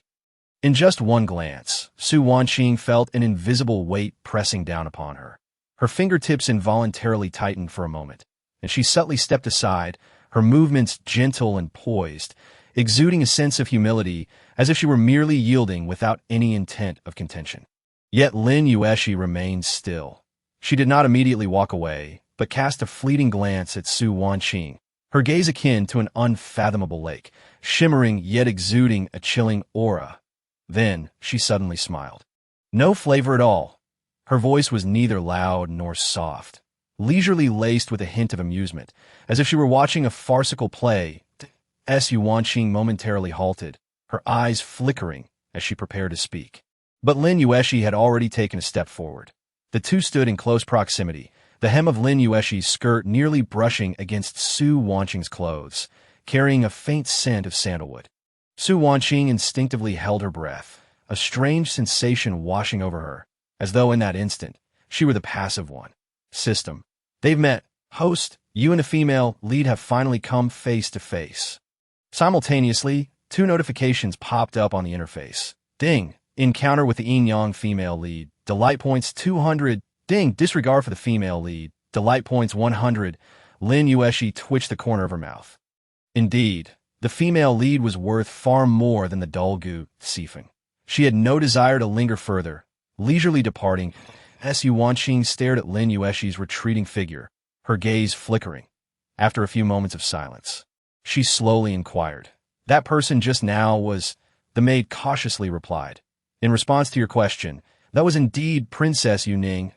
Yuanqing's expression momentarily paused, as if taken aback. She glanced back at the diminishing figure, her eyes narrowing slightly, her lips barely whispering. So that is her. Just as Brother Gu described, rather crude, the classroom of the Kong Prince's residence had descended into chaos. Desks and chairs lay overturned. Ink splattered across the floor, and several young masters lay sprawled about, wailing loudly. Lin Yuexi stood at the threshold, her finger lightly resting on her chin, surveying the scene of pandemonium, the corners of her lips gradually curling upwards. In the center of the crowd, a small figure was fiercely pinning down a chubby boy, delivering blow after blow. The chubby boy cried out in a cacophony, his face smeared with tears and snot, repeatedly shouting, You are bullying me with numbers, wah. Nearby, several little beggars surrounded them, blocking the way for anyone attempting to intervene, while tossing handfuls of white powder, causing several young masters to roll on the ground, scratching and exclaiming, Itch! So itchy! Truly, they were remarkable for having attended her private training session yesterday. Lin Yuexi sighed softly, a complex smile glimmering in her eyes, her voice gentle yet tinged with nostalgia.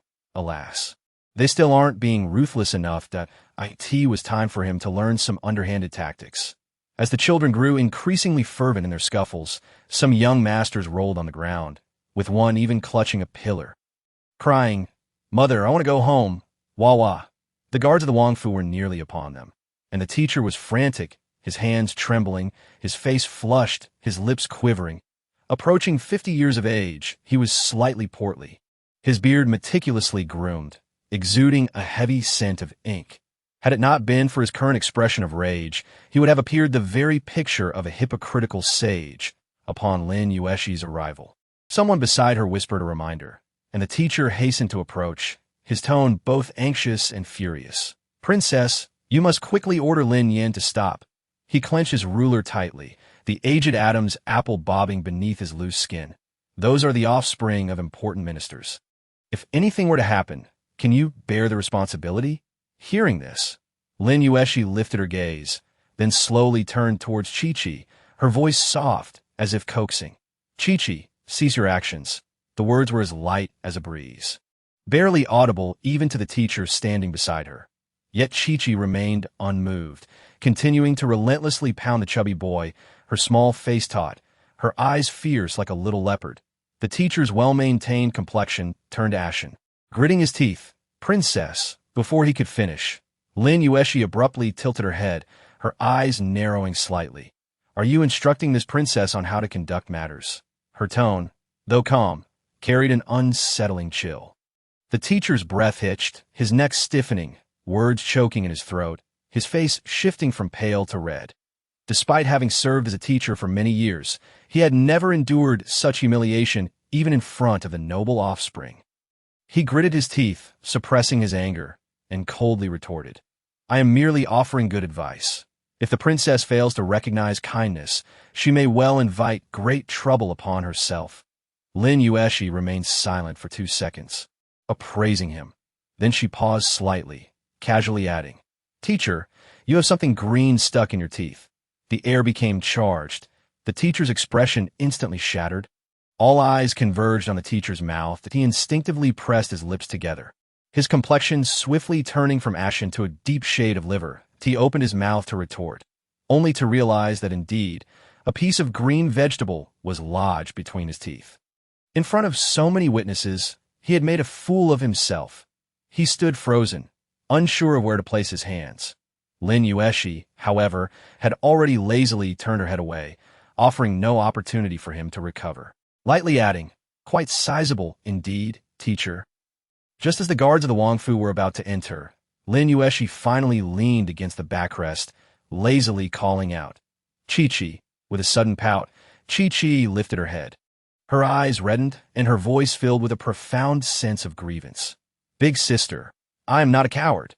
Lin Yuexi remained silent, pondering the words spoken during yesterday's training session, deeming it unnecessary to reiterate them now.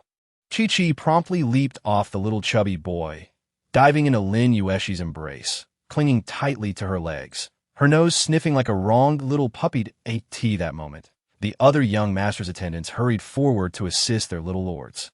The chubby boy, having suffered the worst, was bruised and battered, his face smeared with white powder, wailing like a distressed piglet. "Wah!" Just then, the itching powder began to take effect. "Wah! It itches, so itchy." The chubby boy flailed wildly at his face, hopping about like a salt-sprinkled puffer fish, tears and snot mingling as he rolled on the ground, resembling a rice cake covered in white powder being scrubbed. Not only him, but several other little ones also began to jump in place, some scratching their ears, others rubbing against the ground, and a few even bumping against their companions. Consequently, the children became entangled in a chaotic frenzy, transforming the scene into a tragicomic tableau. The classroom echoed with cries, akin to 30,000 ducklings in distress. Lin Yuexi stood amidst the turmoil, her gaze deep and calm, slowly proclaiming, "Enough! Stop crying." Her voice, though soft, carried an innate authority. The chubby boy, sniffling, cast a glance her way, not recognizing her. He continued to wail, "Wah!" With a thunderous shout, the chubby boy jolted, his cries abruptly ceasing. Yet tears lingered on his face, his mouth agape, cheeks puffing like a frog with its throat constricted. He yearned to cry, but dared not. His face flushed with suppressed emotion. "This princess is quite busy." She sighed languidly, her gaze sweeping over them with an air of indifference, as if observing a pack of troublesome pups. "You are making such a racket. Wasting my precious time. What shall we do about that?" The little ones exchanged bewildered glances, their hearts racing in fear of the formidable woman before them. Before they could comprehend the situation, Lin Yuexi's lips curled into a smile. Her gaze shifting, her mirth intensifying, gently stating, "Therefore, apologize." Her tone remained light and airy, the final note rising slightly, reminiscent of a bedtime story. However, this time, no one dared to move, that a few of the youngsters felt their eyes redden, unable to suppress their desire to plead for mercy.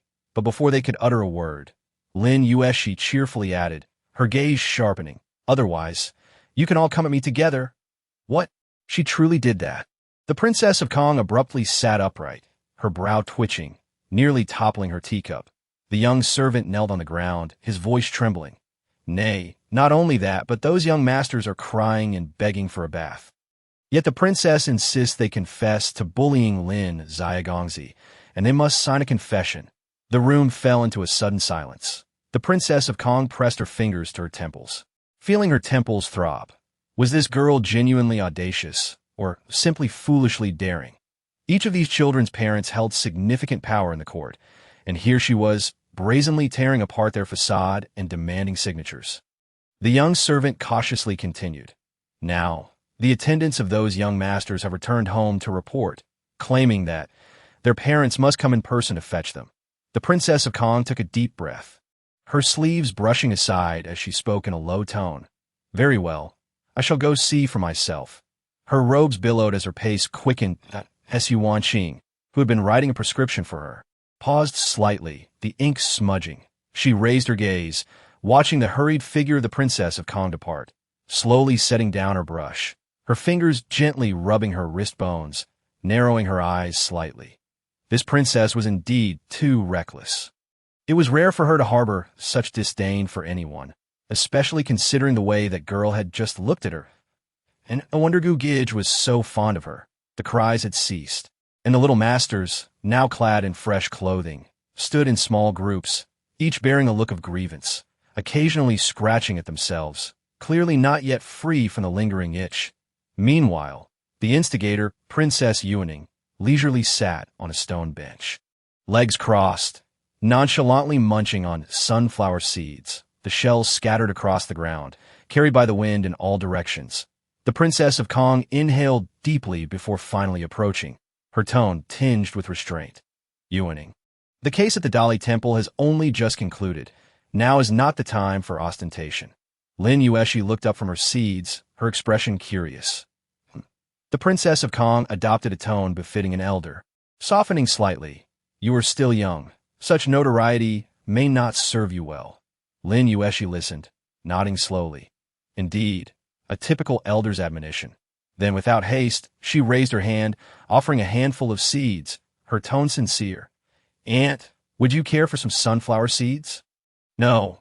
Thank you, no. Then I shall eat them on your behalf. The Princess of Kang's expression darkened as she scrutinized the seeds in Lin Yuexi's hand. As one of the most esteemed matriarchs in the capital. She typically indulged in cloud tea and bird's nest pastries, and even when satisfying cravings, she would only delicately pick at candied fruits with silver skewers.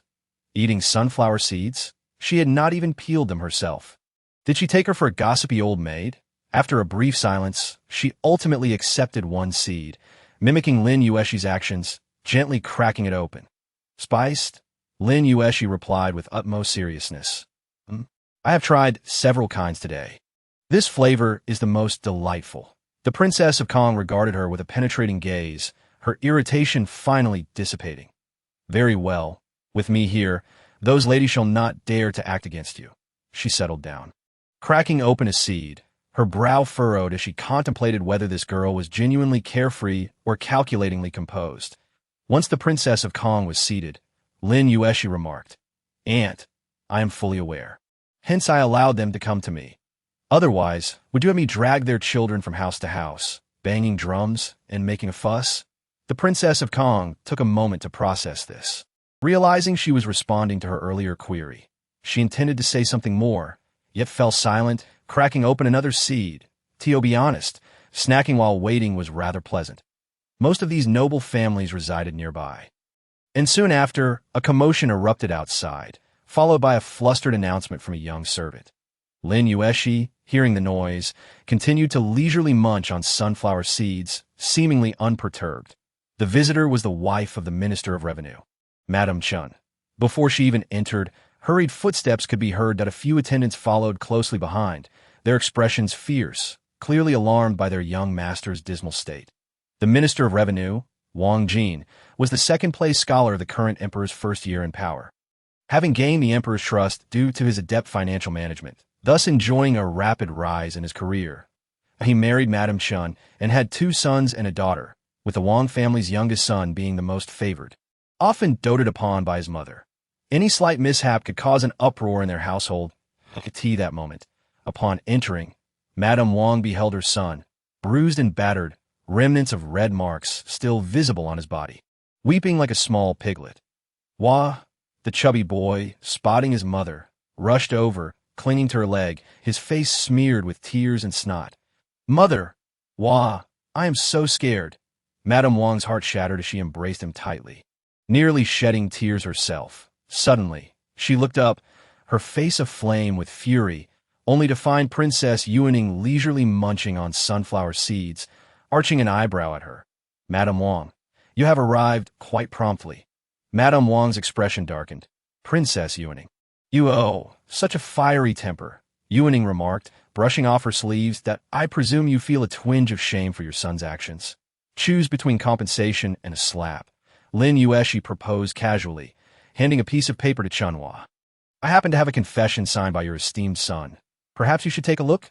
Madame Wang's brow furrowed, her anger abruptly stifled. She glanced down to see the paper filled with dense writing.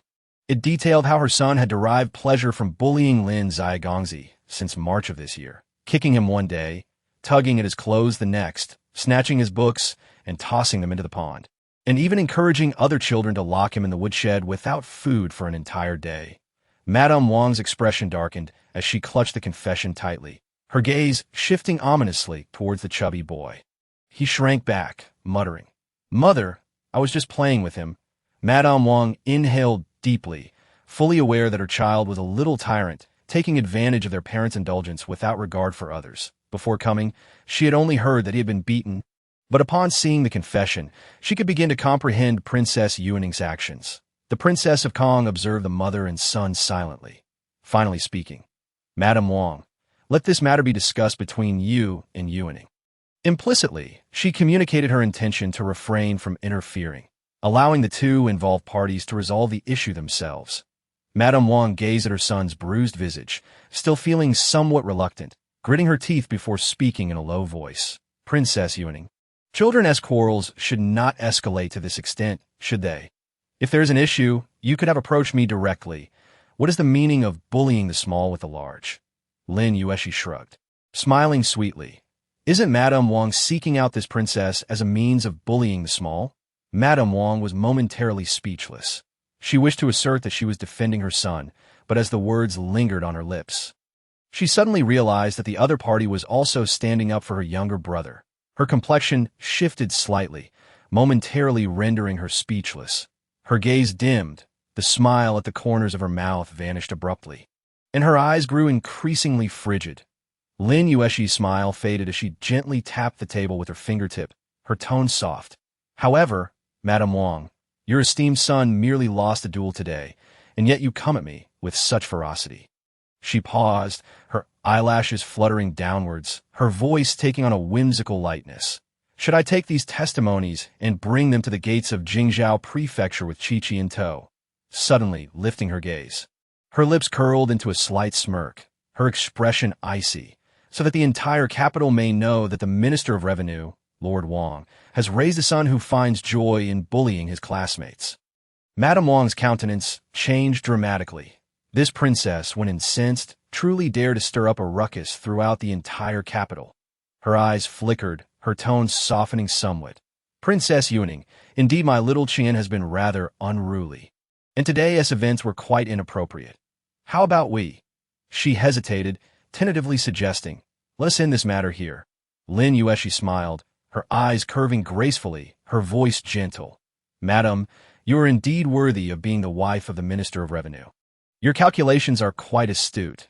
She lightly caressed the remaining testimonies, speaking slowly. However, the smile vanished abruptly. Lin Yuexi's gaze turned profound, her voice chilling. "Do you not see clearly?" She raised her eyes, her tone deliberate yet oppressive. "Your esteemed son has bullied my brother. Not once or twice, but for half a year." Madame Wang's brows furrowed slightly, her fingertips tightening. Lin Yuexi tilted her head slightly. "Do you think a mere let it go will suffice?" The afternoon sun cascaded down, with Lin Yuexi standing in the courtyard, adorned in resplendent yellow, her phoenix-like eyes slightly raised, yet her lips held a ghost of a smile. She paced slowly, each step seemingly pressing on Madame Wang's heart. If it were truly that simple, should I not follow your esteemed son's example and allow Qiqi to play for another half a year? Madame Wang's expression shifted again, gritting her teeth. What does the princess truly desire? Lin Yuexi halted, her gaze slightly lowered, her tone airy. An apology and reparations. She raised her eyes, her smile frigid. Otherwise, Lin Yuexi made her demands clear. One instance of bullying, one apology, one bow, 500 taels of silver. If not, she would first publicize the misdeeds of the little rascals before taking her brother to kneel before the palace gates to seek justice. Madame Wang, suppressing her anger, had someone fetch 6,000 taels, compelling the pudgy boy to apologize 12 times to Qiqi. During this, the wife of the Minister of Works arrived, followed by the wife of the Duke of Dingnan. Some complied and willingly paid, while others gritted their teeth in resistance. Yet, the most oblivious of all was Madame Zhao, the illegitimate sister of the Duke of Dingnan's wife, the wife of the 6th-rank official Zhao. Her son had originally lacked the qualifications for school, having relied on connections through the Duke's wife, and had always been the one to bully others. Yet now, he owed a full 10,000 taels.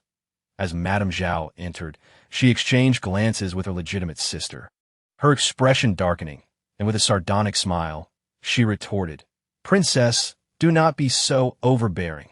I refuse to believe that there are no laws in this capital." The moment her words left her mouth, the courtyard fell silent, and several unyielding ladies exchanged subtle glances.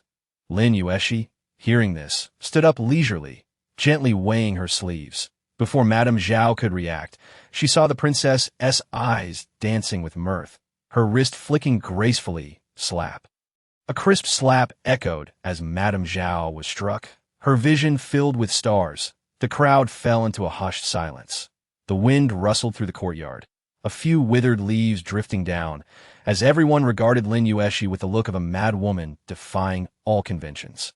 Lin Yuexi lightly shook her hand, glancing down with a soft smile, her voice sweetly gentle. "Do you not wish to part with your silver? Very well. This princess is magnanimous." She narrowed her eyes. Her tone as light as a casual chat. 500 taels per slap. Just state the number. How many would you deem suitable? Madame Zhao, taken aback, covered her face, her complexion flushing with rage. "You dare strike me?" Consumed by fury, she lunged forward, wishing to tear Lin Yuexi apart. Her stature was imposing, and her assault fierce. Yet unexpectedly, Lin Yuexi skillfully sidestepped, causing Madame Zhao to tumble to the ground in a disheveled heap. In the next moment, Lin Yuexi stepped forward, firmly planting herself atop, delivering slap after slap, 20 resounding slaps raining down, before turning to face the assembly of noble women. Is there anyone else? The remaining ladies, who had contemplated delaying, turned pale. They would rather suffer some loss and part with some silver than endure the humiliation of being assaulted by this madcap girl. Each one wore a grim expression, gritting their teeth as they instructed their servants.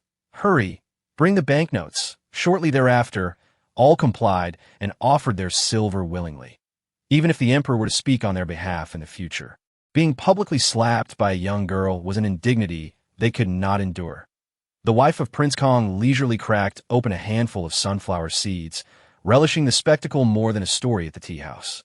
As for the little gifts, Lin Yuexi left her house that morning with naught to her name. By midday, she returned with 68,000 taels of silver and an additional 2,000 worth of bonuses. Her demeanor triumphant.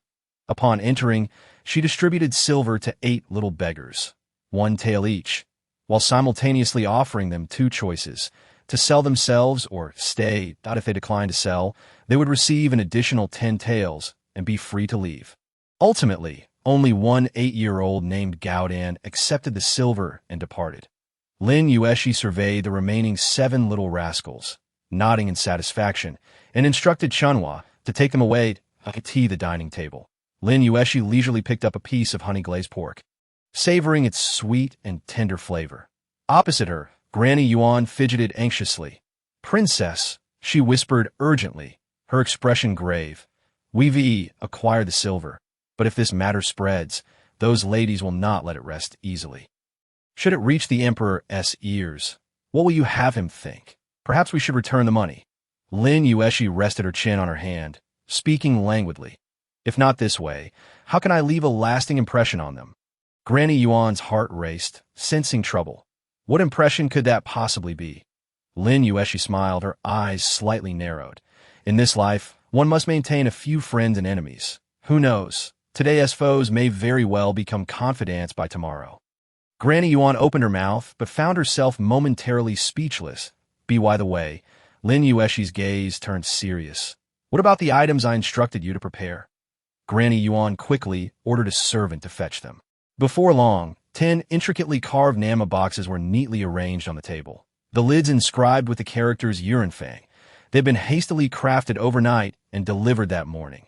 Granny Yuan frowned. Such boxes are plentiful in the capital. Why inscribe our shop's name on them? Lin Yuexi smiled, casually brushing her fingers over the carved characters, her tone nonchalant. "You are quite right, Granny. This money must not be taken without reason." She tilted her head slightly, a mischievous smile playing on her lips. "Thus, this princess has decided to send them a token of appreciation." Granny Yuan's face fell. "But our shop does not offer any royal treasures. Nor do we have anything precious that requires a queue to purchase. What use will such gifts serve?" After Madame Wang returned to her residence, her chest heaving with rage, she stormed into her room, throwing back the curtains with a cold expression. Arrogant and overbearing, utterly disrespectful. She suddenly raised her hand and slammed the teacup onto the table, splashing tea everywhere, a few drops even landing on her sleeves. Yet she remained oblivious. Throughout her life, she had never endured such humiliation. Since marrying into the Wang family, no one in the household dared to defy her. Her husband was highly regarded in court, and she had never felt so stifled. Today, at the academy, she had thought to seize this opportunity to put that unruly princess in her place. Yet, not only had she failed to suppress the other's spirit, but she had also been forced to pay 6,000 taels. Even with the Duke of Dingnan's wife agreeing to discuss the matter in court tomorrow, her anger remained unassuaged. With a fierce flick of her handkerchief, she coldly declared, "Tomorrow in court, I will ensure she pays dearly. Madam, Princess Yuning has sent a return gift." Outside, a maid cautiously reported. Madame Wang scoffed derisively, her tone laced with sarcasm. A return gift? What could she possibly offer that is of any value? Just a cursed trinket. Disturbed and distracted, she was about to wave her hand to discard it when she suddenly thought that if it were indeed a cursed object, it would be perfect to present to her husband, to use against her in court tomorrow. Her expression shifted slightly, and she commanded coldly, "Bring it forth." Shortly after, a maid entered, carrying an intricately carved Nanma box. Madame Wang accepted it, her fingertips brushing over the surface, feeling the smooth and delicate finish, the lid inscribed with the words Yuanfang. She paused momentarily. Yuanfang, that was once the most renowned jewelry shop in the capital, where even ordinary noble families found it difficult to purchase a piece. She had only occasionally sent someone to select a few items, all extremely costly. She frowned, a sneer forming in her heart. "Humph, Princess Yuning thinks she can appease me with her shop's goods?" Casually, she opened the box, revealing a palm-sized object nestled within. It was a round, ink-black ornament, intricately carved with elaborate patterns, its edges adorned with delicate cutouts, exuding an air of antiquity and elegance. Madame Wang dismissed it with indifference, casually pinching it between her fingers, her fingertips caressing the intricate carvings, her gaze tinged with a hint of impatience. Yet, in the fleeting moment of her languid flipping, her movements suddenly halted, her entire being freezing in place. Before her was an unprecedentedly clear visage. A copper mirror? No, it was 100 times clearer. She could even discern the faintest lines at the corners of her eyes, the luster of her skin, and the barely visible cracks at the corners of her lips, all rendered in exquisite detail. Her breath caught, her heart constricting abruptly, her fingers trembling slightly as she could not resist the urge to touch her own cheek. Is there truly such a miraculous object in the world? The wife of the Minister of Works reclined on the intricately carved couch, gently opening a brocade box, her eyes immediately lighting up at the sight of the small, exquisite mirror. Unable to contain herself, she tenderly stroked its surface, captivated as if her gaze were glued to the mirror, completely oblivious to the maid's soft inquiry regarding lunch. In the Dingnan Marquis's hall. The Madame of Dingnan glanced at the mirror on the table, scoffing softly as she pushed it away dismissively. "Humph, such a trivial object. Does it think to sway me?" A flicker of disdain flashed in her eyes as she scoffed, believing that a rare item could absolve today's matters. I lack the means to procure it. Someone, take this back to the Grand Princess's residence. Moments later, she turned to her chief mate at her side.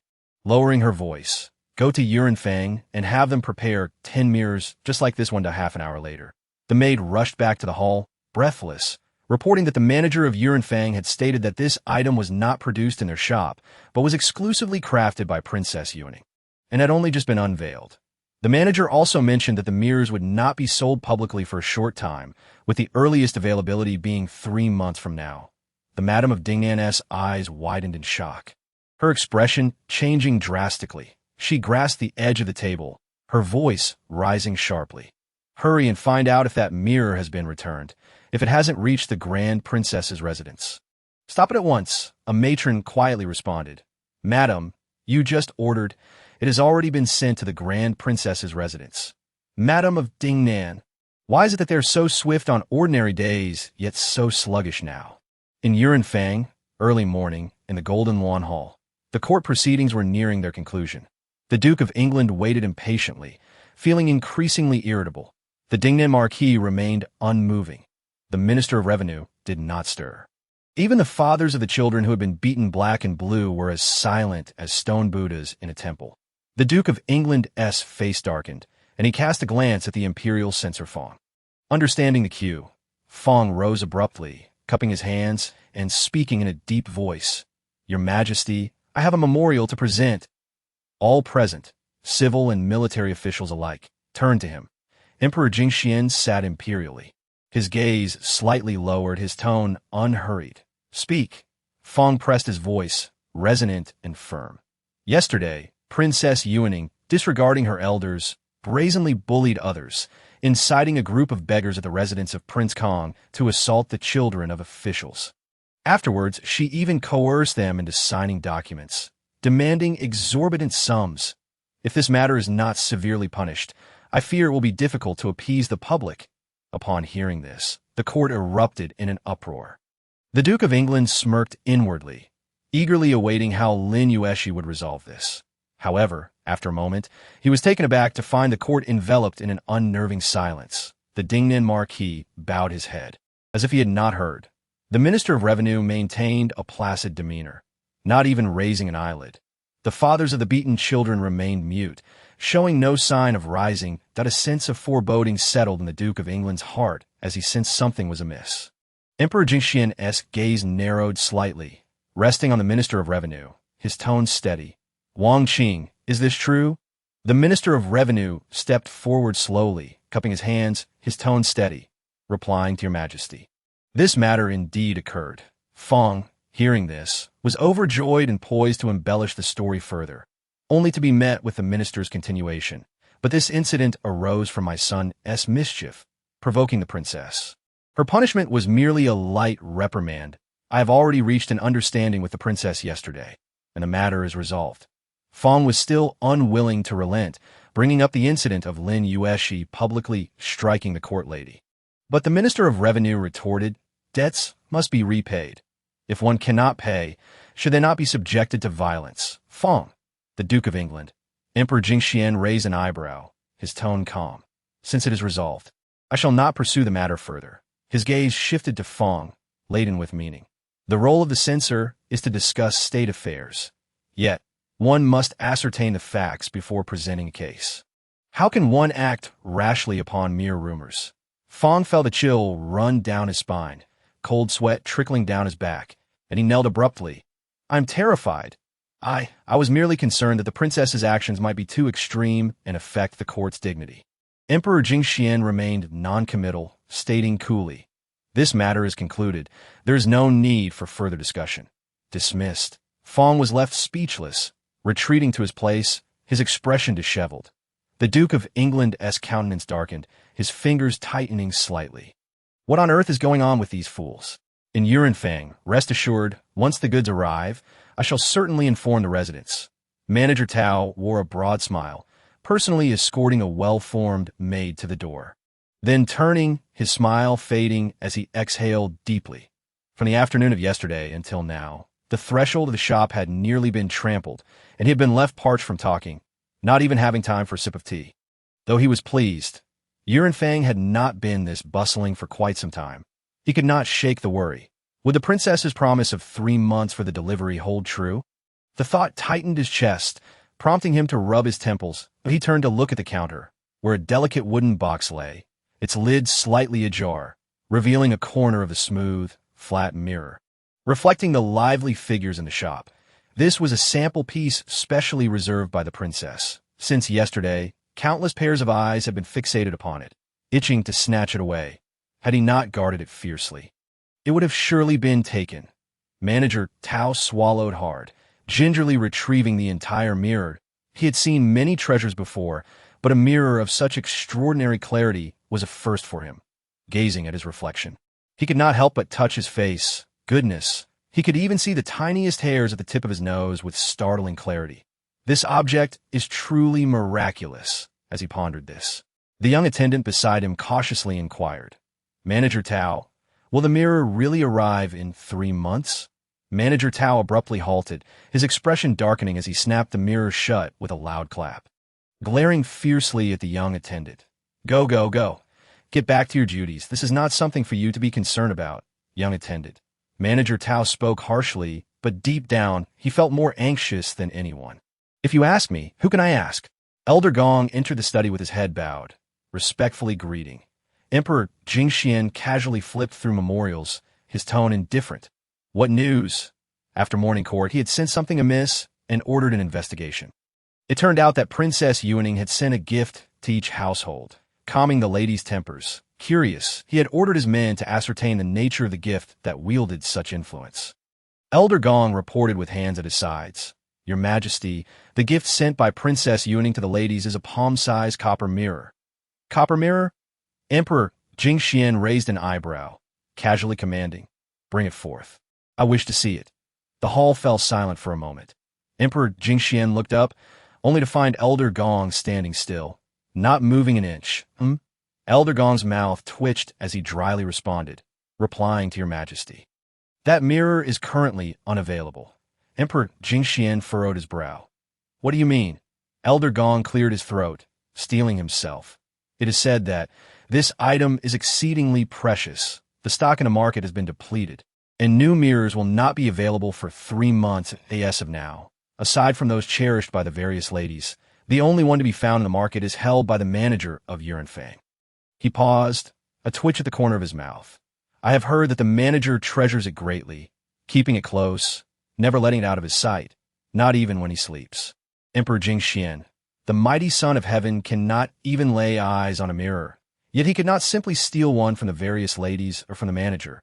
Could he? However, Elder Gong hesitated, suddenly adding, I have also heard that Princess Yuaning specifically sent 2 mirrors to Prince and Princess, and the sound of fingers tapping on the desk abruptly ceased. Emperor Jingxian. The atmosphere fell heavy with silence. After a moment, Emperor Jingxian narrowed his eyes slightly, his tone laden with meaning. Oh, as her uncle, why did she only send them to the 6th one? After all, he is also her biological uncle. A sense of discomfort, even a tinge of jealousy, crept into Emperor Jingxuan's heart. Never mind, he waved his hand dismissively, as if to say, if it is gone, then so be it. Just as Elder Gong was about to take his leave, an announcement came from outside. Your Majesty, His Highness Prince, and requests an audience. Emperor Jingxian paused, his eyelids twitching, that he glanced at the memorials. Leisurely parting his lips, do not grant entry. The announcing eunuch? That day, not only the ladies returned empty-handed from Yuanfang. Those with keen ears had already caught wind of the situation. The 2nd and 3rd prince's factions had sent inquiries. The Duke of England's residence was not left out, and even Gu Cifeng and Su Wanqing had sent people to inquire in the dead of night. The proprietor of Yuanfang, Tao, groggily turned over, only to find his arm empty. Where was the mirror? Instantly wide awake, he sprang up from his bed, cold sweat breaking out across his brow. His wife, stirred from her slumber, mumbled sleepily, What are you doing in the middle of the night? In a flurry. Tao scrambled to lift his pillow, rummaged through the bedding, and even probed the crevices of the bed frame, his voice trembling. The mirror. My mirror is missing. Meanwhile, Emperor Jingxian delicately stroked the small mirror in his hand, gazing intently at his own reflection. Indeed, it was marvelous. 57. Task list. Lin Yuexi enjoyed another night of restful slumber. What a farce that was. She lay on her back, her eyes fixed on the canopy above. The silken quilt beneath her twisted into a tangle, her toes nearly breaking through the floorboards. System, come out. I promise not to harm you. Inside the canopy, silence reigned as still as a morgue. The system continued to feign inaction. She found it perplexing that the voice providing her with spoilers bore such a striking resemblance to the person she loathed the most. The crux of the matter was, after confirming the voice, the dream vanished abruptly, severed with an unforgiving precision, more ruthless than her high school Chinese teacher's abrupt cuts to her essays. Alas, alas, the fate of a tech-savvy existence must rely upon oneself. To thwart the imminent demise of the Yuan, she must also guard against a host of lurking specters whose allegiance remained uncertain. Merely contemplating this made one lose their hair. What to do? The first step, expand her circle. With her meager strength, the only thing she could grasp was people. The Princess of Kong had already boarded the ship. The wife of the Minister of War and the wife of the Duke of Dinan had also been ensnared. These 3 represented the royal family wealth, and military might. Of course, the wife of the Minister of Works was merely an accessory. Next, once the mirror, her formidable weapon, was unveiled, these individuals would inevitably become familiar faces in her social circle. She was acutely aware that the intrigues of the inner quarters were far more profound than those in the court. Each of these noble women seated upon their embroidered stools was a cunning strategist. They could deduce the political landscape of the court while casually embroidering that if only she could win their hearts, her network of intelligence and support would officially take shape. The inner quarters must be secured. The second step, nurture her allies. Trusted aides, errand runners, and informants were all essential. Before embarking on warfare, she must first assemble her makeshift team. She couldn't just brandish a crimson blade in the streets and shout, "Who wishes to obliterate the UN?" and then proceed to slay them one by one. 10 years hence, the nation would meet its end, and starting with the youth was evidently too late. Fortunately, next year marked the spring examinations, and the capital was teeming with students eager to take the test. Though she couldn't recall the names of the several exceptional talents mentioned in her books, it mattered not. When the time came, she would keep an eye on the literary meetings, and surely one of them would match her memory. Securing future luminaries for her own benefit was far sweeter than winning the lottery. Additionally, she needed to enlist some formidable guards to prevent any desperate individuals from resorting to desperate measures. She had already made arrangements for this, and would see if fortune smiled upon her tomorrow. Of course, there were also the servants in the household. It wouldn't do to have them merely strong but devoid of wit. They needed to be capable of conveying messages, accumulating wealth, and discerning subtle cues. However, she would never recruit local rogues, for who knew where they would ultimately come from. The third step, earn money, earn money, earn money. Socializing among noble women required funds. Training personnel demanded expenditure, and launching the entire commercial enterprise would be an insatiable pit for silver. Money was the foundation of everything. This was relatively simple, not due to her extraordinary intelligence, but mainly because she had perused numerous novels before her demise. Her theoretical knowledge was ample, and if all else failed, she had the system to rely upon. Yet, the dilemma remained. She had no one, and no matter how brilliant her ideas, they required hands to execute them. Thus, she needed to earn money while simultaneously building a team. Recruiting a bunch of compliant, capable partners who understood modern business logic. Speaking of the marketplace, 3 major hardcore tasks awaited her. 2. Successfully annul the engagement, unlocking a lifetime 30 discount as a VIP, thereby converting pleasure points directly into financial freedom. Point 3. Accumulate pleasure points. The target, naturally, was the female lead. However, the cautionary tale of Gu Sifeng still lingered fresh. She resolved to impose a principle upon herself, to reap pleasure points without causing ruin. She intended to make the female lead her perpetual lifeline, an inexhaustible source of benefit. And there was also a hidden task to trace the shadowy figures behind Jolie. She had guessed once again. And still, she was wrong. All she could do was leave it to chance to summarize. Her strategic map was exceedingly clear. Ensnare the inner quarters, seize the network of intelligence. Launch the market, initiate the commercial empire. Upgrade the system, stockpile equipment, and accumulate trump cards. Cultivate the female lead. Harvest at designated times, until the day of national obliteration. But a sudden throb echoed in her temples. Lin Yuexi felt a headache coming on. She turned over, covered herself with a quilt, her heart as cold as ash. If it takes this long just to draft a to-do list, I am exhausted. The system finally came online. Host, I sent tea today, just the beginning. No, you are mistaken. It has already ended. System. Host, how about not thinking today? Let us do something that doesn't require much brain power. Lin Yuexi, feeling utterly defeated, rolled over and wrapped herself like a large silkworm. Are you not aware? System. Aware of what? Lin Yuexi. I've been sealed upon this bed, utterly incapable of movement. System. Lin Yuexi lingered in bed for another half hour until the time arrived for Dr. Who to give her a consultation. Finally pulled up by Chunhua with an exasperated expression. Point 58. The self-analysis. The afternoon sun beat down, heavy enough to make one's eyelids droop, the scent of medicine wafting thickly like smoked meat. In Dr's small courtyard, the wind rustled the herbs, and the sound of a rattling medicine chest echoed ominously, like a death knell. Lin Yuexi sat beside the stone table, her expression that of a laborer facing death. As Dr. methodically removed needles, the copper plate clinking crisply with each sound making her feel as though she had lost a day of life. Old man advises you to rest. But have your ears grown to your feet? Doctor Who grumbled while pulling out needles, his words dripping with exasperation that a good brain is a valuable thing, yet you insist on using it as a grinding stone until it wears down. I'll have to repair it. Lin Yuexi could barely muster the effort to lift her eyelids. How tiresome that Doctor Who, infuriated, shook his beard. Oh, you find me bothersome? Keep this up, and I'll send you to your coffin. Lin Yuexi smiled gently, raising an eyebrow. Doctor Who, your fondness for me is evident. You would never do such a thing. Doctor Who was momentarily taken aback, nearly choking on her words. While extracting needles, he frowned and remarked, "You've become quite the master of nonsense. Haven to you." Lin Yuexi flashed a charming smile. Her method of persuading Dr. to stay was quite simple.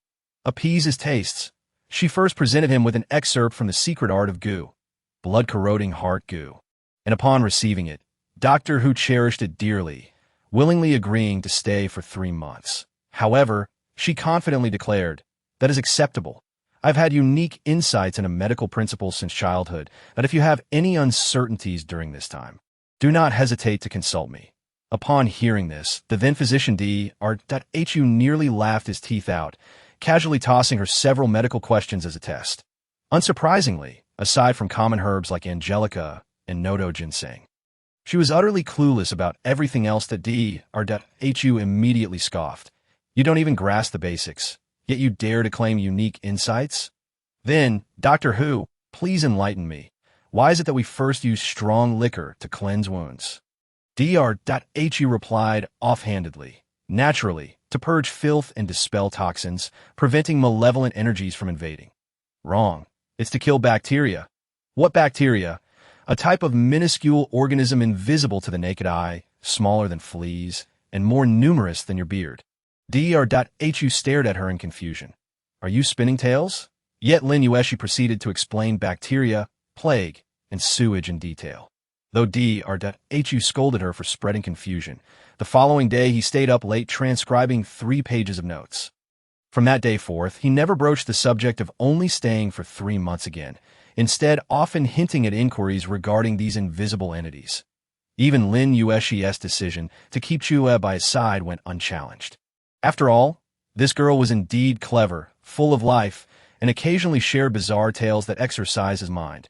Doctor Who removed the last silver needle, furrowing his brow, his gaze settling on Lin Yuexi's face.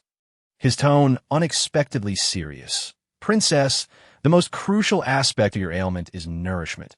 Yet you, my dear girl, cannot seem to remain idle for a moment." He stroked his beard, speaking in a grave tone. "This poison is extremely insidious, slowly devouring your vitality. You have ingested it for 2 full years. Merely detoxifying is already a monumental task, and thereafter you will need to rely on gradual nourishment to recuperate." He sighed, a hint of helplessness flickering in his eyes. "Regardless, I must remind you to refrain from overexerting yourself." As Chi held Lin Yuexi's hand, they reached the doorway, clearly hearing the words spoken. Chi's small hand tightened around the hem of Lin Yuexi's garment, her gaze betraying a hint of unease that Tai had anticipated that, given Lin Yuexi's nature, she would likely resort to her usual witty banter, rendering him red-faced and flustered to surprise. However, she remained silent for a moment before letting out a soft sigh. "In truth, I do not wish for this either." Her tone, typically languid and carefree, now bore a trace of exhaustion, as if the weight resting upon her heart had finally begun to seep through the cracks. "In recent days, I have been haunted by dreams of my parents, and my mother, holding my hand, assures me that she does not blame me, but asks, 'Sire, could you perhaps be kinder to your younger siblings in the future?' My father remains silent, clutching a box of Lotus cakes. He says he promised my sister, yet he can never return." Her breath hitched slightly, and her eyes glistened with unshed tears that I know they have been watching over me. They have seen my years of indifference towards my younger siblings and the suffering Chi-Chi and my sister have endured at Gua's hands. Yet, they are powerless to intervene. She slowly closed her eyes, tears slipping down her cheeks, landing on her hand, searing her heart with their heat. Still, she managed to smile, her voice low and tinged with self-mockery. Even in heaven, they cannot let go, which speaks to my failures as an elder sister. It is my cowardice that has allowed Gua to take advantage, that has transformed our home into this state. Her voice tightened, gritting her teeth. All of this, I witnessed unfold before my very eyes. It is I who have allowed Chi-Chi and my sister to languish under Gua's control for so many years. She inhaled deeply, the sorrow in her eyes giving way to calm resolve and determination. Now, those individuals continue to keep a watchful eye on her household that if I do not bring them to light, if I allow them to harm Chi-Chi and my sister once more. She could no longer contain herself, tears cascading down. Yet, she still gritted her teeth, her voice barely above a whisper. What face do I have left to meet my parents? The room fell into a profound silence. At the doorway, Chi-Chi clutched the hem of her garment, her fingertips turning pale. He had always believed that his elder sister was the strongest, the one least likely to shed tears. Yet, she wept. Lin Yuexi's fingertips tightened slightly, her eyes glimmering with unspoken emotions. Is this truly the case? Does father genuinely not blame me? Lin Yuexi gently wiped away her tears with her fingertip, striving to regain her composure. Hu Tai, you do not understand. In truth, I have long forgotten the mirror recipe that the celestial uncle gave me back then. When I first went mad in front of everyone, I claimed it was a dream from my parents. This time, I found a plausible excuse to present the mirror. When she was 7, the original owner had been lost for 2 days, taken back to the mountains by a woodcutter. That man deceived her. Claiming to be a celestial being, No one believed her then, dismissing her as a child spouting nonsense. Yet now, this lie serves its purpose. She told everyone that the celestial being had taught her how to make the mirror and had given her the recipe. She raised her gaze, her tone slow. A month ago, I dreamt of my parents again. That it was my mother who, in the dream, conveyed her words to me, each syllable clear and deliberate. She chuckled softly, as if reflecting, perhaps they saw that I had succeeded in making the mirror, thus daring to make this request of me.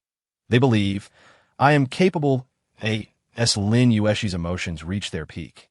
Hu Tai could no longer bear it, waving his hand dismissively. Enough, enough, stop your weeping. You make it sound as though I have harmed you with my heavy hands, he grumbled, yet rummaged through his medicine box, tossing her a small porcelain vial. This will replenish your energy. Take it. But I must insist, if you continue to fret so, you truly will shorten your life.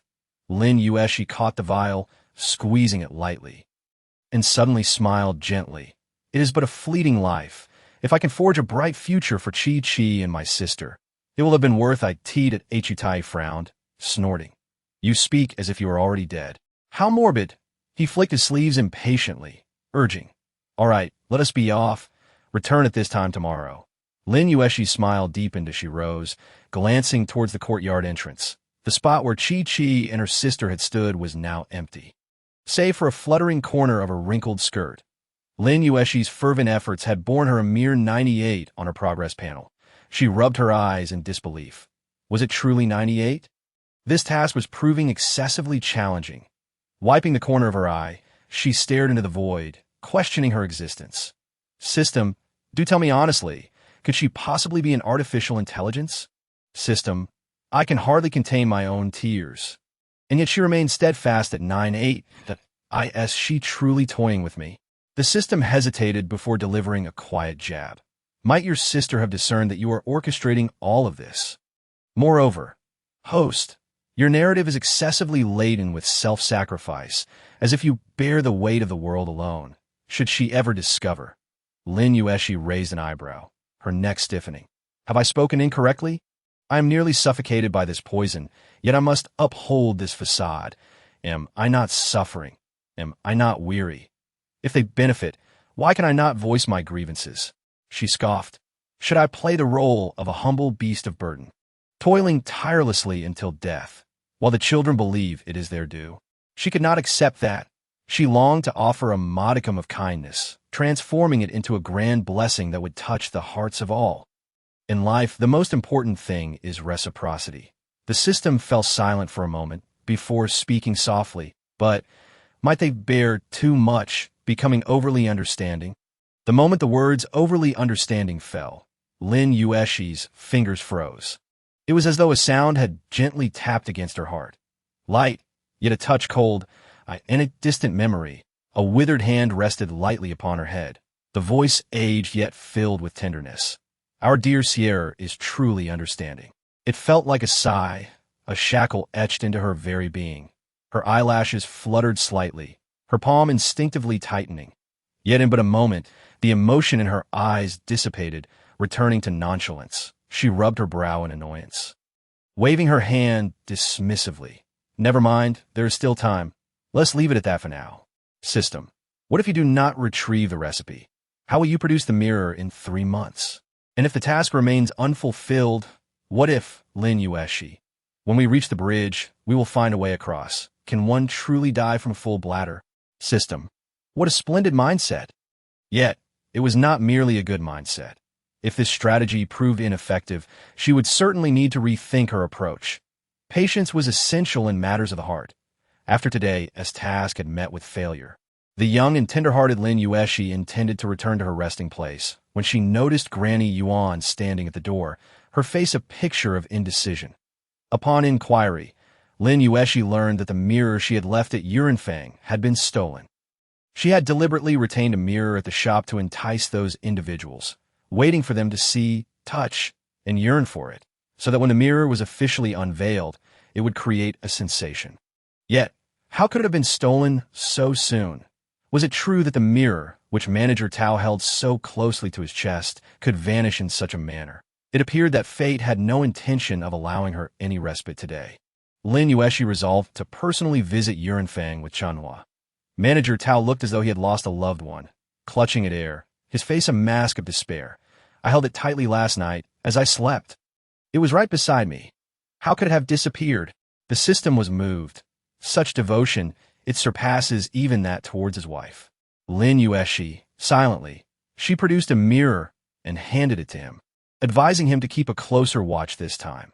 Manager Tao took it with great care, patting his chest in assurance, practically declaring a vow that as long as the mirror exists, so too shall its owner.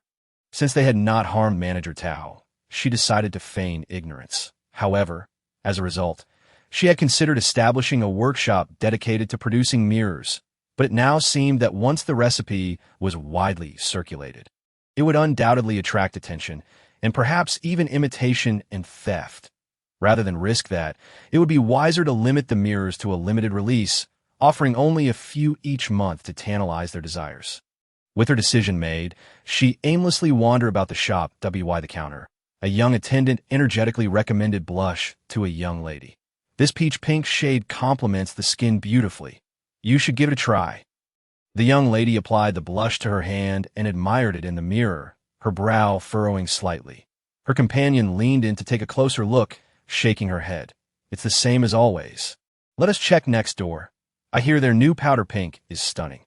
After their exchange, they disregarded the attendant's earnest entreaties and departed without a backward glance. The attendant sheepishly gathered his wares, while Manager Tao, standing nearby, watched the two customers leave, his eyes reflecting a hint of helplessness. Had the workers grown complacent due to delayed wages in recent years? I have already pressed them. A new batch should arrive in about 10 days.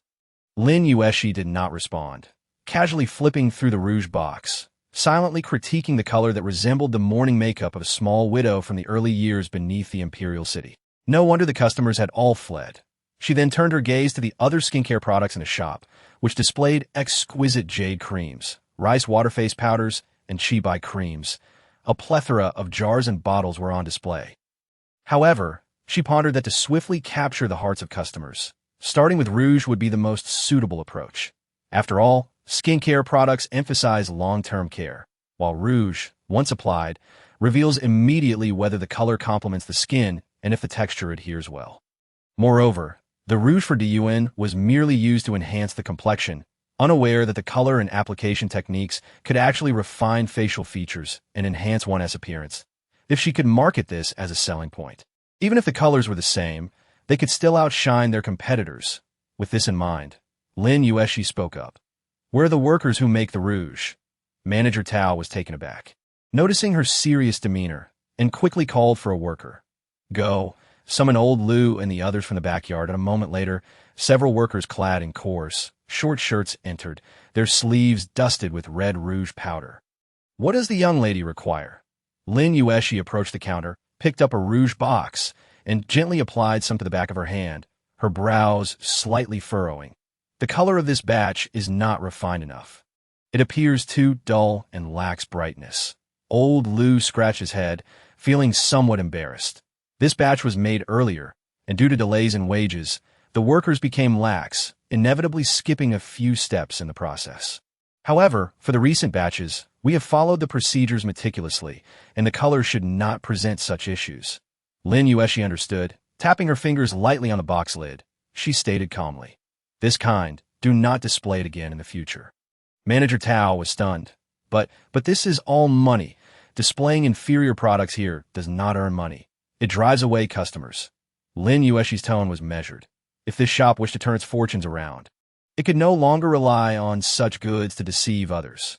Manager Tao was not unaware of this principle. Yet, the esteemed guests in the capital no longer visited here, and the items sold in the shop were merely everyday cosmetics for common folk. Having grown accustomed to low-priced business over the years, suddenly shifting to high-end products was a daunting prospect for him.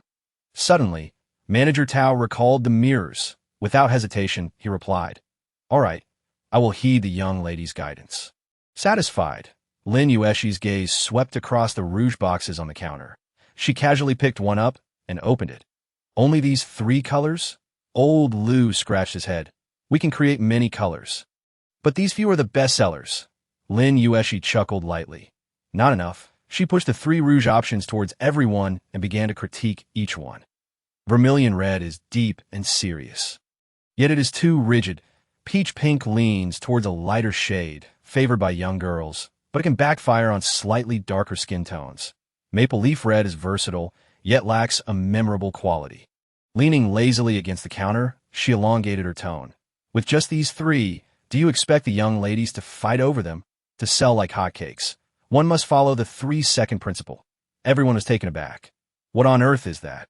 Lin Yuexi leisurely counted on her fingers. 1 second to captivate, 2 seconds to bite the lip, and 3 seconds to fall madly in love. With that, she arched an eyebrow. "If the colors are insufficient, who will buy?" Manager Tao's eyes lit up, his voice rising. "Young lady, what colors would you prefer?" Lin Yuexi shifted her gaze towards the backyard. "I want expansion colors, contraction colors, and shape colors." As soon as her words fell, the workers collectively froze. Old Lu frowned. "Expand?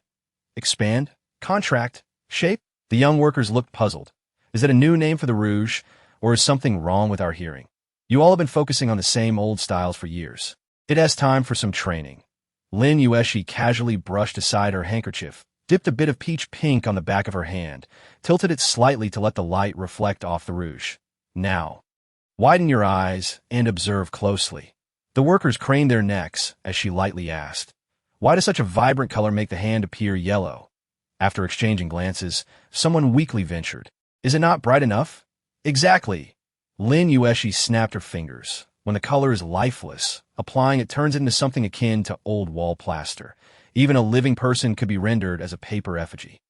The workers felt a chill run down their spines. But these few colors had been sold for many years, and the young ladies had never complained. Lin Yuexi raised an eyebrow. "That is only because they have never seen better. Expansion colors should be bright, luminous, and glossy. Once applied, the lips appear plump in an instant.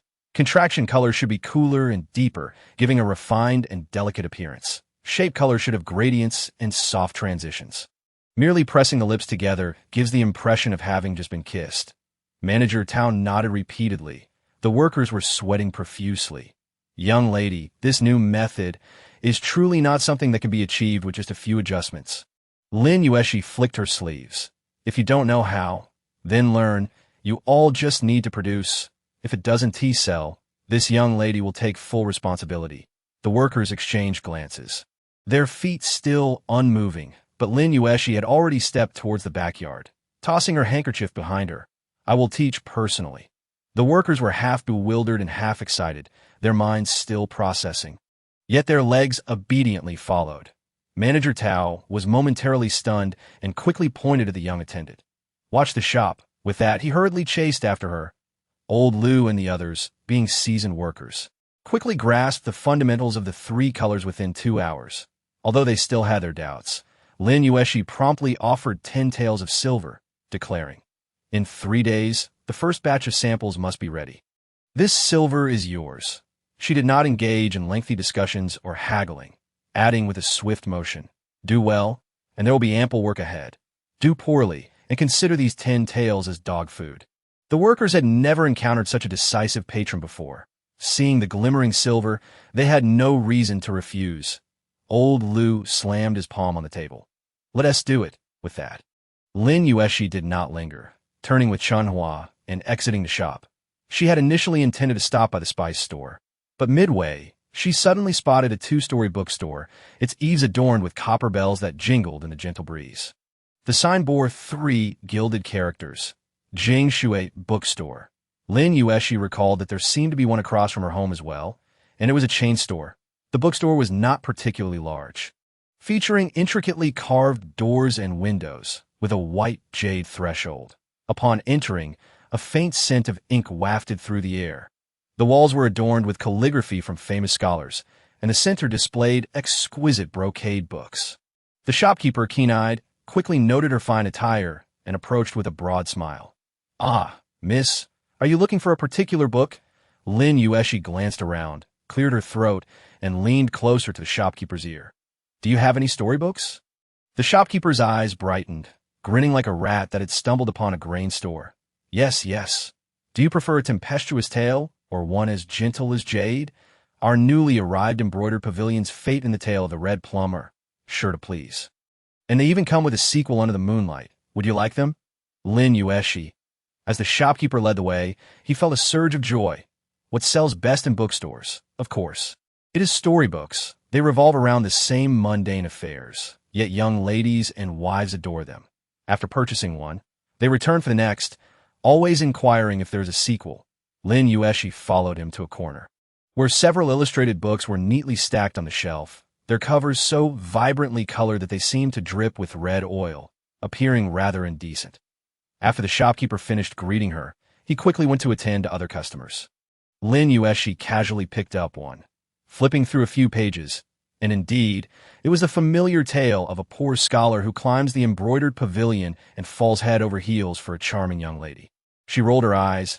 Are scholars this confident? Just reciting a few broken verses can win over a beauty. Who gave them such delusions? Just as she was about to put it back, her peripheral vision caught sight of a book at the very bottom titled Hidden Messages in Brocade. The title piqued her interest, and the cover was surprisingly simple, merely sketched with light ink depicting a pair of intertwined hands. Slender and elegant, with distinct joints, this restraint made one's hand itch to touch it. Upon flipping to the first page, a few strokes encapsulated the essence of night rain and candlelight, alongside a small clay stove. There was something intriguing about it. Lin Yuexi, now intrigued, flipped to the next page. Smack. The tone shifted dramatically, revealing 2 half-clad male figures entwined in an embrace, their poses so suggestive they could have been directly lifted from a Risku painting. Lin Yuexi. She had just been contemplating if hidden messages in Brocade referred to secret exchanges of affection, and now, rather than finding any hidden letters, she had stumbled upon 2 intertwined koi fish. Her mind buzzed.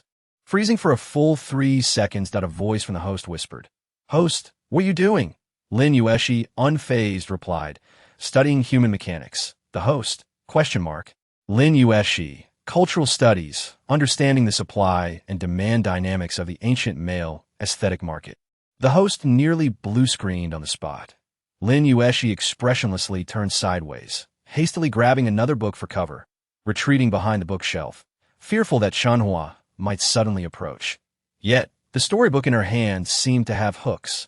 Drawing her in further, she slowly crouched down, her gaze fixated on the page depicting the pair of handsome male figures with affectionate eyes, an involuntary smile creeping onto her lips. What a divine benefit! The ancient culture of homoeroticism appeared to be even more liberated than the modern era.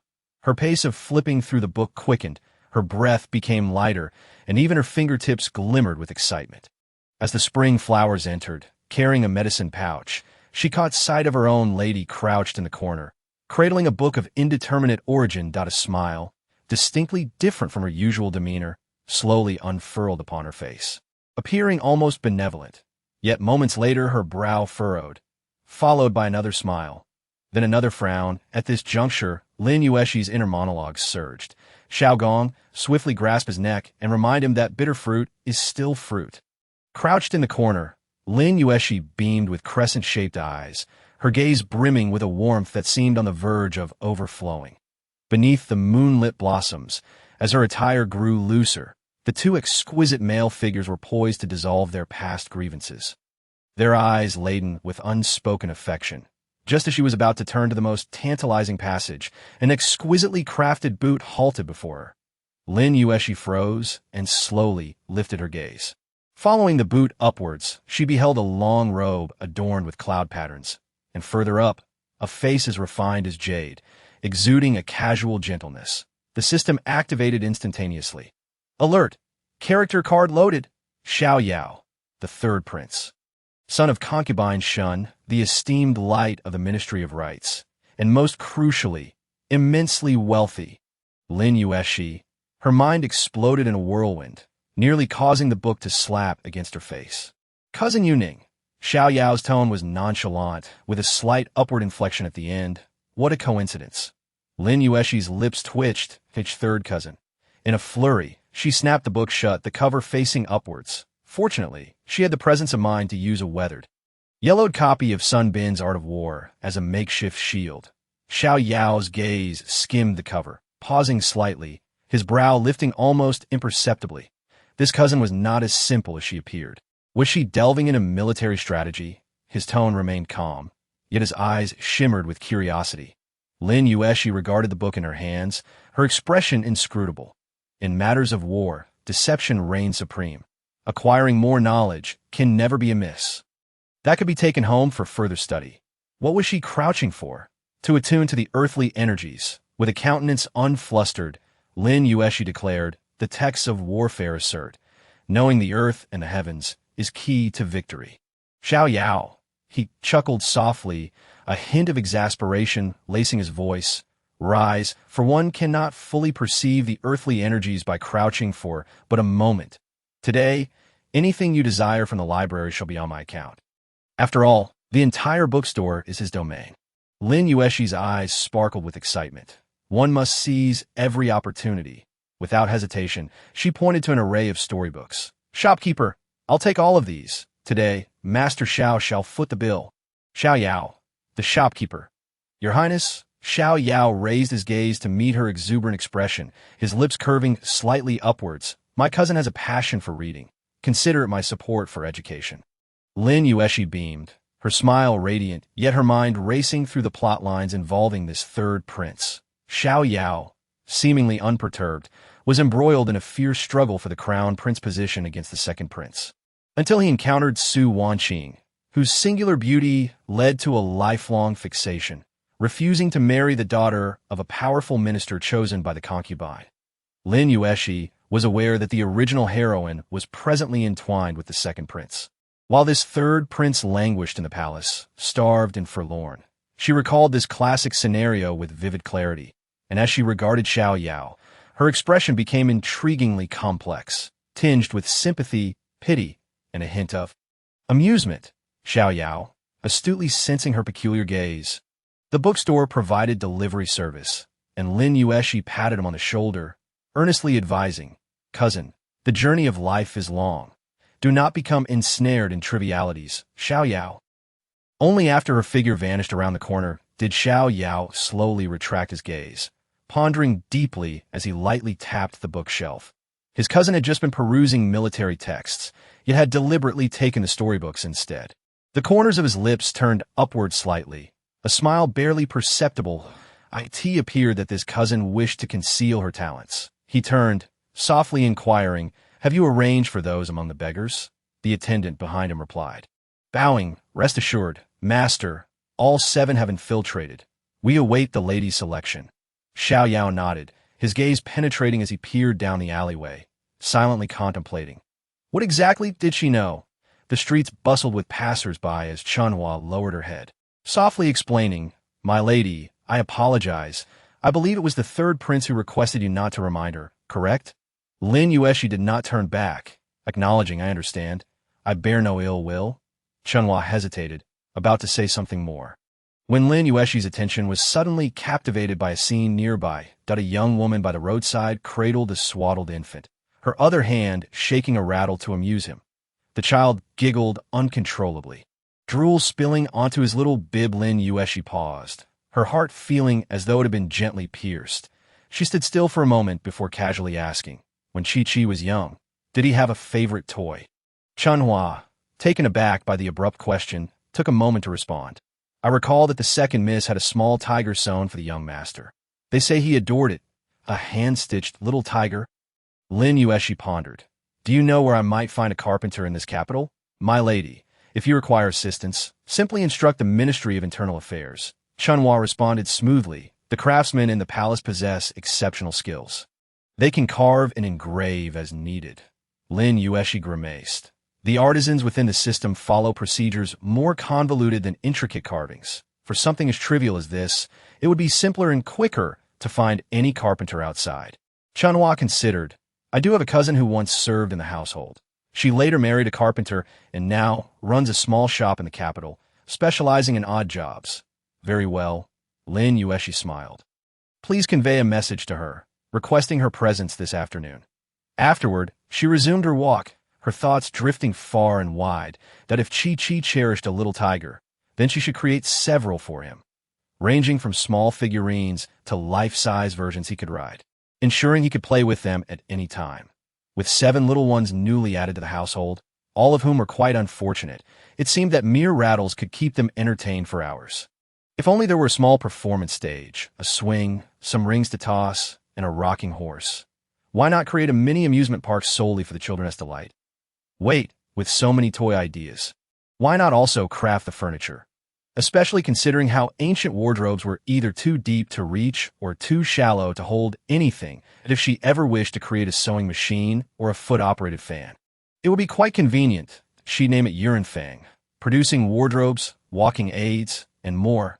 Each item would bear a logo, establishing her brand, as she, too, aimed to profit, essentially creating a grand enterprise of ancient proportions, when time allowed.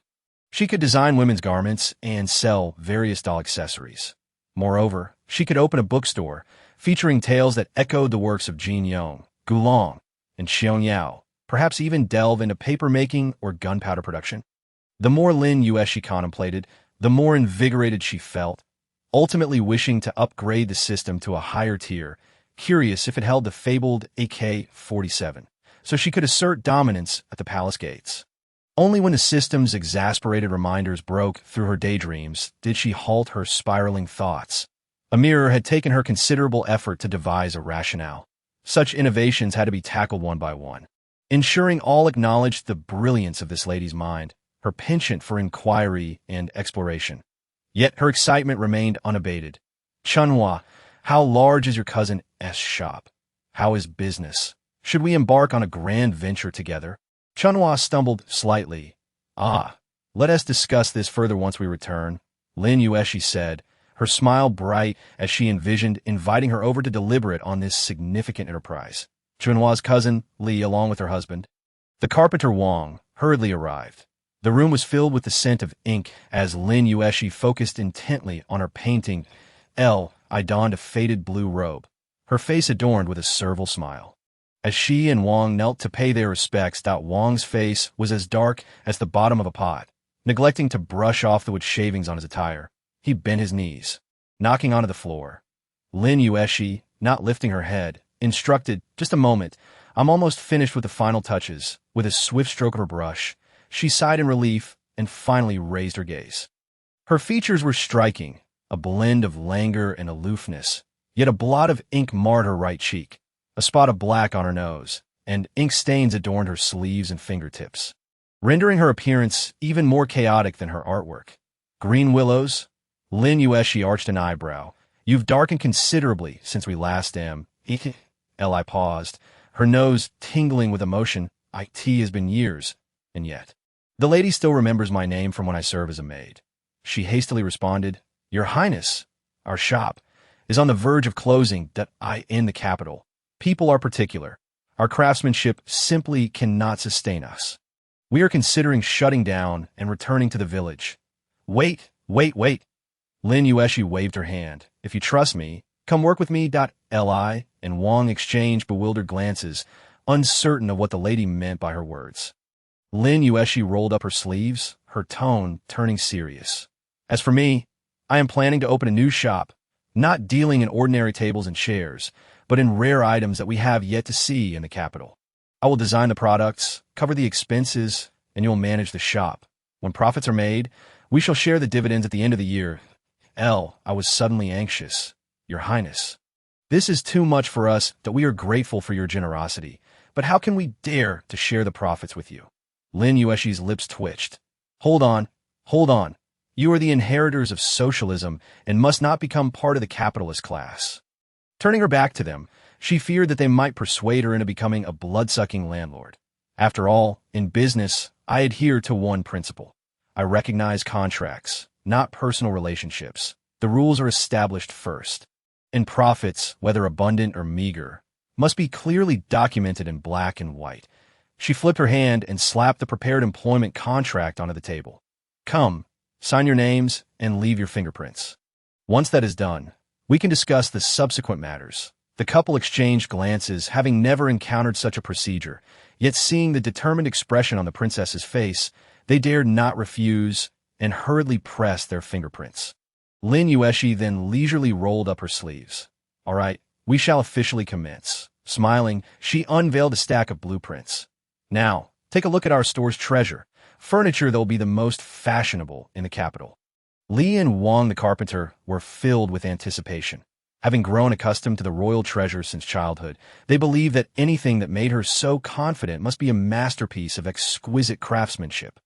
However, as they leaned in to inspect the designs, they were left dumbfounded. On the left, there was a mass of swirling lines resembling a tangled caterpillar. On the right, crooked squares encircled by rings, accompanied by several inexplicable rods. Wang the carpenter.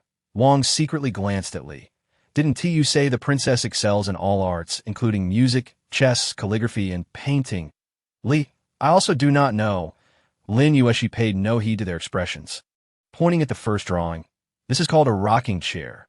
The backrest can fold down, and it has a drawer underneath. You can rock while sitting or lying down, and with a simple reach. You can grab snacks in summer. You can even place a chilled watermelon underneath, sip on sour plum soup, and watch the sun set in the courtyard. Don't you think the nobles would adore it? Li opened her mouth, still in shock, and before she could respond, Lin Yuexi excitedly flipped to the second drawing. This is a wardrobe, adorned with carved screens on the outside, concealing a dressing table within. When a mirror is opened, you'll find neatly arranged powder boxes and rouge. When closed, it serves as an elegant ornament, earning compliment from all who visit. In this, the more she spoke, the more animated she became, the blueprints rustling in her hands. The Li couple transitioned from confusion to astonishment, their mouths agape. After a lengthy explanation, Lin Yuexi, parched and weary, lifted her teacup for a sip, lowering her voice to add mysteriously. Remember, before these items are created, not a word must leak out. Those who move quickly reap the rewards. We must fill our warehouse before the grand reveal. The nobles in the capital love to gather for the spectacle. As long as the items are novel, they will compete to purchase them. The Li couple, now fully enlightened, nodded eagerly. They understood the principle of keeping fresh ideas under wraps. Lin Yuexi's lips curled into a mischievous smile. At that time, we won't just run an ordinary shop. We will host the capital's first home furnishings exhibition. The entrance will be adorned with splendid banners, filled with unique treasures, with tea and snacks ready for guests. enticing even onlookers to tiptoe for a glimpse that we will display only a few pieces of each item, keeping stock low and prices high. First come, first served, I could tee us all about that rush of competition. With a decisive slap, she closed the blueprints, her eyes gleaming like a freshly unsheathed sword. Once the Nimuran Fang resonates, which furniture shop in the capital would dare not mention us? Li and Wang the carpenter's ears buzzed as they seemingly envisioned the scene Lin Yuexi had painted for them. The next day, as they ventured out to enjoy themselves, the Li couple exited the princess's residence clutching the stack of cryptic blueprints, reluctant to loosen their grip. When the wind blew, Li instinctively tightened her hold on the drawings, fearing someone might reach out to snatch them. Wang the carpenter was even more cautious, slightly turning his body to tuck the blueprints under his arm, resembling a miser guarding his treasure, hastening his pace back home. They were not merely undertaking a task. They had seemingly brought back a trove of golden opportunities. Lin Yuexi stretched lazily, her shoulder blades cracking. As a working individual, she had initially intended to indulge in an extraordinary romance with her bed today, only to be abruptly interrupted. After bidding farewell to the Li couple, she returned to find her own princess lifting her sleeves, pressing her shoulders with a sigh. Chunhua, feeling sympathetic, hurried forward, gently and steadily massaging her shoulders. Her fingers traveled along the meridians, delving deep into the bones, alternating between soothing pressure and invigorating sensation, as if she were innately skilled in this craft. Lin Yuexi sighed in comfort, slowly closing her eyes, her entire being relaxing. She suspected that if this were the modern world, Chunhua would undoubtedly be a gold-star therapist at a 5-star spa. With her shoulders loosened and her back lightened, it felt as if her very soul had been released from its shell. Just as she was about to savor this feeling, drowsiness enveloped her, and she unknowingly drifted off to sleep. When she reopened her eyes, the sky outside had darkened slightly, dusk painting the window panes. Chunhua, standing by the bedside, immediately approached upon noticing movement. "Your Highness, are you awake? The dishes have been heated twice, and the second miss and young master are waiting for you to join them for dinner." Lin Yuexi stretched lazily, rubbing her belly, realizing she was indeed a bit hungry. Let them eat first. What do I need to do? She squinted, her voice still carrying a hint of sleepiness. Chunhua smiled as she assisted her to rise. The second miss said that if you are not present, neither will they eat. The young master is even sitting by the door with his bowl, refusing to be persuaded. Lin Yuexi pinched her brow. She had originally planned to have Chunhua bring her meal to her room so she could eat and immediately return to sleep. However, upon hearing this, she sighed, rubbed her face, and steeled herself. "Fine, let's go and eat." Outside, the light of day was dim, filtering in to rest on the table like a warm, slightly intoxicating drink. As Lin Yuexi stepped through the door, the little bundle on the stool sprang up, scampering over with short legs and wrapping her soft arms around her thigh. "Big sister, did you sleep well?" Chiji looked up at her, her face flushed slightly from the autumn breeze. Her eyes bright like freshly peeled grapes, with a grain of rice stuck at the corner of her mouth, refusing to fall. Lin Yuexi bent down, scooping her up and pinching her chubby cheek. "Silly girl. Just eat your meal obediently. Why wait for me?" The little one clung to her neck, mumbling softly, "But I want to eat with big sister." Her voice was sweet and soft, like cotton candy dipped in syrup, delighting the heart. Who could resist that? Lin Yuexi pinched the soft little face. "You really are sweet-talking." As she spoke, she placed the child back on the stool, only to turn and notice Lin Yuexi quietly setting her tableware. Lin Yuexi raised an eyebrow to the dining table. Chiji, like a little shadow, served Lin Yuexi dish after dish, piling them high. Lin Yuexi. Just as she was about to admonish the child, a piece of chicken wing landed in her bowl, and upon looking up, she met Lin Yuexi's profile as she focused on her meal, her ears tinged with a hint of red, yet her movements were steady. System. "Host, a perfect opportunity. Quickly strike while the iron is hot, and play the pity card with your sister." Lin Yuexi swiftly silenced the system, lowering her head to bite into the chicken wing. Delicious. The atmosphere at the table suddenly relaxed. Even Chiji giggled along. Lin Yuexi paused with her chopsticks, her previously taut expression finally easing a bit. Yuan Mama, sensing the atmosphere was just right, hesitated to address the issue of the insufficient manpower.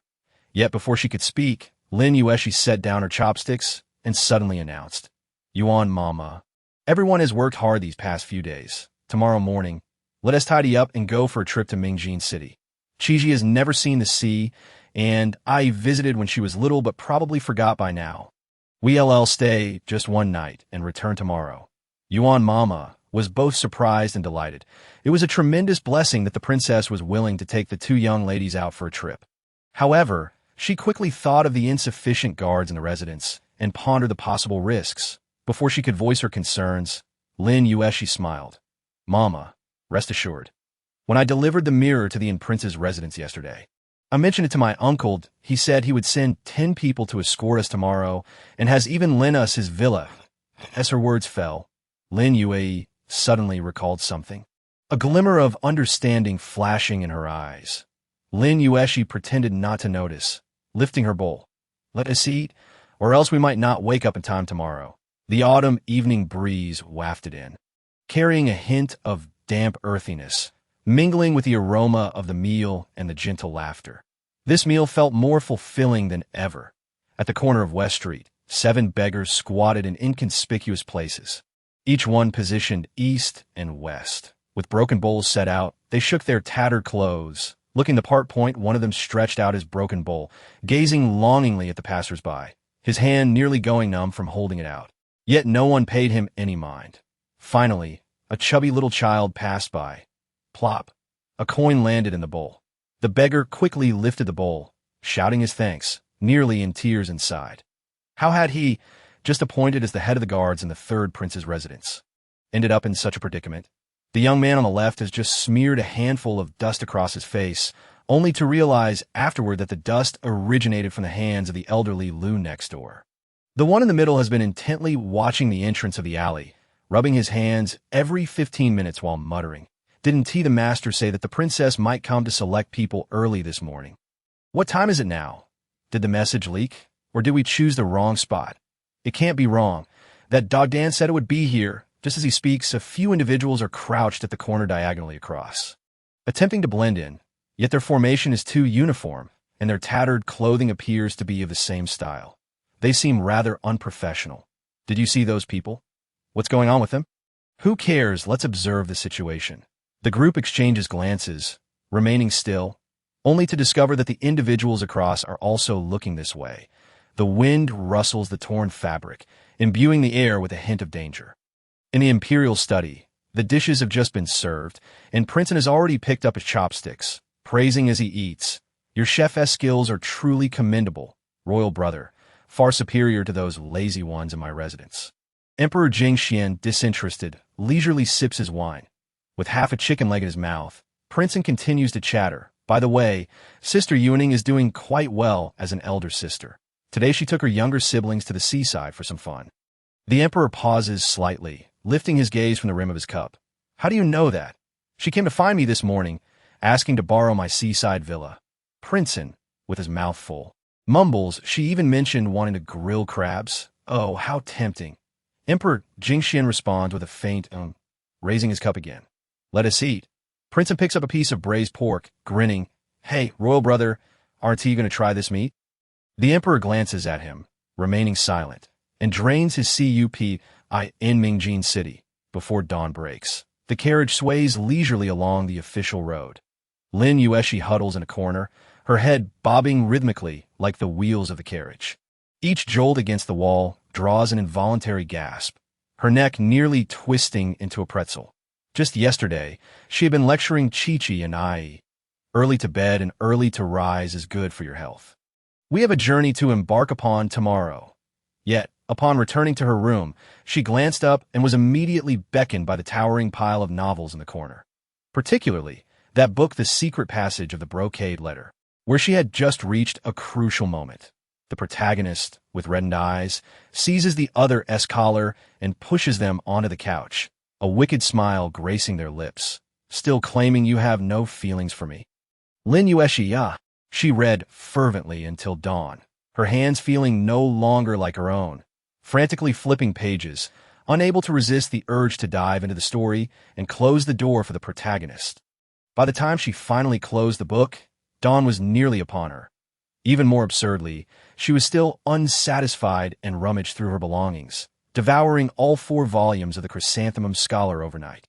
Now, she lies in the corner of the carriage, her eyes vacant, her spirit nearly dissipated. With a jolt of the carriage, a phrase pops into her mind. The garment slips, collarbones barely visible. Another jolt. And she imagines. The protagonist grips the other firmly. Voice husky. Why are you trying to escape? Yet another jolt. And she slides off the wall, nearly using Chi-Chi as a pillow. Springhua, startled, quickly supports her. Princess. Are you all right?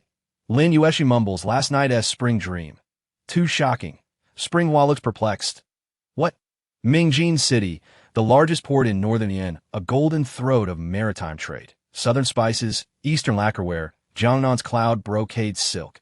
All worldly goods converge here. Even the humble tea vendors in the streets occasionally speak with foreign accents. Where there's sea, there's commerce. Where there's commerce, there are ruthless individuals. Behind the prosperity of Mingjin City, the ebb and flow of the tides tell more than just the story of the sea. Lin Yuexi's visit is not merely to take the children to see the ocean, but to procure individuals and, incidentally, to rescue someone. The carriage turns and halts at the gate of Prince and S. Villa.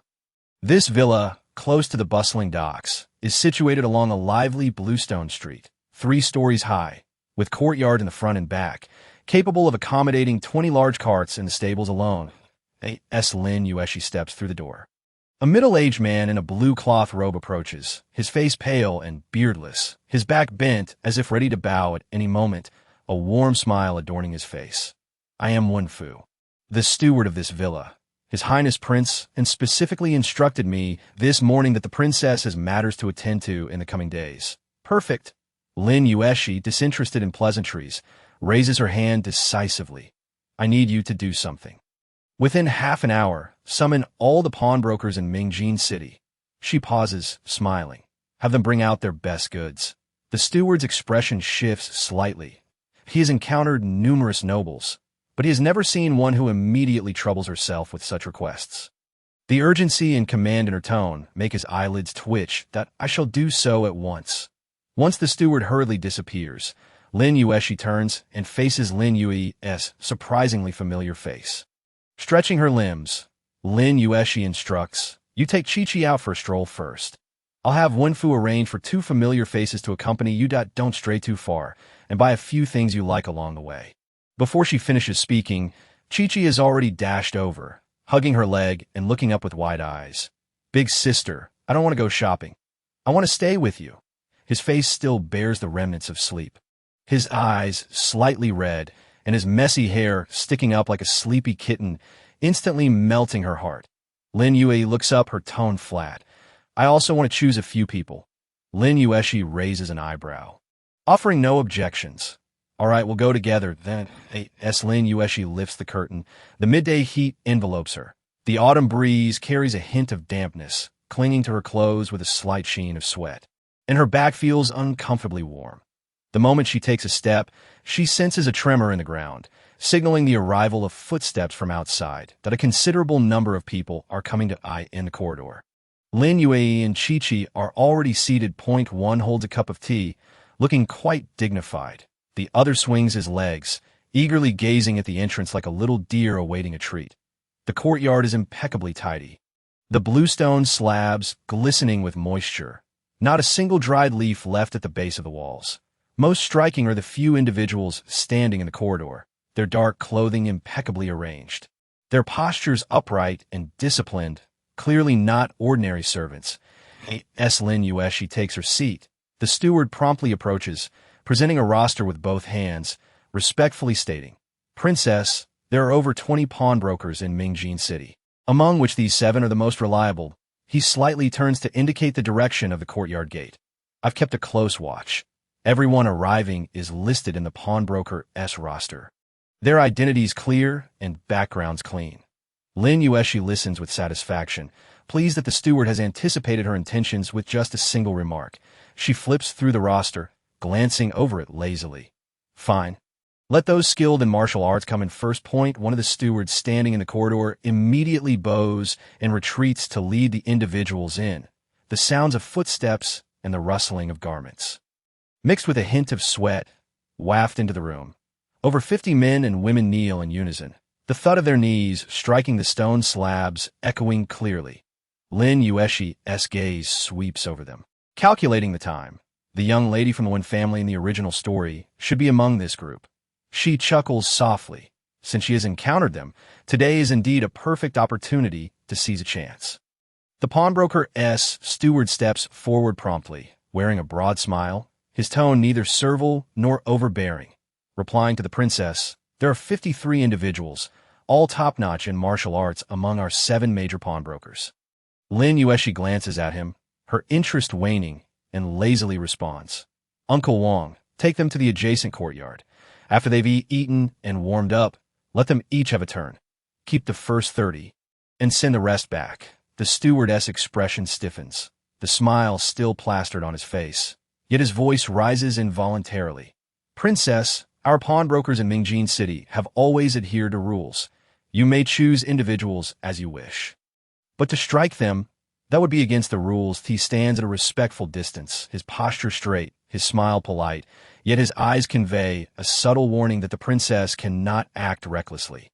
Lin Yuexi, having stayed up all night, already suffering from a headache, feels her temples throb at his mention of rules. Rubbing her forehead, her eyelids droop as if contemplating. Rules, before the steward can fully grasp the implications hidden behind her voice. Lin Yuexi leans forward, her hands swiftly reaching to the waist of Wang Zhong, seizing the hilt of a dagger and drawing it out with a swift motion, with a flash of cold light cutting through the air. The blade is firmly pressed against the steward's neck, steady enough that even the fine hairs beneath the blade remain undisturbed. Her smile gradually fades from the corners of her eyes, her voice laced with a thick nasal tone and fatigue. Now, is this in accordance with the rules? The steward's smile freezes. His knees buckle, nearly causing him to kneel. Princess, please do not be angry. Lin Yuexi raises an eyebrow slightly, as if hearing something extraordinary. I'm spending my own money to buy people. With my own silver, for my own purposes. How I choose and train them is my own affair. Do you have any say in it? As she presses the blade harder, the steward's chin is forced upward. Cold sweat trickling down his temples, nodding repeatedly. Yes, you are absolutely right, Princess. Of course, it's at your discretion when you buy people. Lin Yuexi, disinterested in his presence, flipped her wrist and with a clang, thrust the knife into Wang Zhong's embrace, her voice tinged with a nasal tone. Uncle Wang, take it over there and let the games begin. As you command, her subordinate replied. She raised her hand to massage her temples, the corners of her eyes betraying a hint of fatigue from sleepless nights, and lazily remarked, Whoever dares to lecture me on rules again, next time the knife one T just be at their throat. The stewards from the nearby pawn shop, who initially perceived this young princess as a carefree and frivolous youth, soon realized that she was no mere dandy, but rather an unreasonable tyrant, albeit one with a smile. Ah, wait! Lin Yuexi suddenly called, after Wang Zhong, Uncle Wang, you should also participate in the final round. Wang Zhong paused, bewildered. Lin Yuexi smiled innocently. Let them fight for the first 20 rounds. For the last 10, you will personally step in and greet them one by one. She blinked. In martial arts, one must not only assess strength but also courage and perception. Relying solely on brute force is rather uninteresting.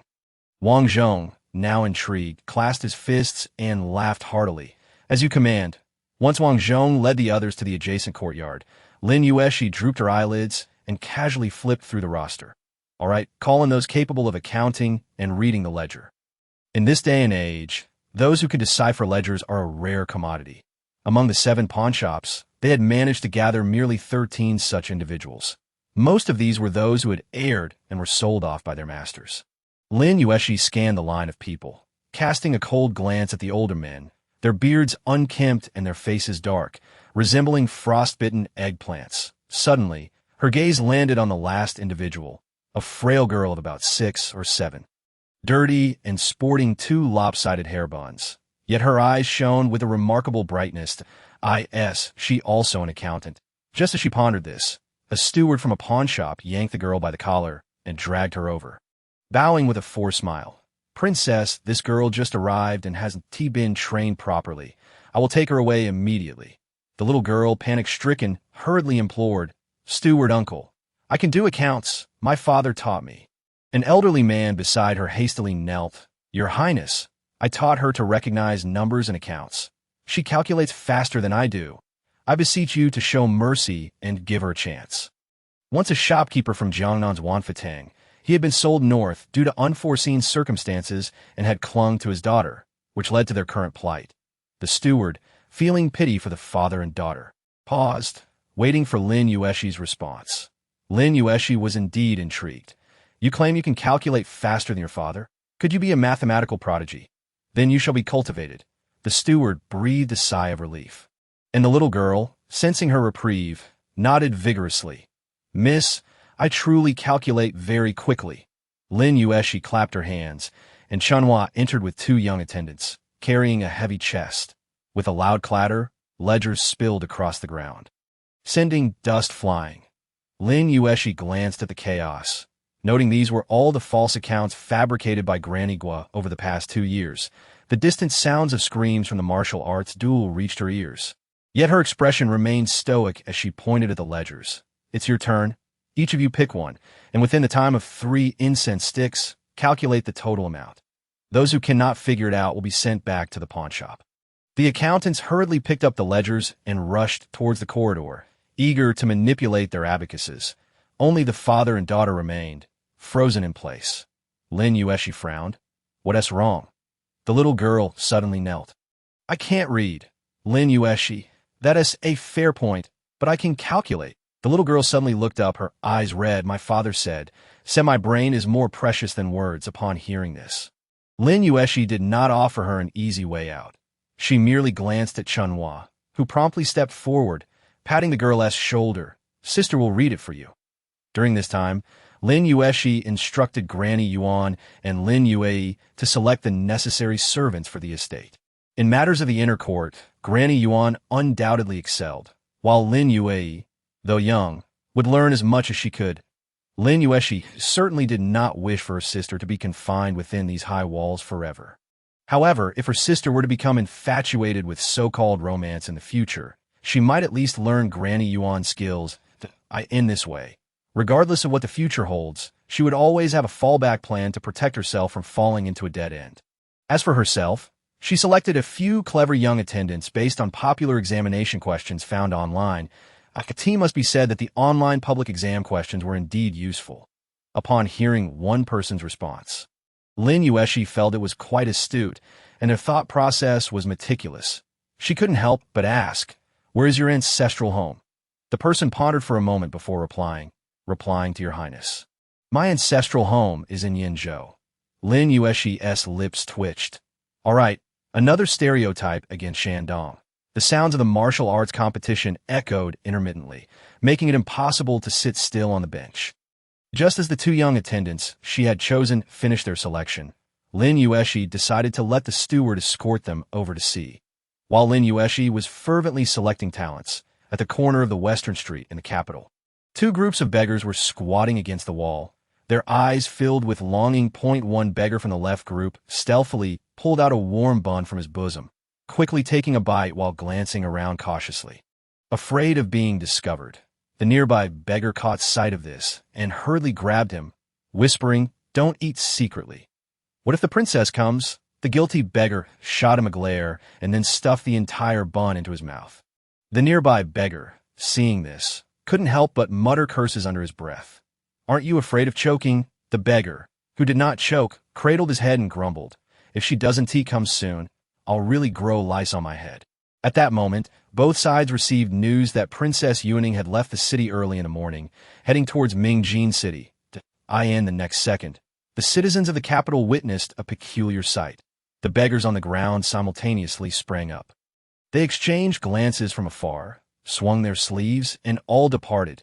As the quarter hour struck, the copper hammer on the corridor rang out, the bell chime resonating clearly. The sounds of the abacuses came to an abrupt halt, and everyone set their ledgers down, holding their breath in anticipation. Lin Yue and Granny Yuan reconciled the accounts, and out of 13 individuals, 11 answered correctly. Chunhua leaned in close to Lin Yuexi's ear. "Your Highness, That dirty little girl is truly a born talent with the abacus. Before I could finish speaking, she had already completed her calculations. Lin Yuexi's eyes sparkled, and she waved for the little girl to come over. What is your name? The little girl fidgeted with her clothing, shyly looking up. My name is Lu Qing. My father calls me Xiao Qing. Lu Qing, a lovely name. Lin Yuexi smiled brightly. I've heard you are quite adept at calculations. Let me test you. Xiao Qing nodded, her head lowered as her small feet shuffled nervously on the ground. Let us start with something simple. Point 367 one buys 5 gene of rice. Each gene costing 13 won. How much remains? Xiao Qing's small hands moved swiftly, her mouth murmuring the calculations, and moments later, she lifted her head, her voice clear. There remains 321. Quite quick. Lin Yuexi squinted her eyes, grinning like a sly fox. What did your family do before? Xiao Qing paused briefly. My father was the chief steward at a rice shop, receiving Lin Yuexi's praise. Lu Qing's father instinctively straightened his back. He had spent his entire life as a steward, proud of his skill in calculating quickly and keeping accurate accounts. He could guess the weight of grain just by feeling it through a sack. However, later on, his master accused him of dishonesty, and he was not even permitted to take his abacus with him. Eventually, he brought Xiao Qing here. Lin Yuexi continued, Now, if your family sells 1 dough of rice for 101, but suddenly the neighboring shop lowers the price to 85 won per dough, and your family sells 20 doughs a day, how much would you lose if you didn't lower your price? Xiao Qing blinked for a moment, then quickly chanted the numbers. 20 doughs, the difference is 15. That means a loss of 301. Lin Yuexi chuckled softly, a hint of approval flashing in her eyes. Not bad. Let us try another. Suppose you work for me as an accountant, earning 1 tael of silver a month, with an additional 2 taels as a year-end bonus and a 10% raise next year. However, if I catch you embezzling, all of this will be forfeited and you'll have to pay double. Calculate how much you could earn in the first year and how much you would owe if you embezzled. Upon hearing this pile of numbers, Xiao Qing remained unfazed. She counted on her fingers. In total, that is 14 taels for the year. If I embezzle, I would owe 28 taels. She paused, her small face serious, adding, and since I will be sold off, I won't be embezzling. Upon hearing this, Lu Qing's father felt tears welling up in his eyes. Lin Yuexi smiled gently, her gaze soft yet laced with a hint of nonchalance. Would you like to follow me? Xiao Qing's heart raced, her eyes sparkling with uncontainable anticipation as she nodded vigorously, her voice small yet resolute. Then can my sister take my father along too? Of course. Lin Yuexi beamed brighter than the spring sunshine outside. I want both of you. Xiao Qing knelt down, her forehead touching the ground with a resounding thud. Lin Yuexi pulled her up, ruffling her slight face affectionately. Good child. Lin Yuexi smiled with profound meaning, her mind racing faster than Xiao Qing's. What if you run away without your father? Her gaze swept over the remaining 10 individuals, her tone casual, yet every word dripping with threat. In this position of accountant, do not play any tricks.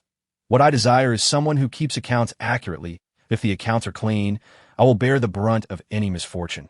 If they are not, then I shall personally bury you.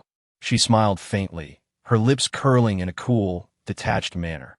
Remember, those who manage money are not afraid of foolishness, but of restlessness. That I appreciate those who keep their accounts in order and work diligently. As for the overly shrewd, it is best for them to leave early. As her words resonated, she casually flicked the abacus beads on the table, producing a sharp, crisp sound. Before this princess purchases you.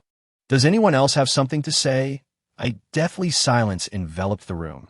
No one dared to move. Suddenly, a tall, thin, middle-aged man took a step forward. His attire was neat, his temples graying, and beads of sweat adorned his forehead. Yet there was a glimmer of defiance in his demeanor. Lin Yuexi ignored him, her gaze sweeping across the room. Anyone else? Lu Qing's father bowed his head, glancing at the small Qing beside him. The little girl, her face smeared with dirt, looked up at him with worry evident in her dark, grape-like eyes. He clenched his teeth, as if making a resolution, and stepped forward as a third person hesitated, glancing around before timidly emerging. A sycophantic smile plastered on his face, standing in a cringing manner. After a moment, seeing no one else move, Lin Yuexi spoke leisurely. So, it is just the 3 of you, is it? Speak, what do you wish to say? The thin accountant raised his head, his voice somewhat dry. Princess, this account book lists eggs at 35 when each. He paused, hesitating before adding, but on the street, they sell for at most one. The smile on Lin Yuexi's face gradually faded as her gaze turned coldly towards Lu Qing's father. What about you? Lu Qing's father lowered his head, glancing once more at the small Qing. The little girl's dirty face bore a look of apprehension, her black eyes wide with worry. The dependence in her gaze filled Lu Qing's father with guilt. Being with his daughter was indeed a blessing. Yet, witnessing the substantial loss endured by the master family, he could not simply turn a blind eye as the accountant. Remembering the princess's earlier kindness towards his daughter, he gritted his teeth. What this accountant says is true. The discrepancy between the account book and street prices is too great.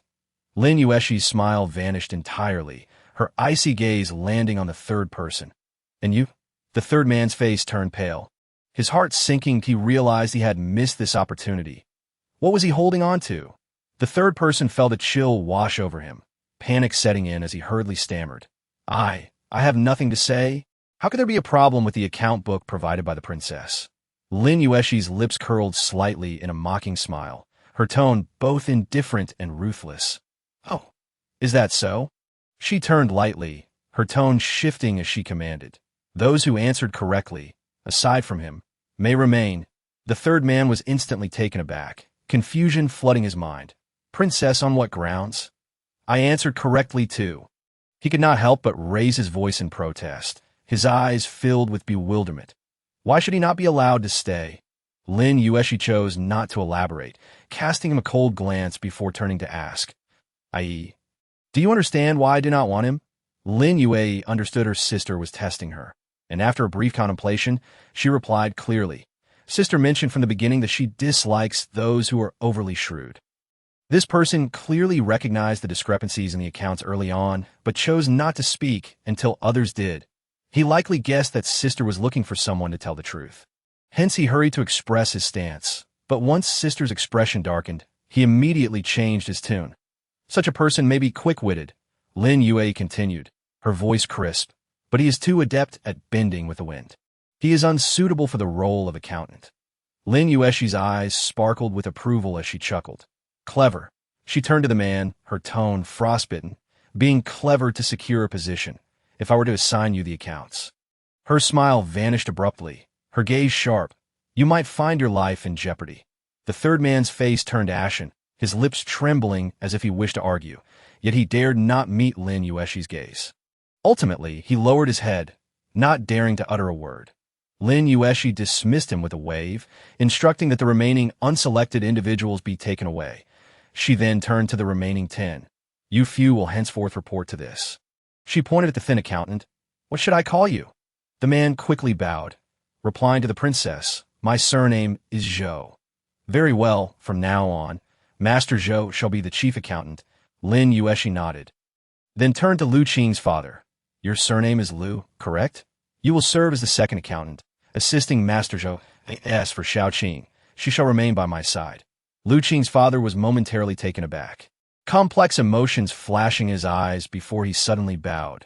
Thank you, princess. Do not thank me too soon. Lin Yuexi raised an eyebrow, lightly tapping her fingers on the table, one tap after another, reminiscent of a bone being struck. From now on, I will personally review the account books each month, that if there are discrepancies, none shall escape responsibility. Those who work honestly shall have my protection. Those who dare to play tricks with me. Her smile turned frigid, her eyes like ice. Let us see how many lives you possess, and if they suffice for compensation. The crowd lowered their heads, beads of sweat forming on their foreheads. Lin Yuexi raised her hand. Yuan Mama, take them away and clarify the rules of the manor. Lin Yuexi yawned and stretched lazily, her joints cracking softly. Her thoughts had raced through the night until dawn, and while she was awake, her eyes felt heavy. Now that the accountants had been selected and the servants arranged, life would be much easier from here on. She pinched her brow. Just as she spoke, a loud thud echoed from the adjacent courtyard, sounding as if a wooden stick had struck the ground, followed by shouts and the clashing of weapons. Chunhua perked up her ears, her eyes sparkling. Princess, shall we go take a look? Lin Yuexi was initially reluctant to move, but Xuanhua's enthusiasm piqued her interest, and she smiled at Lin Yue. Let us go and see. The courtyard was already spacious, and now a large area had been cleared, covered with thick burlap, its edges weighed down with bricks. Surrounding it were 4 or 5 dozen men and women, all sweating profusely. Their faces and arms marked with fresh and old wounds, their clothes tattered. In the center, Wang Zhong was engaged in a fierce duel with a thin man. Wang Zhong wielded a large ring knife. His aura thunderous, kicking up dust with every strike. The opposing man, agile and bloodied above his brow, maintained his stance without yielding. Lingering at the front of the crowd, a little face flushed with excitement. Her eyes nearly sparkling, she clenched her fists tightly, visibly eager to join the fray. Lin Yuexi surveyed the scene, then glanced at the onlookers, her lips curling slightly. Everyone is sitting on the ground? It seems they have indeed fought a round. Chunhua, curious, asked, Princess, these people are quite skilled. How could they end up being sold? Lin Yuexi replied nonchalantly. There are many skilled fighters. Many are wanderers, those who have fallen on hard times or committed offenses. As long as they can guard a courtyard and protect a person, that is sufficient. Chunhua raised an eyebrow. But can they be loyal? After all, they are not born into the family. Lin Yuexi smiled lightly. Loyalty is a matter of mutual respect. I will not be stingy in what I provide, as long as the rules remain intact. Dignity shall be preserved. Her expression turned serious, her voice low as a blade. Should there be other intentions? She did not continue, but the tension in the atmosphere caused the hearts of those around her to sink. Suddenly, Wang Zhong lunged forward, the blade slicing through the air, aimed at the thin man's knee. The thin man instinctively sidestepped, nearly losing his footing. Wang Zhong seized the moment, sweeping his blade horizontally with a forceful wind, directly challenging the thin man's flank. This was a brutal move. An ordinary person would have fled in terror. Yet the thin man not only did not retreat, but instead boldly advanced, the tip of his spear touching the ground as he used the momentum to somersault into the air. His spear aimed directly at Wang Zhong's throat.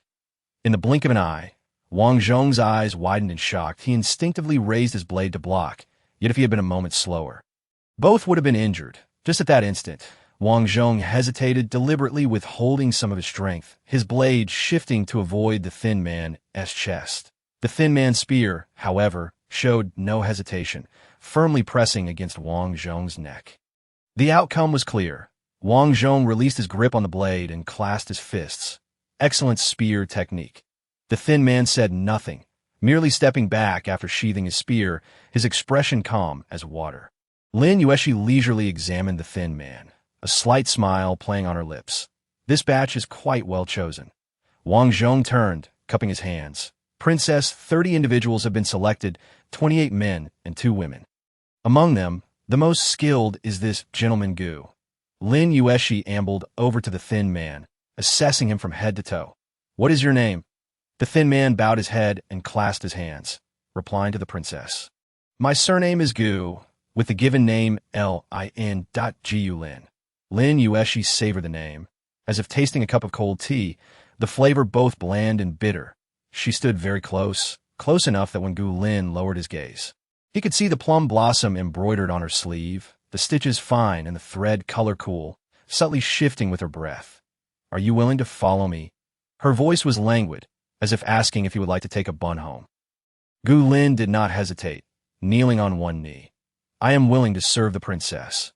Lin Yuexi smiled, a shallow and faint smile, reminiscent of hearing a stale joke. And why is that?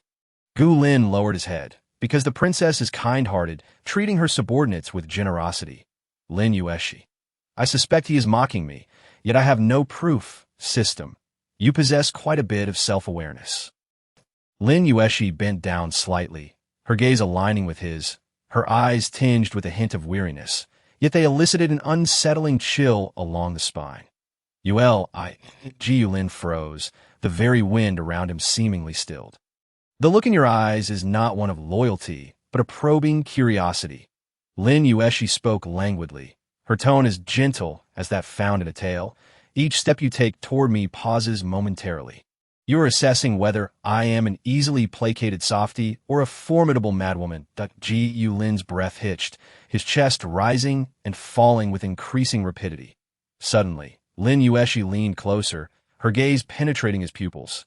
What drives you to win at all costs? To follow me so desperately?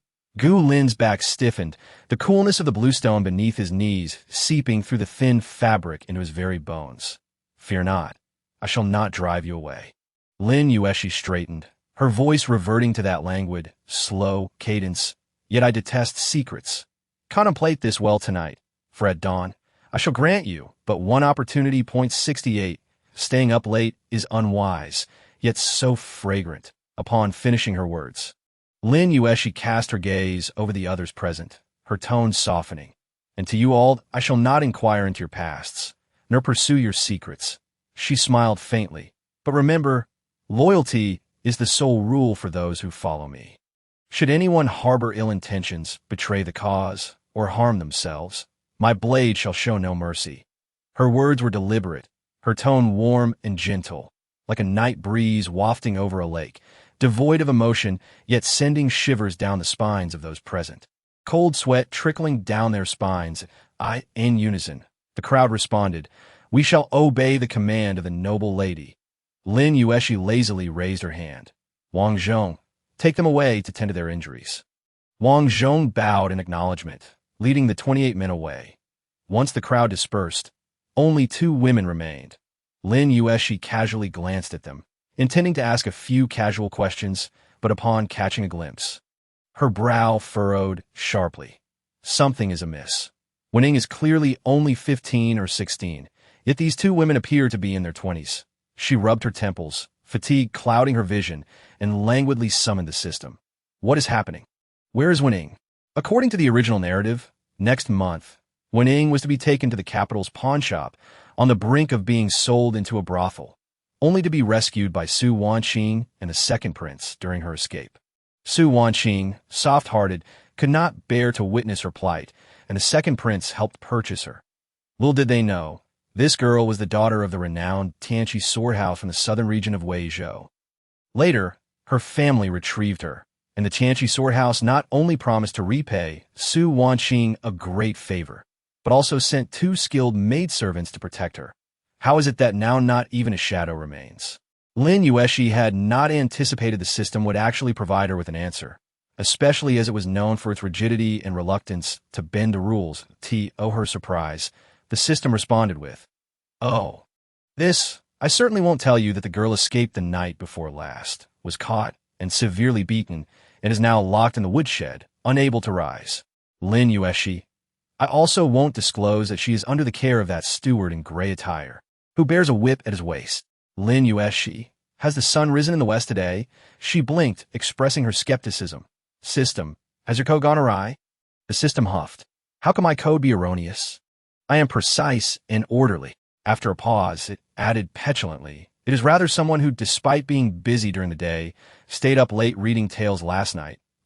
Do you know that in just one night, your vitality has plummeted from the painstakingly nurtured 23 to 20.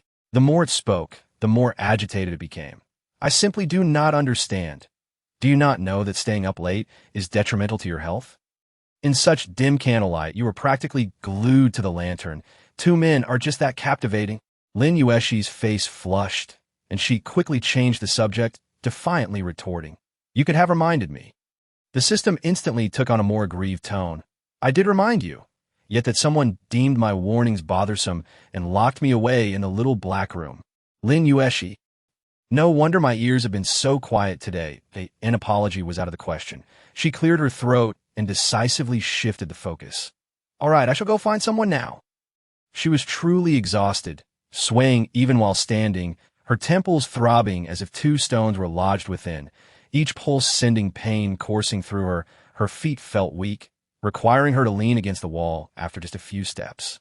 Shadows occasionally flickered before her eyes, akin to viewing through a veil of mist, rendering faces indistinguishable. Following the system's guidance, she located the steward, forcing her eyes open and adopting the demeanor of a noble lady. Casually inquiring a few questions, eventually convincing him to bring Wenning over. She had initially intended to meet Wening, to assert her presence and gauge her attitude, but fatigue overwhelmed her, so she handed the messy situation over to Lin Yuexi and Granny Yuan. Just as she turned to return to her slumber, Granny Yuan whispered, "Noble lady, the account for today's purchases have been settled." Lin Yuexi, half awake, mumbled an acknowledgement and inquired, "How much was spent?" The steward bowed and replied, 30 guards, each costing between 10 to 30 taels, 30 maidservants, 3 to 20 taels, 11 accountants starting from 10 taels, 20 young servants, and 20 nurses, each ranging from 5 to 15 taels, including Miss One. The total amounts to 1,426 taels. Lin Yuexi, such a sum only amounts to over 1,000 taels. Indeed, lives are not valued highly in this era. Chunhua had already prepared the banknotes, and Lin Yuexi, too lazy to reach out, gestured for her to settle the account herself. Fortunately, she was dressed as a noble lady. Otherwise, she would truly have to rely on the northwestern winds for sustenance. When she finally opened her eyes, the sun had already tilted westward, its rays streaming through the window, bathing the entire room in a warm glow. The space was tranquil, imbued with the languorous air of post-nap slumber. Lin Yuexi lay dazed for a while, only to regain her senses. She suddenly remembered that she had come out under the pretense of taking her younger siblings to see the sea, yet all she had done was buy, select, and train people, without catching even a glimpse of the ocean. Chi-Chi, who had been so excited last night that her face flushed, must be utterly disheartened today, having eagerly awaited the sea, only to find herself with not even a strand of seaweed. Primarily, she too wished to see the sea, to unwind and refresh her spirit. She propped herself up slowly, reaching for the outer garment draped nearby. Outside, the sound of footsteps approached gently, and Chunhua entered with a bowl of hot porridge. Upon seeing her awake, she immediately smiled. "Noble lady, you have finally awakened." Lin Yuexi yawned, accepting the bowl and taking a slow sip. "Are all the arrangements made?" Chunhua, while tidying the bedding, cheerfully replied, "Noble lady, everyone has been settled. The steward from the Wang residence has also sent a few people to assist. Granny Yuan and the second miss are currently teaching them the rules." Lin Yuexi pondered for a moment and then looked up. "Please summon them." Chunhua paused, tentatively asking, "Noble lady, is there a problem with the rules?" Lin Yuexi languidly set down her spoon, massaging her temples, speaking in a lazy tone. "Rules can be learned at any time. It is rare to have come this way, that if we do not take a trip for some fun today, we shall be returning tomorrow." Chunhua's eyes brightened instantly, her voice rising an octave. "This servant will go at once." She dashed out in a flurry, forgetting to close the door behind her. Lin Yuexi was met with a face full of wind and sighed helplessly. This girl is becoming increasingly reckless. 69, but even Granny. The carriage exited the Wang residence's courtyard, making its way along the bluestone street toward the port. The carriage swayed gently, the streets outside receding in a blur, the sea breeze carrying a hint of dampness seeping through the curtain seams. Lin Yuexi pressed her hand to her forehead as Granny Yuan reported gently, "Noble lady, all arrangements have been made, and the rules have been taught." She paused, adding, "As for the last girl brought over, she has just taken her medicine. The doctor has examined her, and she still has a fever, so she is not yet awakened." She frowned and sighed, a hint of compassion in her voice.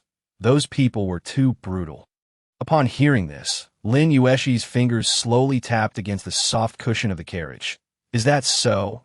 In the coming days, Granny will need to exert more effort." Granny Yuan nodded in acknowledgement, then suddenly sighed deeply. "All right, let us first go see the sea today. It is a rare visit. Let us speak of joyful things." Chi-Chi, who had been staring out the carriage window, immediately turned with enthusiasm upon hearing this. "Big sister, what is the seaside truly like?" He blinked his bright, sparkling eyes, eagerly inquiring. Lin Yuexi cast him a sidelong glance, leisurely replying, "It is simply the sea." Chi-Chi blinked, utterly unable to comprehend the meaning of her words. Yet the teacher said that the sea meets the sky, waves crashing fiercely, and that standing by the shore, one can hear the sound of waves striking the rocks. That was beautifully written by the teacher. Lin Yuexi's tone remained calm. "You will understand when you actually go. Is the sea really that salty?" Chi-Chi asked once more. Of course. Lin Yuexi floated lightly, remarking, if ordinary water is sweet, then seawater is akin to pouring an entire jar of salt from your kitchen into your mouth. Chi-Chi furrowed his little brow, his expression turning distressed.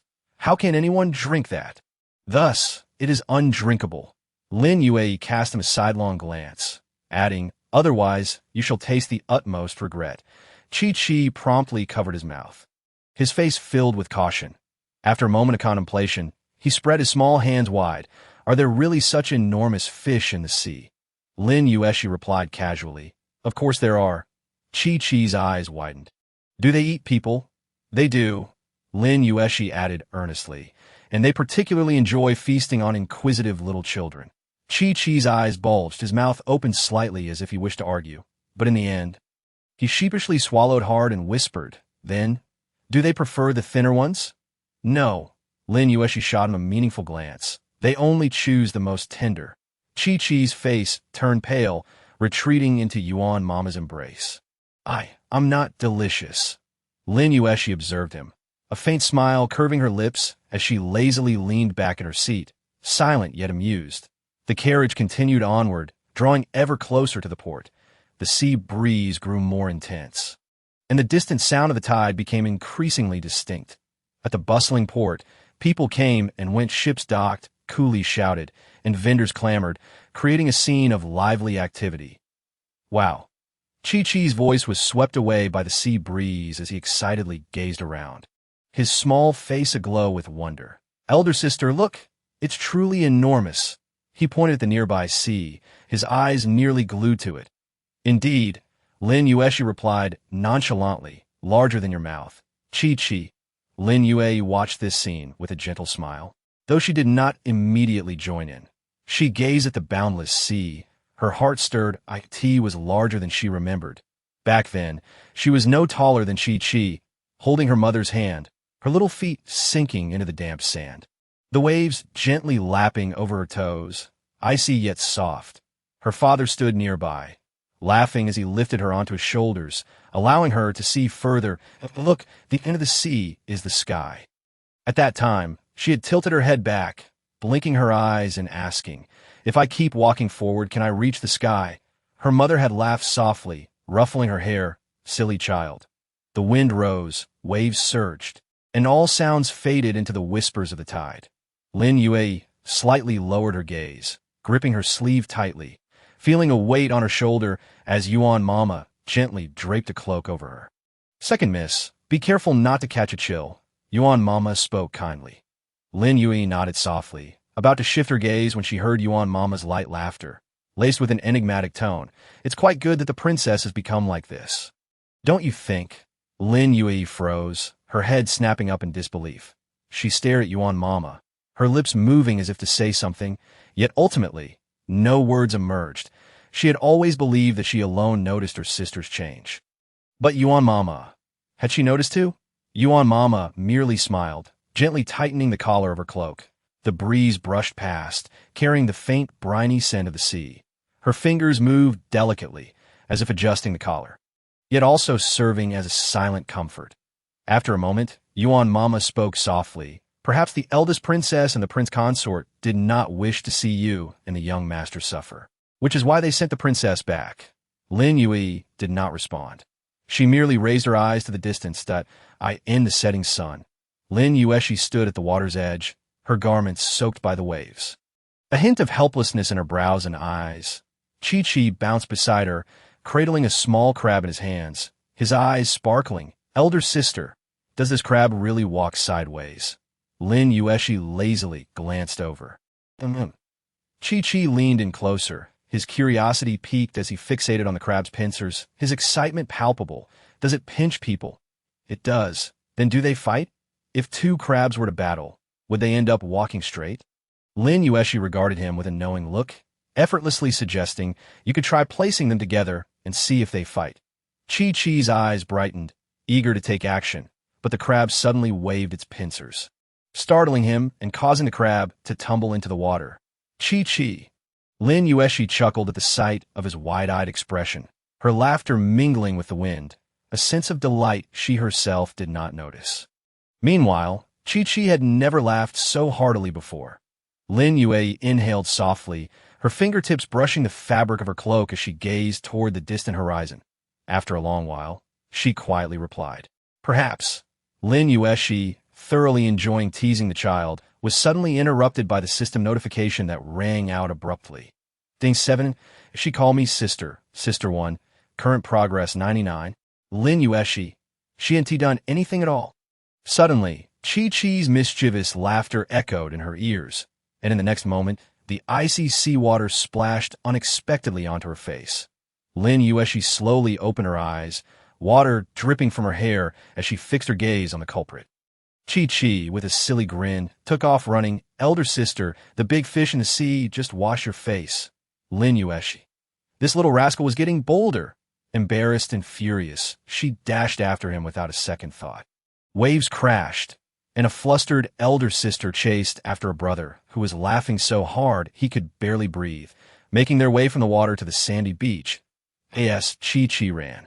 A clever idea struck him, and he swiftly ducked behind Lin Yue, only his large, wet eyes peeking out, innocently blinking at Lin Yuexi.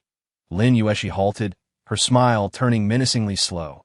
"Oh, so you found an ally." She bent down, scooping a handful of seawater, and splashed it directly at him. Lin Yue. Splash! The water drenched Lin Yue from head to toe. Perfectly executed. Chi-Chi was left dumbfounded, and Lin Yuexi was momentarily stunned. But in the next second, Lin Yue came rushing toward her. The night breeze carried a salty tang, stars twinkled above like scattered gold upon a black canvas, and the waves gently lapped the shore, blending with the laughter of the trio like warmth woven into the tide. Exhausted, Chi-Chi squatted on the ground, drawing a straight line in the sand with a small twig, earnestly teaching the crab to walk in a straight line. "Go on, brave crab." The crab paused for a moment before resolutely scuttling sideways. "Chi-Chi." He stomped his feet in frustration, hands on hips, indignantly declaring, "What is wrong with you? Can't you listen?" The crab. It waved its pincers again, nonchalantly scuttling away. "You infuriating creature." Chi-Chi huffed and puffed, stamping his feet in place. "Silly crab." Lin Yuexi couldn't help but chuckle, while Lin Yue observed Chi-Chi's scrunched-up nose and sulking demeanor. Her lips involuntarily curving upward. The gentle sea breeze caressed them, and Yuan Mama smiled softly, gesturing for the guards and servants to step back, allowing the siblings to enjoy their private time. This night deepened, and the sea breeze turned cool. Lin Yuexi laid back on the sand, gazing at the starlit sky reflected on the water surface, the fragmented light resembling a breathing galaxy. She turned her head to look at her younger siblings, feeling a sense of emptiness in her heart, even a hint of gratitude. Thankfully, she made this trip. Otherwise, missing such moments would indeed be regrettable. She casually picked up a small shell, flipping it in her palm before handing it to Lin Yue. "Here." Lin Yue was slightly taken aback, lifting her gaze to meet hers. Lin Yuexi spoke casually. "Didn't you love collecting these when you were little? Every time we visited the beach, you would gather a whole bag to take back." Lin Yuexi placed a shell in her palm, recalling how she had named each one, referring to them as her undersea treasures. Lin Yue looked down at the shell, her fingers tightening slightly as if she wanted to smile, but was also holding something back. "MHM." She paused before gently adding, "Thank you, elder sister." The night breeze swept through, the tide whispered low. Lin Yuexi's smile abruptly froze, her expression momentarily dazed. She even doubted whether she had misheard. Lin Yue did not raise her head. She merely held the shell, silent for a moment before softly repeating, "Sister." Lin Yue had never called her sister of her own accord. Throughout, her demeanor had always been distant and cautious, even when Lin Yuexi deliberately played a pity card. There had remained an unspoken barrier, but now, as the wind brushed the beach and the waves surged and receded, the girl lowered her head, her ears slightly reddened by the sea breeze, her fingers gently clutching the shell tightly in her palm, as if concealing a precious secret. Lin Yuexi inhaled softly, a strange feeling swelling within her. She had expected to tease her with a quip, perhaps something like, "Goodness, the sun must have risen in the west today." Yet ultimately, she said nothing. She merely curled her lips into a smile, unable to suppress a chuckle, her eyes shimmering with a hint of radiance. The trio fell into silence once more. Lin Yuexi stretched lazily and settled onto the sand. Patting the space beside her, "Come sit." Chi cheered, plopping down beside her, gazing up at the night sky. "Wow, so many stars." "Indeed," Lin Yui murmured softly, "the stars in the sky are reflected in the sea." The night in Mingjin City had finally descended into silence. "Let us go." Lin Yuexi shook off the grains of sand from her skirt, casually adjusted her cloak, and noted that it was getting late. They should return. Chi initially intended to catch a few more crabs, but upon hearing her sister's voice, pouted and said, "But there is no but." Lin Yuexi took one hand of him while pulling Lin Yue with the other. The three siblings resembling a string of candied hawthorns as she led them towards the shore. The night deepened, and the glow of lanterns on the street gave off an ethereal quality. Lin Yuexi paused, her brows slightly raised as a furtive figure moved stealthily along the wall, glancing back every few steps as if attempting to steal away unnoticed, in tattered clothing, with old coins. They crept along the wall, their movements disturbingly familiar. "Wang Yu." Lin Yuexi's brow arched, a smile slowly forming at the corners of her lips as she swiftly grabbed the nape of the person's neck. "Oh." Wang Yu nearly stumbled, barely regaining his footing as he turned around with a forced grin. "Your Grace?" Lin Yuexi crossed her arms, regarding him with a languid tone. "What a coincidence, Master Wang. What brings you here?" Wang Yu's gaze darted around, laughter tinged with unease. I am merely out for a midnight stroll." "Ah, Master Wang, your taste for late-night outings is quite adventurous, selling seafood under the moonlight." Wang Yu, glancing at his vendor's attire, felt a pang of embarrassment. Lin Yuexi had no intention of pressing him. It was evident he had donned such attire for a purpose, and she was disinclined to expose him. However, Wang Yu, lacking discretion, realized he could not conceal the truth any longer and decided to come clean. "Since you have discovered me, Your Grace, I shall be forthright." Lin Yuexi was momentarily taken aback. Was this man too candid for his own good? As Wang Yu surveyed the surroundings and lowered his voice, his expression grew serious. "The Dali Temple is investigating a smuggling case." Lin Yuexi. "The Dali Temple oversees this too." She had assumed the Dali Temple solely managed criminal cases and apprehending culprits. How could they also involve themselves in maritime trade? Wang Yu, noticing her expression, felt a pang of urgency and explained earnestly, "Your Grace, you truly do not know. This matter is far more intricate than it appears. Last month, the official in charge of the Ministry of Revenue died suddenly. Everyone thought it was a sudden illness, but upon examination, his ribs were broken. Even more bizarre, the report he had just submitted regarding smuggling at Mingjin Port has vanished. We have been monitoring for several days, and tonight we finally caught this ship, ready to ensnare them all." Wang Yu spoke with fervor, discreetly gauging Lin Yuexi's reaction. Given her inquisitive nature, she should have insisted on accompanying him by now. Yet instead, Lin Yuexi scrutinized him before gently shaking her head. She genuinely doubted how someone so indiscreet could remain within the Dali Temple. She then waved her hand dismissively. "Very well, you carry on. I shall take my leave." With that, she turned and made her way towards the carriage, her movements so fluid that Wang Yu was momentarily stunned. Wang Yu. He stood rooted to the spot, watching as the silhouette of the princess grew ever more distant, his mind swirling in confusion. What should he do? Should he chase after her? Just as he hesitated, the familiar figure suddenly paused and casually relayed a couple of sentences towards the carriage. Then, she returned. Lin Yuexi stood before him again, her smile radiant. "Shall we go? Take me to see." Wang Yu's mouth fell open, his mind once again blank. Instinctively, he wanted to ask, "Your Grace, weren't you just expressing disinterest?" But the words caught in his throat. All right, Your Grace, please." Lin Yuexi regarded him with suspicion, continuing to inquire of the system. "Why must I involve myself in this matter?" "Host, this may pertain to your mission." Lin Yuexi smacked her lips in contemplation. Very well, she understood. The maritime tax was the ministry's purse. If it were to be emptied, how would they sustain their soldiers and people? Yet the fact that even the system urged her to intervene suggested that the breach was indeed significant. Meanwhile, the carriage drifted further away. Lin Yui, cradling Chi-Chi in a corner, held a shell tightly in her hand, a wave of unease rising within her like a tide. Biting her lip, she whispered, "Stop the carriage. I want to go back." The scent of the sea mingled with the odor of rotting wood, seeping through the crevices of the rocks, chilling the heart. Shun Kai crouched behind the rocks, his gaze sharp as he focused on the smuggling ship not far away. Under the moonlight, the tide shimmered, casting shadows of figures on the ship. A few individuals spoke in hushed tones, swiftly unloading wooden crates and sacks, the dull thud of cargo hitting the deck echoing in the night. Yet, despite the smugglers' apparent audacity, there were far too many sentinels surrounding them. And no matter how cautious they were, they would inevitably be discovered.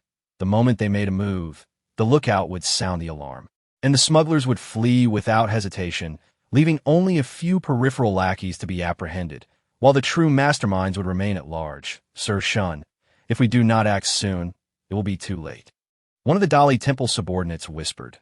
Shun Kai narrowed his eyes, his brow furrowed as he fixed his gaze on the large vessel, his knuckles tightening slightly, just as he was about to give the order.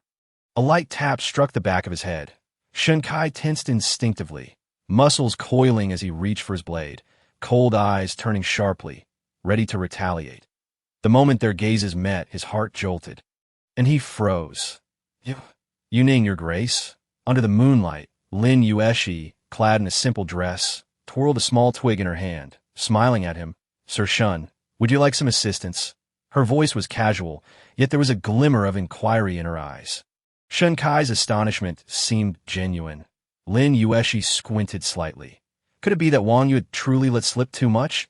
Shun Kai fell silent for a moment, ultimately refraining from issuing a dismissal, but rather narrowing his eyes. His tone steady and cold. "What does the princess propose?" Lin Yuexi smiled, her eyes sparkling with delight. She relished engaging with intelligent individuals. However, Master Shin must first agree to one condition. She had anticipated needing to negotiate further, even preparing several arguments in advance. Yet, very well. Lin Yuexi? On the dock, workers toiled diligently, sweat soaking their clothes, fearing reprimand for any delay. Not far away, a burly man with a dark expression stood at the ship's edge, coldly observing the scene. His name was Master, and one of the most influential figures in the region. After years of smuggling, he had witnessed his fair share of storms. Master, a subordinate hurriedly approached. Lowering his voice, "It appears a young lady from a prestigious family has arrived with her entourage." Master furrowed his brow, following the direction indicated, and spotted a girl in a moon-white dress squatting on the sand. Enthusiastically collecting shells, there were no maids by her side, only 3 guards standing at a distance, appearing utterly unguarded. Master watched her for a moment, his gaze darkening slightly. "Is she alone?" The subordinate nodded. Master An's expression darkened. "Remove her." The subordinate complied, immediately leading a few men towards Lin Yuexi. However, before they could reach her, a sudden commotion erupted from the beach. "What are you doing? On what grounds do you drive me away?" The girl's clear voice rang out, threatening to attract others. Master An's eyelid twitched. How had such a trivial matter escalated? His face darkened, and an inexplicable irritation welled up within him. "Enough. I will handle this personally." He strode towards the beach, unaware that while all his attention was drawn that way, several figures silently flitted past the rocks in the shadows. Shun Kai's cold gaze followed Master An's retreating figure, his thin lips parting to utter a single word. Moved it in the next instant, the Dali Temple's elite closed in silently, like hunters stalking their prey. The first lookout was swiftly silenced with a knife to the throat, unable to utter a cry before collapsing onto the sand. Almost simultaneously, the second was subdued from behind, a flash of cold steel across the throat, blood spraying forth that in mere moments, all the sentinels had been silently eliminated. Meanwhile, Master remained oblivious, still advancing towards Lin Yuexi. Under the moonlight, the girl stood on the beach, seemingly arguing with his subordinates over her unjust expulsion, her brows furrowed with indignation. Master regarded Lin Yuexi with a smile that was not quite a smile. In a lively tone, "Might I inquire as to your reasoning?" Master narrowed his eyes slightly. The girl, dressed in a plain gown, her long hair billowing in the wind, her cloak slightly inflated, exuded an inexplicable boldness. As he scrutinized her, a flicker of wariness surfaced in his heart, quickly overshadowed by impatience. This beach is not a place for you. Lin Yuexi raised an eyebrow, her smile unwavering, but I find the scenery quite delightful. Remove her. In Sanya's voice was hoarse, reminiscent of a wind laden with grit, forced out through clenched teeth. He harbored an aversion towards the young maiden, whose figure in the sea breeze resembled an ominous portent. Behind him, two subordinates advanced, attempting to restrain Lin Yuexi's wrist. Wang Zhong and his companions encircled Lin Yuexi, ready to strike, when suddenly they were seized. At a deep, frigid voice resonated through the darkness. In that instant, and San Yi felt as if struck by lightning, spinning around abruptly.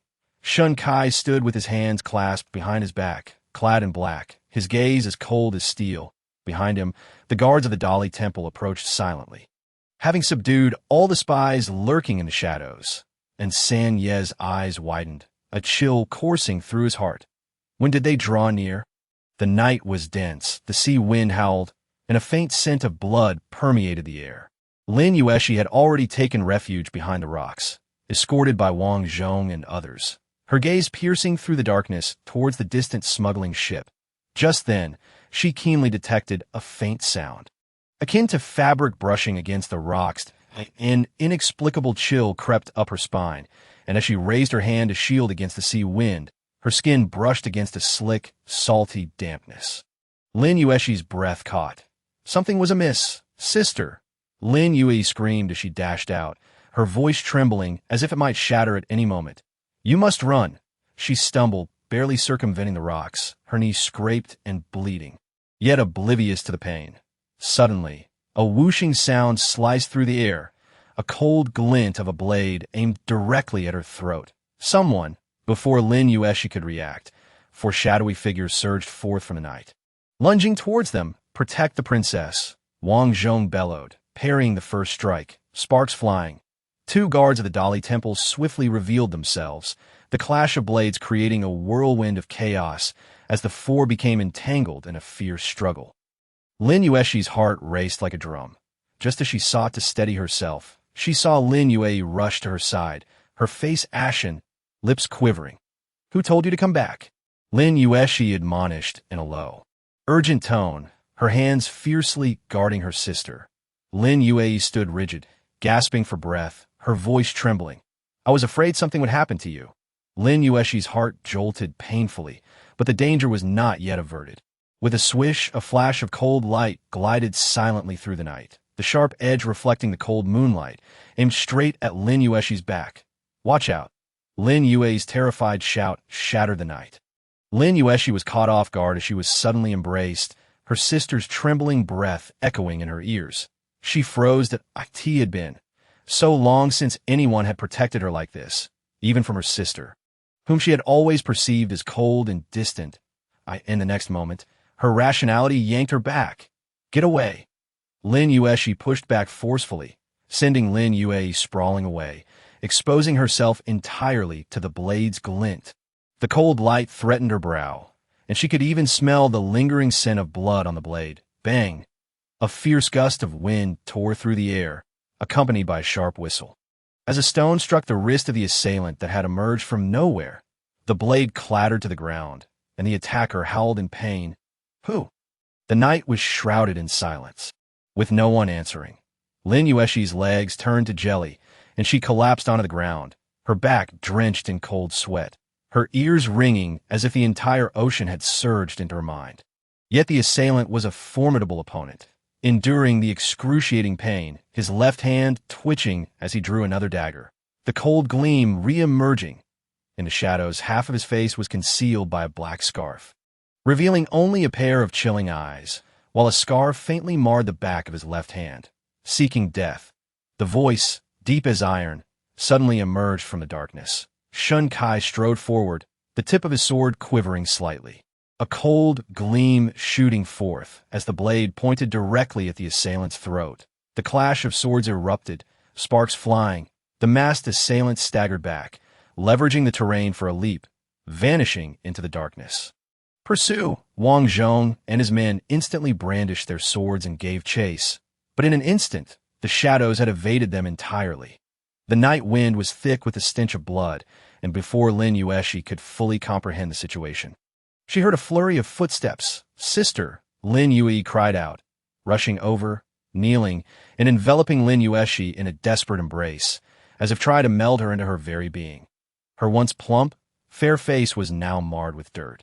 A streak of blood on her forehead, and her meticulously arranged hair had come undone, strands clinging to her damp cheeks.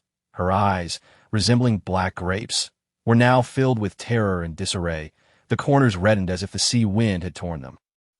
You scared me to death." Her voice trembled with a hint of tears, soft and hoarse, imbued with the helplessness of a frightened creature. Lin Yuexi stared at her sister, realizing that this moment, Lin Yue was utterly transformed from the wary little girl she had always known. Her grip on Lin Yuexi's sleeve was unyielding, her knuckles white, unwilling to let go, as if fearing that releasing her would cause her sister to vanish once more. "Didn't I tell you to leave?" Lin Yuexi's voice tightened, a low reproach laced with helplessness. "But you are my sister." Lin Yue's tears cascaded down, her small shoulders shaking, her face streaked with trails of sorrow. Suddenly, Lin Yuexi smiled, ruffling her sister's hair. "Silly girl." The sister began to frenzy with notifications. "Sister S affection points 111. Current progress 100. Congratulations, host, for unlocking the intermediate store." Lin Yuexi took a deep breath, embracing her sister's slender shoulders, sighing, "Stop crying, little ancestor. If you keep it up, I might just give you my life." The sudden appearance of the masked assailant ultimately did not pursue them. Not far off, Shun Kai sheathed his sword, coldly commanding, "Take them away." The guards of the Dali Temple swiftly sprang into action, apprehending the remaining live captives, completely controlling the smuggling ship, the deck littered with corpses, the air thick with the scent of blood. The night wind pressing down, suffocating. Lin Yuexi instructed for Lin Yue to be taken back first, then approached the scene, her shoes treading on congealed blood, the salty scent filling her nostrils as she rubbed her temples. Reflecting, what a day of blood and tumult. Shun Kai remained silent, his steps unwavering as he strode to the center of the deck, lifting the lid of a tightly sealed long box. Layers of burlap unfolded, revealing an abundant supply of white salt, varying in granularity and still carrying a hint of moisture. Lin Yuexi glanced over, momentarily stunned at a whole ship of salt. Her historical knowledge was lacking, but she recognized the significance of salt and iron. This commodity was the backbone of the Yuan dynasty's finances, with salt taxes accounting for nearly a quarter of the revenue, forming a lucrative salt trade that sustained the entire court. Staring at the box of salt, she felt a chill wash over her face as the night wind blew against her. Numerous names flashed through her mind. The Ministry of Revenue, the Salt Gang. Regional officials, for such a brazen smuggling operation to exist, merely bribing poor inspectors would not suffice. How many hands were concealed within this operation? After a long pause, she clicked her tongue, murmuring, "I wonder if this can truly be investigated." Shun Kai, catching the sarcasm in her tone, did not even lift his eyelids, simply closing the box, returning to his position, his expression as cold as if he had just emerged from the depths of hell. Lin Yuexi couldn't help but stifle a laugh within. That uncle of hers, having turned a blind eye to her previous case, would he still be able to endure now that they were prying into his coffers? Narrowing her eyes, she was about to inquire further when a piercing scream erupted from the pile of captives. "This is an injustice!" Lin Yuexi nearly thought a ghost had risen, instinctively turning her head. There she beheld a disheveled figure, resembling a drowned rat, being pinned to the ground by two guards, struggling like a flopping carp. His blue robe was wrinkled, as if trampled by a horse, his hairpin askew. One shoe missing, the bare foot standing in a puddle of blood, exuding the air of a scholar turned destitute. The scholar wailed, "My lord, I'm but a poor student. I drank too much last night. Had no money to return to the capital, and thought to hitch a ride on a favorable ship, only to encounter a pirate vessel. I write splendid essays, and I am destined to be the top scholar in the future. Do not wrong me. Perhaps this fellow was simply too loud. Even the cold-faced Yama could not endure it, and with a cold bark, he commanded, 'Bring him over.' Several guards promptly seized him, gripping him tighter.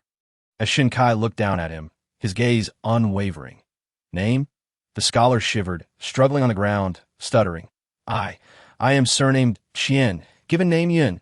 Lin Yuexi's brow twitched slightly. Qian Yun? That name sounded remarkably familiar. Her gaze lingered on the wrinkled face for a moment, memories flickering in her mind like pages of an old ledger flipping open. In the books, the most troublesome poison master for the second prince was indeed of the surname Qian. She recalled the second prince's assessment. This man possesses 3,000 poison schemes, capable of killing unseen and throwing a nation into chaos in an instant. Just as a jolt of realization struck Lin Yuexi, she heard a chime. The system's notification arrived belatedly. Congratulations, host, for successfully identifying the future antagonist in advance, Qian. Future occupation, poison master. Allegiance tendency, highly prone to betrayal. Current task, prevent Qian from being recruited by enemy forces. Lin Yuexi? Lin Yuexi stared in disbelief, then sharply inhaled a breath of cold air. If she remembered correctly, the individual historically referred to as the poison master was likely Jiasu, who served under Cao Cao. His strategies were ruthless, each one deadly. System. Friendly reminder, if Qian betrays, the host will face a complete collapse. Lin Yuexi, as she noticed Shunkai's impatience to have the person taken away. She quickly raised her hand. Wait. This person is important to our county. Shunkai. The system's voice then chimed in. Congratulations, host. The side quest, Qianyun's defense, has been activated. Objective, help Qianyun graduate from high school. And you will bind him to our faction. Reward, a loyal heart. Lin Yuexi's lips twitched in suppressed annoyance. What a pitiful reward. This wretched system is becoming increasingly stingy. Glancing at Qianyun, who was being dragged aside, a cold smile crept on her lips. Him? Graduate from high school. If I put in some effort, I would have a far greater chance of graduating than he does. Taking a deep breath. If all else fails, I might as well just kill him. Shinkai agreed to her conditions and returned to investigate the man's background, meticulously relaying the interrogation results to her. After experiencing 2 battles side by side, he seemed to agree rather readily. Just before leaving, he suddenly paused, glancing at her casually, his tone calm. If the princess is interested, would you care to join me for a look? Lin Yuexi was taken aback. The Dali Temple now akin to a marketplace. Can she simply stroll in?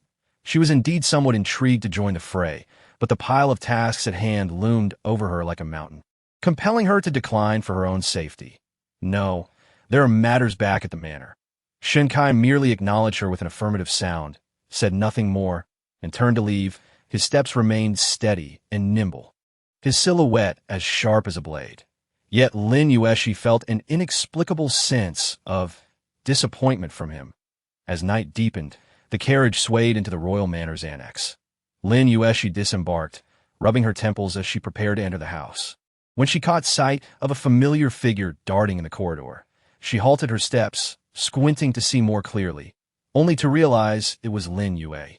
The young girl had half her face hidden behind a pillar, resembling a cat caught unexpectedly. Lin Yuexi chuckled. What are you hiding for? Lin Yue cleared her throat, slowly emerging from behind the pillar, standing straight. Sister. Lin Yuexi paused, and after an emotional embrace, an atmosphere of awkwardness enveloped them inexplicably. Why aren't you asleep yet? She smiled, her tone light, as if soothing a child. The wind in the courtyard was brisk, perfect for a breath of fresh air. Lin Yue turned her head away, her gaze landing on a distant tree. Feigning nonchalance, Lin Yuexi's smile deepened. Is that so? Lin Yue finally turned back to look at her, her voice suddenly lowering. Sister, just now. Why did you push me away? Lin Yuexi hesitated. The wind rustled through the corridor. Candlelight flickered, and shadows danced between them like fragmented pieces. And you? Her smile faded slightly, her tone unusually serious. Why did you stand in front of me? The sisters stared at each other across the night, neither willing to back down. They both sought an answer. The system interjected at this moment. Host, your sister has actually accepted you, but she just wants to confirm it. Please don't be fierce. Lin Yuexi immediately sent it to the little black room. Yet Lin Yue fixed her gaze on her, her eyes reddening. Since you returned, you've changed, stronger than before, bolder than before, and even more unfamiliar. She paused, finally voicing the truth she'd kept hidden. I once thought you were no longer her. Lin Yuexi's heart sank sharply. She believed this was something she would never articulate. Thank you for being willing to come. But today you were clearly terrified yet still protected me. Lin Yuexi sniffled. So I believed you were my sister. But why did you come back so late? Lin Yuexi felt a tightening in her throat. She knew that this question referred not to today or tonight, but to the long, unguarded years before she had crossed over. She had thought she lacked emotions, treating herself and Chi as mere objectives for conquest. How much intimacy, how much affection, how to phrase every sentence. These were her forte. Yet with Lin Yuexi, she found it increasingly difficult to maintain her facade, for she could always see her former self in Lin Yuexi. The one who was so understanding it was pitiful, who swallowed her tears and forced a smile. Therefore, she dared not draw near, dared not look closely. She feared the pain in her heart. More so, she dreaded that the memory she had long sealed away would resurrect through Lin Yuexi, dragging her back to that helpless and messy past. Yet tonight, this sister had seen through her act and still desperately stood in front of her. Regardless of who she was, she had decided to protect her until the end.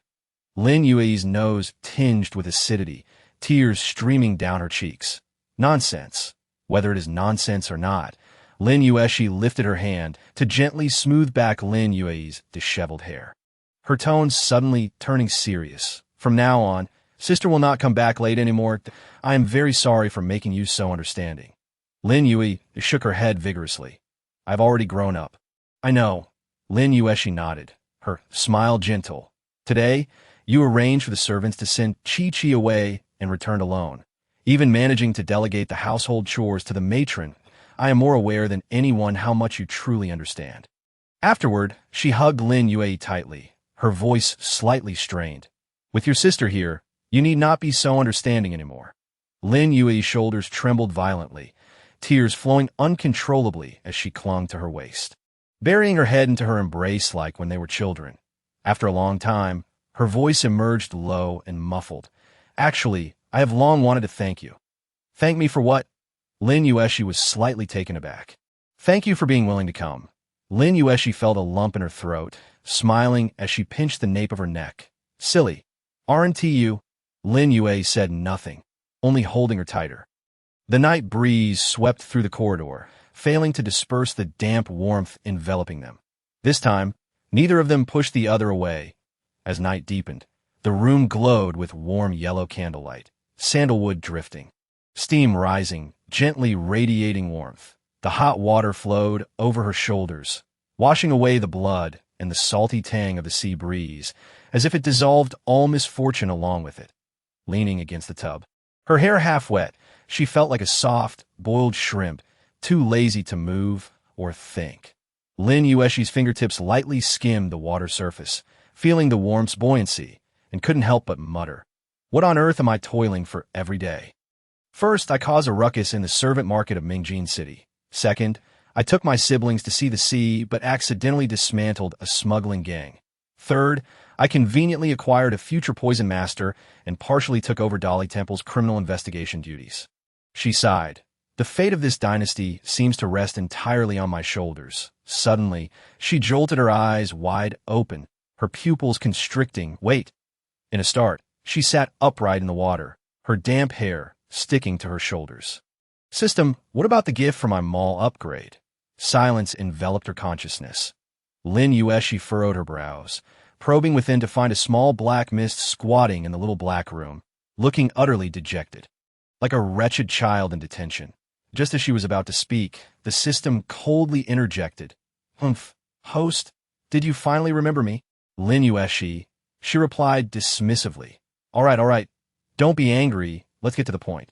The system snorted but obediently produced a line of text. System, ding, mall upgraded to intermediate, although host, this is purely due to luck. Lin Yuexi, such resentment. The system paused, pretending not to hear, and continued to display text. Reward, bonus item, reverse truth pill. She raised an eyebrow. What is this? Effect, Upon consumption, the target will unconditionally believe everything the host says for 1 hour. Lin Yuexi pondered for 2 seconds, a meaningful smile spreading across her face.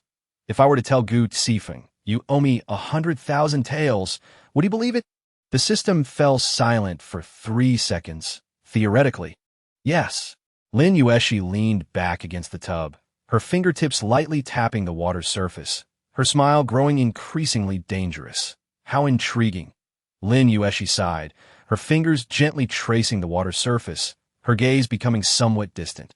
By the way, system, she suddenly squinted her eyes, recalling. Who threw the stone that saved me? Silence reigned in her consciousness for a moment. After a brief pause, the system lazily responded. Who else could it be? It was Shun Kai. Lin Yuexi scoffed, her tone resolute.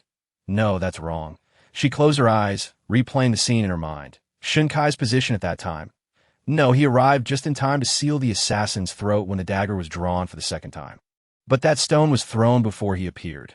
Wang Zhong. Impossible, he was engaged in combat with the opponent. The others from Dali Temple were further away. Who could it have been? Lin Yuexi narrowed her eyes. System. Confirmed that there was no one else around me. System. The system remained silent for 2 seconds, then coughed. I don't know. I was taking a break at that time. Lin Yuexi furrowed her brow. Could it be that she truly misjudged?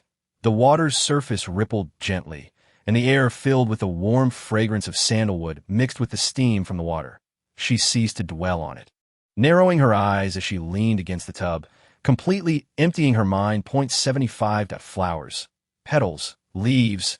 Lin Yuexi nearly submerged herself in the bath before finally dressing in her inner garments. She leisurely reclined on her bed, and with a flick of her finger, opened the shopping interface. A glance at the upper left corner revealed the mall's level. Mall level. Intermediate. At last, she could see the prices. Instantly, her complexion shifted from the rosy, soft hue of a dumpling after a soak to that of a braised pork shank overcooked to a charred state. A truth pill for 3,000 points. A whispering talisman for 3,000 points that lets secret conversations enter your ears within a radius of 10 zhong. A tracking powder for 5,000 points that can track anyone you've encountered in the last 3 days. Ink shadow water for 8,000 points that reveals words when applied to a letter and exposed to water.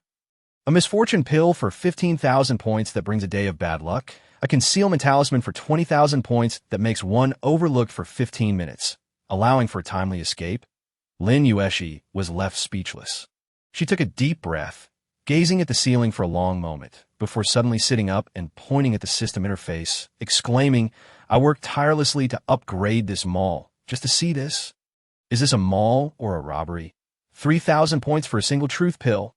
What must I do to accumulate 3,000 points? The system sluggishly responded, well, that's not too bad. The mirror recipe you wanted is only 10,000 points. Lin Yuexi stared at the number with a smile that was unusually gentle. Heh, ha. The system urged, host, please remain calm. Just think, once you successfully annul your engagement, you'll enjoy a 30% discount. Lin Yuexi took a deep breath, clicked on them all, and continued to scroll. Various poisons and antidotes started at 2,000 points. Disguise cream for 2,500, thought beauty pills, and hair growth pills for 2,000 each. What about the Empress's snow skin cream for 88.88 a jar? Her gaze grew colder, and her grip tightened. The system cautiously chimed in, ahem, there are still some affordable items like the 500 points Lucky Charm, which might yield a good fortune and increase your points. Lin Yuexi retorted, if you dare to promote anything further, the system interface will be met with a white light tomorrow. The system quietly reseated, and after a few seconds, timidly suggested, would you like to check the promotional area of them all? Lin Yuexi scrolled over with mild skepticism, discovering an array of bizarre, discounted items. Master's Experience Voucher for Qin.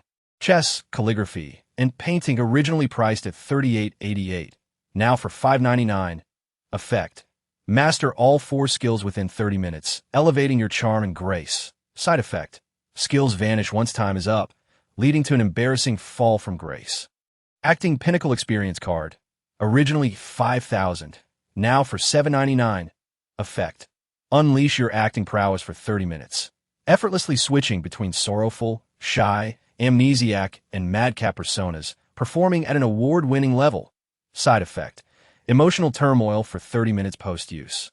Risking overacting. Eloquent burst candy, originally $3,500, now for $6.99. Effect. After consumption, you will be articulate for half an hour, victorious in debates, and unbeatable in verbal confrontations. Side effect. May suddenly stutter for 3 minutes once the time is up. The remaining items included various fortune-bringing vermilion bags. She scrutinized these wares for quite some time before finally shutting them all in her face, with an impassive expression and covering herself with a quilt. Power off. Extinguish the lights. See you tomorrow. The system was left speechless, hidden beneath the covers. Lin Yuexi soon found herself chuckling softly. Oh, dear family, I no longer need to worry about not being able to show off. After the excitement faded, fatigue washed over her like a tide. Lin Yuexi slowly closed her eyes, her consciousness drifting away, when suddenly a fragmented image shattered in her mind like a stone dropping into water. A young man knelt on the ground, his eyes red. She recalled only that the man in black had a scar on the back of his left hand resembling a flower, and she had no idea who they were. Even if you kill me, I cannot reveal anything to do not. Take pride too soon. They will come to find you personally. A flower? She suddenly remembered the assassin who had appeared today, bearing a scar on his left hand that looked like a leaf and a petal. Petals were indeed part of a flower. If it were a flower, she might not know who it belonged to, but a petal resembling a leaf had been recorded in her book. What a cunning Songju, who consumed the truth pill and misled himself, causing her to ponder for so long. She smirked slightly. Killing him back then was indeed too lenient. Oh, it was you after all. She sighed softly, her eyes narrowing playfully as she lazily blinked, smiling like a blossoming black lotus. My dear brother. The flickering candlelight cast her elongated shadow on the wall, gradually blurring into an enchanting and perilous silhouette. As night deepened, the candlelight in the room burned steadily, the softly dancing shadows illuminating the wooden window with a warm glow. Jiu Ling sat alone on one side of the bed, one hand resting on his knee. His fingers gradually tightening as he hesitated. Tomorrow, should he reveal the truth to the princess? He had already inquired about Princess Yuning today. She was indeed the daughter of that individual, albeit with a different biological father. What did this truly signify? If she was in cahoots with those in the capital, then he might as well abandon any hope of revenge in this lifetime. His eyes fell to the callous palm of his hand. His brow furrowed in impenetrable gloom. He had never visited the capital, had no idea what it was like, nor did he understand what kind of person the princess truly was. She appeared indifferent, her smile concealing daggers, her thoughts deeply inscrutable. Yet, knowing full well that he approached her with ulterior motives, she was still willing to grant him a chance. What could this mean? Gu Ling, a mere martial man, could not fathom the reasoning. Suddenly, a faint sound emanated from outside the door. Crack. The footsteps were incredibly light, tapping against the floor of the outer room, as if someone was drawing near. Jiu Ling instantly tensed, a chill cascading through him. He leapt to his feet, his wrist flicking as a short blade slipped from his sleeve, firmly grasped in his palm. Oh! News of Lin Yuexi's deliberate trip to Mingjin City to purchase someone had left many in the capital in frenzy. At the forefront were the newly selected guards under Xiao Yao. They had initially thought that since His Highness had sent so many, one of them would surely catch Princess Yuning's eye. To their surprise, she had completely bypassed the capital and went directly to the outskirts to snatch someone. Xiao Yao smiled faintly, tapping his fingertips rhythmically on the table. He should have anticipated this. Princess Yuning might look kindly upon those little beggars, but she might not truly regard those who continued to beg as they grew. Xiao Yao sighed lightly, withdrawing his fingers from the table. Speaking nonchalantly, "Very well, let us wait for another opportunity." He tilted his head slightly to glance at the shadow guard standing nearby. "What about the other batch of beggars? Have you uncovered their whereabouts?" The guard bowed. "I had my men follow them for quite some time. Ultimately, they entered the residence of the Duke of Jing'an." The candlelight flickered, casting a deep shade over Xiao Yao's gaze. "My cousin may not be in the capital, but there are still plenty of matters to attend to." Zhang Chuan stood with arms behind his back, his gaze sharp as he fixed his eyes on the stern guard before him, his voice low and restrained. "Is someone guarding her from the shadows?" The guard lowered his head and clasped his hands. "I witnessed it with my own eyes." The flickering candlelight illuminated Zhang Chuan's face. casting it in and out of shadow like a layer of frost, causing the very air to feel stagnant. He had thought today would be an opportunity amidst chaos, yet unexpectedly. But indeed, there was someone behind her. 76th, just in time. I too have a grudge. The dawn broke faintly, the morning mist lingering, casting a hazy light upon the window paper. Lin Yuexi slowly opened her eyes, her consciousness lingering in a state between dreams and wakefulness. The room was eerily quiet, almost unreal. She instinctively raised her hand to touch her forehead, finding it warm and dry, devoid of any cold sweat. She had slept soundly until daylight, without dreams or that low. Hoarse voice whispering in her ear. She was uncertain whether to feel relieved or regretful. After a moment, she sluggishly sat up, swung her legs over the bed, and felt the coolness of the floor tingling against her feet. Mingling with the residual warmth of the stove, she pinched her brow and casually gathered her hair, resuming her usual languid demeanor. "Miss, the water is ready," came Chunhua's voice from outside the door, followed by her entering with a copper basin. Steam wafted gently from the basin, the towel neatly wrung out, soft and warm to the touch. Perfectly tempered, not scalding. Lin Yuexi accepted it, wiped her face, and casually inquired, "Where are my sister and Chi-Chi?"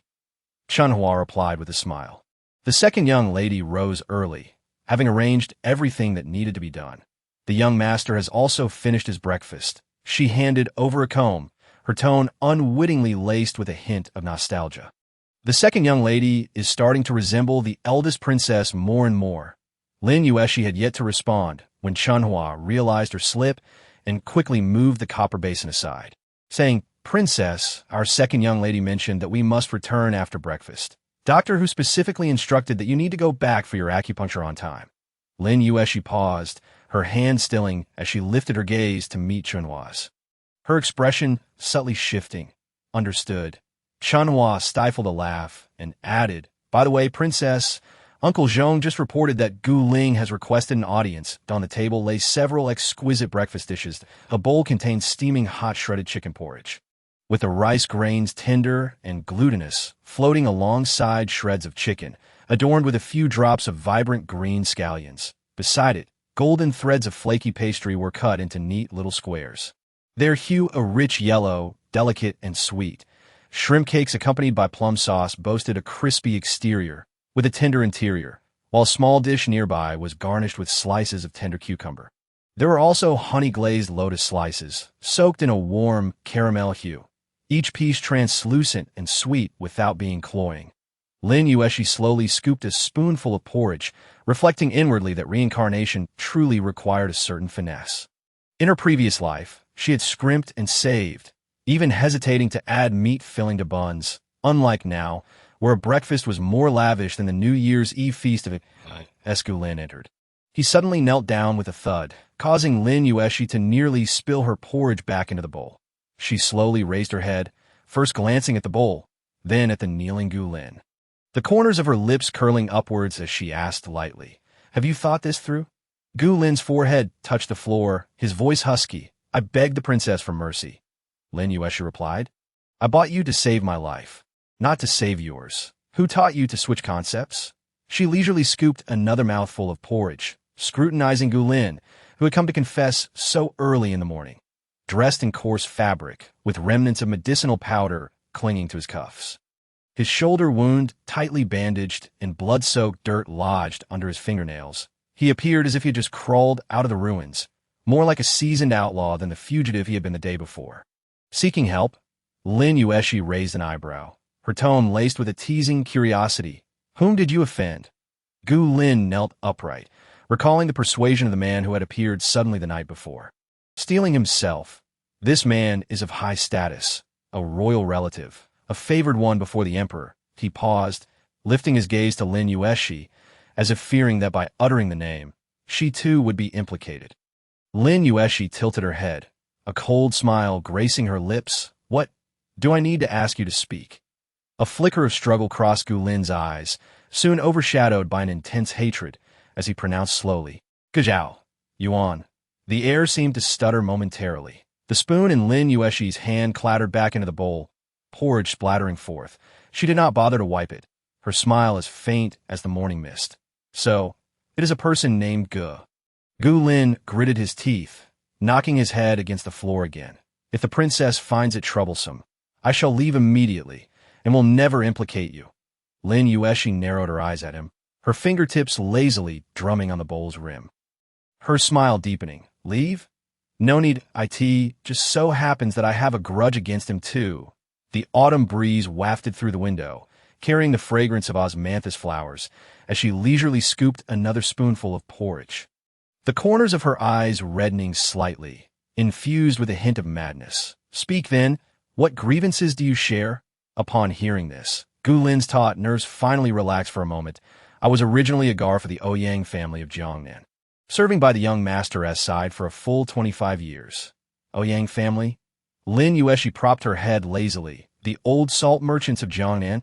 Indeed, Gu Lin replied, forcing a grim smile. My master's family has been in the salt trade since the founding of the dynasty. Their legacy deeply intertwined with the salt roads of Jiangnan. Until 3 years ago, on the young master's birthday, when my master held a banquet inviting all the salt merchants of Jiangnan. The congratulatory banners hung from East Street to West Street. That time, I truly believed the Ouyang family's plaque would hang for 100 years. His throat bobbed, his voice faltering, until Gu Zhao Yuan arrived. This esteemed Gu, under the guise of reforming the salt tax, had fixated on my master's salt trade. The salt trade in Jiangnan was never clean. The transfer of salt administration was always accompanied by silver notes and lists. Who sold what? Who paid less tax? All was prearranged beneath the table. The new governor's New Year gifts, the county magistrate's New Year money, the salt official's birthday gifts, even the cook stoking the fire would receive a share each year.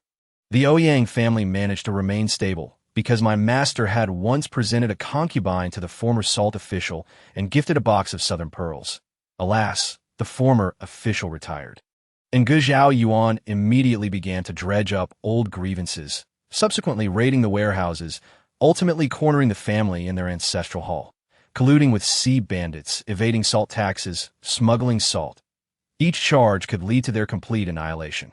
Within half a month, the Ouyang family transformed from the wealthiest in Jiangnan to a household facing execution, their bloodline extinguished. Ji Yulin's voice trembled as he recounted the tale, his eyes bloodshot, when the young master fled. He was still clad in the new robe he had worn on his birthday, and he carried the spirit tablet of the late grandfather, bowing with every step, crying for me to take him to the governor's office to seek justice. But before we could even leave the city gate, we were besieged by a hail of arrows. When the young master perished, his mouth was agape, as if trying to shout something, yet his throat was filled with blood. Rendering his cries inaudible, I carried him away, my back soaked in his blood, his fingers clutching my collar tightly, never loosening. Even now, I can hear his voice in my dreams, vowing to kill that scoundrel and avenge his death. The room fell silent, as still as stagnant water, only the osmanthus flowers outside gently thudding to the ground, creating a faint rustling sound. Lin Yuexi stirred her porridge gently. So, what have you been doing for the past 3 years? Gu Lin replied softly, hiding and dodging. I have attempted to assassinate Gu Zhao Yuan 4 times. All in vain. In Jiangnan, from the governor to the salt officials. All are his men. A mere commoner cannot kill him, nor bring him to justice. The only path left, he raised his head, his voice soft yet laced with undeniable determination, is to go to the capital to file a complaint. Lin Yuexi laughed, her laughter languid.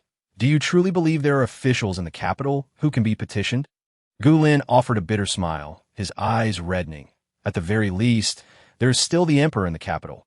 The emperor, Lin Yuexi's smile widened, a hint of illness glimmering in her eyes. Who is assisting her?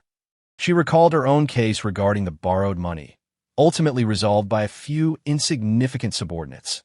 Relying on the emperor might be less effective than relying on this princess. Lin Yuexi's gaze bore down on him for a moment. Then she gently set down her spoon, leaning slightly forward, her voice low as if whispering, You have evidence in hand. Ji Yulin's body stiffened. Yet he persisted. I have managed to preserve a small piece of evidence. What evidence?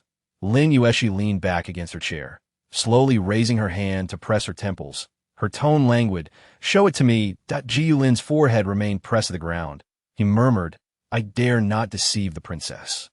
The evidence is hidden quite deeply and is not convenient to carry on my person at the moment. Once we return to the capital, I will personally present it." Lin Yuexi observed him, suddenly smiling. "You are quite cautious." "Indeed." She stood, draping a cloak over her shoulders, casually stating, "If you weren't cautious, you wouldn't have survived to this day." "Very well." She clapped her hands. "This princess reluctantly takes on this troublesome matter for you." Gu Lin was taken aback, looking up at her with eyes wide in shock and disbelief. Lin Yuexi smiled lazily, her gaze gradually darkening. "Not because I trust you, but because—" her eyes held a glimmer of cold light.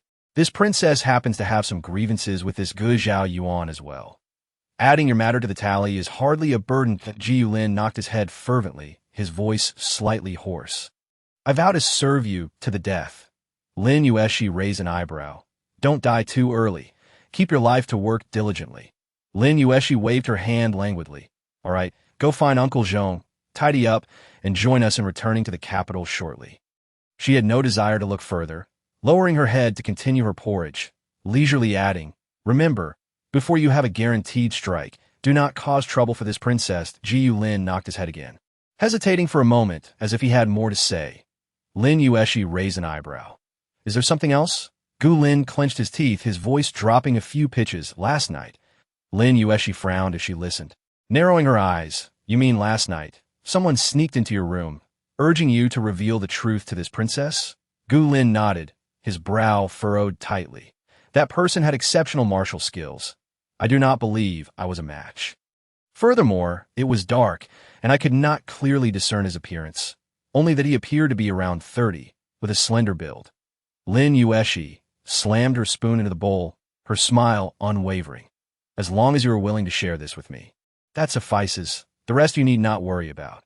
After Gu Lin withdrew, Lin Yuexi leaned back in her chair, her fingers tapping slowly on the table's edge, a teasing smile on her lips as she questioned the system. "Could the one who sought out Gu Lin last night be the one saving me?" The system fell silent for 2 seconds. "This system does not know either." Lin Yuexi clicked her tongue, her eyes filled with confusion. Who could it be, with such formidable skills, to know even about the Ouyang family's case far away in Jiangnan, and to be aware of Gu Lin being here? Even if this person harbors no immediate hostility, it certainly unsettles me. Furthermore, regarding Gu Zhao Yuan, the system had indicated that the true puppeteer was not him. Yet the book clearly noted that one of his guards bore a leaf-shaped scar. Could it be that this guard was also taking orders from another? Regardless, she must remain vigilant regarding the matter of the illicit salt from yesterday. In the backyard of the Grand Princess's residence, the atmosphere was particularly lively early in the morning. The swing swayed gently, the laughter of children echoed in waves, and a group was busy constructing walls in the sandpit. While a long queue formed at the wooden slide, Chi-Chi stood at the top of the slide, her small face unable to conceal her excitement. She slid down steadily, landing firmly, and then looked up at her waiting friends, imitating the caretaker with her hands behind her back. "Afu, you've had your turn. It's Shunzi's turn now." Afu pouted slightly, but obediently stepped back, in another corner. However, there sat a frail figure, quietly observing. Lu Qing, the only girl in the courtyard, was merely 6 or 7 years old, her slender frame so delicate that it seemed a gust of wind could topple her. Yet her eyes sparkled with clarity, reminiscent of a frozen lake on a winter's day. She did not join in the sand play or the slide queue. Instead, she was engrossed in a set of 9 linked rings, her nimble fingers deftly manipulating the metal rings, which produced a soft clinking sound. After playing for a while, Chi-Chi turned and spotted her sitting there. Cocking her head thoughtfully, she dashed over and squatted in front of her, curiously observing Lu Qing's hands. "Lu Qing, aren't you going to play on the slide?" Lu Qing did not lift her gaze, her attention still fixed on the rings, her fingers deftly twisting to successfully free one ring. "It's too easy," she remarked indifferently. Chi-Chi paused for a moment, then straightened her small stature, her childish face adopting an earnest demeanor as she endeavored to appear gentlemanly. "Then, how about playing with the sand?" Finally, Lu Qing looked up, scrutinizing him with a serious expression. After a moment's contemplation, she shook her head. "I don't want to get my hands dirty." Chi-Chi fell silent for 3 seconds, her gaze shifting to the 9 linked rings in her hands, eager to try. I can do this too. Lu Qing halted her movements, blinking as she extended the rings towards him. All right, give it a try. With confidence, Chi-Chi reached out to take them, bowing her head to fiddle with them for a long time, only to get stuck. Lu Qing observed quietly, then slowly spoke, her tone gentle yet piercing. Little master, you cannot. Chi-Chi exclaimed. It's too difficult. Why is something so complex even possible? In the distance, Lin Yuexi stood beneath the corridor, her gaze fixed on the group of raucous children in the courtyard. Children, playing with exceptional ones, inevitably absorbed their influences over time. Beside her, old Madame Yuan furrowed her brows, the wrinkles on her face forming a chrysanthemum shape, unable to suppress a soft sigh. Princess, you truly ought to manage these little rascals. Look at the little master, frolicking with them all day. Where's the semblance of rank and propriety? Lin Yuexi leisurely peeled a melon seed, languidly yawning. Madam, can rules be eaten or drunk? She cracked the seed shell, gesturing towards the group of wildly playing children, her voice laced with amusement. If their nature is suppressed too harshly, they will either grow up to be useless or MFD. My main aspiration for the future talents is precisely this disorderly nature. Old Madame Yuan helplessly pressed her forehead, but the little master is the princess's own younger brother, destined to enter the court as an official.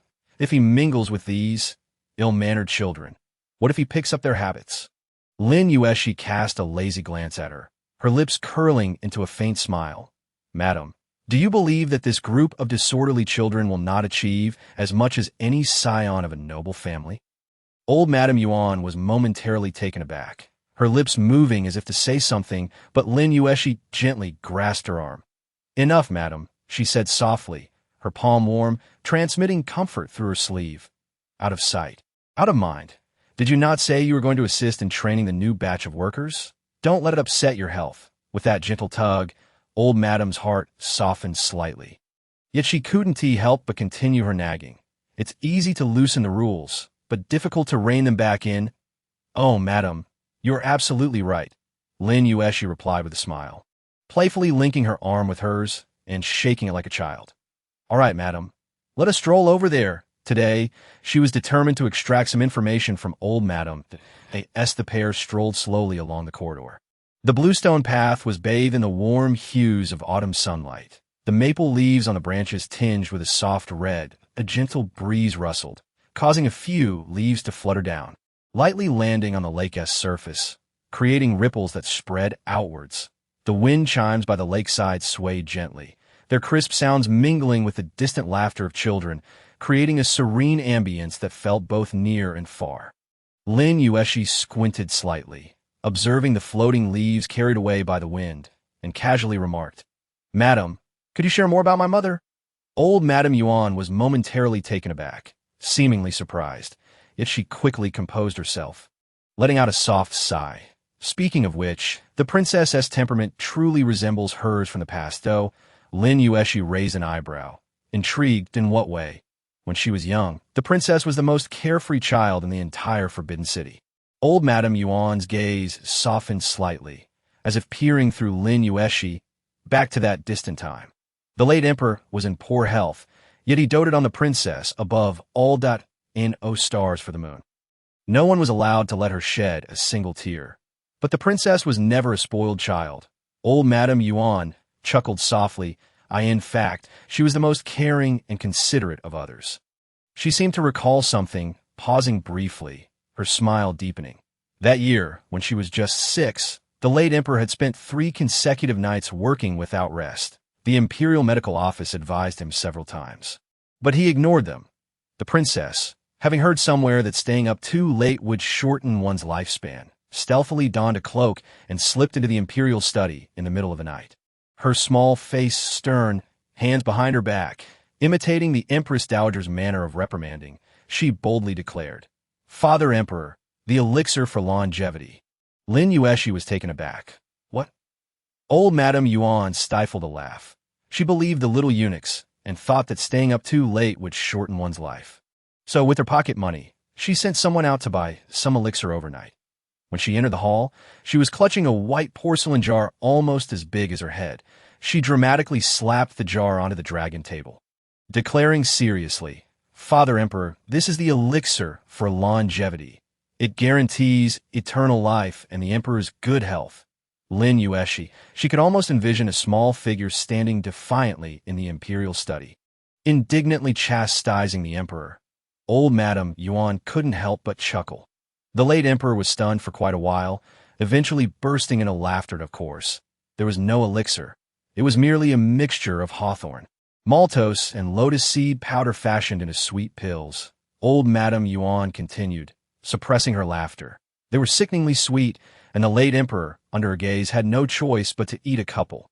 Lin Yuexi smiled too. But she noticed old Madame Yuan's voice gradually quieting, her expression turning somber. Unfortunately, the days of innocence were too short. Later, the late Emperor passed away unexpectedly. A gentle autumn breeze caressed the surface of the lake, stirring the fallen leaves and causing the water to ripple. Old Madame Yuan's voice lowered slightly. The Emperor was only 6, and the princess was merely 14. The political situation was unstable. The regent eyed the throne hungrily, and the palace was rife with anxiety. She was supposed to marry at 16, but she did not dare. Everyone wanted her to marry.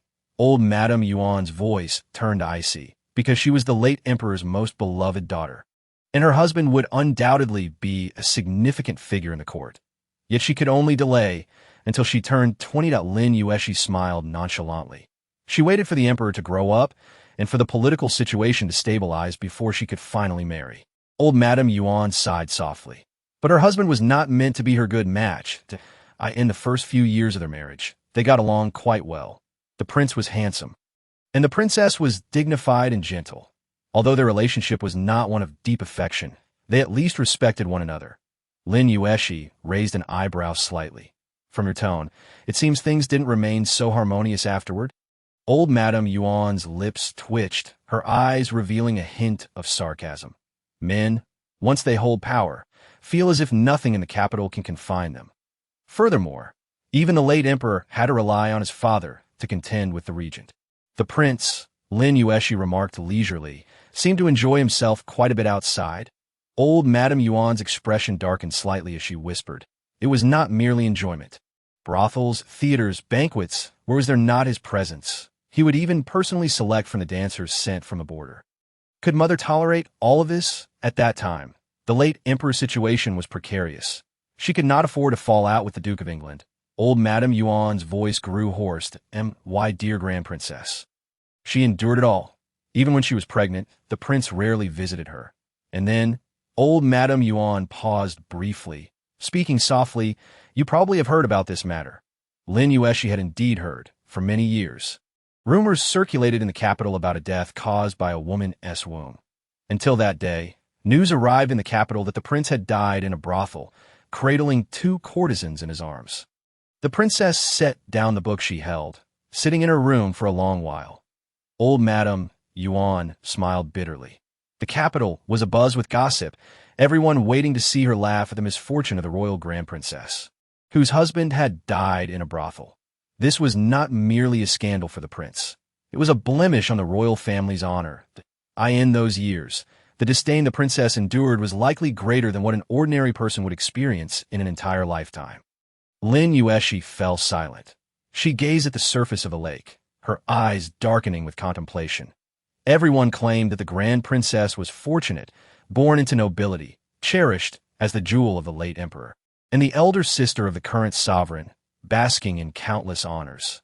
Yet in reality, since the age of 14, she had bartered her youth for the stability of imperial power, for the continuation of royal dignity, and for a series of unavoidable choices. She married at 20, bore twins a year later, and her husband perished in a brothel 6 years hence, transforming her name into the most ironic jest in the entire capital. Lin Yuexi suddenly spoke, her voice soft. "Mama, did mother ever regret it?" Yuan Mama paused for a moment, then gently replied. If she had regretted, how could she have come this far? Lin Yuexi's fingers tightened, a chill spreading in her palm. She raised her gaze slightly, observing the evening glow on the horizon, a hint of bitterness stirring in a corner of her heart. Yet she still managed to smile nonchalantly. Indeed. The Grand Princess, she softly uttered, was destined to bear the glory of the royal family. Yuan Mama remained silent for a moment, then sighed lightly. Fortunately, heaven eventually showed mercy to my princess, allowing her to meet your father. Her voice flowed slowly, as if each word was brushed from the dust of bygone days. That time. The princess had already spent 8 years alone with her children. Her throat tightened slightly, her gaze sweeping over the lake, as if she could see the silent depths of the palace. As the political landscape stabilized, the emperor began to govern, and the regent lost power. The princess could finally lay down her burdens. Yuan Mama's lips curled into a bittersweet smile. Yet what of her own years? For nearly 2 decades, she had safeguarded everything for the royal family, only to confine herself within a cage. Lin Yuexi gently stroked her sleeve. Her tone measured. So, she had thoughts of remarrying at that time? Yuan Mama shook her head, her voice gentle yet laden with an indescribable weight. She never considered remarrying. That it was merely that year. When your sister, Princess Anning, reached the age for matchmaking, the princess personally selected suitors, and coincidentally, there was a banquet in the palace, so she took your sister along. Her gaze seemed to drift, as if piercing through the lake's surface to glimpse that distant night. It was a spring banquet in the palace, filled with guests adorned in finery, indulging in exquisite delicacies. Maidens danced on the terraces, music wafted through the air, and noble youths raised their goblets, engaging in lively banter. Yet in a corner, there stood someone who seemed entirely out of place amidst this splendid scene. Lin Yuexi. Your father's talent was never questioned, Yuan Mama continued, but he hailed from a humble background, and his temperament was wild, leaving no room for compromise. He studied under Master Qing Shan, renowned for his literary prowess. The phrase in the realm of literature, Lin Yuexi claims 8 parts of the pie, was not mere boast. Regrettably, such exceptional talent was overshadowed by an excessive pride that could not tolerate any stain. Yuan Mama's eyes reflected a complex emotion. That year, he failed the imperial examination, and many assumed it was due to a lack of skill, unaware that he had exposed the largest examination fraud since the establishment of the Great Yuan. This revelation caused the regent's faction to crumble overnight, laying the foundation for the emperor's future reign. He could have soared to great heights, yet the remnants of the regent's influence lingered. Yuan Mama sighed, noting how few in court were close to him. The princess, unable to bear seeing him isolated in the corner, approached him, and then Lin Yuexi was genuinely curious. What did mother say to him? Yuan Mama chuckled lightly, her gaze filled with nostalgia. She hardly said anything, just offered a few words of comfort. However, your father, from that moment on, plunged headlong into his pursuit. He declared, if no one wishes to marry, then the princess might as well marry me. Yuan Mama shook her head, recalling how he had waited at the Grand Princess's gate for an entire night. It was the depths of winter. No amount of persuasion could change his mind. Eventually, the princess could no longer endure personally coming out to dissuade him. Yet he smiled and replied, if the princess does not marry, then I shall. Lin Yuexi was momentarily taken aback, then burst into laughter. Father indeed knows how to persist. Yuan Mama, recalling the scene, couldn't help but join in the laughter. Isn't that so? She sighed softly, her voice barely above a whisper. In truth, the princess's heart had already swayed long before. Yet she was unwilling. 15 years as senior, she believed herself a royal, burdened by responsibilities that could not be allowed to weigh him down. Time and again, she urged him to seek a more suitable match, even personally acting as a matchmaker for him. But your father simply would not relent. Yuan Mama turned slightly, gazing at the lake, her voice soft as she seemed to reminisce about that tumultuous past. Until one day, your mother entered the palace and had a fierce argument with the emperor. Lin Yuexi paused, raising an eyebrow. An argument? Yuan Mama's eyes were filled with bewilderment. Indeed, the emperor had always held the princess in high regard, and she was the one who cherished him most in the world. The 2 siblings, even in their most trying times, had never truly quarreled. Yet that day they clashed violently as for the content of their dispute. Yuan Mama shook her head. We servants, of course, are unaware. All I know is that after that day, the princess relented. Lin Yuexi's expression darkened slightly as she murmured, "She was willing to be with my father?" "Yes," Yuan Mama nodded gently. "But do you think it was that simple?" At that time, the entire capital opposed it. The Duke was furious and fell ill, while Princess Anning, your sister, threatened to take her own life, and your brother knelt at the princess's door, claiming he could not bear the shame. The princess was 35 then, without a single supporter, yet she made her decision. Yuan Mama fell silent for a long while, the gentle breeze lifting the silver strands at her temples, as if she were lost in the past. Finally, she spoke softly. "In all the years I've followed her, I've only seen her be this stubborn twice. Once when she remained in the palace, and once when she married your father." Her voice was so faint it felt fragile, concealing an abundance of unspoken sorrow. Lin Yuexi tilted her head, watching her quietly, and then Yuan Mama's gaze seemed to drift, as if she could still see that day, which captivated the entire capital. On that day, adorned in a phoenix crown and bridal attire, with a procession of 10 miles of red bridal gifts, I assisted the princess into the palanquin. My hands trembled slightly. My princess, of noble birth, once the most esteemed figure in the 9-tiered palace, was now to wed a man 15 years her junior. All eyes were upon them. All were gossiping. Yet the princess wore a smile I had never seen before. Last, she cast aside the burdens of royalty, no longer the aloof grand princess in that cold palace, but finally free to be herself. Yuan Mama collected herself, slowly continuing. They were wed. She donned the phoenix crown and bridal attire, hand in hand with a man 15 years her junior, paying homage to heaven and earth. After their marriage, they indeed enjoyed a period of immense sweetness. Your father treated her exceptionally well, resigning from his official duties to distance himself from court, settling their home in the outskirts of the capital, accompanying the princess in admiring flowers, teaching your aunt to read, and later, guiding you as you took your first steps. Your mother bore your sister at 39, yet due to severe blood loss, her life hung by a thread.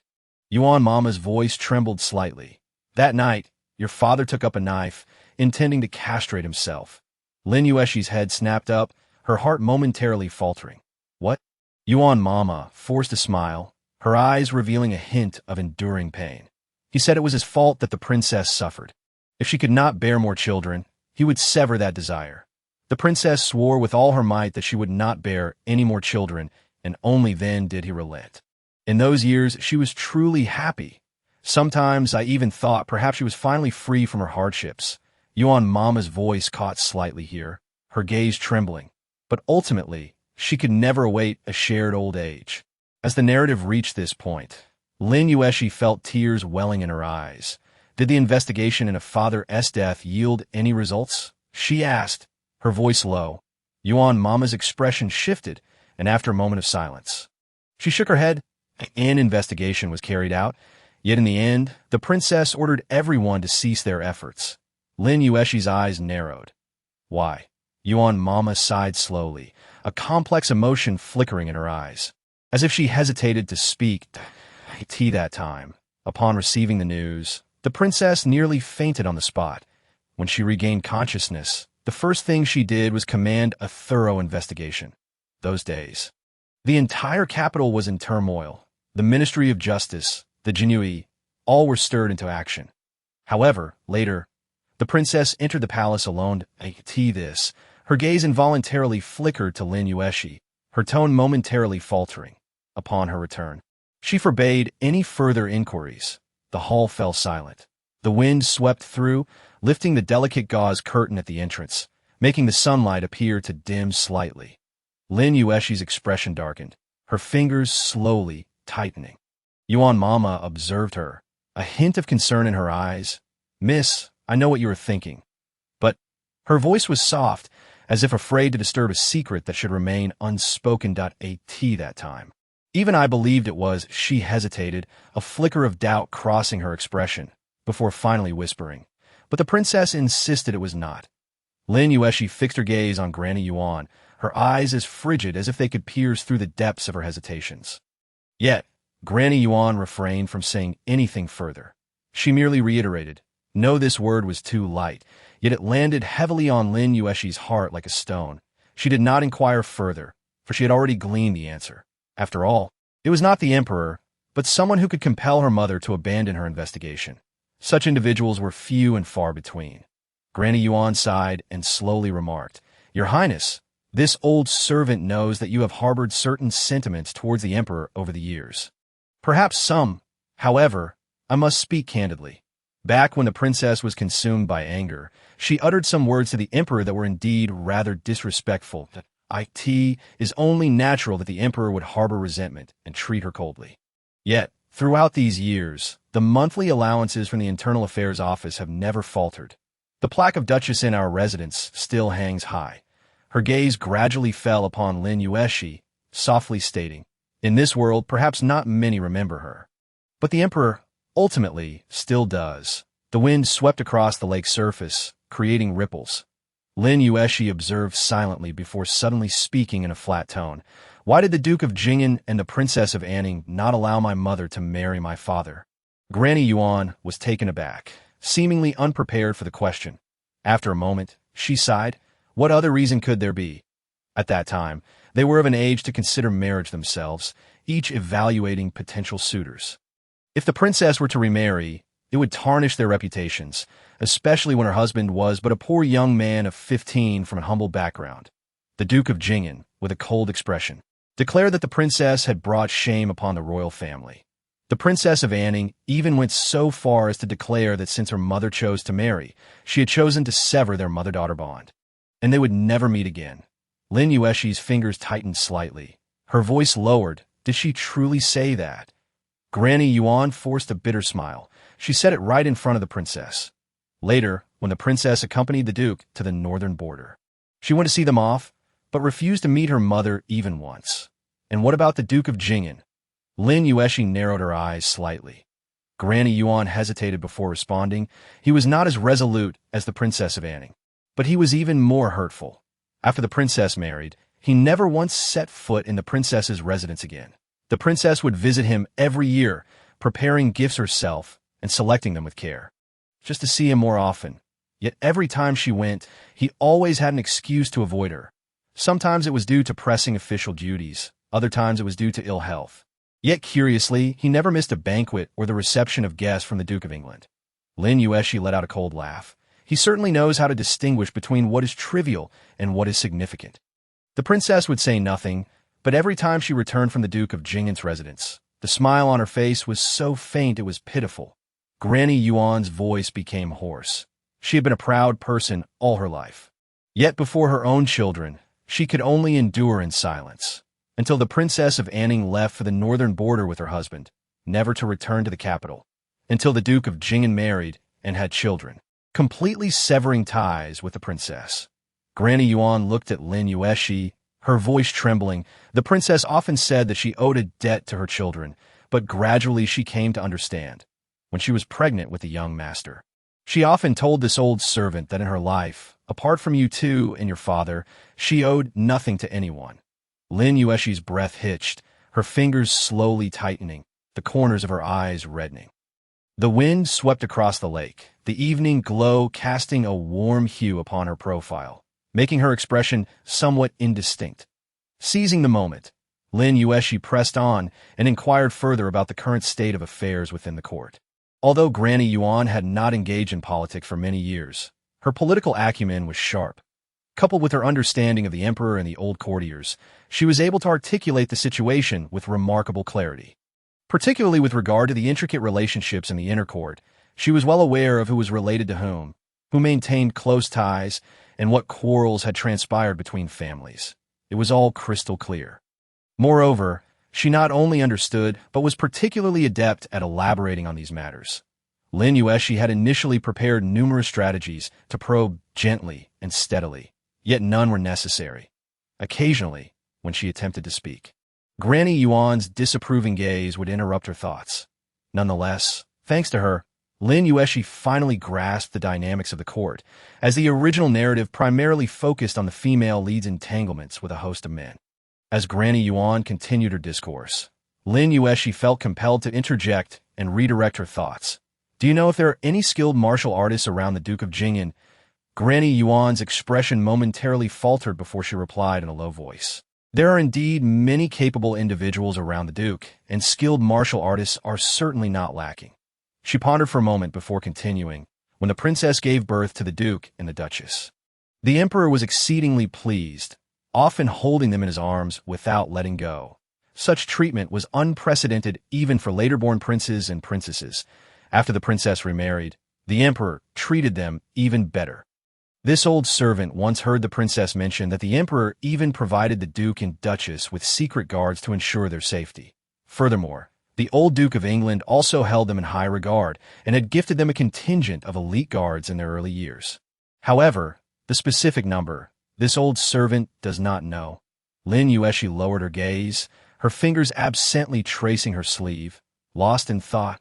If Zhao Yuan had long possessed such a group, and even sought to eliminate his own blood-related sister, would their father have also? The lake shimmered under the evening light, the gentle breeze stirring the surface in delicate ripples. The sun hung low on the horizon, casting a brilliant, rosy hue across the water. Lin Yuexi stood quietly by the lakeside, her gaze fixed on the tranquil surface, as if reflecting upon the sky above, though in truth, she was deep in contemplation. After a moment, she abruptly spoke. "Granny, there is one matter I have never understood." Granny Yuan, standing by her side, kindly prompted, "Please, Your Highness." Lin Yuexi did not respond immediately, instead raising her gaze to the clouds tinted with a soft golden hue by the setting sun, her tone carrying both weight and levity. "My mother cherished me dearly, yet why did she agree to my marriage with Gu Zifeng?" Her gaze shifted slightly, as though she had not anticipated such a question. After a moment, Granny Yuan slowly replied, "Is this marriage not a good match? Young Master Gu is a talented individual I have seen, and now he has a respectable position. His future is limitless." Lin Yuexi suppressed the urge to roll her eyes.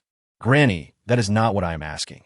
She looked directly at Granny Yuan, her gaze scrutinizing. "What I do not understand is, the Duke of Zhongqing has long fallen from grace, and Gu Zifeng is merely struggling under the thumb of his stepmother. This is evidently a perilous situation. Yet my mother not only arranged this marriage, but also specifically instructed my aunt to remember it before her passing." She paused, her eyes dimming slightly. "Granny, this does not seem to align with her character." "Why did she do this?" Granny Yuan fell silent for a moment, seemingly gathering her thoughts. After a while, she quietly said, "Do you know, Your Highness, that young Master Gu's mother was once the princess's companion?" Lin Yuexi's eyes flickered. "Companion?" Granny Yuan nodded slowly, her tone tinged with nostalgia. Young Master Gu's mother, surnamed Wan, was the legitimate granddaughter of the late Minister Wan. Wan the Minister? Lin Yuexi furrowed her brow slightly. This surname had not even been mentioned in the original memories. Granny Yuan continued, "At that time, Wan the Minister served as the Emperor's tutor, presiding over the Hamlin Academy, and held the title of Grand Tutor to the Crown Prince. But later, amidst political upheaval, he was framed and imprisoned by the regent." Her voice grew softer. "At that time, the Emperor was still young, and the regent held sway over the court, causing many ministers to hesitate to offend him. The princess and the Emperor could only secretly devise ways to delay the proceedings while desperately gathering evidence. Eventually, they managed to overturn the case before the Dali Temple could pass judgment, rescuing Wan the Minister. However, even so, the Wan family faced repercussions, and Wan the Minister was demoted, ultimately returning to his hometown in retirement. Had it not been for this, his legitimate granddaughter, young Master Gu's mother, would not have married into the Duke of Zhongqing's family. Lin Yuexi's gaze turned icy. "So, the princess arranged this marriage out of guilt towards her." Granny Yuan fell silent for a moment before gently sighing. The princess indeed always felt indebted to her. Later, when the Duke of Zhongqing was nearly stripped of his title due to his involvement in a corruption case, the princess, empathizing with young Master Gu's youth, personally entered the palace to plead for leniency, persuading the Emperor to grant him a reprieve. That no, Lin Yuexi interjected, raising her gaze, her tone steady yet laced with a hint of coldness. "Granny, this does not make sense. That if my mother had defended this marriage while she was alive, it would be reasonable. But she passed away, and we are barely able to protect ourselves. How could we possibly safeguard another?" She paused, her gaze coolly resting on the lake's surface as she slowly analyzed. At that time, Her status and influence would have been sufficient to secure Gu Sifeng's glory, yet after her demise, we remain precarious. How could she still insist that my aunt remember this matter, even in death? Granny Yuan's expression shifted, clearly taken aback by Lin Yuexi's perceptiveness. This old servant cannot say for certain. Perhaps the princess believed that young Master Gu was someone worthy of trust. Or perhaps she thought that after your marriage, there would be someone to look after you. Hence her insistence. Lin Yuexi appeared poised to delve deeper. Granny Yuan hastily excused herself, claiming she needed to assist Lin Yuexi in training newcomers in the front courtyard. Lin Yuexi watched as the seemingly frail woman swiftly exited the pavilion with surprising agility. Narrowing her eyes slightly, she pondered who would watch over her. She slowly lowered her gaze, her thoughts swirling. Even the secret of Prince Kong purchasing a wife and fathering children. Granny Yuan could recount without a flicker of emotion the undercurrents of the court and the royal family's unsavory secrets. She could narrate with ease. Yet, when it came to the true reason behind this marriage, she dared not offer even a glance, fleeing in haste. Lin Yuexi let out a derisive snort, her eyes glinting with a cold undertone of meaning. Who could it be? The only person capable of making Granny Yuan avoid the topic was none other than the one in the palace. But why did the Grand Princess firmly believe that the original owner marrying Gu Sifeng would ensure her protection? She found it perplexing, and could only conclude that the matter of the annulment seemed far more complicated than she had anticipated. In the afternoon, sunlight cascaded upon the blue bricks and white walls of the capital, casting elongated shadows. Lin Yuexi, holding an umbrella, strolled leisurely down the street, her mind still calculating the impediments to the annulment and how to turn the tables on Gu Sifeng for a significant loss. Just as she was deep in thought, a familiar yet irksome voice suddenly rang in her ears.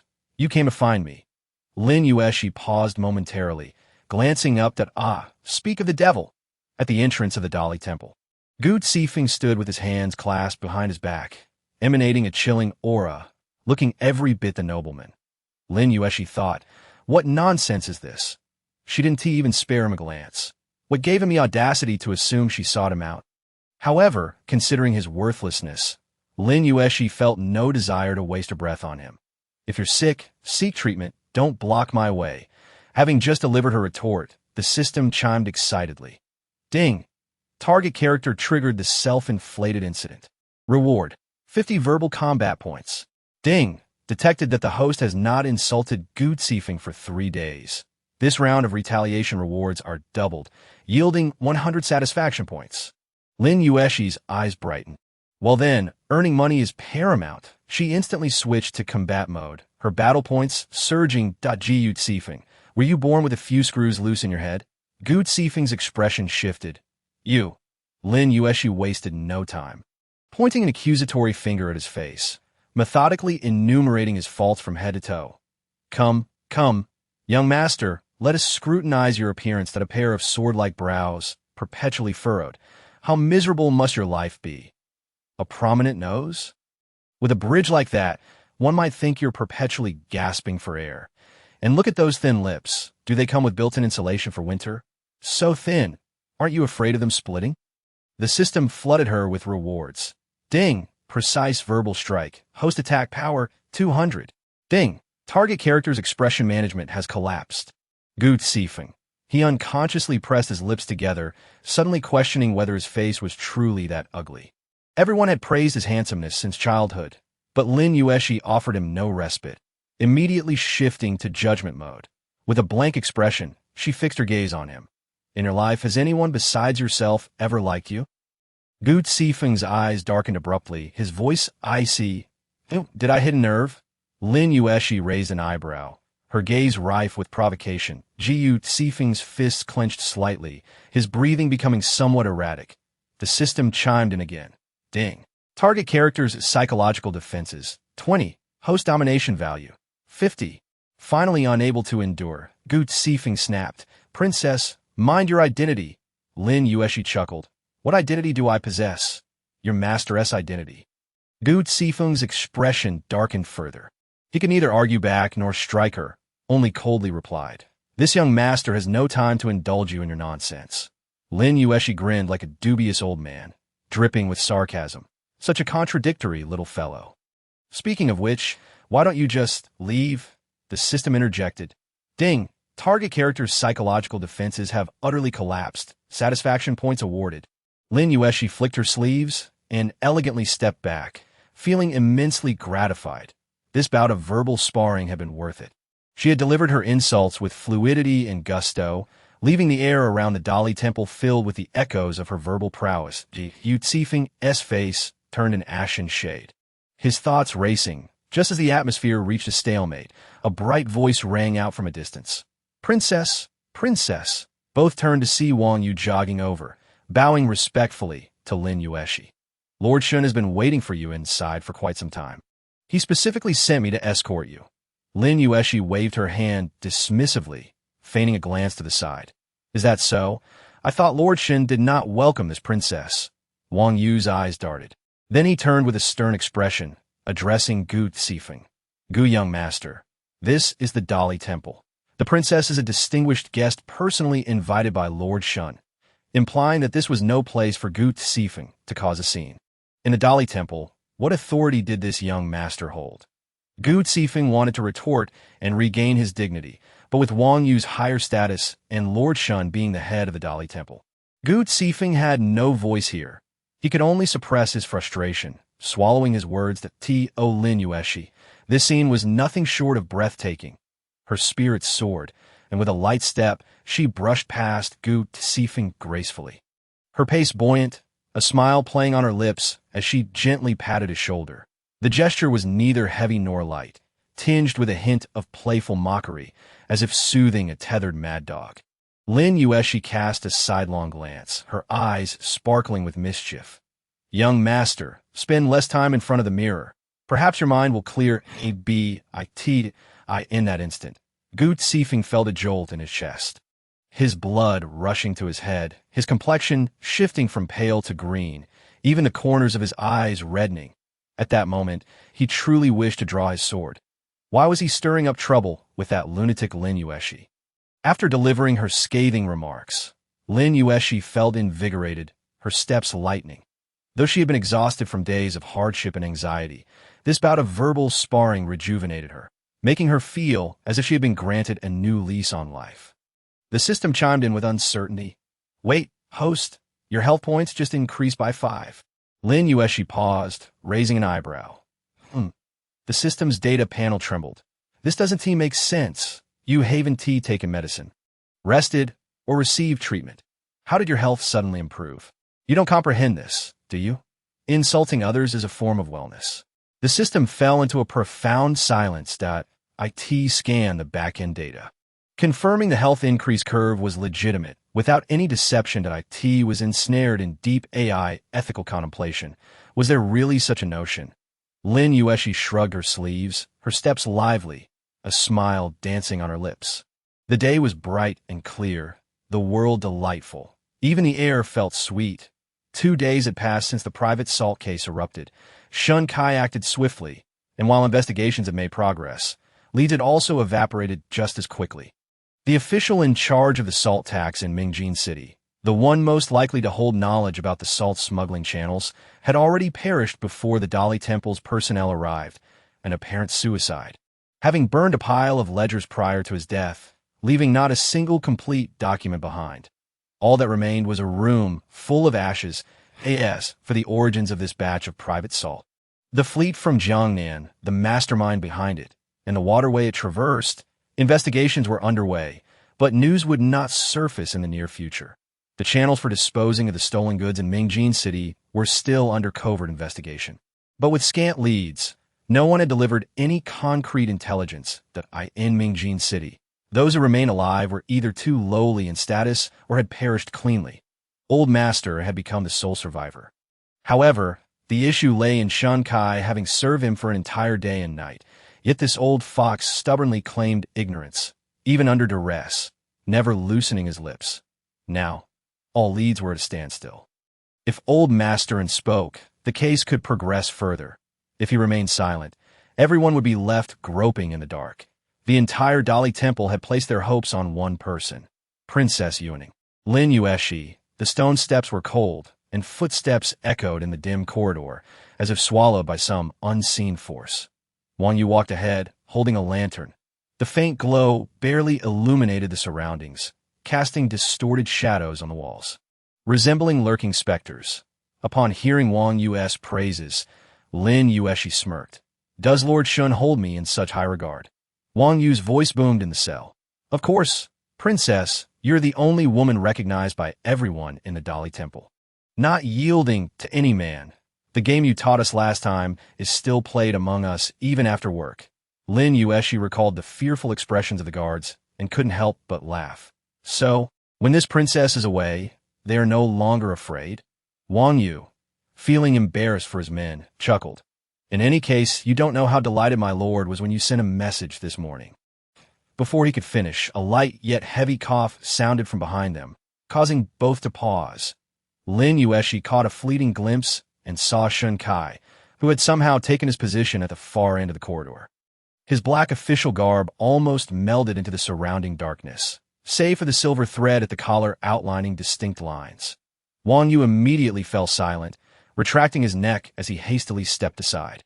Shun Kai approached, saying, "Princess, please enter." Lin Yuexi stifled her smile and advanced. As the first door swung open, the clanking of iron chains echoed from the shadows, the air heavy and damp. Dark red stains marred the walls, and the ground was so what it seemed it might ooze something unspeakable at any moment. There was no sunlight, only the faint glow of an oil lamp in the corner, casting elongated shadows of the iron bars that resembled cages. This dungeon was indeed far more terrifying than the heavenly prison. Shun Kai had already reached the door of the cell, his gaze cold and somber, and San Yi is inside. The second door was tightly shut, devoid of windows, resembling a living coffin. Shun Kai spoke in a low voice. "Princess, please." A more potent scent of blood assailed her senses, as if someone had doused her with a whole barrel of putrid blood. The metallic sweet odor of rust invaded her nostrils, surging straight to her head. She hesitated momentarily, scanning the interior through the iron bars, and then froze entirely. In the corner of the cell lay a grotesque mass of flesh and blood. To say it was human was already a stretch. The skin of the entire left leg was gone, leaving behind a ghastly display of blood and flesh, the wound irregularly curling, with plasma and pus oozing out. As if a layer of skin had been brutally stripped away, revealing the stark white fascia and the chilling bones beneath, he leaned against the wall, his lips cracked and pale, devoid of even the strength to moan. Merely breathing faintly, the sound intermittent and rasping, as if the dampness of the cell threatened to consume the air in his chest. Shun Kai remarked indifferently, "No matter the circumstances, he won't speak." His tone was calm, as if reducing a person to this state was merely an inconsequential affair. Frankly, this scene was somewhat jarring for Lin Yuexi. She turned, her stomach churning, the urge to vomit rising uncontrollably, her throat tightening as she struggled to suppress it. Yet at that moment, in her peripheral vision, she caught a glimpse of Wang Yu's bright, expectant eyes, as if urging her, "Princess, go on. It's your turn." The ever-strong-willed Lin Yuexi, in that instant, fought back the bile that threatened to erupt. Then, truly, she was overcome with disgust. She retched violently on the spot. Shun Kai frowned, observing her with a contemplative expression. The princess shouldn't be one to vomit. Or so he thought. Wang Yu stood there, dumbfounded, mouth agape, as if he had uncovered a shocking secret. He must tell that group of scoundrels later. Lin Yuexi took a cup of water, rinsed her mouth, and after 3 attempts, managed to quell the turmoil in her stomach. Holding the cup, she closed her eyes momentarily, reminding herself silently, never eat before entering the Dali Temple dungeon again.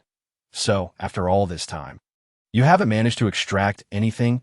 Shun Kai's expression darkened slightly, as he replied slowly.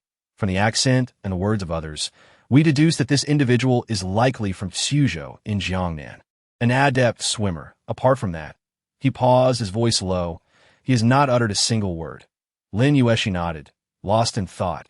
Shun Kai stood by, feeling a twinge of anxiety for reasons unknown, sensing that Lin Yuexi might be able to pry open this man's lips. It was an unfounded instinct, yet his intuition had never misled him in the cell. Everyone awaited. waiting for Lin Yuexi to devise a plan, waiting for her to speak. The atmosphere grew tense for a few breaths. Finally, Lin Yuexi broke the silence. By the way, have you fed him anything during this prolonged interrogation? A profound silence enveloped the cell.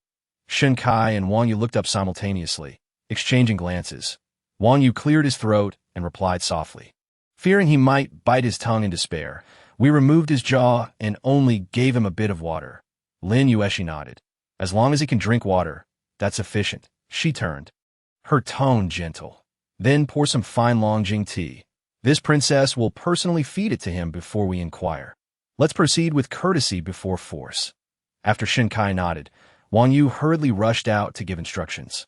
Moments later, he returned with a tray of tea.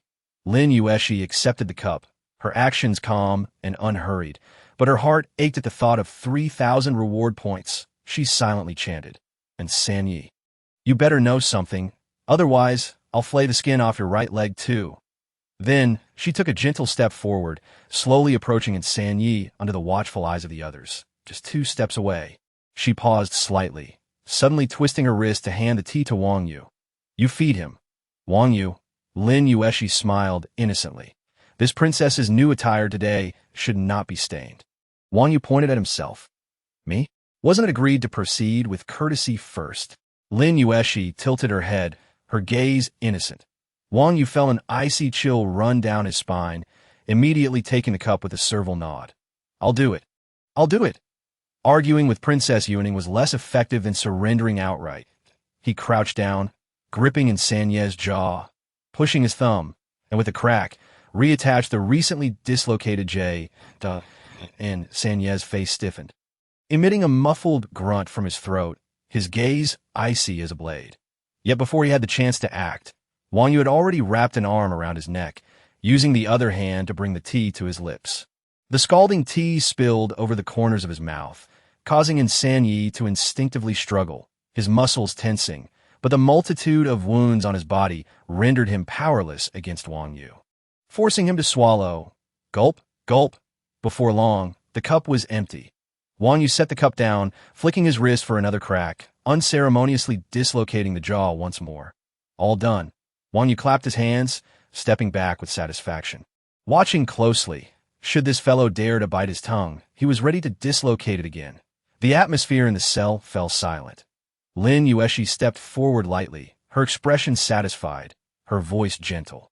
This is the finest Longjing from the Dali Temple. Having tasted this princess's tea, you must answer this princess's questions, do you understand? And San Yi, disheveled and pale, his body smeared with blood and sweat, looked utterly wretched. He raised his head slightly, his gaze piercing through his disordered hair, harboring a hint of malice. Then, he averted his gaze, ignoring her. Lin Yuexi remained unhurried, still smiling as she asked. I inquire, are you from Suzhou? Wang Yu, standing by, was baffled. Is that really how you're going to ask? Princess, are you serious? He couldn't help but silently shout. Princess, this is not how you interrogate a criminal. Who would tell the truth like this? And San Yi, however, closed his eyes, stifling a cold laugh. Did these people truly believe he would easily confess? Yet the next moment, a single word involuntarily escaped his throat. Est, I in the cell. An instantaneous silence fell, so profound that even the sound of the wind could be heard. Wang Yu's eyes widened in shock, nearly doubting his ears that San Yi. Had he actually answered directly? Realizing that San Yi was again inclined to bite his tongue, Wang Yu promptly thrust his fist into his mouth. Lin Yuexi paused slightly, the corners of her lips curling upwards, turning to Shen Kai. Her gaze sparkled in the dim dungeon, like a lock being gently unlatched, illuminating all the clues in an instant. Lord Shen, she said softly, a smile gracing her eyes. Shouldn't you ask? Shen Kai stood by, still caught in a state of disbelief. Was it really this simple? After all his efforts, what did that amount to? Lin Yuexi held a deep admiration for Shen Kai. Faced with such a grotesque sight, he could leisurely crack open peanuts and pop them into his mouth. And San Yi divulged that this batch of contraband salt originated from Jiangnan, specifically the Ningshui shipyard, one of the 5 renowned shipyards in Jiangnan. Known for crafting vessels adept at transitioning between shallow rivers and deep seas, half of the ships involved in the salt smuggling trade were manufactured by them, albeit somewhat problematic ones. The port of shipment was Suzhou's White Pagoda Port, one of the 13 trading houses in Suzhou, linked to coastal trade and the Grand Canal, capable of swiftly delivering goods to the north. Behind the smuggling operation was the notorious Haisha gang, led by the underworld figure known as Fu Hai. The recipient in Mingjin City was none other than Zhou Xuan, one of the 3 major salt merchants in Mingjin, who had always maintained a reputable standing, wielding the salt licenses issued by the authorities. Upon hearing this name, Shun Kai's expression shifted slightly, for this individual was related to the British Duke's wife. Once Shun Kai had finished his inquiries, Lin Yuexi gently spoke. "Since you hail from Jiangnan, do you know the Ouyang family?" At the mention of the Ouyang family, Shun Kai's hands tucked within his sleeves involuntarily curled slightly, and Sanye's chest heaved, perhaps due to the pain, as he coughed up a mouthful of blood. Yet even so, a cold smirk crept upon his lips. "I know, of course." He raised his blood-stained hand, slowly wiping away the blood at the corner of his mouth, his voice hoarse. 3 years ago, the Ouyang family was the wealthiest in Jiangnan. It is said their wealth could bury the entire Yangzhou. Lin Yuexi leisurely inquired. "Then do you know how the Ouyang family was annihilated?" And Sanyi scoffed lightly, with a hint of disdain in his tone. "Everyone in Jiangnan knows. They say Ouyang Mo was involved in smuggling salt and had his entire family confiscated. But we in this line of work are all aware. Who doesn't have a few unsavory dealings?" He merely obstructed someone else's path. Lin Yuexi's gaze sharpened slightly, her tone softening further. Whose path did he obstruct? And Sanyi drew in a few breaths and chuckled softly. "This, I truly do not know." He refrained from uttering Gejiyuan's name in front of Shun Kai, avoiding the task of having Shun Kai deal with that old rascal. Lin Yuexi remained undaunted, recognizing that time was on her side. After all, facing him now offered her little chance of victory. It was imperative to first expand her own influence. Moreover, Shun Kai was an astute individual. By intentionally inquiring about the Ouyang family before him, it was certain that his nature would compel him to investigate further. Lin Yuexi rose and turned her gaze toward Shun Kai, her voice measured and unhurried. "Master Shun, where's the person I seek?" Shun Kai nodded, instructing the jailer to bring the individual, while he personally escorted Lin Yuexi outside. Upon reaching the door of a certain cell, just as the jailer swung it open, a dark figure suddenly lunged forth. Lin Yuexi instinctively reached for her dagger, but the figure crouched by her side, raising their face and wailing. "Princess, you have finally arrived." Lin Yuexi furrowed her brow, lowering her gaze to assess the sodden figure before her. With a pointed chin and sharp features, their eyes glimmered brightly, hair disheveled, and clothing wrinkled, resembling a drunken wretch pulled from a vat of wine. Shun Kai pinched the bridge of his nose, exuding an air of exasperation. Lin Yuexi remarked, "This is the poison master." Qian Yun clung desperately to her leg, sobbing as if the heavens were weeping. "Princess, I am truly unfortunate. I journeyed thousands of miles to take the imperial examination, only to have my money stolen, leading me aboard this cursed ship, unaware that they were salt smugglers. I am indeed a victim of misfortune." His wails intensified, prompting Shun Kai to interject. "Princess, this individual's identity has been verified. He is indeed unrelated to the smuggling case." With a sigh, Shun Kai continued. "However, his money was not stolen. It was entirely spent on wine." Lin Yuexi inquired, "What?" Shun Kai explained. Then he, inebriated, somehow boarded the ship, and upon awakening, found himself in Mingjin City. Lin Yuexi responded. Qian Yun protested vehemently. "Princess, I am but a serious scholar preparing for next year's spring examination. How can I possibly engage in such behavior?" Shun Kai scoffed. "According to the law, your eligibility to sit for the examination should be revoked." Qian Yun immediately wailed, even louder, tears and snot streaming down his face. "Princess, I truly find myself at my wit's end." His voice escalated, akin to a goose in distress. Lin Yuexi looked down at his tattered clothes and the overpowering scent of alcohol emanating from him, thinking that if he uttered another word, he might as well remain here. Qian Yun abruptly fell silent, ceasing even his cries, and scrambled to his feet, obediently standing behind Lin Yuexi. Shun Kai courteously remarked, "Should the princess require anything in the future, I shall do my utmost." Lin Yuexi smiled, "Then let us settle the account for now." And no sooner had she spoken than she seemed to recall something. Asking, "Does what Master Shin just said hold true?" Shun Kai replied, "In the side hall of the Dali Temple, Gu Zifeng reluctantly handed a cup of hot tea to her. Lin Yuexi accepted it. But the next moment, her hand trembled, spilling tea all over herself. Frowning, she loosened her grip, causing the teacup to crash to the ground. Shattering into fragments, Gu Zifeng was taken aback, about to erupt in frustration. When Lin Yuexi coldly laughed, "Young Master Gu, do you wish to scald me?" Gu Zifeng stammered. Lin Yuexi spoke with a dispassionate tone. "Go, fetch me another cup." After a pause, she added, almost as a threat, "If you don't, I shall seek Master Shun to arbitrate." That Gu Zifeng felt a twitch in his temple, recalling Master Shin's promise to take him along for case investigations, and he swallowed his anger. Turning to refill the tea, as Lin Yuexi listened to the system's rewarding chime indicating points accrued, her eyes narrowed. So, how exactly was she to extricate herself from this marriage?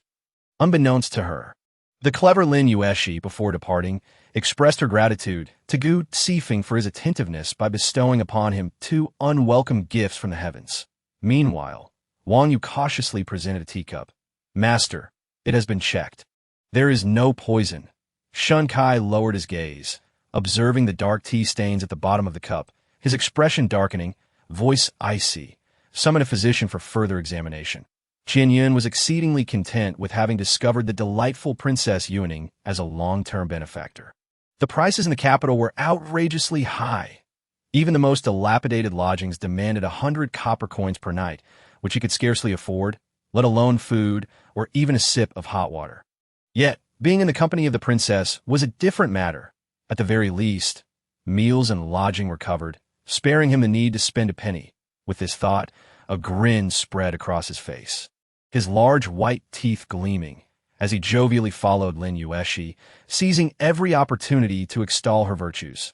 "Princess, you have struck gold. I am exceptionally clever, well-read, and knowledgeable in both astronomy and geography. I shall undoubtedly excel in this spring examination. Should you encounter any difficulties, feel free to consult me. I assure you, my counsel will rival that of any oracle. You have truly found a treasure." Throughout this exchange, Lin Yuexi maintained a stoic expression, unperturbed by his incessant chatter, scarcely granting him a glance. It was only when they approached the door that she paused, slowly pushing it open, her tone indifferent. "Step inside." Qian Yun's smile faltered, anxiety gripping him. Instinctively, he shrank back a step, his gaze fixated on the door, resembling a small rabbit thrust before a den of wolves. "Princess," he squinted warily, his tone shifting to one of caution. Lin Yuexi offered a gentle smile, her voice soothing as if coaxing a 3-year-old. "You will know once you enter." Qian Yun, filled with trepidation, hesitated at the threshold, but before he could step forward, he felt a sudden constriction around his waist. Hey. Lin Yuexi could no longer contain herself, delivering a swift kick to him. "This poison master is for you. Will you accept him?" With a thud, Qian Yun was propelled into the room, stumbling a few steps before managing to regain his balance. Before he could comprehend the situation, the door slammed shut behind him, locking with a click. Qian Yun stood bewildered, turning to pound on the door, his head nearly splitting. "Princess, open the door. You are abducting a common man." Outside, Lin Yuexi's voice was sweetly soothing. "Since you are so eager to learn, you may study diligently here from today onward. When next year's spring examination arrives, I shall release you." Qian Yun exclaimed. "Princess, I am a prodigy destined for success.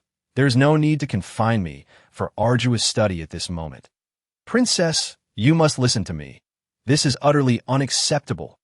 He pounded frantically on the door, but the footsteps outside faded away, leaving only her airy response, "Study well." Qian Yun strained his voice for one final protest. "Princess, at least send me some wine."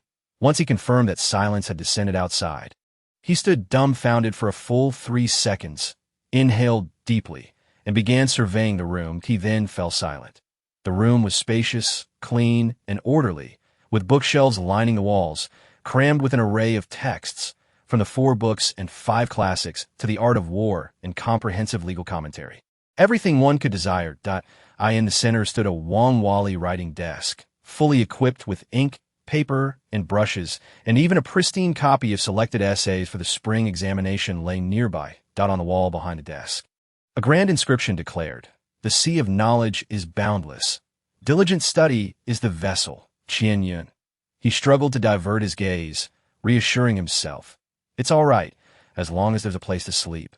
It can't be too terrible. He then turned to the other side of the room and indeed spotted a beautifully carved soft couch, cushioned with a layer of soft silk, beside which rested an exquisite sandalwood table adorned with a teapot and snacks. Appearing quite satisfactory, Qian Yun felt a slight ease in his heart.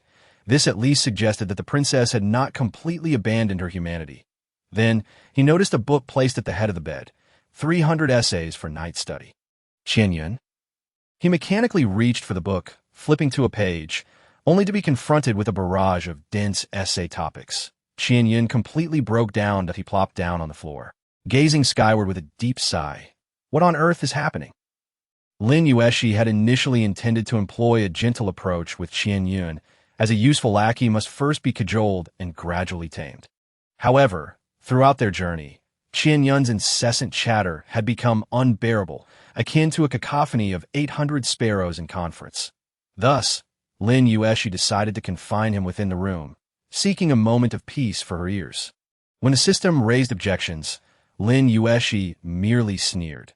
"This loquacious individual is for you. Will you accept him?" Having settled Qian Yun, Lin Yuexi, who had initially planned to return for a midday nap, learned that when Ying had awakened. After some contemplation, she decided to visit Hu Tai's clinic for the sake of when Ying's maid. The autumn wind blew chill, causing the branches of the old plum tree in the courtyard to rustle softly. As a few remaining leaves trembled and finally broke free, landing on the bluestone path, Hu Tai's clinic was located in the rear courtyard, infused with the scent of herbs, mingling with a hint of bitter tranquility. Lin Yuexi stood at the entrance, refraining from pushing the door open. Instead, she leaned against the intricately carved doorframe, slightly bowing her head, her eyes veiling a touch of mild fatigue. The voice of Qiuyu echoed through the room, tinged with impatience. "Are you going to drink it or not? If not, I shall pour it out." Lin Yuexi slightly tilted her head, peering through the half-open door. On the bed lay a slender girl, her frail form half buried in the bedding, yet her gaze was fixed defiantly on Qiuyu, much like a cornered little beast. She was not very old, perhaps around 14 or 15, and her face, which should have been plump, now appeared pale and emaciated due to illness, with slightly sunken eyes and cracked lips. Even her once lustrous black hair was now disheveled and unkempt.